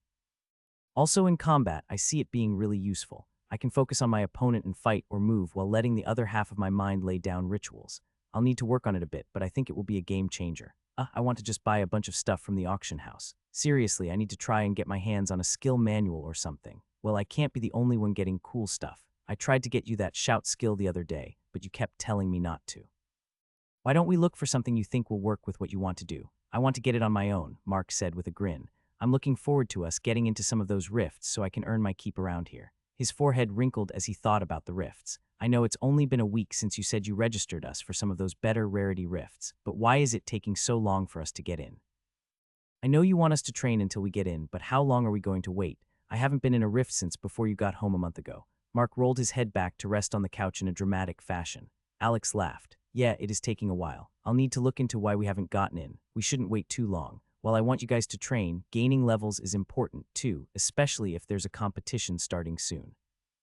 If this goes on much longer, I'll just put us in for a few common rifts. I was able to get Gabby and Edwin in without problems within a day or two. Mark nodded, happy with the response. They spent some time in comfortable silence, and Alex watched as Sam meticulously worked through his notes, occasionally making his own annotations in the margins. It was good to see him taking such an interest in understanding what they'd learned during their time in the Epic Rift. Alex felt a knot of guilt and anxiety well up in his stomach. We really need to talk about his parents, though. The more time that passes, the more wrong this feels. All three of their phones chimed simultaneously, and Alex was pulled from his thoughts. Adventurers Guild announcement. Team event Rift Clearing Challenge. Duration 30 days. Objective, clear, and close designated rifts to gain contribution points. Teams 2-8 members. Special note, teams will be matched, accepted, or denied from rifts based on power level and composition. Mark started laughing before Alex had even finished reading. You better go ahead and put us on the list for some common rifts now. Alex ignored him and clicked on the notification, which took him to a more detailed article containing more information on the event, posted by Derek Holloway, moderator 2 minutes ago. Hey adventurers, I'm excited to announce our first official Teams event. Starting next Monday, January 20th at midnight EST, we'll be launching a month-long rift clearing challenge. I know many of you have been asking for more organized activities, and this is our answer. Here's the deal, starting tonight at midnight, you'll see a new event tab in your AG app. This will allow you to register your team, and next week, we'll show you all the rifts designated for the event. Teams can register and apply for specific rifts they want to tackle. Don't worry if you're not in a team yet. You've got a week to get organized before the event officially starts. Important stuff first, teams need to be between 2-8 people. I know some of you are groaning, but this is about working together. We're looking at team composition and power levels before approving rift assignments. This isn't to limit anyone's points, it's to keep you all alive. Remember, dead adventurers can't spend contribution points. We'll have peacekeepers patrolling the event rifts to keep things fair and safe.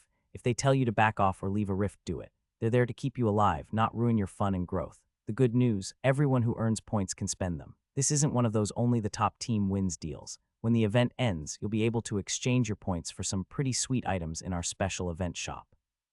Trust me, you're going to want these. Quick reminder, sabotaging other teams or trying to muscle in on their rift clear will get you disqualified instantly.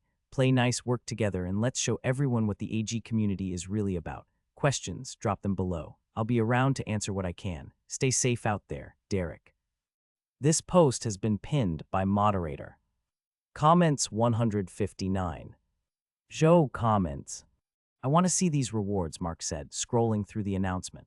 Hopefully we can get some serious gear with contribution points. Can you get us signed up and ready to go by next week? Maybe you could get a skill manual like you were talking about, Sam said. Oh yeah, it would feel like I earned it there too. Now I'm getting pumped. If I'm going to be the tank, I'm going to really depend on you, buddy. Oh man, I instantly feel nervous. Despite the proclamation, he had a wide grin on his face.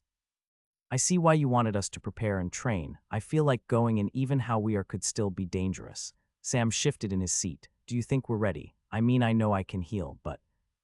You'll do great, Alex reassured him, though internally he felt his own pressure mounting. He'd been briefly in charge of the small team of guards from Tianluo, but other than that, he hadn't been a leader or manager in anything. How do I even get better at being a leader? Do I need to start buying some self-help books or something? I think you're right, he said, turning to Mark. We do need to train some more, but we also need to get you and Sarah into a rift. At least one before the event starts. We can't afford to wait any longer for the higher rarity ones. He said the words with confidence, but he wasn't sure if it was the right move or not. While he'd be stronger than almost anything in the rift, he hesitated to endanger his friends. With Sam, things should be a lot safer. He's a huge advantage that most other teams won't have. We'll need to really buckle down and train this week too. I know you can't train much more than you already are, but you should keep reading as much as you can on the AG app and maybe link up with Edwin to go back and forth on some basic things. Mark pumped his fist in the air. Yes, I'm going to call Sarah and see if she can jump in on this. He practically bounced out of the room while holding his phone to his ear. In the quiet that followed, Sam spoke softly. Actually, I've been thinking maybe I could help out at the safe zones. I heard that there are a lot of refugees coming in who need healing, and it could be good practice. Alex scratched his chest. That's not a bad idea. It could get you more practice for sure, but we'll also want to keep you in training with us here indefinitely when we get into a common rift before the event. You're a higher level than all of us, but you have really little combat experience. You and Sarah are in a similar boat. You'll both be at the back of the group, supporting us, so it's more like we need you to see how Mark, Olivia, and I move so that you know what to expect. It's okay. I think I'm ready, Sam said confidently. There was another long pause as the two of them sat together and considered how the next week would play out. Alex sighed and knew that there was still one more band-aid that he needed to rip off. Every time he'd thought to bring it up, he'd had some sort of justification for it. Sam, we should really talk about meeting your parents soon. Sam's shoulders tensed. I know we should. It's just he fidgeted with the corner of his book. Can we wait a little longer? Alex let out a long breath and looked over Sam's head. Yeah, I'm not going to pressure you into anything, but do you mind me at least asking why you won't meet up with them? I don't know how bad things were, but I'm sure they miss you, Sam. He ran his hand through his hair and looked back down at the sandy-haired teenager. I was gone for only a fraction of the time you were, and Mark and Sarah thought I'd passed away. Sarah is worried that something happened before you even entered. Were they mean to you? If it's a bad situation, you need to know that we won't force you to leave, Sam. You're a part of us, we want you to be here, but we also want to understand. Sam stared at his hands for a few long heartbeats before speaking up. It wasn't anything bad, not really. We just had an argument, a stupid one. He glanced up at Alex before looking away again. I got upset and ran off into the woods behind our house after dark. We have a huge property, and my parents own a farm at the base of the mountain. I used to explore it all the time when I needed to think or pretend I was running away. Alex waited patiently for Sam to continue, as it was clear he was gathering his thoughts. I found the rift there, hidden between some trees. I was still angry and curious, and Sam's voice trailed off. He shrugged. I just wanted to explore what it was. I'd almost completely forgotten how mad I was at my parents. But then I got trapped inside. I never meant to stay away so long or make them think. His voice cracked slightly. Alex watched as Sam clenched his jaw several times and used his sleeve to wipe at his eyes. They probably thought I died, Sam whispered. How can I face them after I ran away? They're going to be mad that I put them through that, just because I was being stupid and childish and ran away. His fingers gripped the outer edges of the journal in his lap before he idly messed with the pages. Alex leaned forward. Sam, they're your parents. They'll just be happy you're alive. You've got to realize that, right? I know you went through a lot in the rift, but I see very few scenarios where they don't weep with joy at realizing you're still alive. It might be a bit awkward for a bit after that, but I don't think they'd be mad at you. But what if Sam cut himself off, then took a deep breath? What if they don't let me stay here? Mom's always been really protective, and after everything that happened, he looked up at Alex's genuine fear in his eyes. I should be almost 18 now, with how long I was in the rift, but they'll still see me as their little kid who needs to be protected. I'll still just be the same shy 16-year-old to them, and I feel like a completely different person. They won't understand about being an awakened, or healing, or that I need to be a different person than that, or any of it. Alex felt his heart twist at the mixture of determination and vulnerability in Sam's face. I don't want to leave, Sam continued, and his voice grew a bit stronger. I know it probably sounds stupid, but what we're doing here is important. I'm learning so much, and I can help people really help them. His shoulders sagged, and he ducked his head. I just don't want to lose any of this. Letting out a deep breath once again, Alex put his hand on Sam's shoulder. I can't make any kind of promises here, buddy. I don't know your parents or how they'll react, but I can tell you that you're welcome here, and I'm happy to do whatever I can to keep you here with us. But Sam asked, waiting for the hammer to drop. But I think you know that it's not right to keep them in the dark, especially if they love you and think that you're missing or worse. When Sam nodded in acceptance, Alex felt a weight lift from his shoulders. All right, well, we can talk about reaching out to them in the next week. We don't need to rush things, but we should do it pretty soon. Mark burst back into the room, grinning and completely oblivious to the gravity of the previous conversation. Sarah's in. She can join us after her shift tomorrow to talk strategy. Alex nodded and pulled up the AG app to look at common rarity rifts that might let them in on short notice. He found 2 with ample space for their small team and entered their information. As he sent each one, he couldn't help but wonder if he was making the right choice. Is this still rushing things? Should we wait longer and keep training? When he was done, he checked the time and saw that it was a few hours past noon. Guess I've got some training and research that I can start right away. Might as well get to it. He rubbed his hands on his legs, stood up, and walked to his office on the 2nd floor. Alex settled into his new office chair, tablet in hand. Near the window to Alex's left, Val lazed on his cat tree. The worm would occasionally flick his tail fins to catch the rays of sunlight streaming in from the windows. Smiling up at his companion, Alex watched as the small creature fought to keep its eyes open. Looked like a lazy cat on a windowsill. I wonder how big you're gonna get, buddy. While he hadn't directly sent the thought through their bond, Valthurian must have noticed as he sent a sense of smug satisfaction through their bond, along with the mental image of a building. Shit, you better not get that big. The office itself was still a work in progress, but Alex was happy to have brought the tree with them in the move. Val seemed to really enjoy circling it and resting on the many different levels available. Didn't exactly match the absurdly expensive house, but Alex didn't really care. The dark wooden bookshelves lined both walls, and though most of the shelves remained empty, Alex was excited to have added his own books up there. Though he'd been making many purchases through the guild auction house lately, only the first of those orders had begun to arrive. His introductory texts on runes and magical theory stood out on the empty shelves, but knowing their value made Alex proud to have them. His desk had several sketches of ritual diagrams and tests for modified versions spread out across it. He hadn't set up his desktop computer since the move, but his new laptop rested on top of the various doodles and schematics. Alex leaned back in his chair and looked around his new workspace. His mind worked at a rapid pace, thinking through all the things that he could jump into. He looked over at his whiteboard and checked out his priority list. Should probably just focus on a few at a time. Researching Val's advancement is a priority. Practice with Mirage and check out one of the new rune manuals is a close second place. Then I really need to tinker with ritual insight if there's time. What do you think, Val? Too ambitious. The small worm cracked open his eye and looked down at Alex before blinking lazily. You're right, might as well try. He opened the Guild app and navigated to the forums. He'd bookmarked an article the day before to do some research on Val's advancement.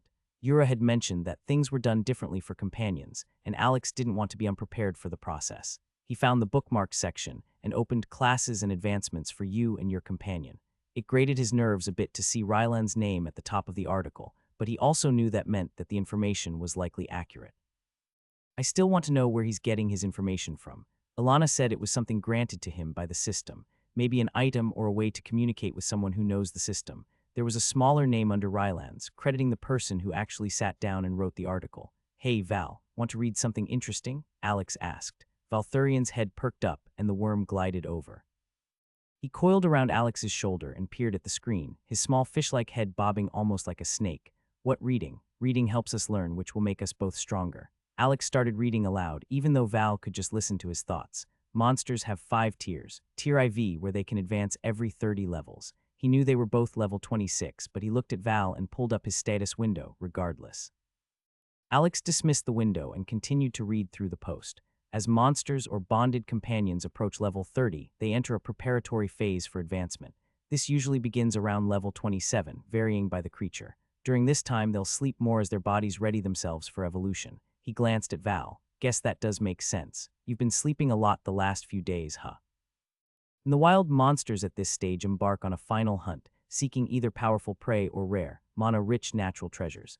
This hunt is crucial, as consuming these powerful sources of mana or spirit energy triggers the actual advancement process. For domesticated beasts or bonded companions, their human partners can provide this mana source. Once consumed, the beast enters a short hibernation to digest and convert the item's power.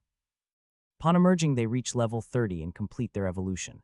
"Nu, you're going to eat more valuable stuff." Alex groaned loudly. Valthurian cooed loudly and happily at the mention of eating. "Mana, cookies." Alex covered his face with his hands, exasperated but amused. "I told Sarah not to keep giving you Oreos. Guess we've got to plan ahead," Alex said, scratching Val's head. "Don't worry, buddy, we'll find you something great to eat." Val's fins fluttered with excitement at the idea of more food. The little beast was completely oblivious to Alex's concerns or the idea of quality, only focused on the idea of more. He continued reading. The advancement strengthens the monster, grants new abilities, and can alter their appearance. These changes align with the companion's nature and experiences. For instance, a canine creature living near or constantly in water might develop aquatic adaptations over time, but won't suddenly sprout gills in one evolution. Likewise, feeding a neutral element companion a rare fire material or beast could lead to them gaining a fire affinity. Choose the source carefully. Alex nodded, absorbing the information. The type of mana source consumed can influence the evolution path, he read aloud, so we'll need to be a bit picky to help shape your growth, buddy. He grabbed his leather notebook and began to jot down key points from the article. The section about bond benefits particularly caught his attention. Listen to this part, Val. When you bond with a companion, you get half of their highest stat, and they receive half of your highest stat. The bond also grants access to each other's highest level skill, which can be changed once per tier. Val nudged Alex's cheek with his forehead. Share power is good, stronger. Yeah, though your mana siphon has been really useful. Not sure I want to change that. Same with you having mana infusion. When I'm distracted, you have been able to give me your mana. He winced as he checked his own skill levels and remembered that mana infusion was his lowest level novice skill besides feather step. I need to get some of these up. Weak. Hey. We need to get you on a training schedule here soon, too. You can't be slacking while the rest of us train. We need to work on your illusion skill. If you really are going to be getting bigger, we need a way to get you around with me without drawing everyone's attention. Alex continued reading, making notes about racial progression and evolution paths. The post emphasized how changes needed to make sense for the monster's race. No sudden or drastic alterations that didn't align with their nature or the upgrade material. So since he's a mana worm, he'll need mana material that makes. Alex's hand drifted to his spatial pouch, where the rare D-rank material from the epic rarity rift was stored. He'd almost forgotten about it with everything that had happened since. That would definitely qualify as a powerful source of mana. He glanced at Val, who was still contentedly perched on his shoulder. The worm had been invaluable during their time in the Celestial Rift, and their bond had only grown stronger since. It's got to be worth another fortune, though. Still, the thought nagged at him. He wanted Valthurian to grow strong, and it would be worth a small fortune to see his companion thrive.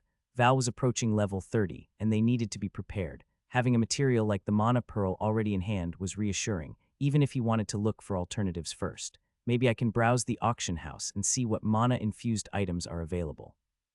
We've got a few levels to figure it out, but with him getting so sleepy and growing, I've got to imagine he's close to being ready to evolve. He scratched the top of Val's head gently. The worm's evolution was too important to leave to chance. If they couldn't find something more suitable, the rare D-rank material would ensure the best possible chance at a powerful evolution. A knock at the cracked door interrupted his research. "Alex," Sam called through the door.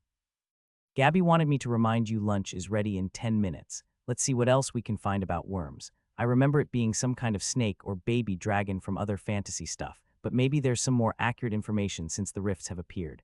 The search results were disappointing. Mostly, the results showed old fantasy games or fiction stories where worms were referenced. He started to get a bit concerned when he realized that almost every article hinted that worms were somehow distantly related to dragons. Alex stopped and sat up a bit straighter. He slowly turned his head to look at Val. Big bug eyes and a fish face looked back at him with teeth from his lower jaw jutting up. Alex couldn't help but think his bond looked goofy and a bit dopey. "Nah." "Nope," he closed the tab and stood. Taking a breath, he prepared to call out for Edwin, wanting the butler's help. The door opened before he could even speak. "Did you need something, Master Moore? This trait is quite useful." Alex's train of thought was so interrupted by his early entry that it took him a moment to collect his thoughts and actually get out the request. "Yeah, that's going to take some getting used to. I wanted to know if you have come across any books or articles about monster evolution in your reading the last few days." Edwin nodded slightly. "As a matter of fact, I have been researching various magical phenomena. In particular, I've tried to research magical monsters, though that has been with a focus on monsters you and the others might encounter in the rifts. It is not focused on companions. I could prioritize that material if you'd like." "No need to thank me, Master Moore." Alex grinned. "I'm going to grab some lunch." "Coming, Val." In the kitchen, Gabby handed him a plate of grilled chicken over diced potatoes and roasted vegetables. "Don't let it get cold this time," she warned with a knowing look. Alex glanced at Sam, who was sitting on the opposite side of the counter, grinning. He rolled his eyes and thanked Gabby before walking back to the office. Seated back at his desk, Alex set the plate aside on a corner and opened his notebook back up. He flipped through the pages and found a section where he'd been working on a new application of Mirage.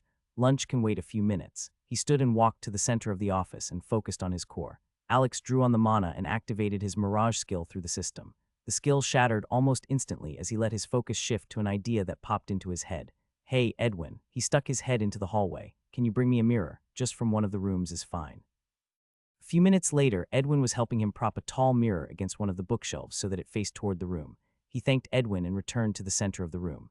Activating Mirage again, he felt the mana drain from his core. This time, he watched his reflection carefully with the heavenly eye. The pattern of mana moved in such a complex way, and so quickly he felt his mouth open in surprise. "Damn, that's crazy. I guess a journeyman-level skill is no joke. I really need to look more into how this normal kind of magic, spellcasting, works. It might help me a lot to learn how the mana flows. Could I mix incantations or something similar in with rituals?" He practiced for a time, activating the skill, watching how the mana moved and taking notes in his journal. When he was almost out of mana, he held the last illusion and continued on with his original training plan. While in the Celestial Rift, he'd barely used the advanced skill and hadn't put much thought into how he'd continue to advance with it. He brainstormed for a time while waiting for his mana to regenerate and decided that he wanted to allow the illusion to move more freely. That way, if he needed it as a distraction or to fool someone, he could use more than the stationary image. Through directed concentration, he could get the image to move. Making that movement seem natural was proving to be challenging even with his high willpower stat. He used parallel mind to see if having one set of his consciousness focus on watching the illusion while the other focused on directing it increased his odds at success, but if anything, his attempts were more sloppy. While stationary, the skill directed the mana and captured his appearance perfectly. Making it move through his own mana manipulation was the challenge. Alex concentrated, training to make it duplicate his walk from one end of the room to the other. The movement was far too stiff and mechanical. It reminded him of a puppet being moved by strings from above. He tried to adjust it, focusing on the subtle shift of weight from heel to toe. Focusing on only what was necessary at this stage, he didn't even bother with the swing of arms or movement of its head. "I feel like I should look up some of those multi-frame images I used to draw with frame-by-frame animation. A lot more goes into that natural movement than I remember." Val watched with interest, flying circles around the illusion. Alex muttered under his breath, tweaking small parts of the mana as he did. "The shoulders are so tight. Nobody walks with their shoulders that rigid." After a half hour of practice, Alex had managed to create a somewhat natural walking motion, but but maintaining it required his complete concentration. The moment his focus wavered, the illusion would revert to robotic movements or freeze entirely. Combat use will definitely have to wait on this one. His mana was reaching levels that threatened a migraine, and his stomach rumbled, reminding him he hadn't eaten lunch. He returned to the desk and found his now cold lunch waiting for him. With a sigh, Alex drew a small heating ritual under the plate and sprinkled some ash from his pouch around the outer ring, carefully regulating the temperature. Alex considered his own upcoming class advancement as he took a bite out of the now warm food. He had to admit that even with his poor use of the skill, the largest advantage of the class was ritualist insight. While the efficient rites passive was also great, and he knew that it reduced the mana cost by a significant amount, it was something that just happened and wasn't something he noticed now. Without the active skill, though, he'd never have understood enough about ritual mechanics to modify the circles. Still, he couldn't help but wonder what other options might be available when he eventually got offered an advancement. Wanting to stay productive, Alex pushed aside the idle thoughts of future classes and thought to his next task. Reading runes would be a good use of his time while his mana continued to recharge. Then maybe I could practice Mirage some more or spend some time messing with ritual schematics. Standing, Alex walked to the bookshelves, running his fingers along the spines of his small but growing collection. He selected one of the new rune manuals titled Basic Runic Theory and Practice. He returned to his desk and looked at the book in his plate. Unwilling to risk food to get on his new prized possession, he grabbed the small pouch of mana dust that was stashed within his spatial pouch. Using his mana, he moved the plate to the side before setting the book down. He then used the threads to turn to the first chapter while continuing to eat. The basic runes seemed simple enough at first glance. They were almost all straight lines and curves, combining to form fundamental magical concepts. At first, it reminded him of some basic ritual concepts about how shapes combine to form a balanced mana flow. But as Alex read deeper, he began to appreciate the complexity. Each rune had specific rules about placement and interaction with others. A rune for strengthen, placed above one for barrier, would reinforce a shield, but the same rune placed below might cause the barrier to become brittle. More reading, Val asked, eyeing the manual. Always, Alex replied, taking another bite. More we learn, the stronger we get, and when you're ready for that evolution, he grinned at his companion, we'll make sure it's something special. Val's fins fluttered with excitement. We'll be strong. Help Alex and friends more. Alex smiled, turning another page with his mana thread. The next section covered elemental runes, and he found himself wondering how they might combine with his existing ritual knowledge. The possibilities seemed endless. Man, I'd love to enchant some items. He shrugged, though. The thought of studying magic was enough to excite him, and he doubted that any amount of studying would deter him from applying all of his brain power to the topic. Damn, I can do real magic. It was still a baffling thought, even months after his awakening. The afternoon sun shifted, casting long shadows across his desk. Alex realized he'd lost track of time, absorbed in his studies. But that was exactly what he'd wanted when setting up his office. A place to learn, to grow stronger, to prepare for whatever challenges lay ahead. Alex leaned back in his office chair and rubbed his eyes. He took a moment to himself before returning to the runic manual on his desk. He'd been studying for hours, and the sun had long gone down below the tree line outside his window. Many of the concepts of this runic magic resembled learning a language to him, whereas ritual magic had just felt like learning a new type of art style. He used his finger to trace along the lines and mumbled the words aloud. The art of inscribing magic requires a deep understanding of form and structure. While many traditions involve drawing or carving magical patterns, runic magic stands apart in its demand for precision. Each line, angle, and intersection in a rune must be exact. There is no room for approximation or adjustment once the rune is inscribed. Alex paused, as this was a theme he'd seen through the fundamentals of this manual. The use of runes is considered really rigid, especially when combining them into what they call arrays. The contrast was striking. Where he could reshape and adjust ritual components to match his desire, runes seem to only work in very specific ways. While this manual won't cover runic arrays in detail, it's crucial to understand that they allow even less room for error or adjustment than individual runes. The spacing and ordering of runes within an array are just as important as the formation of each rune itself. When engraving arrays, both the depth and angle of inscription must be precisely controlled to ensure proper mana flow. He couldn't help but think how he'd so casually shrunk and rearranged ritual components over the last few months. There had been a lot of trial and error involved, as well as advice from Yura, who had a much greater grasp of mana than he had, but he'd still been able to adjust and manipulate the rituals to become something that fit better for him. He hadn't had any idea how unusual that flexibility was until now. The next section caught his attention, as he was particularly interested in enchanting. He had only made it halfway through the section before he let his head droop, of course. He read through the section again. The pinnacle of runic magic lies in enchanting with arrays or formations. This is the permanent binding of runic arrays to physical objects. This demanding art requires not only perfect execution of individual runes and arrays, but also a complete understanding of how they interact with material properties over time. Many aspiring runic masters spend years mastering basic arrays before becoming enchanters. Well, damn. Closing the book, Alex leaned back and rubbed his eyes again. Enchanting would clearly have to wait. He could continue learning and practicing the more fundamental aspects of runecraft, but he was drawn to familiar territory. Using his threads of mana, he began weaving a small ritual circle in the air above his desk. Slouched as he was, he manipulated the circle so that it faced him rather than horizontally along the surface of the desk. The threads glowed softly in his mana vision as they formed the patterns he'd practiced so many times, forming the modified shapes to channel and contain the mana into the proper nodes and catalyst segments. As he watched the circle float in a way that reminded him of a hologram, Alex had a thought that he'd attempted once before. What if I could understand this even better? Alex's ritual insight was on cooldown after using it on the ignition ritual schematic he'd been working on. Maybe. He kept part of his concentration split on the ritual in the air while focusing his heavenly eye on the floating formation. He pushed the eye, willing the analysis functionality to activate. Immediately, he felt resistance, like trying to push his mental strength against a brick wall. He attempted to apply pressure to the mental block, applying his high willpower. Though there was no budge and he felt like he was just distracting himself by having the ritual in his hand be made with threads and maintaining it.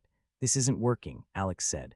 Val lifted his head from where he had been dozing on the cat tree. When he realized Alex was talking to himself, he put his head back down into the coiled pile of tail under him. Alex let the circle fully dissipate and absorbed what little mana he could from the threads as they drifted into a smoky, transparent form of mana. He stood and walked over to the whiteboard with his notes on them and turned it around to the blank backside. With a steady hand, Alex drew out the ritual circle on the board. He made sure each line was clearly made and the shapes held the right proportions. Once he was finished, he stepped back from the board and took a deep breath. With no need to maintain the actual ritual with his threads, he hoped that he'd be able to concentrate fully on using the heavenly eye on the ritual pattern. He felt the pulsing sensation run through his forehead, an eye as it activated, and he felt the mental resistance as before. This time, things felt different. Rather than a brick wall, it felt like a flexible board. He pushed harder with the ability, forcing more power into his observation. He could feel information on minor details about the ritual construction begin to enter his mind. A slightly crooked line there. There is a possibility for mana efficiency there. The strain built in his mind as he tried to pierce through whatever blocked his understanding. Just a little more, come on. He was so concentrated and determined, feeling just at the edge of a breakthrough, that he didn't notice when his head began to feel disconnected from his body. The room started to spin, and darkness crept in at the edges of his vision. Before he could react and cut off the skill's activation, he lost consciousness. Mastermore, Alex could tell that someone was shaking him and he blinked groggily. Damn, Edwin's worried face swam into focus above him, with Valthurian's blue form streaking past in the background. What happened, Mastermore? Are you all right? Shall I call an ambulance? Edwin helped Alex sit up slowly, bracing his shoulder. Alex grabbed his head and tried to think through what had happened. He thought back to just before he'd lost consciousness and remembered pushing through the pain and clear warning signs from his ocular enhancement. Okay, in hindsight, that was stupid. Stupid. Alex, stupid. But even as he thought about it and Edwin pressed him with more concern, Alex realized he had more knowledge about the ritual pattern than he had previously. Damn, this was a schematic that I used ritual insight on before, but I wonder if my new understanding would mean that I have a good enough grasp to use the skill on it again. Better yet, he realized that his mind had made connections on better understanding the schematic. He felt like he had a fantastic grasp on the ritual, and he had the thought of trying to use this on a schematic at the same time as his class ability. Can they work off of each other? With the scan giving me the perfect knowledge of how it's formed, then the ritual insight giving me knowledge on how to improve that, based on the perfect knowledge. Alex pulled up the skill description again, just to refresh his memory of the exact wording. Ritual insight. Allows the ritualist to gain insights into the functionality of a new ritual and potential enhancements for a known ritual. Alex stood and put a steadying hand on the desk as he made his way to the large leather chair. He reasoned that the description made sense. He had used ritual insight on several schematics. Most of them he had a fairly good understanding of, so he reasoned that those counted as enhancements for a known ritual. But the skill was strange in that after the enhancements were known to him, the skill didn't seem to consider it a known ritual anymore. It was almost as if the system considered it to be a new ritual when adjusted, and he would need to study it more and learn more about the skill before it was considered learned. I wonder if knowing these new insights about the ignition ritual, I could use the ritual insight skill on it again. Is that cheating? He felt the world spin as he sat heavily in the chair. He squinted against the bright lights in his office and wondered why there were spotlights in his vision and tingling down his back. Alex coughed and felt blood drip from his mouth onto his hand. Oh, Alex felt his consciousness begin to slip from him again as he felt how truly exhausted his mind was. Alex, can you hear me? The voice sounded distant and unfamiliar. Alex tried to open his eyes, but they felt heavy. He closed his eyes tightly, bringing his brows together. As his senses returned, the scent of antiseptic hit him first, followed by the steady beeping of medical equipment. Hospital, great. When he finally managed to focus back on his surroundings, he found himself in a brightly lit hospital room. He rolled his head to the side and saw Mark slouched in a chair near the window while Sarah sat beside him. They were both looking at him, and he saw their faces light up as he looked over. The nurse by his bed also smiled and asked how he was feeling. Sam sat cross-legged in a chair to his other side, with Valthurian curled in his lap. Edwin stood by the door, his usually impeccable posture slightly wilted. What time is it? Alex asked, squinting against the fluorescent lights. The remaining heads in the room turned to him. Just past 8, the nurse answered. How are you feeling, Mr. Moore? Thirsty, Alex said with a smile. I'll grab you some water and go and get the doctor. I think you're in good hands here. She gave him a sly smile and glanced at the packed room.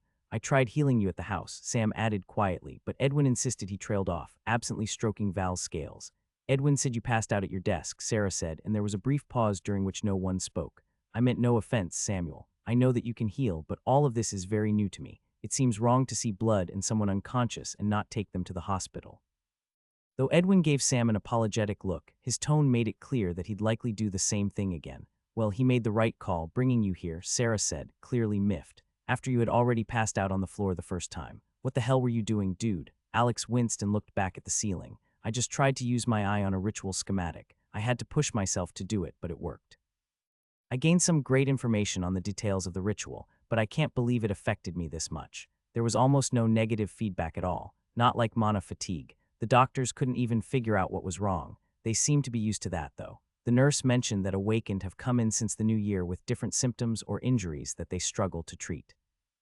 If Sam hadn't been here to heal you, we all would have been freaking out. Sarah grabbed her elbow and pulled her arm across her lap. More than we already were, Mark said as he ran a hand through his short brown hair. Master Moore, Edwin stepped forward. Alex could tell his voice was formal, but laced with concern. I must insist that in the future you exercise more caution with your magical pursuits. Perhaps having someone present during such attempts would be prudent. Alex felt a pang of guilt as he remembered that he'd found Edwin due to the misfortune of his previous employer dying in an accident as an awakened. Frustrated with himself, he thought back to how he'd been cautious enough to grab Sam before trying a new skill. He realized in hindsight that it would be during an unstructured bit of magical testing that he might need their healer's focus even more so. He felt the guilt solidify and drop in his stomach like a rock. I'm sorry, everyone. I didn't mean to worry you. I really didn't even realize I'd pushed myself that hard. I just wanted to push through the wall I felt and got so focused on making it happen that I must have missed some signs. Is this the willpower affecting me? Alex, stupid. Valthurian's thoughts came clearly through their bond. Olivia's on her way, Sarah said. She was at the Voss estate when I called. Nothing conclusive, Sarah replied. They ran some tests, but your vitals were fine. They said you were in a deep sleep, not unconscious. So they said that hydration and rest were the only two things that they could do. Sam's healing seems to have addressed any potential physical damage before we even got here, but whatever you did really strained your mind. Which is why, Mark interjected, you're staying here until they clear you. At least another day of monitoring. No arguments. Alex couldn't help but smile at his friends. Yeah, okay, I get it. No more dangerous magical experiments alone. Or at all, Sam added, surprising everyone with his firmness. A soft knock at the door drew their attention. Where he expected to see a doctor enter, he instead saw Olivia enter, with Alana just behind her. Hey, Olivia said to him, barely glancing at the others in the room. You look terrible. Hey, Mark stood from his chair and patted Sam on the shoulder. Let's go grab some food and take a quick walk. You've been here and awake all night. Sam nodded tiredly and gently lifted Valthurian and set him on Alex's stomach before the two left the room. Can we ask the nurse about those other injured awakened she mentioned? I want to see if I can help heal some of them. His voice trailed off as they left the room, and Alex felt a pang of worry for Sam. He knew that healing was still very sought after, and after what happened in Tianluo, Alex was torn between telling the teen to hide his power and telling him to do what made him happy. Mark is with him. He'll be fine for now. Olivia grabbed the back of Sam's chair and slid it closer to the bedside. She reached out and squeezed Alex's hand. He saw her eyes flick toward Alana, but whatever hesitation she seemed to have didn't stop her from showing him a bit of physical affection in front of her boss. You had me worried, you know. Her usual casual confidence was replaced with concern. Sorry, Alex said, as he gently squeezed her hand back. I didn't even know that the scan ability could affect me like this. Mana fatigue. He went to shake his head in response but caught himself. No, the eye doesn't use mana. It's not a skill. Yura described it as some sort of mental resource. I felt a bit of a headache before by using it several times back to back, but nothing like this. She hummed and Alex could see her gears turning. Olivia loved magic, and she knew he was usually careful and competent with what he was doing. At least she believes me. I wasn't doing something stupid. Still, I appreciate you both coming, Alex said, glancing between Olivia and Alana. Though I'm sure Edwin's just being careful. The doctors said I was just sleeping, and Sam healed me more than once. A sleep so deep they couldn't wake you, Alana pointed out. What were you working on that pushed you this far? Alex hesitated, then explained about his attempt to analyze the ritual circle. As he finished, both of the women's expressions shifted to something more thoughtful. I didn't even know that was possible. We've had people try to scan enchantments from the rift and never get much information outside of the system-provided prompt. You know, she said after a moment, that reminds me of something I've been meaning to tell you. About Rylan, actually. Alex shifted a bit in his bed. What about him? Remember our conversation about his competitive nature? Well, since your fight in the tournament, he's been different. He's actually been showing up to guild events and some of the moderator meetings that I have invited him to. He's even been volunteering to help train some recruits who are joining up. She paused. It's the first time since his accident that I've seen him genuinely trying to help others instead of just proving himself. That's unexpected, Alex said, remembering the several different versions he'd seen of Rylan in the past months. I know it might not last, Alana admitted. But seeing him contribute without trying to dominate everyone around him, it means a lot, both to me and to the guild. She shifted her weight, her expression growing more serious. Unfortunately, the timing isn't ideal. The Hunters Association is pushing for more oversight of the guild. They want access to our training programs, member information, and even standardized testing for abilities. They haven't told us this directly, but I've heard they're even talking about requiring registration with the Hunters Association to enter or exit the safe zones. Alex noticed Sarah's slight frown at this information, and he tensed, realizing that Alana might not know Sarah was a member of the Hunters Association. He glanced between them, unsure if he should say something. Alana caught the look and gave a small, reassuring nod. It's all right, Alex. I'm aware of Sarah's position with the Hunters Association. In fact, it's been a bit reassuring to think that there is someone near you and the guild that would be able to let the Hunters Association know what we're doing. Sarah's eyebrows rose. You knew, of course, Alana nodded. The guild values the idea of transparency, and we have nothing to hide. We just have different ideas and goals than the Hunters Association. We're not enemies, and we're not bad guys. Well, just so you know, I'm not reporting anything on the guild. I try hard to keep my personal and work lives separate, and I've never seen anything from the guild that would make me feel like I need to say something. You don't need to make me sound like a spy. She said the last bit a bit dejectedly. Of course not a spy, but you do have an insight that others don't. Alex relaxed, relieved that the potential conflict he'd imagined wasn't an issue. He cleared his throat. So if you're not enemies, what's changed? I thought they were letting the guild be for the time being. This feels like a move to keep people out of the safe zones who aren't a part of their organization. Officially, public safety. The frustration in her voice was clear. Unofficially, it feels a lot like they want to regulate how Awakened develop their abilities. They're particularly interested in unique cases like yours, cases like mine. His eyes widened and his eyebrows drew together. He looked at Sarah for a moment, startled by the realization. Though when she shrugged and he remembered the agents who had come by the house not too long ago, he felt a few other pieces fall into place. Yeah, I guess that makes sense. Not anything too drastic. They're aware that you're high-leveled and a guild member. They're mainly interested in cases like yours because you're progressing faster than their models predict. She sighed. I know this is selfish, but it's unfortunate that this incident puts you out of commission. I was hoping that your team would be at the top of the team's event. The public goodwill from this competition could go a long way to getting us some relief from the government, or at least the public. She glanced at her phone as it buzzed. Her eyebrows came together and her lips formed a thin line. Sorry, I need to get back. Emergency meeting. We'll talk more later. Olivia stood as if to follow her, giving Alex an apologetic look. No, you should stay. The meeting will just be at my place, and Rylan will be there. She smiled at them both before leaving the room. As Alana left, Sarah and Olivia exchanged a look that Alex couldn't quite interpret, but his mind was still thinking through the idea that he was on some kind of government watch list. Sarah, should I be concerned that the Ha is interested in me? If they're looking for people who are more powerful than norm, I definitely fit that. If they're looking to recruit people, I probably fit that even more with my connection to you and my brother also working for the Hunters Association. Sarah shrugged a bit uncomfortably before answering. I don't know. It would make sense that they'd be interested in you, but I really don't have anything to do with this sort of stuff. I really do just go and do my job like anyone else. Before he could ask her more, Val moved closer to Alex's head, coiling up next to his pillow. There was an exasperated Finn flutter, and as he heard his companion's reprimand, he couldn't help but smile and push the thoughts aside for a bit. No cookies for Alex. Still ridiculous to think that this is my house. The temperature was still in the low 40s, putting most of them in sweatshirts or coats. Sam's nervous energy had been palpable, and he'd frequently gone between excited, nervous, and guilty since deciding to reach out to his mom. After all, from his perspective, he hadn't seen his parents in around 2 years. Valthurian shifted on Alex's shoulders, his now forearm thick body doing better when stretched across both of his shoulders rather than wrapped around one. The mana worm had continued to grow since their return home, and Alex was certain that he was getting close to his race advancement. Luckily, in the last week, his companion had seemed to stop growing and was curling up and napping much more than normal. Despite his increased size, Alex loved that his bond still wanted to wrap around his shoulders like a scaly scarf, often even going as far as to use his create lesser illusion skill to appear as a scarf.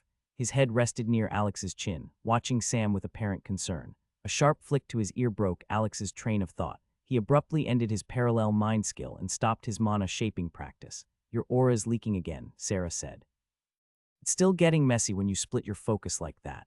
Alex grimaced, immediately pulling his mana back within his body. He'd been working on containing it better, but using his newest skill made it difficult to maintain the same tight control he developed during his time in the Epic Rift.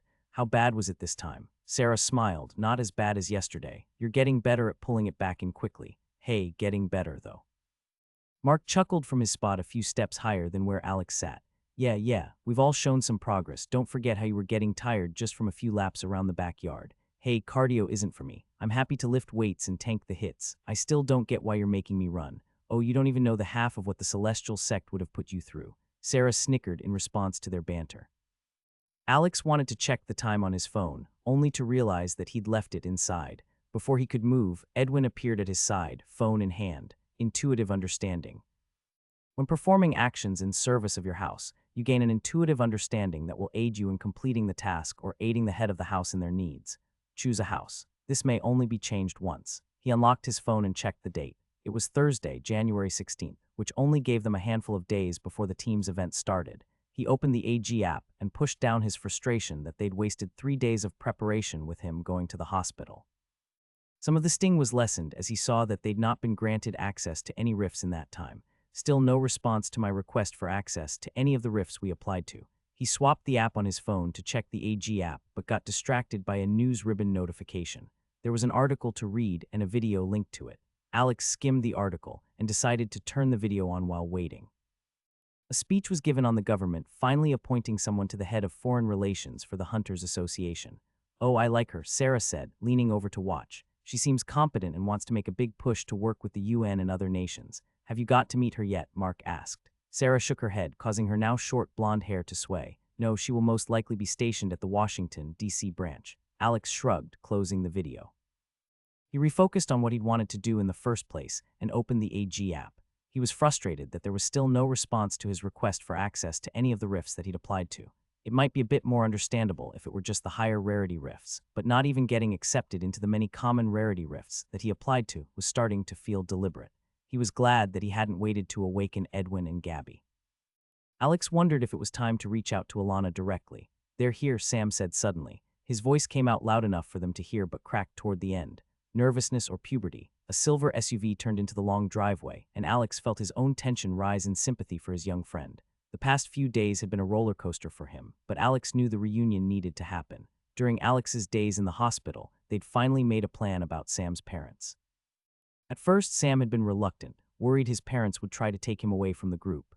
They still think I'm 16, Sam had said quietly one evening, perched on the edge of Alex's hospital bed. They won't understand everything that's happened. It was the second time Sam had mentioned the fear, and Alex had asked if he was willing to let Sarah and Mark in on the conversation. If they all put their heads together, they could devise a plan for approaching the situation. The solution had come unexpectedly. While visiting Alex, Sam had started healing other patients in the ward. The hospital staff had quickly noticed the young man's gift, and within days he'd become a welcome sight in the hallways. The staff loved his personality, and the patients began to tell whispered tales of a guardian angel moving through the hospital. That's it, Sarah had said the next day as she watched Sam work. We show them what you can do now. Let them see how much you've grown. Do you remember how Edwin and I defaulted to wanting to have Alex brought to and stay in the hospital? That's nothing against you, but it's just because we've spent our entire lives being told that the hospital is where to take someone when they're hurt or sick.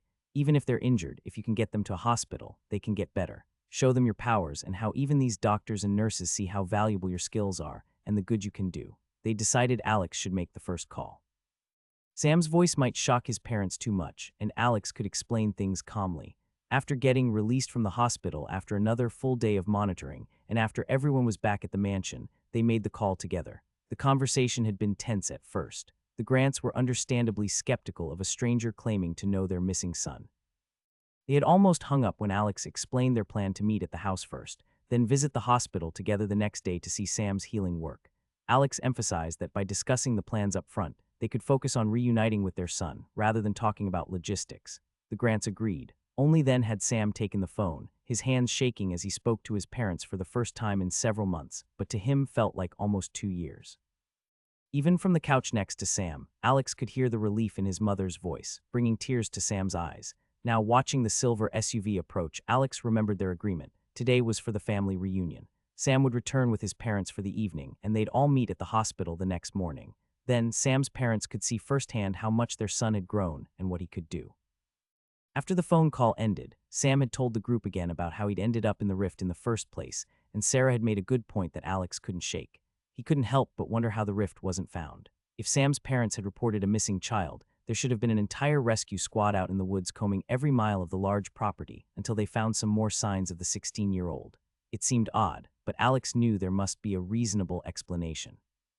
The SUV pulled up to the roundabout, and Sam stood from his spot on the bottom step and wiped his palms on his jeans. He wore Alex's old green hoodie, and he waved nervously. The car had barely stopped when both front doors flew open. Sam, his mother called out while moving from the car's passenger side. She was a petite woman with Sam's same sandy blonde hair, but hers was pulled back in a neat ponytail. His father came around the front of the car more slowly as he pushed off of a cane with each step.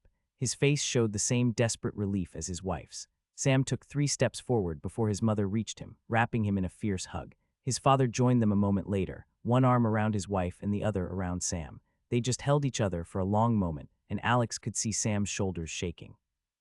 Val stirred restlessly on Alex's shoulders as he clearly picked up on the emotional energy. Alex reached up and ran a finger along the worm's scales in an effort to soothe him.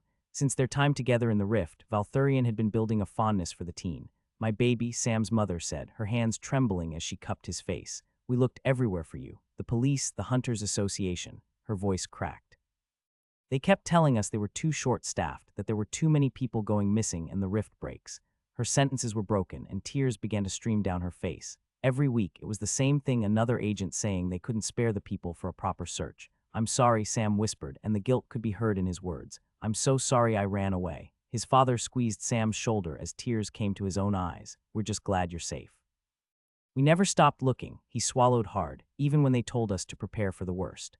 Alex watched from the steps, his chest tight. The mother's words confirmed what he'd suspected about his parents trying to find Sam. They had tried. The country was slowly slipping into a state where the authorities were spread too thin to help put together a manhunt through miles of wilderness in the mountains. Instead of trying to control the awakened, they need to be using them.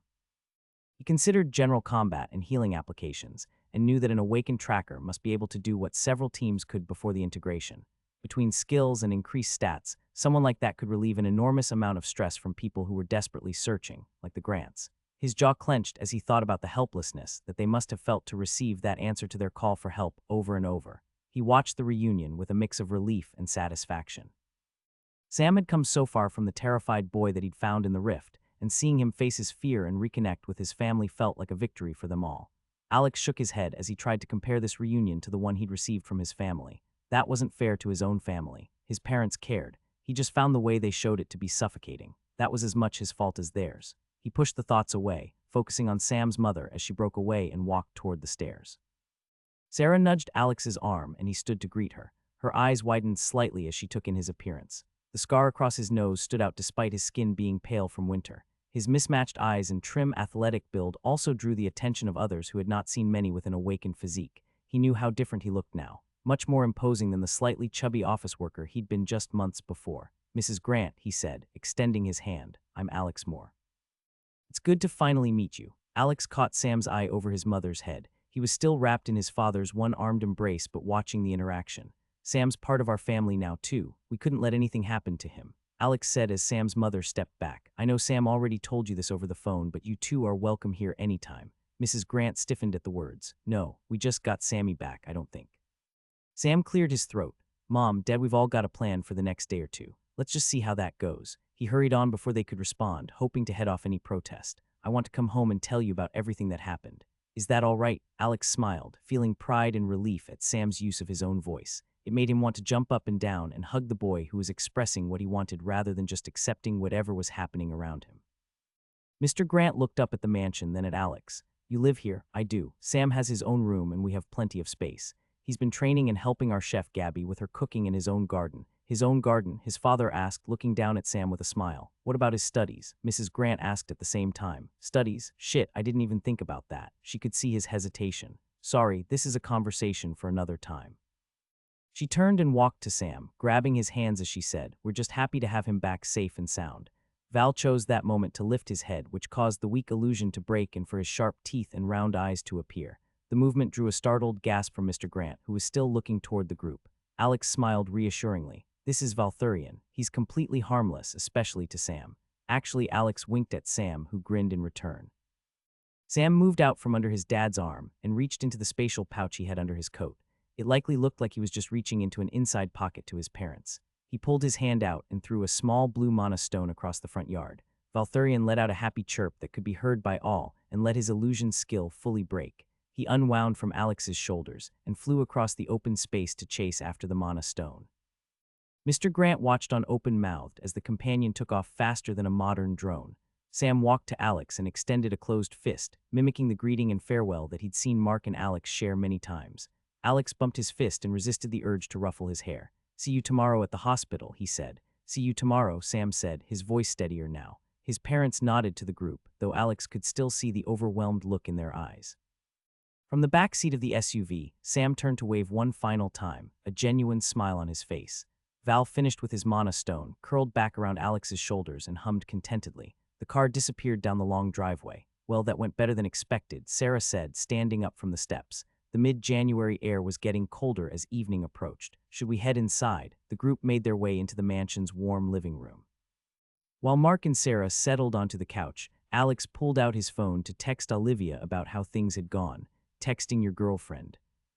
Mark asked while drawing out the last word. He sprawled across the couch cushions. Alex rolled his eyes. Yes, Mark, she's my girlfriend. We're not in high school. Can we be adults about this? Oh, can we be adults about this? Mark mocked, purposefully making his voice go an octave higher than normal. He caught the look Sarah gave him and quickly changed the subject. Hey, whatever happened to all of those rune books you were studying? You had your nose in them nonstop for a couple of days, then that was it. Alex leaned against the arm of the couch while considering his response. They're still upstairs, but enchanting as he gestured vaguely in the air. It's not just about understanding the runes. The way I understood it is that I need to build up this massive foundation first before I can even produce an enchantment. Right now, I think it's better to focus on what will be most helpful to my immediate growth and the team. So you're just dropping it then, more like putting it in the queue. The theory is fascinating, but with everything going on, I need to prioritize these modified rituals. Alex created a small air ritual on his palm and blew through the backside as he pointed it toward Mark. The resulting gust caught Mark square in the chest, causing the couch to slide back several inches. As the wind collided with his chest and spread out, the upward draft made his hair poof up in several directions. They'll give me some immediate results, especially since I've been working on the foundational shapes and combinations for a few months now. I need to find some more combat-effective rituals to use like this and my ignition ritual, rather than just utility ones that I can use like traps. He signed and thought about the idea of enchanting his own magical gear. Once things settle down, I'll get back to the runes. They're not going anywhere. It's time to get more focused rather than just jumping between different things. Mark ran a hand through his hair, laughing. Show off. At least warn a guy next time. Where's the fun in that? Alex said, but his mind was already on the next day's hospital visit. They had a plan, and he was determined to help Sam show his parents just how much he'd grown. The morning sun cast long shadows across the large house's driveway as Alex, Mark, and Sarah piled into Mark's SUV. The drive into the city felt surreal to Alex. Even though they'd gone into the safe zone multiple times, the city was so different than he'd ever seen. The immediate difference wasn't something he would have ever noticed before the integration of the system and his time spent in the Celestial Rift. As they drove through the city and Alex looked around with his enhanced left eye, he was again startled at how much more devoid of mana Earth was when compared with the rifts. He thought back to his walk through the cherry tree forest, to Yura's personal garden, and how overwhelmed his senses had been. At the time, it was hard for him to make sense of the flows of mana, and at certain times, especially with many cultivators around, it caused him to get a headache. However, in the concrete jungle of Earth, there were many zones completely devoid of mana, making the area seem gray in his enhanced vision. He would occasionally see a splash of color and mana from individuals who were easily recognized as those who had awakened or wore cheap enchanted gear that leaked mana. That paled compared to the strange feelings he got as they drove the SUV through a checkpoint to enter the safe zone. A few miles outside of the city, everything seems abandoned. There were cars pulled off on the side of the road, and while there were some people moving around, they were often walking toward the safe zone entrance. Once through the checkpoint, even though the city had always been busy and full of people about their business, it now felt crowded and tense. More checkpoints than usual, Sarah noted as they slowed down to pass through another military stop. Armed soldiers stood guard while a line of cars slowed to pass through the single-lane entrance. Most of them held guns, though Alex could see more medieval weapons among them, often carried by those that he could see mana leaking from. There's definitely an increase in the awakened that they have at the checkpoints. From a sense of security for those in the safe zone, Alex was happy to see that they were embracing the way of things. If there was a nearby monster break and help was needed, someone with levels would be needed more than someone with bullets. He thought back to some of the early rifts he'd entered and the low-level monsters within. There was no doubt that the firearms would still be effective against those types of monsters. If I could punch a boar to death with a bit of mana enhancing my strength, a bullet has still got to have some stopping power. Alex assumed that the unawakened with modern firearms wouldn't begin to run into issues until things were over level 10, had more stats, and had the potential to use a few skills of their own. If their defenses were too high or they were too quick and aggressive, the bullets would quickly become ineffective. His phone buzzed with a text from Olivia. As he opened it, he saw just an eye-roll emoji and a link to an Adventurer Guild forum post. He skimmed it quickly and found himself rolling his eyes, too. The comments section was filled with praise for Rylan and his recent helpfulness at the guild. "What is it?" Mark asked as he glanced over before looking back to the road. Olivia sent me this post about Rylan becoming the talk of the guild. Everyone's going on about how amazing and helpful he is. Mark snorted. Good for him, I guess. I still don't like him. Just seeing how he acted at the Christmas party before we were even members, I don't think someone like that changes overnight. Not our problem to worry about, Alex said as he sent a skull emoji back to Olivia. He asked what her day looked like the next day and if they could meet up. She said that she was working the Voss estate again for the next few days and said that he could come up and spar with her if he wanted to hang out. God, she's just as bad as Mark. He agreed to meet up with her and put his phone away as the hospital came into view. It was the same one where Alex had been treated just days before. Mark navigated the SUV through the packed parking lot and had to take a spot some distance away. All three of them stepped out of the warm car and into the cold air, quickly putting on jackets and hunching their shoulders. Alex came around the far side of the SUV, and they made their way toward the emergency entrance. Sarah bumped into Mark's shoulder, and Alex heard her mumble, "Let's hope this works." Mark nodded in response and shivered. "Yeah, I don't want to lose the little dude. It's been awesome to see him gain his confidence back." Inside, the fluorescent-lit waiting room buzzed with barely controlled chaos as nurses hurried to and fro. There were worried family members slouched in small chairs, and a quiet whisper of conversation only punctuated by the occasional announcement over the PA system. They found Sam and his parents near the check-in desk, where a nurse in dark blue scrubs was gesturing animatedly as she spoke. "But how can you be sure it's safe?" Mrs. Grant was saying as they approached. Her hands were clasped tightly together. "He's just a boy, and these patients." "Mom," Sam interrupted gently. "I've done this a lot in the last week and hundreds of times in the last 2 years. The nurses here already know about my abilities, too. That's why she's got things set up like this." Mr. Grant placed a steadying hand on his wife's shoulder. "Linda, remember what Sam showed us last night. Let's at least see how this goes." Sam caught sight of Alex and the others approaching, his relief evident in the tired smile he offered them. The nurse took advantage of the moment to continue her explanation. "We've selected cases where traditional treatment has been failing," she said. "Severe injuries, complicated breaks, conditions that would normally require extensive surgery or have poor prognosis.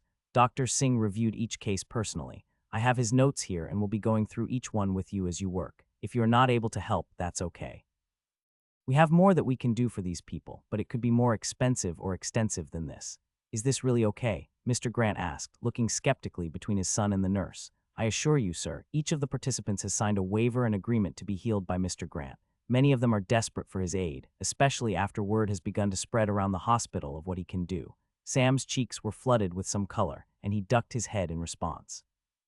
I understand. I'll do the best I can. The nurse led them through the double doors and down a long corridor to what appeared to be a converted physical therapy wing. The large room was lined with beds and examination tables, and about a dozen patients were already waiting. Each had charts prepared, and two other nurses stood off to the side of the room, prepared to help as needed. The organized but communal setup made it clear that this wasn't a typical day at the clinic. They prepared this specifically for Sam to work. Alex smiled, happy that they were realizing the value in Sam's powerful set of skills. In a selfish way, this would also help further prove their point to Sam's parents. The first patient was an elderly man who'd suffered multiple compound fractures in a car accident. As Sam approached the nurse, Alex noticed how naturally his young friend had slipped into his role. His voice was gentle but confident as he spoke to the man, explaining what he could do in simple terms that managed to comfort the patient. Even though Mark had gone with Sam each day to heal patients, while Alex was stuck in the hospital, and Mark had told Alex of how well the teenager did, it was a different case to see it in person. When Mark had been bragging to Alex about how well Sam had done on their first few trips to the hospital to heal, Sam had grown embarrassed. He explained those people needed something. Sometimes it was just a friendly face, sometimes it was the comfort of healing, sometimes it was a confident silence. He had shrugged and said that his own troubles didn't seem so large when in front of those people. Alex had been impressed with the insight and was happy to see Sam thinking through his own feelings and what was happening. Sam smiled at the man with a broken arm and shoulder. This might feel a bit warm, he said as he placed his hands carefully near the worst break, but I promise it won't hurt. Just try to relax and let me know if you feel any discomfort. His eyes widened in wonder as Sam activated his healing touch skill, and Alex could see the mana light up his hands through his heavenly eye. The visible bulge of bone slowly smoothed beneath the skin.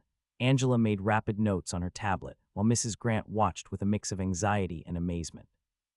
As Sam moved to check the other injuries, Alex moved to stand next to Mr. Grant. The father's expression was complicated. Pride and concern warred on his face, and Alex could tell, even at a glance, that he was exhausted as he watched his son work. Probably hasn't slept since the first call with Sam, at least not a full night's sleep. He's different now, Mr. Grant said quietly. When he told us everything last night about the rift, about everything he went through, and about you, he trailed off and eyed Alex through the corner of his vision before shaking his head. Part of me wants to lock him away somewhere safe and never let him near danger again. I can understand that, Alex replied. He watched as Sam smiled encouragingly at a young girl with a broken leg. He's grown so much even in the time I've known him. The rift was terrible, and in some ways Sam had it even worse than I did, but it didn't break him. I'm not an expert at this like Sarah is, but I can't imagine that sheltering him away would help him heal. If anything, it would keep him frozen in his current state rather than letting him grow and continue to heal. Mr. Grant nodded, and they watched in silence as Sam finished healing the girl. Her delighted laughter filled the room as she tested her now healed leg. We just sold our house and property, Mr. Grant said, moved into the safe zone because we thought it would protect us from all this. He gestured vaguely at the air, but the world's changing whether we want it to or not. And my son, he smiled slightly as Sam began explaining his healing process to the next patient. He's part of that change. He's good at this, Alex said. Really good. Not just the healing itself, but with comforting people. Sam's dad nodded and leaned heavily on his cane. His mother won't like the idea of him going back to your house, mainly because it's outside of the safe zone. She certainly won't like the idea of him entering another rift. He sighed heavily. She thought he was dead once already, but I'll talk to her. Try to help her see what I'm seeing right now. Sam looked over at them, and his face glowed with a boyish grin. The fear and uncertainty that had haunted him in the rift were all but gone, replaced by something stronger. Alex smiled back at him and saw a small nod from his mother, who stood behind him. He looked back at Mr. Grant. I can't promise he'll always be safe, he said honestly. It would be a hollow promise with how uncertain everything is. But I can promise you he won't be alone and that our group is strong. With us, he is likely one of the most safe places that he could be. Sam and I are likely two of the highest level people in the entire country. He wasn't really sure if the Grants realized how large of an achievement it was that their son was close to reaching his class advancement. They may not care, but eventually, I'm sure that they'll grow to understand how strong Sam is. Mr. Grant was quiet for a long moment as he watched his son continue to work. Sometimes, he said finally, being a parent means learning to let go, even when every instinct says to hold on tighter. He turned to Alex with a wry smile and water building in his eyes. Doesn't make it any easier, though. Come on, Mark sat up from where he was lying on the couch. Seeing how strong Sam is this morning and how much of a difference he can make gets me pumped. We've been waiting forever to go into a rift, dude. We've only got tomorrow and Sunday before the team's event starts. Alex released his main focus from cycling his mana, but left his secondary focus on his mana shaping practice. It was helpful to shift quickly between making the basic shapes of the ritual circles and practicing making the shapes smaller and faster. He could keep up the process for some time, and at the end of each session, he felt a slight difference. I know, I'm sorry. We've waited long enough. I really just wanted to try and get us into a higher rarity rift, so I wasted some time with that last week. I just thought we could do training before that, so you guys were more prepared than I was. I really rushed into things. I get that, and I don't think Sarah is in the same kind of rush as me to get in there. But man, I want to see the inside of more rifts. I want to explore and see what classes I get. If we train any more out here, it feels like we're just stalling. I'm surprised you're not a bit more excited about this, and you're being so cautious. I think I was just too excited and not cautious enough about this stuff last year. Besides keeping a secret from you guys, my second biggest regret was rushing into all of those early rifts. I wasn't prepared, and looking back, I'm lucky to be alive. I shouldn't have been trying to go at it alone, and getting caught in that rift sucked, and I wasn't sure if I was going to make it home. I don't want any of you guys to have to experience something like that. Alex touched the edge of the scar on his cheek under his left eye. I think caution is the best approach. Shit, Mark's shoulders drooped. I'm sorry, dude, I didn't mean. No, it's really okay. You're right. You guys are already so much more trained and prepared than I was. Plus, we can work as a team rather than me just rushing in like an idiot by myself. I'm surprised we haven't gotten accepted into any of the common rarity rifts, yet I'll give Alana a call. At the very least, we should be able to get in there and get you some more experience and levels while waiting for a slot in one of the better rifts. Yes, nice, okay, sweet. Sam, you want to spar some? The teen looked up from where he sat on the couch, with his knees pulled up and a basic rune manual in his lap. His face scrunched up. No, you just laugh at me while blocking. Oh, come on, I didn't mean anything by it. Sam shook his head again before returning to his book. I can't tell if he's actually interested in runes or if he's just wanting to read it because I was. Is this what it's like to have a little brother? All right, Mark said while holding up his hands.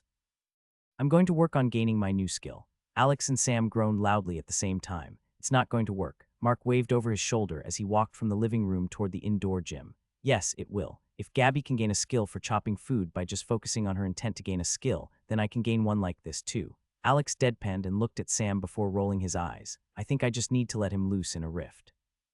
As long as it's a low-level rift, there's almost nothing I can't protect him from. Do you mind coming too? You probably won't get too much out of it, but it would make me feel better to know he could get healing if it's needed. Sam said. I wanted to talk to you though, okay? Alex asked, giving Sam his attention.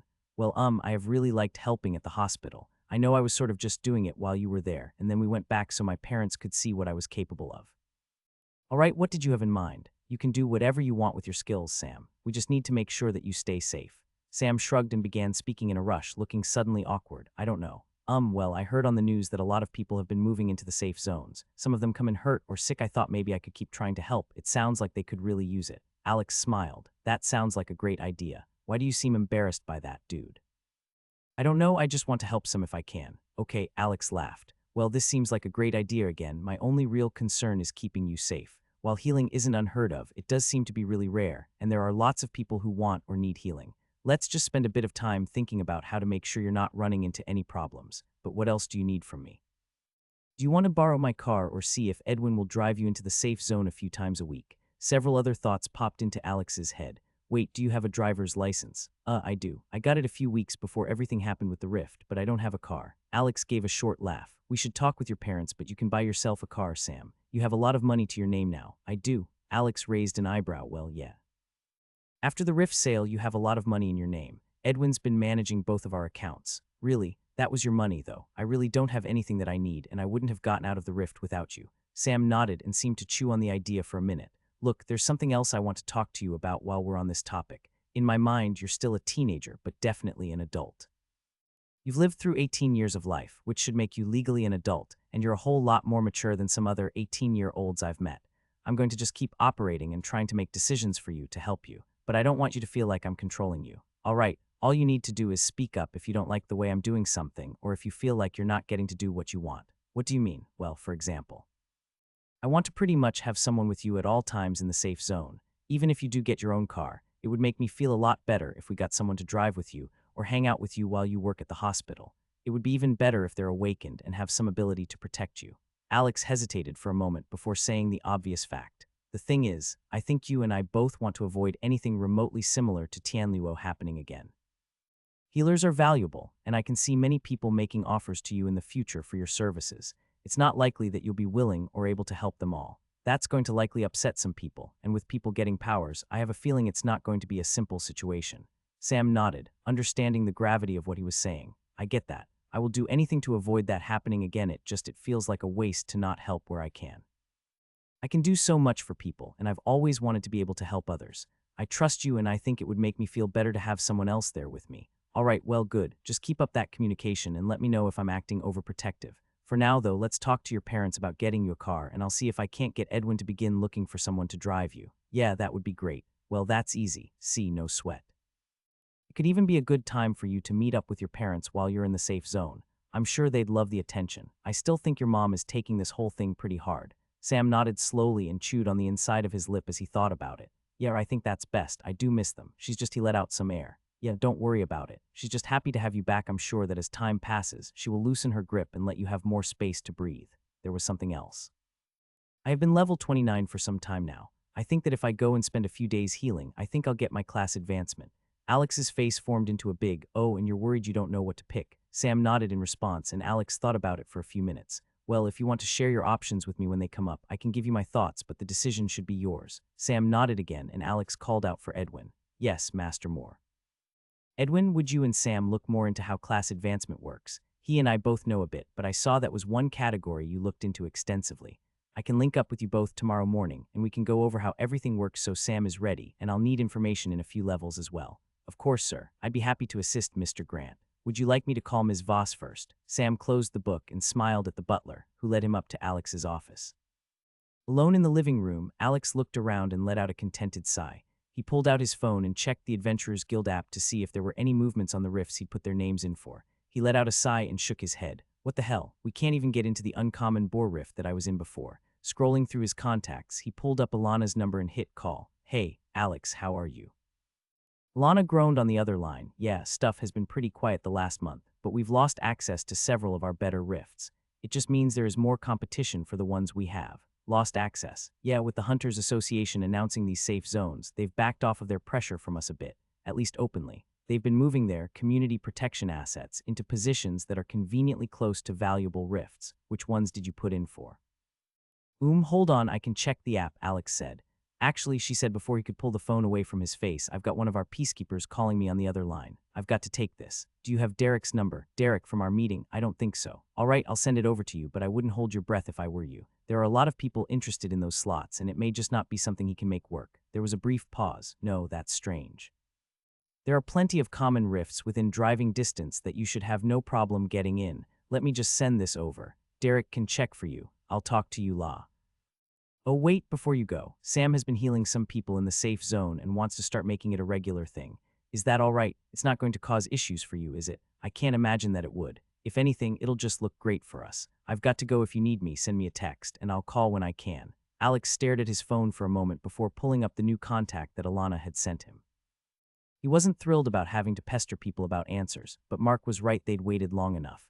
Derek answered, Alex, Alana said you'd give me a call. You didn't waste any time. What can I do for you? Yeah, we've been having some trouble getting into any rifts, even common ones. She said you were the one to talk to. We've been waiting for a couple of weeks now. I just checked the app again, and I can see open slots in 2 of the rifts we applied to.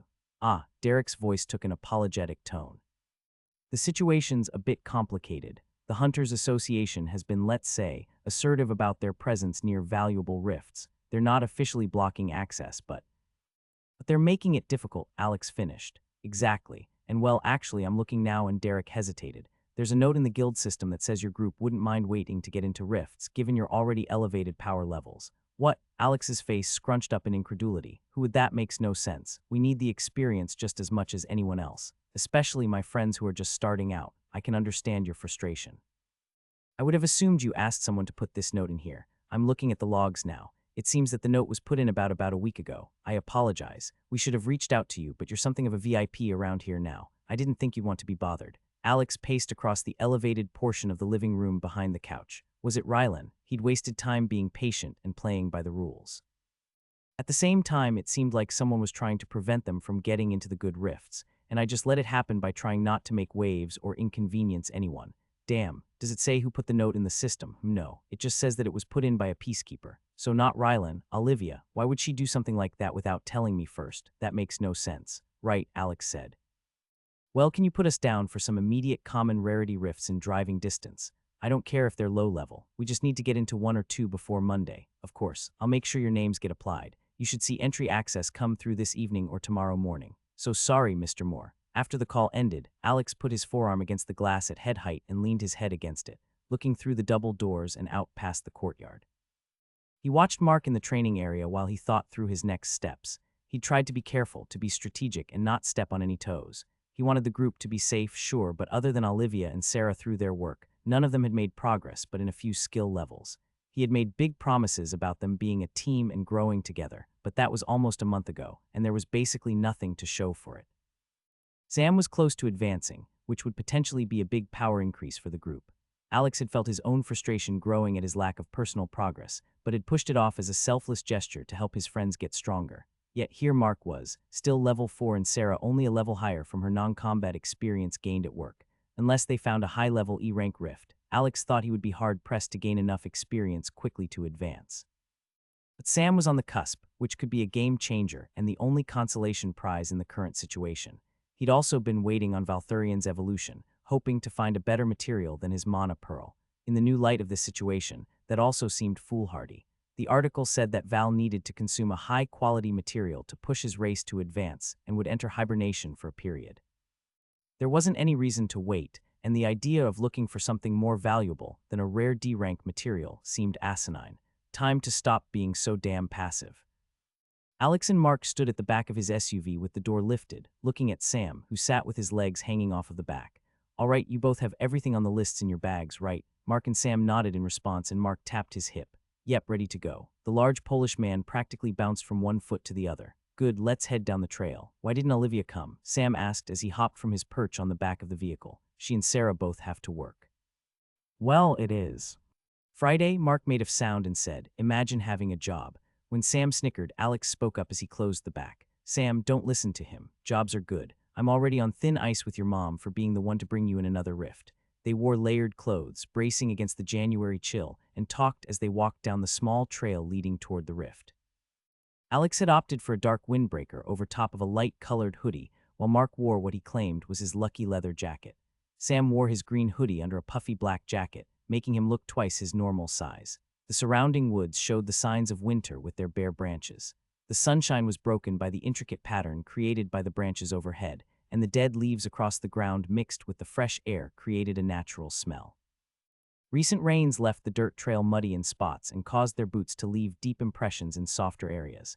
Highway traffic could be heard from a short distance off, though it quickly faded as they moved down the trail and further from civilization. It's weird not having Val around, Sam said as he removed his staff from the spatial pouch. Yeah, he's been sleeping a lot more lately. I think it's a sign that I need to give him the mana pearl soon. Do you still feel like you should wait? I don't think I can find something better than that. Just that its D rank will make it better for him than almost anything else I could find. I just want to make sure I'm doing what's best for him. Anyway, the article said he'll be sleeping for a while as his body prepares to advance, so I'll probably give it to him in the next few days. I wonder how he'll change, Mark said, as he stepped over a root on the trail. Sam saw him and began to try to only step on the roots rather than the dirt of the trail. Let's hope it's not a dragon. I have no idea how I'd handle that. Can't he just stay small? Alex's thoughts couldn't help but drift back to the moment when Valthurian answered his question on how big he'd get by sending the impression of a city skyscraper. Man, it would be cool to get a companion, Mark said as he poked Sam, attempting to make him miss the next stepping root.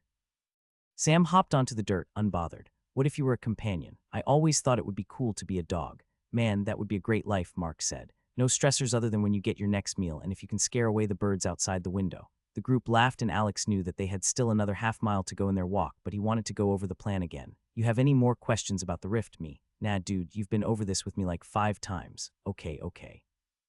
Fine, also I don't care how many times you say it. I'm going to get magic. No one said that you can't. You're just doing it wrong, seriously. You can't just force a skill to manifest by willing the magic to happen. You have to at least try and guide or shape the mana on your own in the right way. Just let us buy you a skill to help with manipulating or using mana at the very least, and then you can work on earning the rest of the magic you want from there.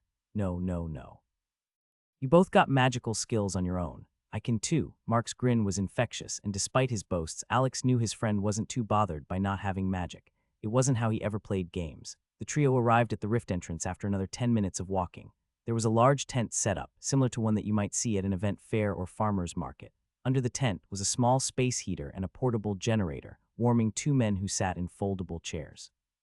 "Hey," Alex called while raising his hand. He fished his phone out of his pocket and showed it to the man who stood to talk to him. "First time in?" "Yeah, first time in this one. All three of us are awakened and members. We should be on the approved list for the rift." "All right, let me see your IDs." All three of them complied, pulling up the AG app on their phone and clicking into the section that turned their phone into a landscape mode image for their guild identification. "Great, 1 mana stone each." "You can put it on my guild tab." The man grunted. "Well, you're all set then. Normal rules apply. You can't close the rift, but you can do your personal quests and contribute to the rift quest so that when it does get closed, you'll get rewards for participating." Alex glanced over at Sam and saw him staring wide-eyed at the portal. Mark must have seen it too. "You're gonna watch my back in there, right, buddy?" He placed his hand on the teenager's shoulder and gave him a firm pat. Sam's jaw clenched, and he nodded several times. Mark let out a whoop and entered the rift. First, Alex knew his friend's nonchalance was more exaggerated than normal in an attempt to put Sam at ease. Alex extended a mana thread to speak with Sam privately. "This is different than the last time, for both of us. We know what we're walking into and a good group to work around. Even if we didn't, you and I are so over-leveled for this place, I doubt anything in here could pose a threat to us." "Right?" Sam nodded his head once more with more determination. "Now, let's get in there before the big idiot does something he shouldn't." They grinned at each other and entered the rift after their tank. His jacket came down as gravity reasserted itself, and he dismissed the blue windows that appeared in his vision. Looking around, he saw that the space just within the portal was a gray stone ruin with crumbling walls and green vines growing up the cracked surfaces. He saw Mark taking his jacket off and kneeling on the ground as he removed the spatial pouch from his waist. It was mind-boggling to see a large shield be pulled out of the small bag's opening. He set the large hunk of wood and metal to the side and reached back into his bag to remove the sledgehammer he had bought and been practicing with. Alex kept scanning as Sam also stopped to remove his jacket, and Mark finished stuffing his jacket into the bag. "Whoa," Alex said, looking past the crumbled walls to the forest beyond. The trees were similar to those they'd just left on Earth, but with subtle differences. The bark patterns didn't look quite right, and the leaves were mixed between shades of green and purple. Despite the warmth, Sam shivered and clutched at his staff. "Can we move away from this thing?" Alex looked back at the portal and nodded. It still made his hair stand up on end when close to one of the rifts. "Yeah." Alex followed Mark out of the ruins, followed by Sam, and removed his own jacket while keeping a close eye on the plants nearby. The forest floor was clear of leaves, though it was covered in moss and twigs fallen from branches. Logs on their sides sprouted mushrooms, and Alex could see through his heavenly eye that there were little floating bits of mana through the already mana-rich forest. As he put his own windbreaker into the spatial pouch, he willed his new wand to enter his hand and looked at it closely while smiling. "No sword today?" Mark asked. "Nice," Mark said energetically. "What are the ones I'm looking for again?" "Vine snappers." "Snap vines," Sam corrected, reciting the name that they'd read in the article before entering. He walked over to the nearest fallen tree and crouched down low with his staff across his legs. He peered closely at the mushrooms growing on its trunk. Alex looked around and tried to use his mana sight to spot any difference in the surroundings, but he couldn't see anything noticeable other than how thick the mana was in the rift compared to Earth.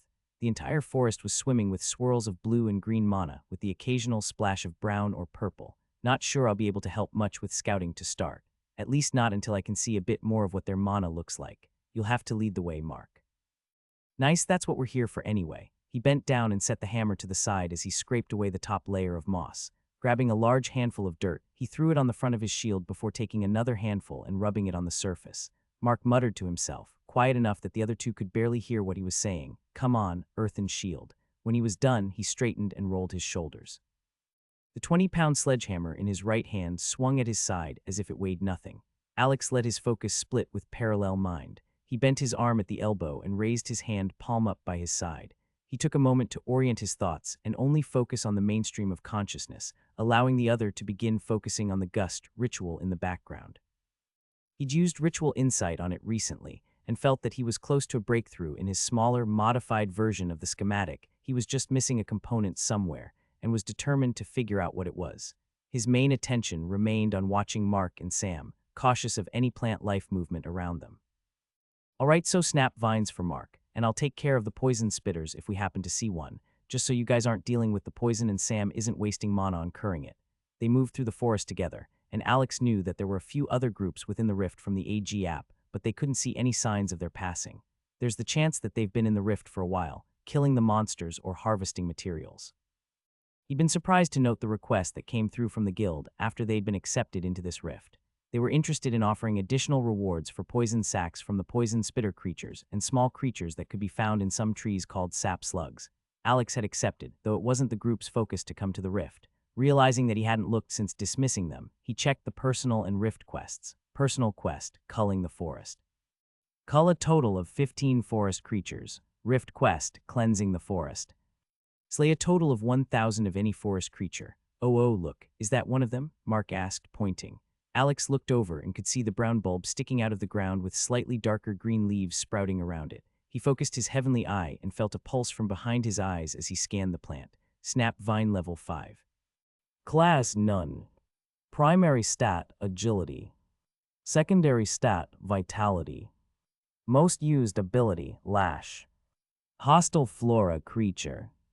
Yep, that one's for you. Remember, try and work on getting charge, but don't just rush in. We don't know. Mark called out with a whoop and raised his hammer over his head. He bent his knees and took off at a sprint toward the monster, his shield raised, calling for Narnia. Alex covered his face with his hand and shook his head. He looked up sharply as Mark yelped, and they heard a body slamming to the ground. His tight grip on the wand relaxed as Sam started laughing, and Mark called out a few more times in panic. They watched as several vines that had hidden in the mossy underbrush pulled themselves from the dirt and began to wave back and forth. All the while, the one that had wrapped itself around Mark's ankle slowly pulled him in toward the opening brown bulb. The blunt impact of the sledgehammer seemed not to bother the vine at all, but despite that, Alex was impressed with Mark's instincts. Despite being caught off guard, he landed on his hip and was able to keep most of his body protected from the other vines as he did his best to break the ones wrapped around his ankle. Just as Alex was getting ready to step in, Mark was able to bring the blunt weapon down on the vine in a way that made it loosen its grip. He scrambled backward, and even though he was panting heavily and favoring his other leg, he had a grin on his face. He raised his shoulder and ducked his head behind the kite shield as a vine slammed into it and then charged forward again. It was clear that he was watching his feet as he approached this time, carefully stepping over anything on the ground that might be a vine. Alex thought it looked comical and wondered how he must have looked in his early fights if someone had been watching him. He felt some heat rise to his cheeks, as he knew he'd be embarrassed. Good thing no one saw those fights. Mark closed the distance with his shield raised, high-stepping and preparing his hammer. When he reached the bulb, he struck down with force, and a satisfying crunch could be heard, similar to a branch snapping over a bed of leaves. He took one more hit from a stray vine and had to deliver a final blow before the green, whipping vines fell limp to the ground. Laughing, he held up the hammer and called out to Alex and Sam with a grin before sitting down. Man, that was a rush. I'm surprised at how much it hurts to take those hits, even through the shield. Here, let me help, Sam said. He stepped forward and crouched next to Mark while reaching out to hover his hands over his ankle. Sam nodded in response. The rift was all considered a nature zone, which increased the healing he did within its zone even without him needing nature's refuge active. Alex extended his hand and helped his friend up. Nice job. These might not be the best monsters to practice getting your charge skill on, but let's do this a bit differently next time. He reached into his pouch and removed a sword. Use this instead of your hammer. I know you want to use it, but the blade will work a lot better against the vines. Do you have a whole armory in there? This isn't even your sword, Mark said as he lifted the steel blade and looked at it. I have a lot in there, that's the whole point of a spatial pouch, right? Bag of holding, Mark corrected. Alex rolled his eyes. Yeah, it's just one of the weapons I got while in the Celestial Rift. You can keep it with you in your own pouch from now on, in case you ever need to switch again. Also, I know you want to do some of this on your own to feel like you're earning it, but I think that Sam or I should start the fight. Then you can come and defend us while pushing forward. Smart, then I'm at least getting the bonus from my trait, right? Alex nodded in response, and he felt excitement build as they began to theorize how they could best approach the rift as a team. Mark crouched behind his shield with the short sword by his side. The snap vine's brown bulb protruded from the ground a short distance ahead. Ready, Alex called from behind a tree to Mark's left. At Mark's nod, he lifted his wand and sent a mana bolt through the forest, causing several nearby bushes and branches to rattle together. The snap vine reacted instantly by lifting its hidden tendrils from the ground and whipping them toward Alex. Mark burst forward, shield raised, no longer having to high-step over potential vines. He intervened between Alex and the appendages.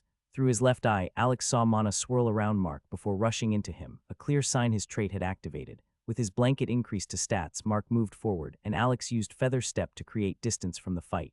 Nice, this just got easy, Sam called from his position near a fallen log. He held his staff at the ready, but the smile on his face told Alex that he was enjoying himself. Mark blocked a vine from his left, and as a second came in from his right, he stepped forward and swung in a fluid overhead slash. The blade of the short sword sliced easily through the monster. Unfortunately, this left Mark's back and left side open, and one of the many flailing limbs caught him between the shoulder blades. You just had to say it, Mark said through gritted teeth. Oops. Sam cast Rejuvenation while holding his staff forward. Sam normally cast his spells through his right hand, and Alex thought the way the boy cast with the staff looked like something out of a fantasy epic. He held the staff in his left hand and raised his arm horizontally while raising his right hand behind the knot at the top of the staff. He told Alex that while holding the staff, the Healing Eye enchantment allowed him to cast the skill through the staff and gain the bonus. Green mana coalesced around Sam's right hand and transferred into the head of the staff before bursting.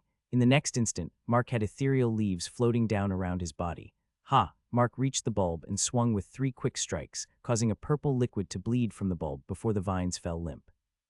Alex received a kill notification in his vision, though he was certain that with how little he participated and how low of a level the monster was, he wouldn't get much experience from the fight. Alex smiled as Mark came back, holding the sword in the same hand that his shield was strapped to, and shook his free right hand. As he got closer, Alex noted that his hand wasn't empty. That strategy worked well. How's your back feel? Mark shrugged. Fine, look. Too bad Val isn't here. He held out a mana stone and tossed it to Alex before he bent and rubbed more dirt onto his shield. Hey, I think I see one of the other ones over there, Sam said, pointing toward a dark mass of thorny vines in the shade beneath a fallen tree. One of the root crawlers. Alex focused on it and nodded as the information appeared. Yeah, level 6. Want to try this one? Sam's grip tightened on his staff, but he stepped forward. Will you help? I'll try to do what Mark did and get to the base. Of course, Alex felt a small knot of anxiety in his stomach. While he knew the creature didn't pose any real threat to Sam, it would still hurt to get stuck with those large thorns on its body. Mark, hang back on this one unless you want to just help Sam block. Just call if you need me, dude. Sam kept his staff in his left hand and pulled a dagger from his belt. It was one of the many he'd taken from the altar where Yura was trapped, and it looked almost comical in Sam's hand. The blade was closer to a kitchen cleaver than a pocket knife. How do you plan to tackle the fight? Don't forget that Mark and I are a part of your team. You can use us in this, just like how Mark used me. Sam hesitated and lowered his dagger. He looked toward the mass of roots, each as thick as a man's biceps and intertwined to look like a coiled mass of solid vegetation. Well, if you used your strong heating ritual under it, I think that would kill it right away, but then I didn't really do anything. I don't really know. I want to try and fight it on my own first. Can you just watch? Nodding, Alex took a step back but tightened his grip on his wand. He stopped using parallel mind to work on the gust ritual and instead focused his attention on actively creating a concentrated heating ritual. He wanted to be ready in the event Sam did need his help. He was impressed with the teen's resolve even knowing he was likely to get hurt. He wanted to try to tackle the problem as he'd seen Mark do. Sam squared his shoulders and raised his staff defensively before moving forward. All 3 of them were surprised to see how slowly the crawler moved. Sam was upon it and swinging the dagger several times before it even began to lift itself from the ground. Alex winced internally as he saw Sam hack away at the thick roots with little to no result. It looked like taking a machete to the base of a tree. While the tool might be effective when used on a sapling, it was clearly the wrong weapon for his current fight. Sam kept at it for several minutes, and even though he'd made little headway, Alex had to respect his resolve. Despite constantly being poked by the thorns, he had formed a plan to slowly tease out the roots from the bundle. If there was a blunt tap on the roots, they attempted to reach out or shift in that direction from the main body.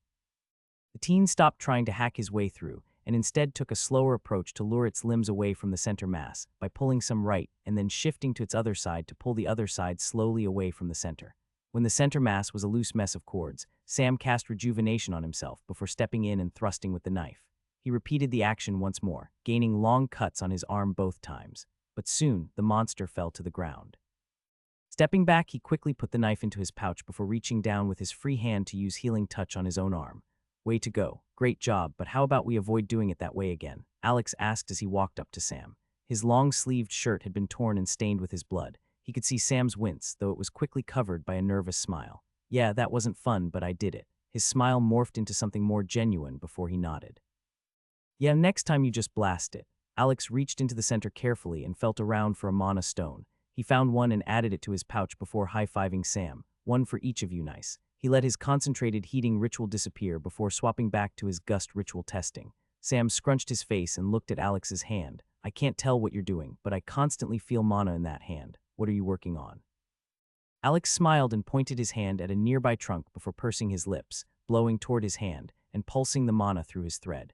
The same gust he'd hit Mark within their living room came out stronger as he put more mana into the blast. However, being that it was a single gust of concentrated wind, it didn't do much beyond slapping against the tree's trunk. Well, I am trying to figure out how to turn this into a bolt or a blade. The problem is I've never seen a ritual that has that effect or components that could help me turn this into something more like a projectile than a concentrated gust.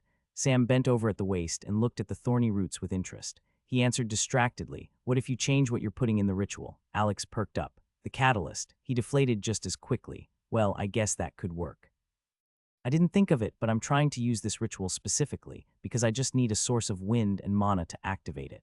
If I can get away from needing to carry around and throw out catalysts, I'm getting closer to practical magic. Yeah, I guess it wouldn't work if you had to sacrifice a dagger or something each ritual to make it have a blade." Sam continued to focus on the root with interest. He looked over to Mark, who was watching one of the floating bugs with interest.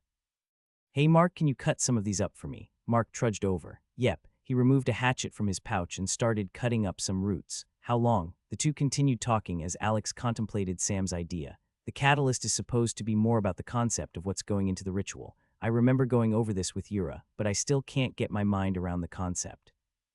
He told me to stick to using physical items in the rituals for the time being, but what about something that's not physical?" Alex looked down at his hand and noted the wand. "Oh shit," he said to himself. Alex pulled up his status screen to check his mana and let loose 3 bolts rapidly at a tree at 7 mana per bolt. The result was consistent, and he held his breath as he used his other hand to form a slightly larger gust ritual in the air. Rather than a concentrated burst, he formed the base of the ritual from a square, forcing the mana to remain trapped within the confines for a time. When he finished, the completed ritual was the size of a sewer grate. He looked at it with his mana sight before shaking his head and dismissing it. "Ready?" Mark called. "1 sec,"